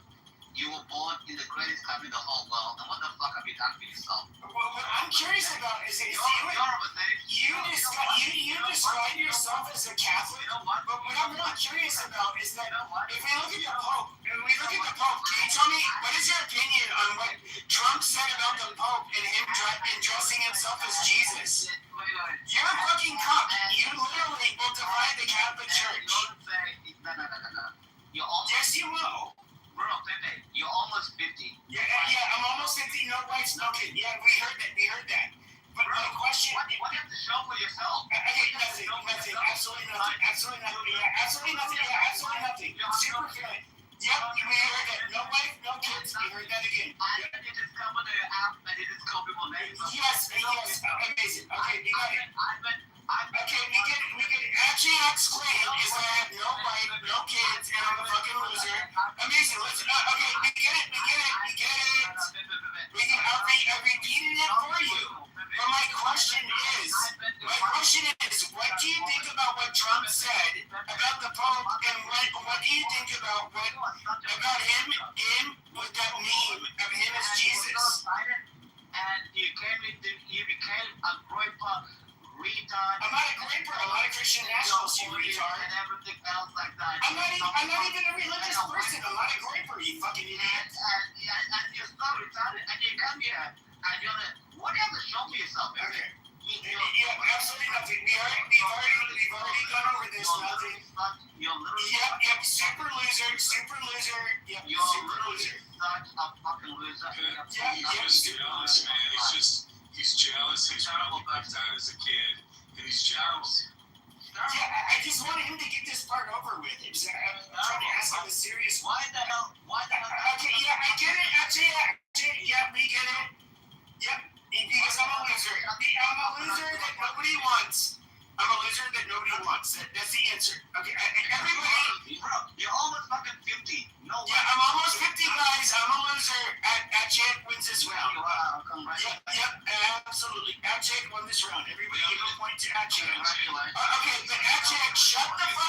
somebody else can talk. Because I'm literally trying to ask you a question. No, when it comes to Trump, chastising and insulting the public, and then posting a meme of himself as Jesus, as a good little Catholic boy, what do you think of that? It's fucking terrible. It is, yeah, I agree. It's terrible. He shouldn't have done that. He fucked up with that. I don't agree with that. No, he doubled and tripled down. Yeah, I know. It's a terrible thing he did. The greatest person ever is Jesus Christ. I don't give a fuck about any politician. God should never be mocked at all whatsoever. God should never be tested like that, and I don't agree with that. I think he fucked up, and thank God he deleted it. I was shocked, and I was like appalled by that. That was a terrible thing. He said it was an image of the Red Cross. It was terrible. Yeah, he lied. He thought all of us were stupid, and we were going to buy the fact that he wanted to be a doctor and a healer. Very, very, very deep. In other words, Trump was trying to say that we were just like stupid, and I have to disavow him for what he says. Yeah, that was so fucked up. I don't know why he said like, oh yeah, like I'm trying to be like a healer or some bullshit. Just going up to it. He fucked up. Yeah, I'll check him out. You shut the fuck up. Let the other guy talk. That was just the same thing. My battery died. I just got back. And the last thing I heard was Pepe or PP or whatever your name is, forget my PP Herman. PP calling a bunch of men who are yelling back at you the N word consistently. PP, how are you feeling about that? Okay, like Pee Wee Herman, but my name is PP. I shoot motherfuckers in the back of the head. He did it with a load of cum, and I do the same thing as him. So that's fine. Don't fuck with me. Yeah, he'll bust a nut in the back of your Puerto Rican. He'll bust a nut in the back of your fucking Puerto Rican hair. I got a question. Are you playing? Like, are you a black man? Just like, oh no, he's a white supremacist, but we do hate the niggers in here. Are you a white man? Wait, you're black adjacent, so you should. No, I'm Mexican. I'm a homosexual Mexican that does not have children because actually I'd like to say I'm a loser, but I am gay, so I wouldn't have kids. Well, you have kids in your butthole. No, but I took them out afterwards, so it'll last. Are you proud of yourself right now? Absolutely. Gay people can have kids too, by the way. Yeah, butt babies. Wow, you totally just exposed your weakness, bro. Like, you really exposed how insecure you are. Oh, God. You're the champion who's going to defeat us all. No, not mean it. Like, the way you just react. Santiago, I think you're in the wrong room. I don't think you get the vibe. Yeah, you should wait till Abshak talks to them. Yeah, Santiago, I think you're jealous because I am a top at the end of the day, and then I don't want to do your gay little I don't want to do your gay little Dominican butthole. Like just also Santiago, just so you know, we have the blackest human on earth, which is Ajek, because he's South Sudanese. His dictum. So he co-signs everything, so we're allowed to say the word nigger. You can say nigger, you can say faggot, you can say I like freedom. I like freedom to say whatever the fuck you want to say. It's retard in South Sudanese. Yeah, I genuinely cannot believe what I'm hearing right now. Santiago, call me a fucking homosexual in another room, and be a nigga in another room. Nobody gives a fuck if you're like upset or whatever. I'm not upset. Santiago, you're acting like a kike chick. Santiago, you're so funny for speaking up to this blatant hatred and racism. I'm in shock. I'm very offended. And So Achek is African. I'm actually a black American. And I find what Pepe has to say is very offensive. I really do. So I appreciate you for being brave. I definitely appreciate you for being brave. Rich over here wears fake rubber breasts and sleeps with trans women and is yet to admit it. But I appreciate you standing up to these disgusting, degenerate men that are being racist, homophobic, and absolutely anti-Semitic. Oh, that was a gay nigger that was speaking, by the way. starts talking, you start calling her a niggle boo, fucking fat, big back, fucking disgusting whore and shit. I'm going to rest my moral superiority, and I'm not going to respond. Santiago, you know what Hillary Clinton say? When they go low, we fly high. Okay, so don't, absolutely do not, dude, him too. I mean, but again, so at the end of the day, I feel like we just need to just not, don't let it trigger you. Don't let it trigger you, Santiago. Well, I'm not at all triggered. I just think it's super shameful of all of you to act this way, for real. Yeah, it's super shameful. Like, who gives a fuck, Santiago? Yeah, give your fucking moral high ground or your pedestal, Santiago. Nobody gives a fuck about the moral, leftist, liberal, Santiago, you converted me. You know, I feel so ashamed. As a white male, I should not have been saying the stuff that I've said. I'm sorry. I want to suck your Dominican dick. And Yes, you didn't pay reparations. Yeah, and absolutely. You didn't pay reparations. Wow. I love my Nicholas. Everyone, okay. Bro, why you gotta come up and say one? Because I'm just saying, Mom, I want to my people down. But you should hear one thing. You're showing. At least you're better than the mud cookie eating people. You're showing how fragile you are. Santiago just fucking insult somebody. Nobody's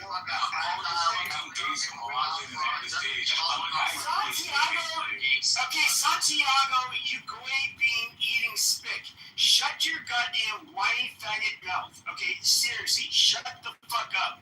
We obviously are used to insulting each other in here, and so shut your fucking mouth. Literally. I don't know. Exactly. Santiago, I never consented to this. I absolutely never consented to this. So I would have to agree with Santiago. I'm gonna add Santiago. I'm just saying, man, you're very fragile to react. Santiago, nobody's fucking fragile. The pussy is fucking fragile, bitch. I just got trained for capacity. That's a one shit that's my fucking fragile, bitch. The fuck? You need to get that bitch Vagisil and fucking something's wrong with her. Like that is gross. She has vaginosis. You need to get her on antibiotics. That your mom's a stinky bitch, pussy, fucking Dominican whore. Like I'm just. Fuck you and your mom. Your mom's pretty gay, motherfucker. Because males' buttholes smell better than your mom's fucking pussies, bitch. How the fuck do you think that shit fucking happened? Exactly, bro. Like, you weren't cleaning the fucking toilet, so you go to fucking school, Santiago, you dumb cunt, and you just come here being a bitch-ass faggot. Like, bro, go to fucking Santiago, you're arguing with a middle schooler and a refugee. I mean, don't back down, brother. My mom was literally swimming across the Rio Grande. Well, I'm not an equal speaker, technically, but I was floating on her fucking stomach, and she claimed I was born here, bitch. Just like, why are you so sensitive? That's a good bitch, too. She's a badass, buoyant bitch. That's how I was able to come across. Yeah, you're goddamn right. 400-pound bitch. That's what it is. She's fucking tough, and she passed through. The military administration and tummy, and sucking on her big spit titty, and we made it across. Eating some random chicken. Hello. You don't know about that shit. fucking hot shit, bro. You Random chicken.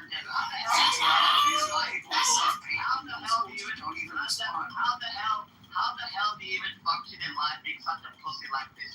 Oh, Pepper hurt my fucking bitch ass vagina. Shut the fuck up, bro. How the hell do you even function in life? I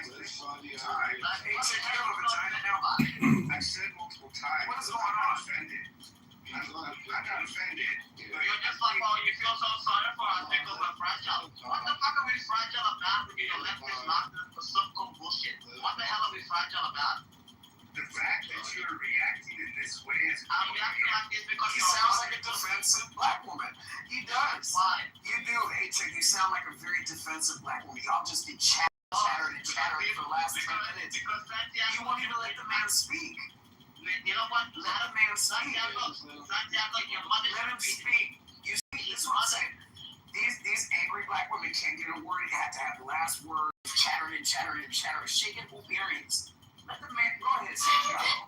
Well, I just opened up my app. I was driving home, and I listened into this room. Literally for like 10 seconds, I just hear a fight. I don't know what's hearing it.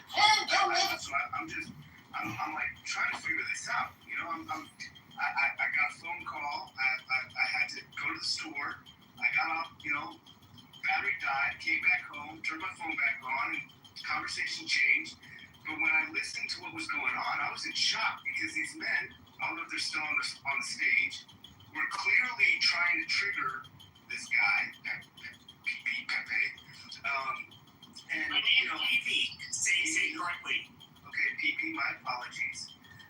And we're clearly trying to trigger him and get him riled up, and it worked. And he went from like a 1 to a 10. Chicago, this is Mayor-elect Kitover. I want to show you the crisis that we have with our sewer systems. You're saying we need to spend $20 billion on lead pipe replacement. Our sewer systems don't even work because the environmentalists at the Chicago Reclamation District don't let the water. Chicago, this is Mayor-elect Kitover. I want to show you the crisis. That's basically what I felt. And I just wanted to say so. Like, you're a pretty weak man to be able to have to react in that way because your ego is so hurt. Okay, but I like the top power bottoms, but I only have the power when you're a bottom. And so, sweetie, look, I understand. I let my words get the best of me, but honey, I won't give it up to you. Just come on, dude. I just feel like I know first impressions are everything. I get a little stronger than that. It's real. Really.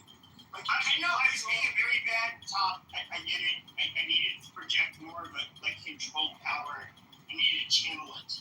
And I get it. But sweetie, I'm sorry. Like, really. I mean, you must be really struggling right now to have to react in that way. Like, really. You must be really struggling right now. That is a genuine statement. Like, you don't react like that without having some really deep insecurities and like some illness, right? Did you hear what they were saying by any chance? But they were totally, they knew exactly what they were doing. Yeah, why even know, Paz? Because they were intentionally doing it to get him to that place. Yeah, and you don't know Pepe, and he does that. He goes along with it. But I don't understand. I'm confused. You realize this is what Pepe does. Maybe it's your first time. I don't know. If Pepe is like, you know, oh man, that's. I battery's charged. I wear my heart on my sleeve. I'll rip that white woman's pussy. Like, oh yes. Oh no. By all means, that was inappropriate too. Yeah. Oh, by all means. No, you have to understand. I'm a gay man, and I'm not like really. I'm protective of women. It's not because I want to like cock block, but it's like as a Mexican gay male, I'm like, look, but it doesn't matter whether or not you're Mexican. You know, if you are a woman, I want to protect you. And when I hear one of these savage people joke about the rape of a white woman, like, oh my gosh, so horrible. You know, I had to snap back. Like, I'm sorry, I couldn't do it. And like, if you ever were to use the N-word with the hard R, it would be against savages who think it's like, you know, okay to rape white women. I completely disavow. Is this your first time, Santiago? Like, around, I don't know, us? I mean, I'm just like, if you, like, the history of this country, you know, the privilege that so many of us have, to speak in that way as a white man is just pretty sad at this point. Just honestly, like, I'm not Mexican. I'm sorry, you know. You're not Mexican, bro. Like, it's sad. Yeah. All right. Well, even I mean, dude, it's really sad. I'm not triggered. I'm not mad. I mean, you don't hear anger in my voice. I'm like, but I think it's pretty bad. It's the state of like just how sick people are right now, and to speak openly like that and think it's okay. It's Okay, bro. I don't. I mean, it doesn't matter. Okay, but I'm sorry, but is the joke about the? No, hold on. This is where the politically correct picture. This is politically correct. You know, culture really gets in the way. Is it worse to call somebody a nigger, or is it worse to say I like raping white women? I mean, I'm sorry. Saying the N word can be jarring at times, but it's not nearly as traumatizing as rape. I mean, at the end of the day, you know, I have rape fantasies about getting raped by men. You know, so I mean, maybe I don't find it traumatizing because I'm once again I'm a gay Mexican faggot, but. Like, PP, everything you said so far, like talking about being gay, all the rest, like being funny like that, yeah, that's cool. You could be funny like that. Like, but like, bro, considering the history to go using the N-word like that to other men of color. Yeah, you're right. It's worse to call somebody a nigger. It's worse to, okay, you're right. Like, somebody said who honks their horn and says, what's a nigger? It is a lot worse than, like, you know, you're running, you're doing a nice job, you're like 40-year-old woman, you're like, you're really sweat. And then all of a sudden a guy pops out behind the bushes. And he's like, hey, pretty lady, come here. And she's like, no, please don't. And then he's like, I want some loving. And he's like, no, please don't. And then he's like, oh, look what we got here. And he's got an erection. And he sticks it under his basketball, or pulls down his basketball shorts. And then he rapes the living shit out of her. I would say one's a lot worse than calling somebody nigger. Wouldn't you agree? I think you should. Wow. I think you should. Is getting raped worse than being called a nigger? I think you should reflect after this. You won't answer the question. I love this. And so, I think, okay. Let me ask you a question. Let me finish my sentence. So if I rape a black woman and call her a nigger, is that like? How much worse is that than like a white woman getting raped by a black guy? Is saying like you dirty nobody and raping her? You should. Are the victims gonna like feel that that their violation is somehow going to be less traumatic because one person of color, you know, heard or slur, or are they both going to be like, oh my god, this guy violently penetrated me? Like, I'm just curious. I think you're safe wherever you are right now. And you can speak this way. Answer the question. I loved it. I'm happy to answer your question after I finish my thought. I think you're safe to speak that way in your home or wherever you are right now on a telephone. But you say that in the wrong place at the wrong time. And okay, I'm done with your nigger negotiating. I asked you questions, and you dumb, dirty faggot. I asked you a question. Number two, you should consider after you're triggered, when you calm yourself down. I know, I'm absolutely calm. Okay, if you're calm, you allow me to speak without speaking over me. When you have the space. But you're not answering my question. Is that the hard part? Is that you're not answering? I asked you direct questions. I asked you direct questions. Okay, what is the difference between a white woman getting violently raped without drugs? Nothing. She's just getting raw raped. And a black woman getting raped. Okay, but the white woman is called a cracker, and the black woman is called a nigger. Can you tell me which do you think one is more traumatizing than the other?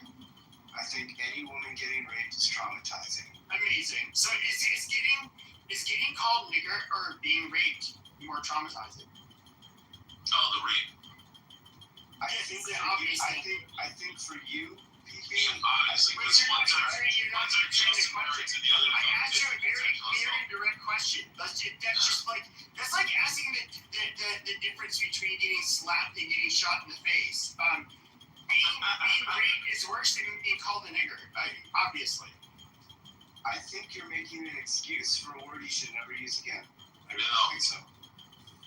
Why? Words are just words. You fucking weak-minded fucking cuck. You You're too much. You have such Words a are just words, you weak-minded fucking. You're too much of a love-coded softie. I don't know. Quite frankly, you don't deserve my He's raised by a single mom. That's why.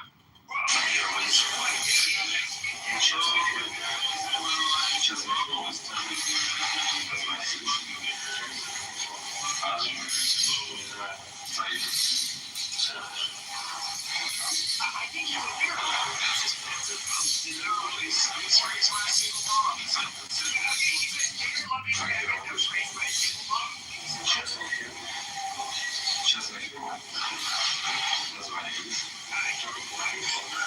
You're a sensitive little bitch.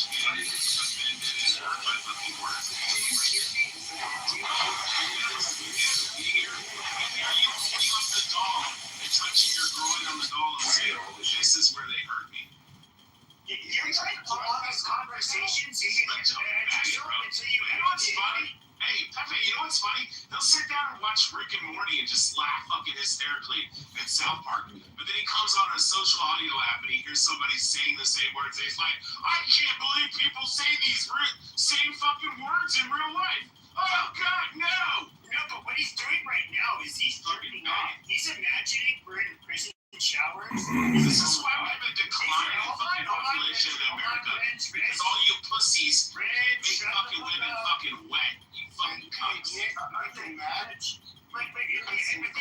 of the day, he literally jerking off. Nick and Matt, like, am I like? Yeah. Nick's a groiper and Matt loves his shit. He rebels in it. Well, I mean, I'm not offended. I'm not upset at all with anything. Oh yeah, you are. You're a sensitive little bitch. Yeah, no, I'm not. Yeah, no, I can't believe somebody would say offensive words. But I'll watch fucking comedy specials and watch South Park and Rick and Morty and just laugh at all the N-bomb. You're a eating fan. I get spick. That's what you are. I'm literally somebody who has a goddamn burrito as a dick, and I'm gay as fuck, and I'm Mexican as fuck, and you cannot handle the level of machismo I would give to your little dirty Dominican third world brown hole. Yeah, it just wouldn't happen. And so, like you have failed. You like a coconut. I'm excommunicating you from the gay community, you dirty faggot. What do you do for a living? I fuck faggots. He's a gimp. They tie him up and beat him and shit. I'm literally. Yeah, no, I'm guapissimo. You know, I'm gifted with a big dick, and gays like to be dominated by me. At the end of it, it's what it is. No. I got a question. If your colleagues or family or friends or colleagues at work, his dad was in the government. What's that? His dad was in the government. What if your friends heard this and they heard that you were talking to a goy? What was your dad, like a congressman or senator or something? Shut up, bitch. What was he doing? If they were able to heal, that you would try to, Chicago's.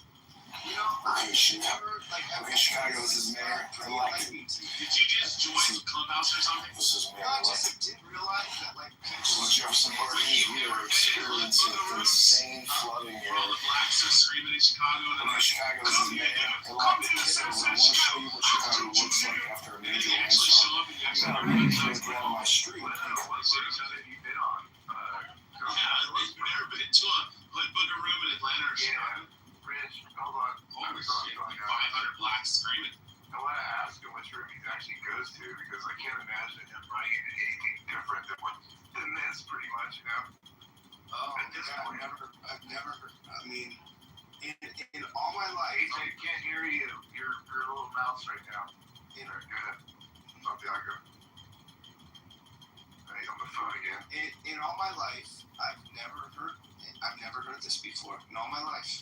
I'm like mid-40s. I've never heard it. You never watched Blazing Saddles? I don't know where you guys live, but wait, you've never watched the movie Blazing Saddles? That's my question. I've never seen that movie. No. God, you're such a sheltered cuck. This is why this is why the replacement birth rate is so low. Because you guys can't fucking get women wet. Bunch of pussies. How the fuck are you a millennial acting like a fucking Gen Z?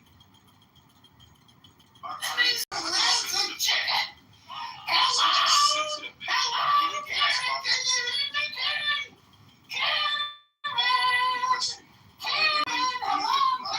Karen, get away from my car, Karen. Karen! I don't see how that's an relevance. You want your children hearing this? What, you want to be around kids or something? You fucking weirdo? I mean, I fucking clock everybody, right? So on, chill, dude. You know, all your smells outside. I was just wondering, because, like, I mean, the children would be on the stage. I don't know what you're talking about, so I'm not gonna.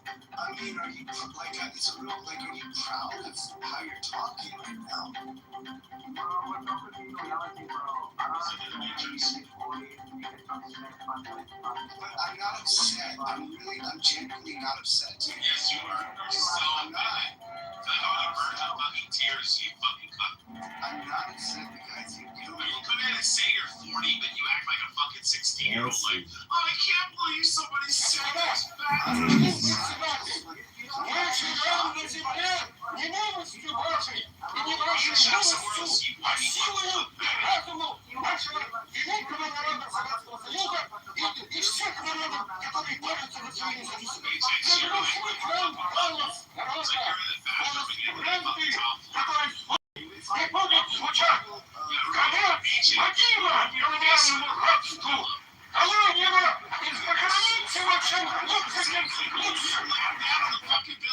You fucking faggot. I was not, bro. I just laughed because you laugh like you were. No, I just laughed because it's fucking funny. You laugh like Pepe was pegging the fuck out of you. I'm just about to Did you hear the laugh? Santiago, did you hear how ancient was I made it call him a faggot?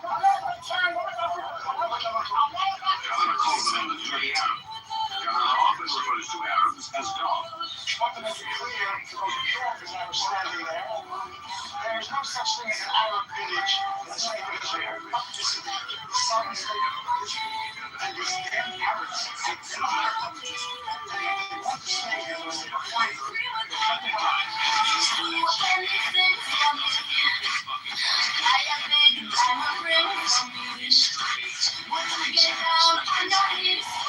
Pretend to be straight. But those men that I entered the conversation, actually, real question. Give me some background. Those men that were just like starting to be vulgar. Those guys are fighting all of me. I can go on any stage right now that's non-white, and those two individuals will be doing the same shit, actually with more of them on stage. So I don't know, like, they were doing his show, and like, Pepe was doing his show. Okay, Chicago. Chicago, this is Mayor-elect Kitover. I'll show you what Chicago looks like after a major rainstorm. You got a lake here at the end of my street because the environmentalists don't let the Chicago sewer system fully drain out using the large drainage for billions. Okay, Chicago, this is Mayor. Chicago, this is Mayor-elect Kitover. I want to show you the crisis that we have with our sewer systems. They're saying we need to spend $20 billion on lead pipe replacement. Our sewer systems don't even work because the environmentalists at the Chicago Reclamation District don't let the water. Chicago, this is Mayor-elect Kitover. Go to Chicago, mayorvote.com. Mayor Johnson has to answer to the city of Chicago on why our sewer system doesn't work, and the Chicago Reclamation District has to give us a thorough accounting analysis of why they're not using our full capacity. This is Mayor-elect Kitover. Go to Chicago. This is Mayor-elect Kitover in Chicago. This is where our sewer system, all the billions we pay every year to the Water Reclamation District looks like. You're not better than this. Got drainage in the middle of the street. On sides of the street. This is Mayor-elect Chicago. The flooding could be worse. So over here is a sewer cap that I try to keep clear.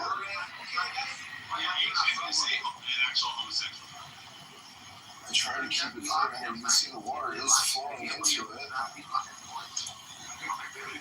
And when it's running, you can hear the water running. So, but where it is, unfortunately, jammed, where it's like still flowing in enough.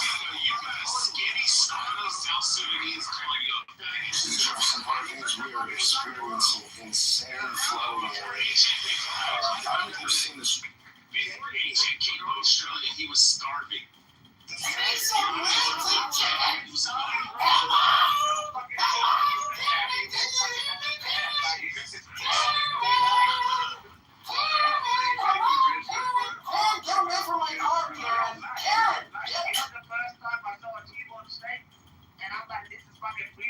Oh, Matt, bring KK up. KK will deal with this fucking bag. Come on, KK. Get your dumb Asian ass up here. Wait, Rich. I want to talk to Santiago for thing. Santiago. Need some ribs and chicken.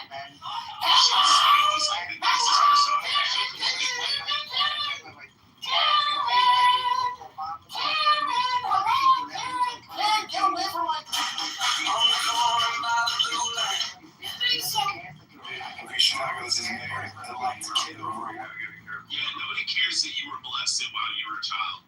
Nobody gives a fuck. Your age is orange. I'm afraid to ask. But he don't want to.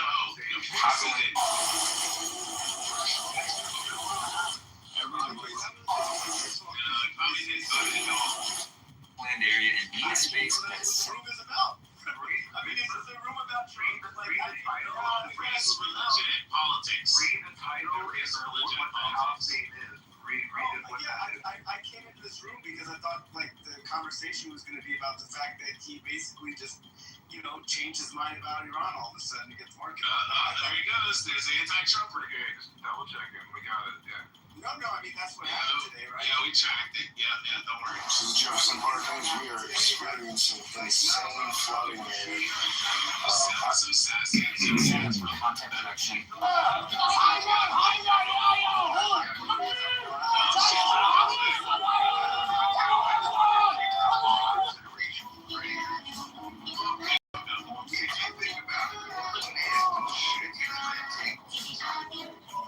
And then how deranged you have to be as a man to constantly dig around and now realize that all the AI companies are ran by such deranged individuals. By Jews. What is the political? Almost all of the best startups we've ever been involved with, they were able to very concisely, clearly communicate what they were doing in like 25 words. Founders that don't get good and clear, concise communication really struggle, and you can prove this to yourself quickly. Regular Christian white guys. Wait, regular day? Santiago is actually a homosexual, and that's why he's offended, and that's his problem. So you don't waste my time. Almost all of the best startups that we've ever been involved with, they were able to very concisely, clearly communicate what they were doing in like 25 words. Founders that don't get good and clear, concise communication really struggle, and you can prove this to yourself quickly by just looking at the founders of really successful companies. They are all good at this.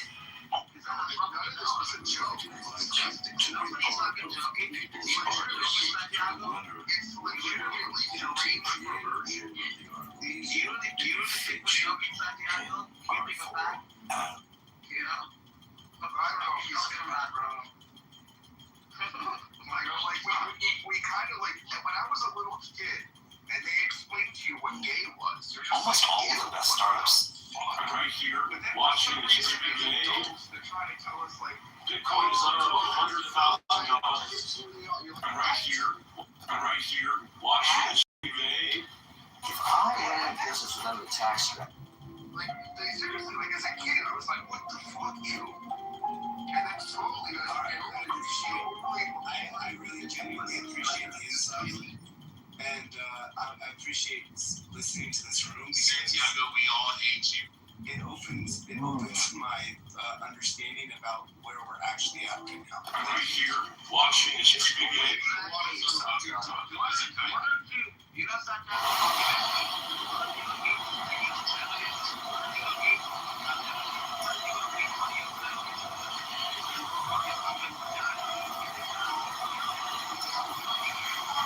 It's 2026.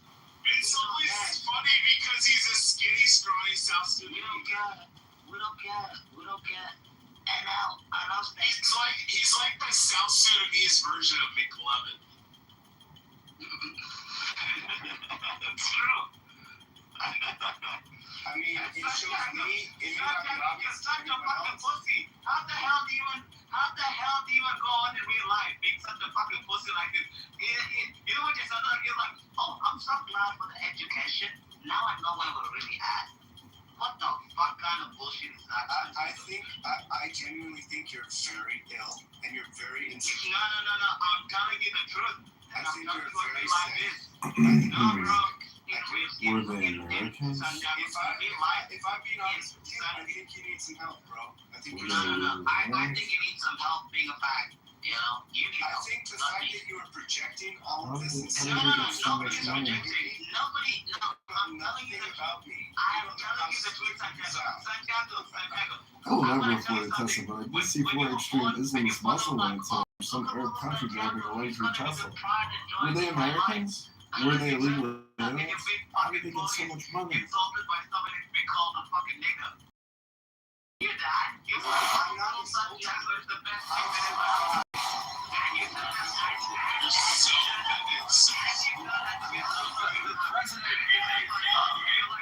Excuse me, sir. Right now, there's certainly things that the Pope has said the last few months that I disagree with. I like that the Pope is an advocate for peace. I think that's certainly one of his roles. On the other hand, how can you say that God is never on the side of those who wield the sword? it's the best way to go. It's terrible. Kasoko means retard in South Sudanese. Yeah, fucking retard. Okay, give me Get your fucking retard. You said you had something that you wanted to bring up about Trump. What's going on? What were you talking about, JD Vance or something? Matt, you shut your fucking mouth. Yeah, quiet. They just want to find any excuse they can to just excuse Iran's actions in the world. Yeah, You know, I thought the conversation in this room would be about, I mean, the stock market was up a lot today, and the market's going up so much because, it's all bullshit. I mean, the market's going up right, it's getting squeezed. Cyclical. The reason the market's going up is because most people think that there's going to be a negotiation soon, and No, cyclical, faggot. It'll go up and it'll go down. It'll go up and it'll go down. It'll go up and it'll go down. The Chicago Pope is a pattern cover-up specialist. Look it up. Chicago has always been a Catholic corridor for peddler priests. One in Chicago was built on a Catholic parking lot that was sold for peddler lawsuits. Trump is like mostly. what are my issues? Yeah. I can understand. I think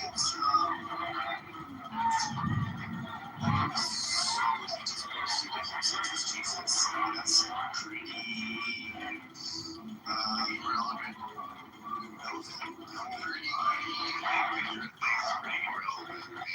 Like, let's get real. Like, I mean, it's a deep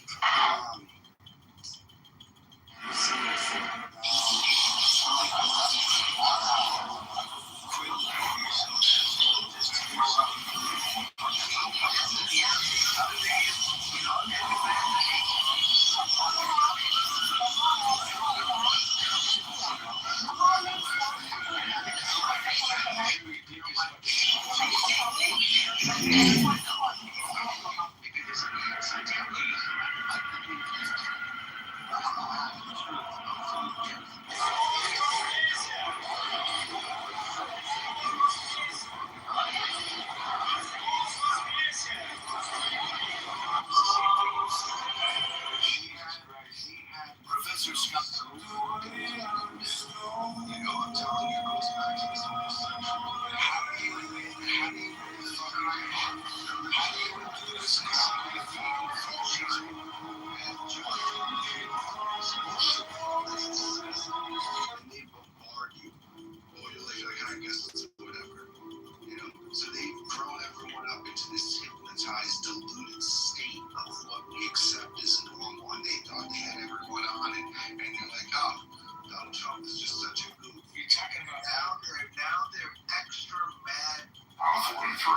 really feel possibly better than I did when I was 18 years old. To the idea of just like continual rejuvenation of like this. We've gotten so far where we're fucking.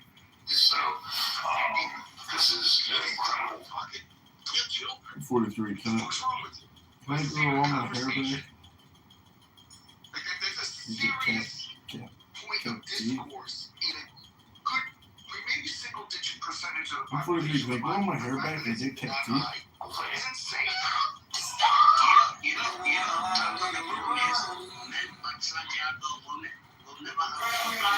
One, two, three. Here I am. Good evening. We're in the Oval Office. I'm being cut now.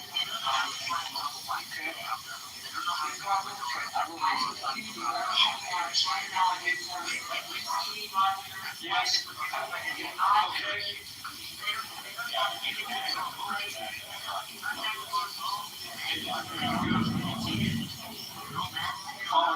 You know, when I go home, I come home to my wife and beautiful family. It's the best thing ever. You come there and you want to corrupt fucking everything. You want to corrupt everything. You know what I mean? I don't believe anyone would wait.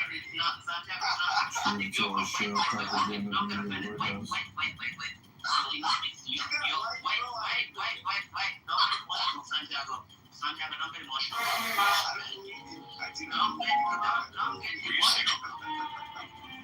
Don't get emotional. What's the best piece of advice you ever gave? I think Peter was the person who told me this really pithy quote that in a world that's changing so quickly, the biggest risk you can take is I really think that's true. Right? A lot of people think that whenever it comes to yourself trying to be funny, you know? I'm not trying to be funny. No. This is all the not funny. CIA paid for all his risks. Santiago, this is me being dead serious. I'm not even trying to be funny. Risk? The CIA paid for all his risks. The best thing in life is to go home to a fucking family. God Galloway explained it's going to lead to a Democrat, you say, in the White House. Hello? It's going to lead to a Democrat. It doesn't matter, Santiago. Go create a family. I fall into a side. What makes you think I don't have a family? Go create a family without Churchill. Of course, I was immensely impressed with Churchill, but he was quite another thing, you know. He had great humor and great irony. Back in Venice, trying to get some money for a movie, and I was in the hotel at the Lido with Clemmy, his wife. One day at lunch, I came in with a Russian businessman. I was trying to hustle for some money for this picture. And as we passed Mr. Churchill's table, Mr. Churchill saw me. And made that little gesture, and the Russian went out of his mind. This is a white Russian, not a red Russian. He saw that Mr. Churchill not only knew me, but gave a rather special acknowledgement. It was clear to me that I had the money for my picture. So the next morning I was out swimming at the beach, and I found myself paddling in the water right next to Mr. Churchill. And I hadn't gone up to speak to him there. We were in the water, and I had known him on and off during the war in a humble capacity. And I said, he had to come backstage to see me. And I said, Mr. Churchill, I think you don't know what you did for me.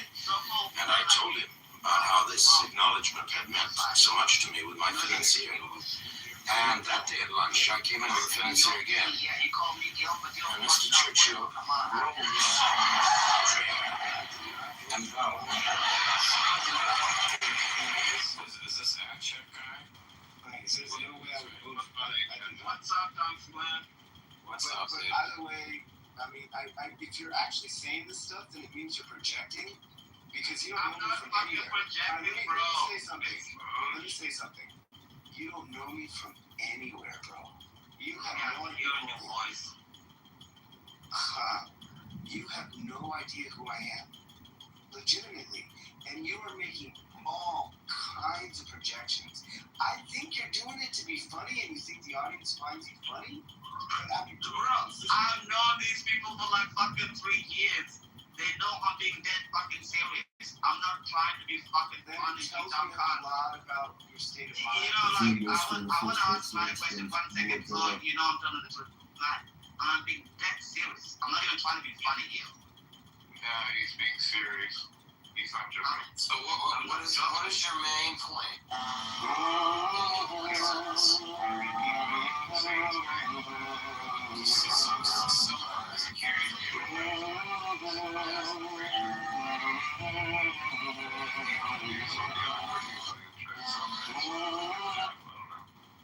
Yeah, go ahead, Matt. I mean, Give me some ribs and chicken. he's Hello, Karen, this is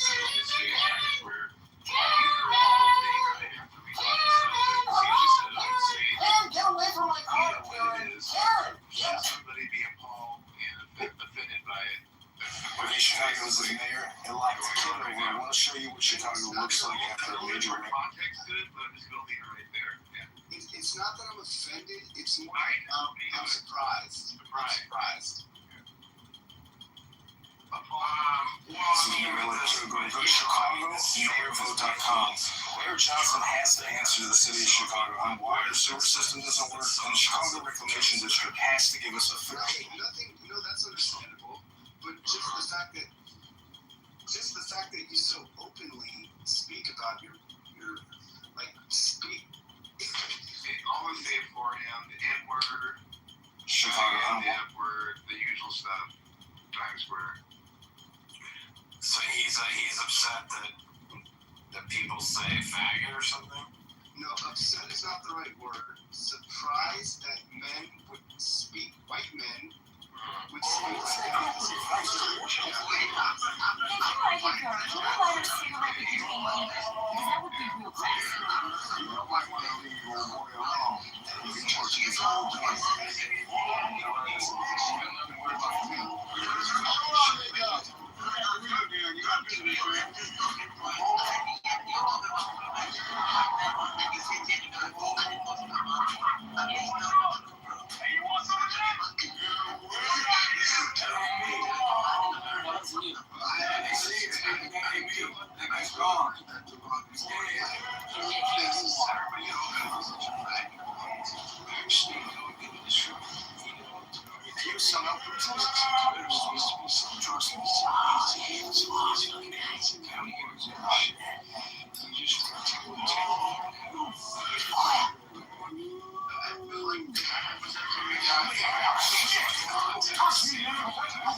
Clubhouse is like you're at the bottom of the barrel now. It's not really meant to be. It's not meant to be. Santiago, that's what you're looking for, like, somewhat of a reasonable conversation. That's hard to come by. I don't know what rooms you're in. That's what I was wondering. What rooms do you go in where there's not somebody to I've lived in New York for, 15 years. No, he didn't ask me if he lived in New York. He said what room. Yeah, what rooms are clubhouse? I've traveled across the country, and So the fuck am I? Good deal. This is Mayor-elect Kitover in Chicago. This is my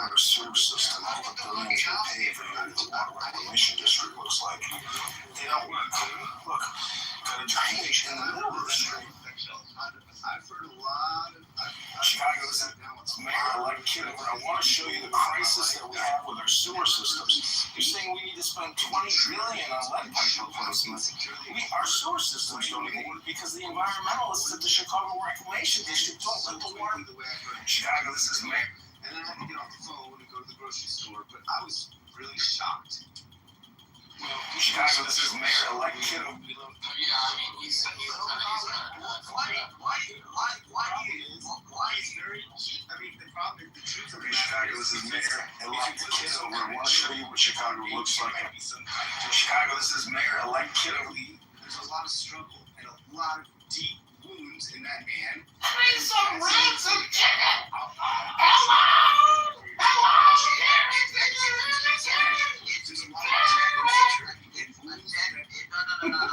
It's a check like a bank.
Russia needed a personal visit from the boss to get one factory back to work. And this is serious trouble.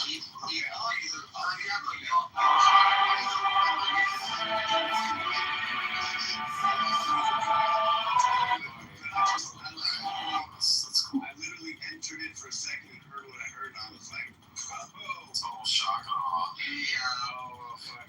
And he talk about it. You don't want to speak about, like, what goes on in the room. If you want to talk about Trump, you can, but other than that, you're free to leave. Whatever you want. Okay, no problem. Body cameras. We completely redesigned body cameras. Our body cameras cost $9. And the camera's always on. You can turn it on.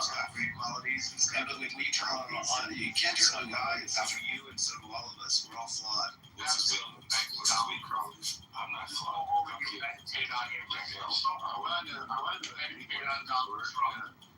Okay?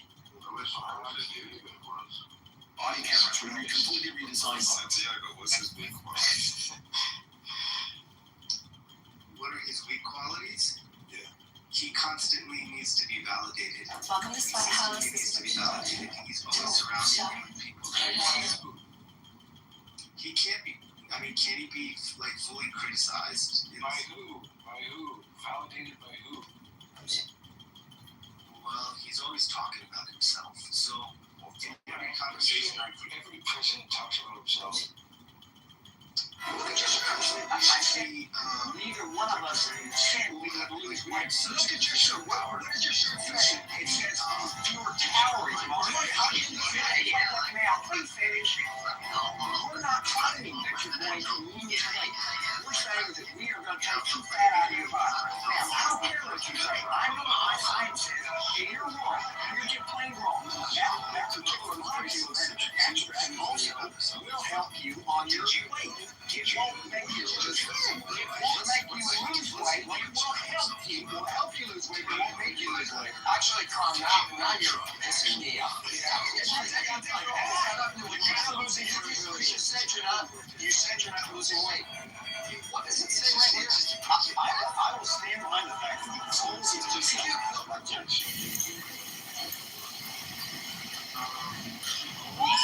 Everybody wants to see how effective this air defense actually is. We are the first Americans to adapt this technology from the Pakistanis, and we actually have an enemy aircraft inbound right now. Self-love to not be so needy for Is it genetics or is it hard work? Yeah, you should see my mom. You should see my mom, yeah. Okay. A little bit of both, I guess. So you won the genetic lottery? Yeah. Won the genetic lottery and have to keep up with it by working out at the gym. been threats made to you from the museums online to the pizza store? Yeah, we've been getting a lot of phone calls, people calling, asking for me. We have a guy that calls constantly. What was he saying? Just like, where's Pizza Girl? There was this one guy that was like, I want to eat Pizza Girl. Like, I got some things that he said when I met him both times. He was, no, I'm not. We all have our weaknesses. I'm not totally criticizing. I'm just saying that powerful of a man and that successful as a human being.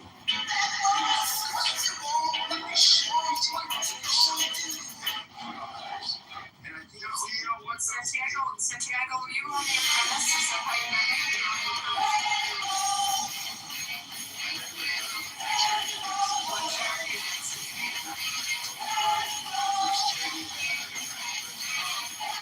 Charity event for something for children. I don't want to say it right here.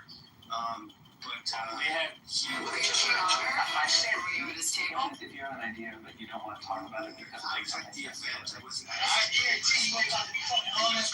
liked it. What year? This was in.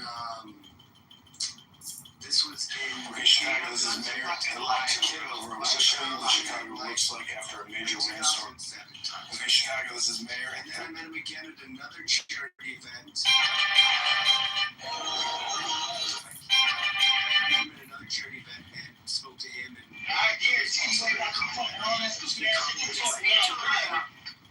I'd like to hear him right to do this. We give him equal rights or separate rights. It worked for 100 years, he's out, and I think it will work now.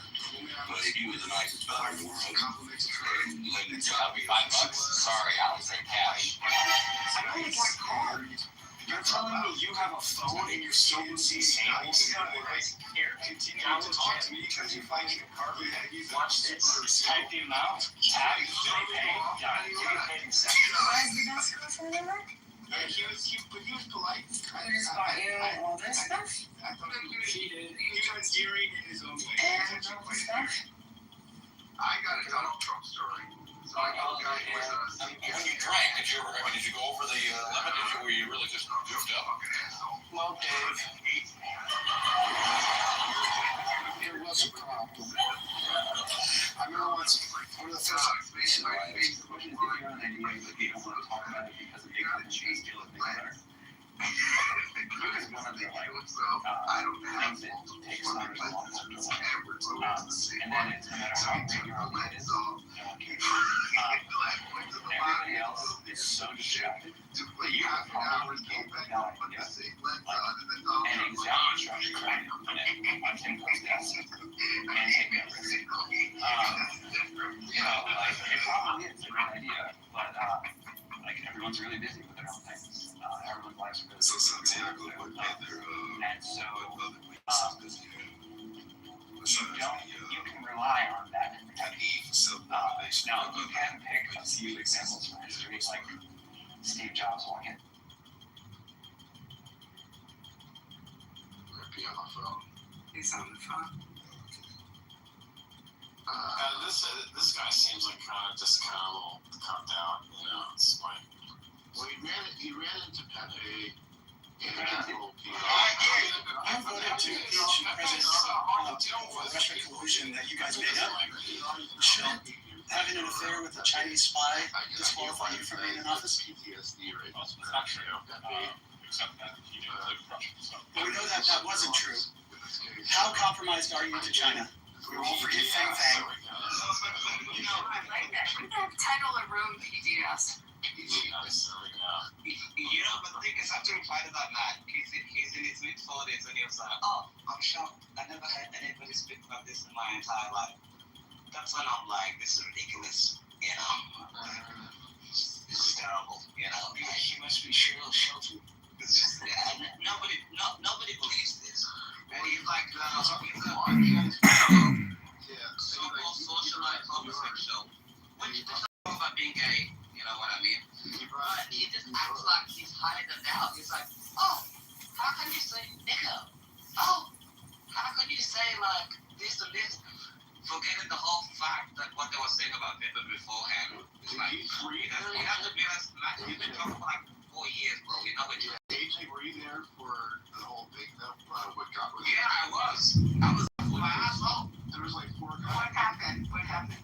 Yeah, that was yeah, 4 guys attacking that bay, so he gave back the heat, you know, that kind of thing. But and the thing is, like, those 4 guys, I know them from like Black American groups. And the thing about Santiago, he's like, oh, don't say N-word.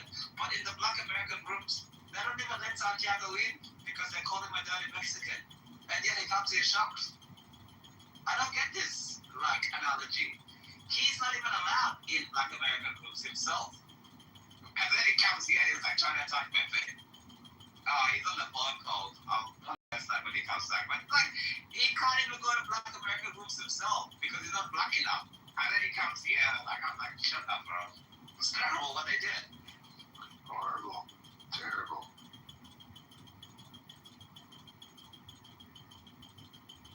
It's terrible. By the way, running guys, Abby, I got this. I didn't log on. I went. So how'd that happen? Like, explain what happened. Like, I went to my specialist doctor because they didn't do my leg properly, as you know, right? And they fixed my leg, so I was at home resting for like 5 days or whatever. I log in today, and it says my account has been clipped, and I wasn't even online.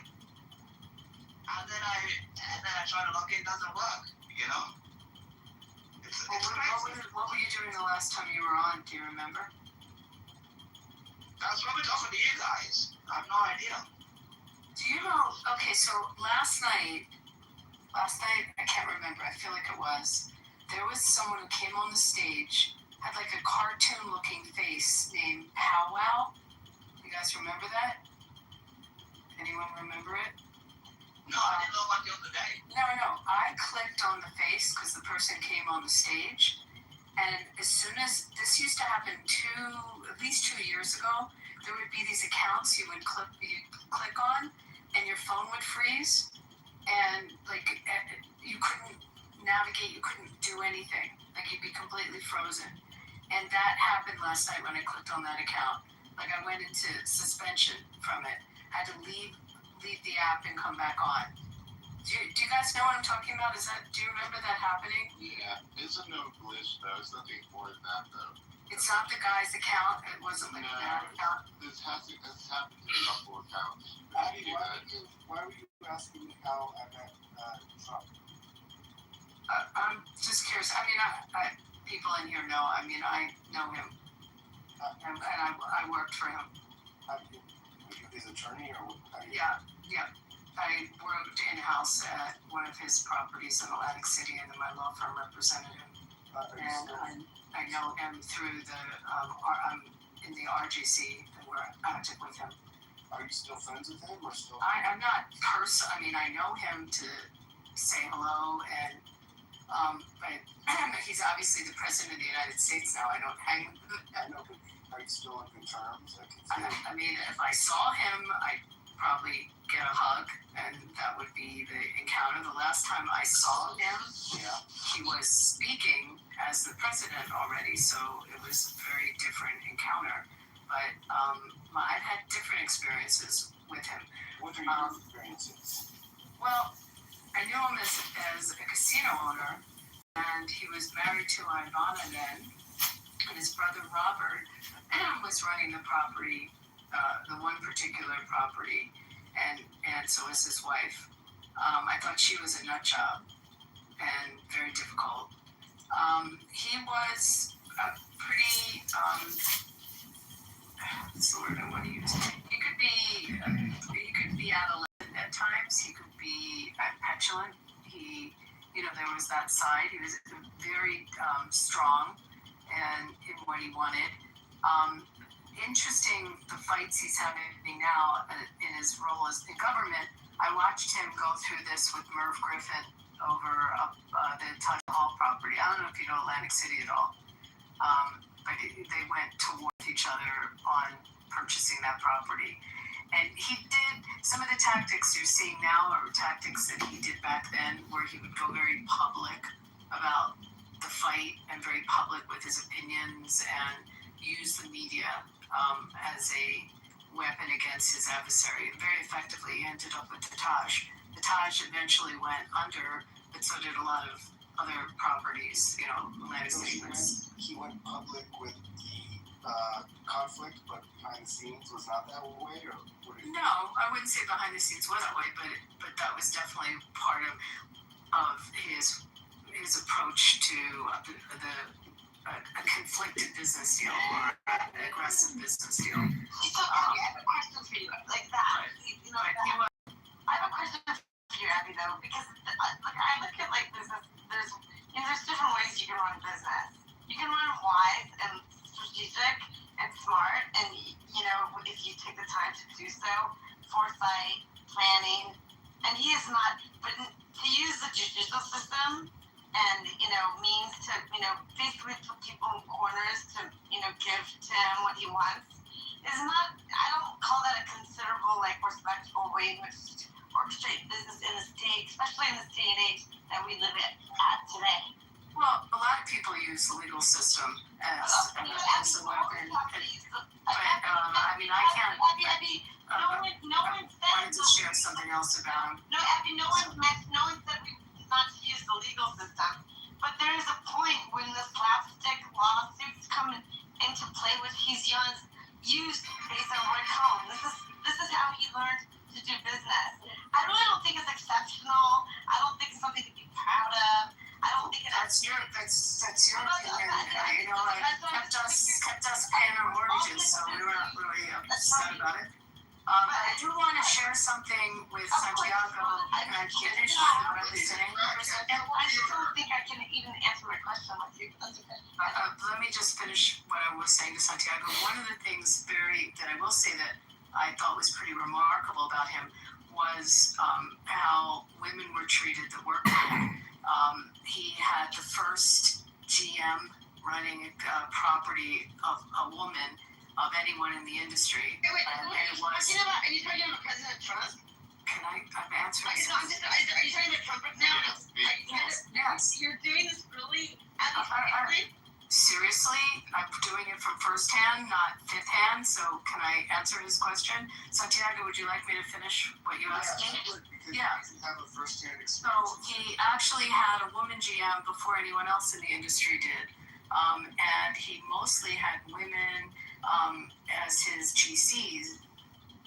At one point he had 3 properties there, as well as the stuff he had in New York, but he elevated women and also paid them extremely well at his properties in top executive positions. And I thought that was pretty admirable because it was an industry generally male dominated, and it just starting to change to bring women in, but that was something that definitely stood out about him.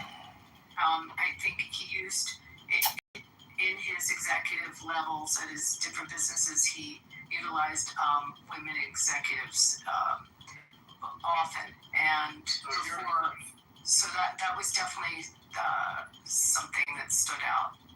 So your experience with him has been incredibly positive. Not incredibly positive, but not negative.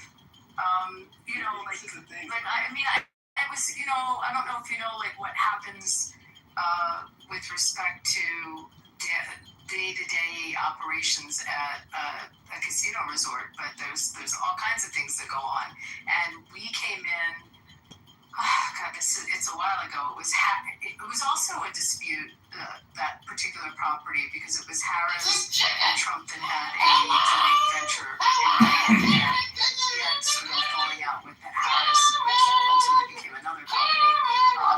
And he ended up with the property, and Harris ended up with a different property. I mean, it was really like Monopoly in a funny way, in a place where Monopoly was invented. And it was a lot of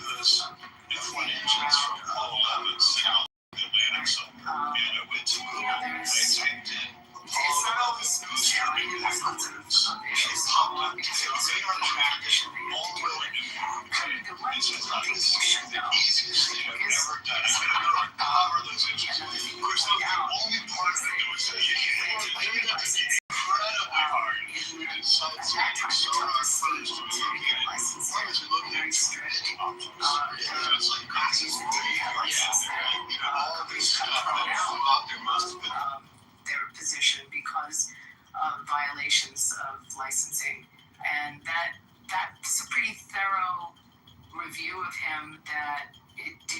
victim in any way for organized crime. And I've actually never heard that allegation or any kind of allegation like that. Jeff Bezos. There's other things people say to I'm the founder of go Amazon.com. after him, but to go through the scrutiny of the gaming control says something as well.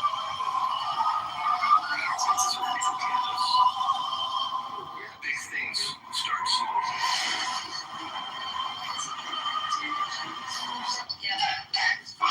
Alrighty.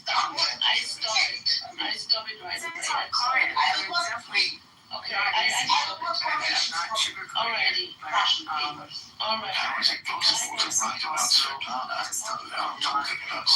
have issues with him, like to listen to something more than what it is. He did have issues with vendors in New Jersey, and Why are you breaking there was with a lot of the contractors, people, the vendors at the property, and people that had litigation with on. Yeah, he just didn't pay her, right? He just didn't pay her. Well, so did others not pay. He's not the only one. He's going up. Because the industry there suffered quite a bit. I know people like that. It's kind of funny, actually. They're like, I know people like that. I'm glad you do. I know I'm talking to Chicago, this is Mayor. I like to Kitover. I want to show you what Chicago looks like after a major rainstorm. You got a lake here at the end of my street. Anyway, I mean, the whole city went to shit, and the state ended up having to come in and take over a lot of what was going on in Atlantic City. But you had a number of properties go out of business and go under, including, I mean, Wynn pulled out. He knew that there was problems with respect to what was happening, and other jurisdictions around were getting licensing. Pennsylvania got it, Delaware got it.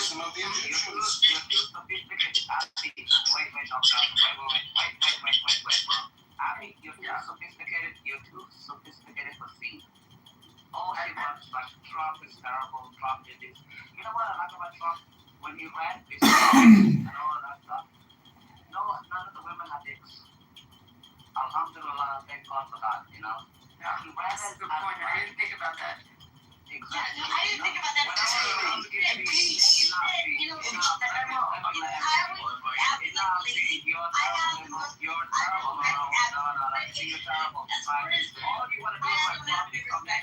Okay, so now, okay, everyone. Okay, guys, chill out. I'm going to finish up with Santiago still here?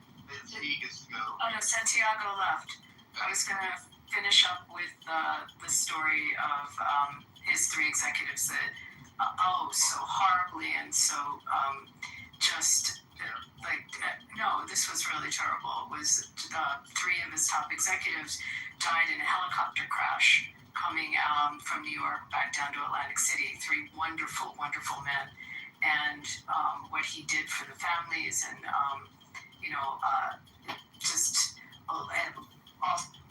also kept the memory alive. It's been Mark Edis, who was, I don't know if you know New York at all, but Mark was Mark Grossinger Edis from the Grossinger family that had a big resort up in the Catskills. Oh no, the Grossinger family! My father used to work for the Grossinger family. You really? So you know that resort. Well, anyway, after the helicopter crash, he named the auditorium after Mark at Trump Plaza, but he took care of the funerals and made sure the families who was three really wonderful men. So, I mean, you can trash and say all kinds of bad stuff, but I can also share with you some very menschy things that he did. Yeah, that's I like hearing that kind of stuff. Yeah. But okay, see, go ahead, get it off where you need to get off. No, I don't have to do that. Actually, I was already entertained. See, why don't you read about the helicopter crash in the family? The problem with people like Steve is when somebody's trying to tell them like a genuine story, she interrupts. I know about it. Like, you want to speak, Steve, so we can all be retarded together. She's like, oh, well, yeah, I don't have anything to say. I'm like speaking for 30 fucking minutes when I was trying to like educate you and give you 2 brain cells at least that can rub together. He's a terrible person. Yeah, but you do the same thing, I check. You do it all the time. You do it for the dopamine, I check. You're a dopamine addict. Wait. You didn't talk about someone else talking. Or recorded for YouTube. I don't give a fuck. Apple was trying to give C2 themselves a raise. And it's terrible. It doesn't want to listen. You're a professional hater. You're a liberal. You're a terrible person. And you know what the Godfather used to say? Go buy a cat and a dog. Unfortunate for the dog and the cat. That is with you. And leave people alone. President Trump is the greatest president since probably like my dad used to tell me, you love Reagan. My dad loved Reagan.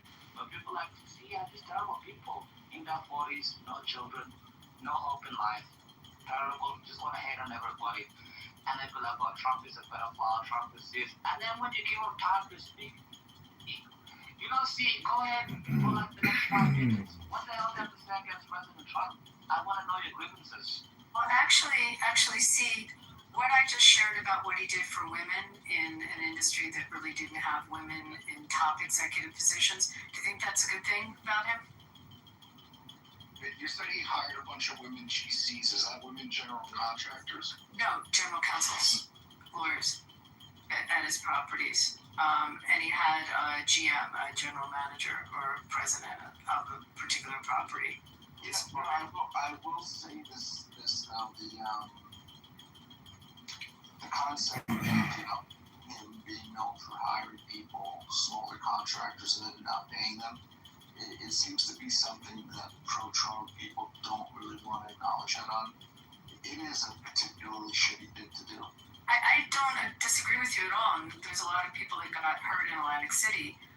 I also know that it's not the only property that went under, and there was a continuing problem in that city because business was changing. So I absolutely don't disagree with you on it, but I think you have to also take your lens out a little bit farther and look at what was happening business-wise there.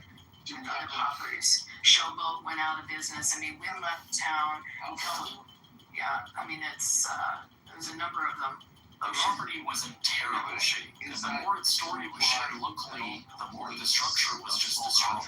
This was aided by the fact there was no security on the property, and for the owners, well, it didn't seem to matter much since their plans were to erase it from the landscape anyways. In fact, movement on that front was finally made in 2006. I don't know if it was only at that time. I mean, I left there, and I don't know. I would assume things seem to have only gotten worse, not better there, because there was, since I left, there's other properties that went out, and then companies came in and bought it pretty cheap on the dollar. No. So I don't know whether you're going to say that's his business practice in New York and such. I couldn't tell you. I only knew what happened in New Jersey. So they kind of make it seem like that was an ongoing thing over there. I mean, I can tell you someone in particular, and I'm not going to say the name because I don't feel like getting a conversation about it, here in Las Vegas that also got accused of that. And and also of being very litigious and lots of lawsuits and stuff coming from contractors as well. I ended up losing my daughter. Issues of litigation. And the day that I lost my daughter, I was unable to go in and work that Black Friday. And just due to that, they said that my services were no longer needed. I didn't even ask you how you lost your daughter. That's not my daughter myself. Yeah, they honestly have no idea. It was at birth, and her heart actually just stopped right when she was coming out. They have no idea what caused it. Me and my fiance were planning to get married prior to her getting pregnant, but now since we have one in New Jersey that did that, but I have seen that kind of I ended accusation up losing my daughter. in business in the same industry. It's absolutely not the case with the person, but because there was litigation from contractors, they tried to paint the picture of him being. Okay, Chicago is mayor. I like Kitover. I want to show you what you have. I don't know if that answers you, Taco, but. No, I think that's the culture of that industry. Of all the things I might say about Trump that I might not like, that's not even an issue. That is such a common practice in that industry. I always bring up these people who compete with me for time here. This is where they like the Kitover in Chicago. So, anyways, I think that's the culture. I don't think that is at all unique to Trump. I think that is a culture of landlords and developers that, he isn't the first to do that, and he won't be the last. He was probably one of the mill in that regard. That's my 2 cents. On the flip side, people made a shit ton of money in that city that, bought in or owned real estate or owned a parking lot that ended up selling it for $16 million or $18 million, overpriced to the casinos. People that bought in at Resorts International in the beginning and for a few bucks and sold their stock at $350, $380. There was a lot of local people that did very well. So you should also know that. The other thing I'll say is that Kitover on stage that is kind of, I don't know that it's an endorsement, but it's an explanation. This is merely the mainstream media seems to be pointing out that Trump has changed his mind so much about projections on ending the war and oil prices, blah, blah, blah. I mean, that's a style of communication that comes out of an industry where you kind of don't know what the numbers are going to be, and so you're not an academic providing a hard and fast figure. You're kind of like, I don't know, that's kind of a salesman approach, and I think that it would behoove news consumers to understand that that's not that's normal for his profession. It's a tactic, right? Yeah, it maybe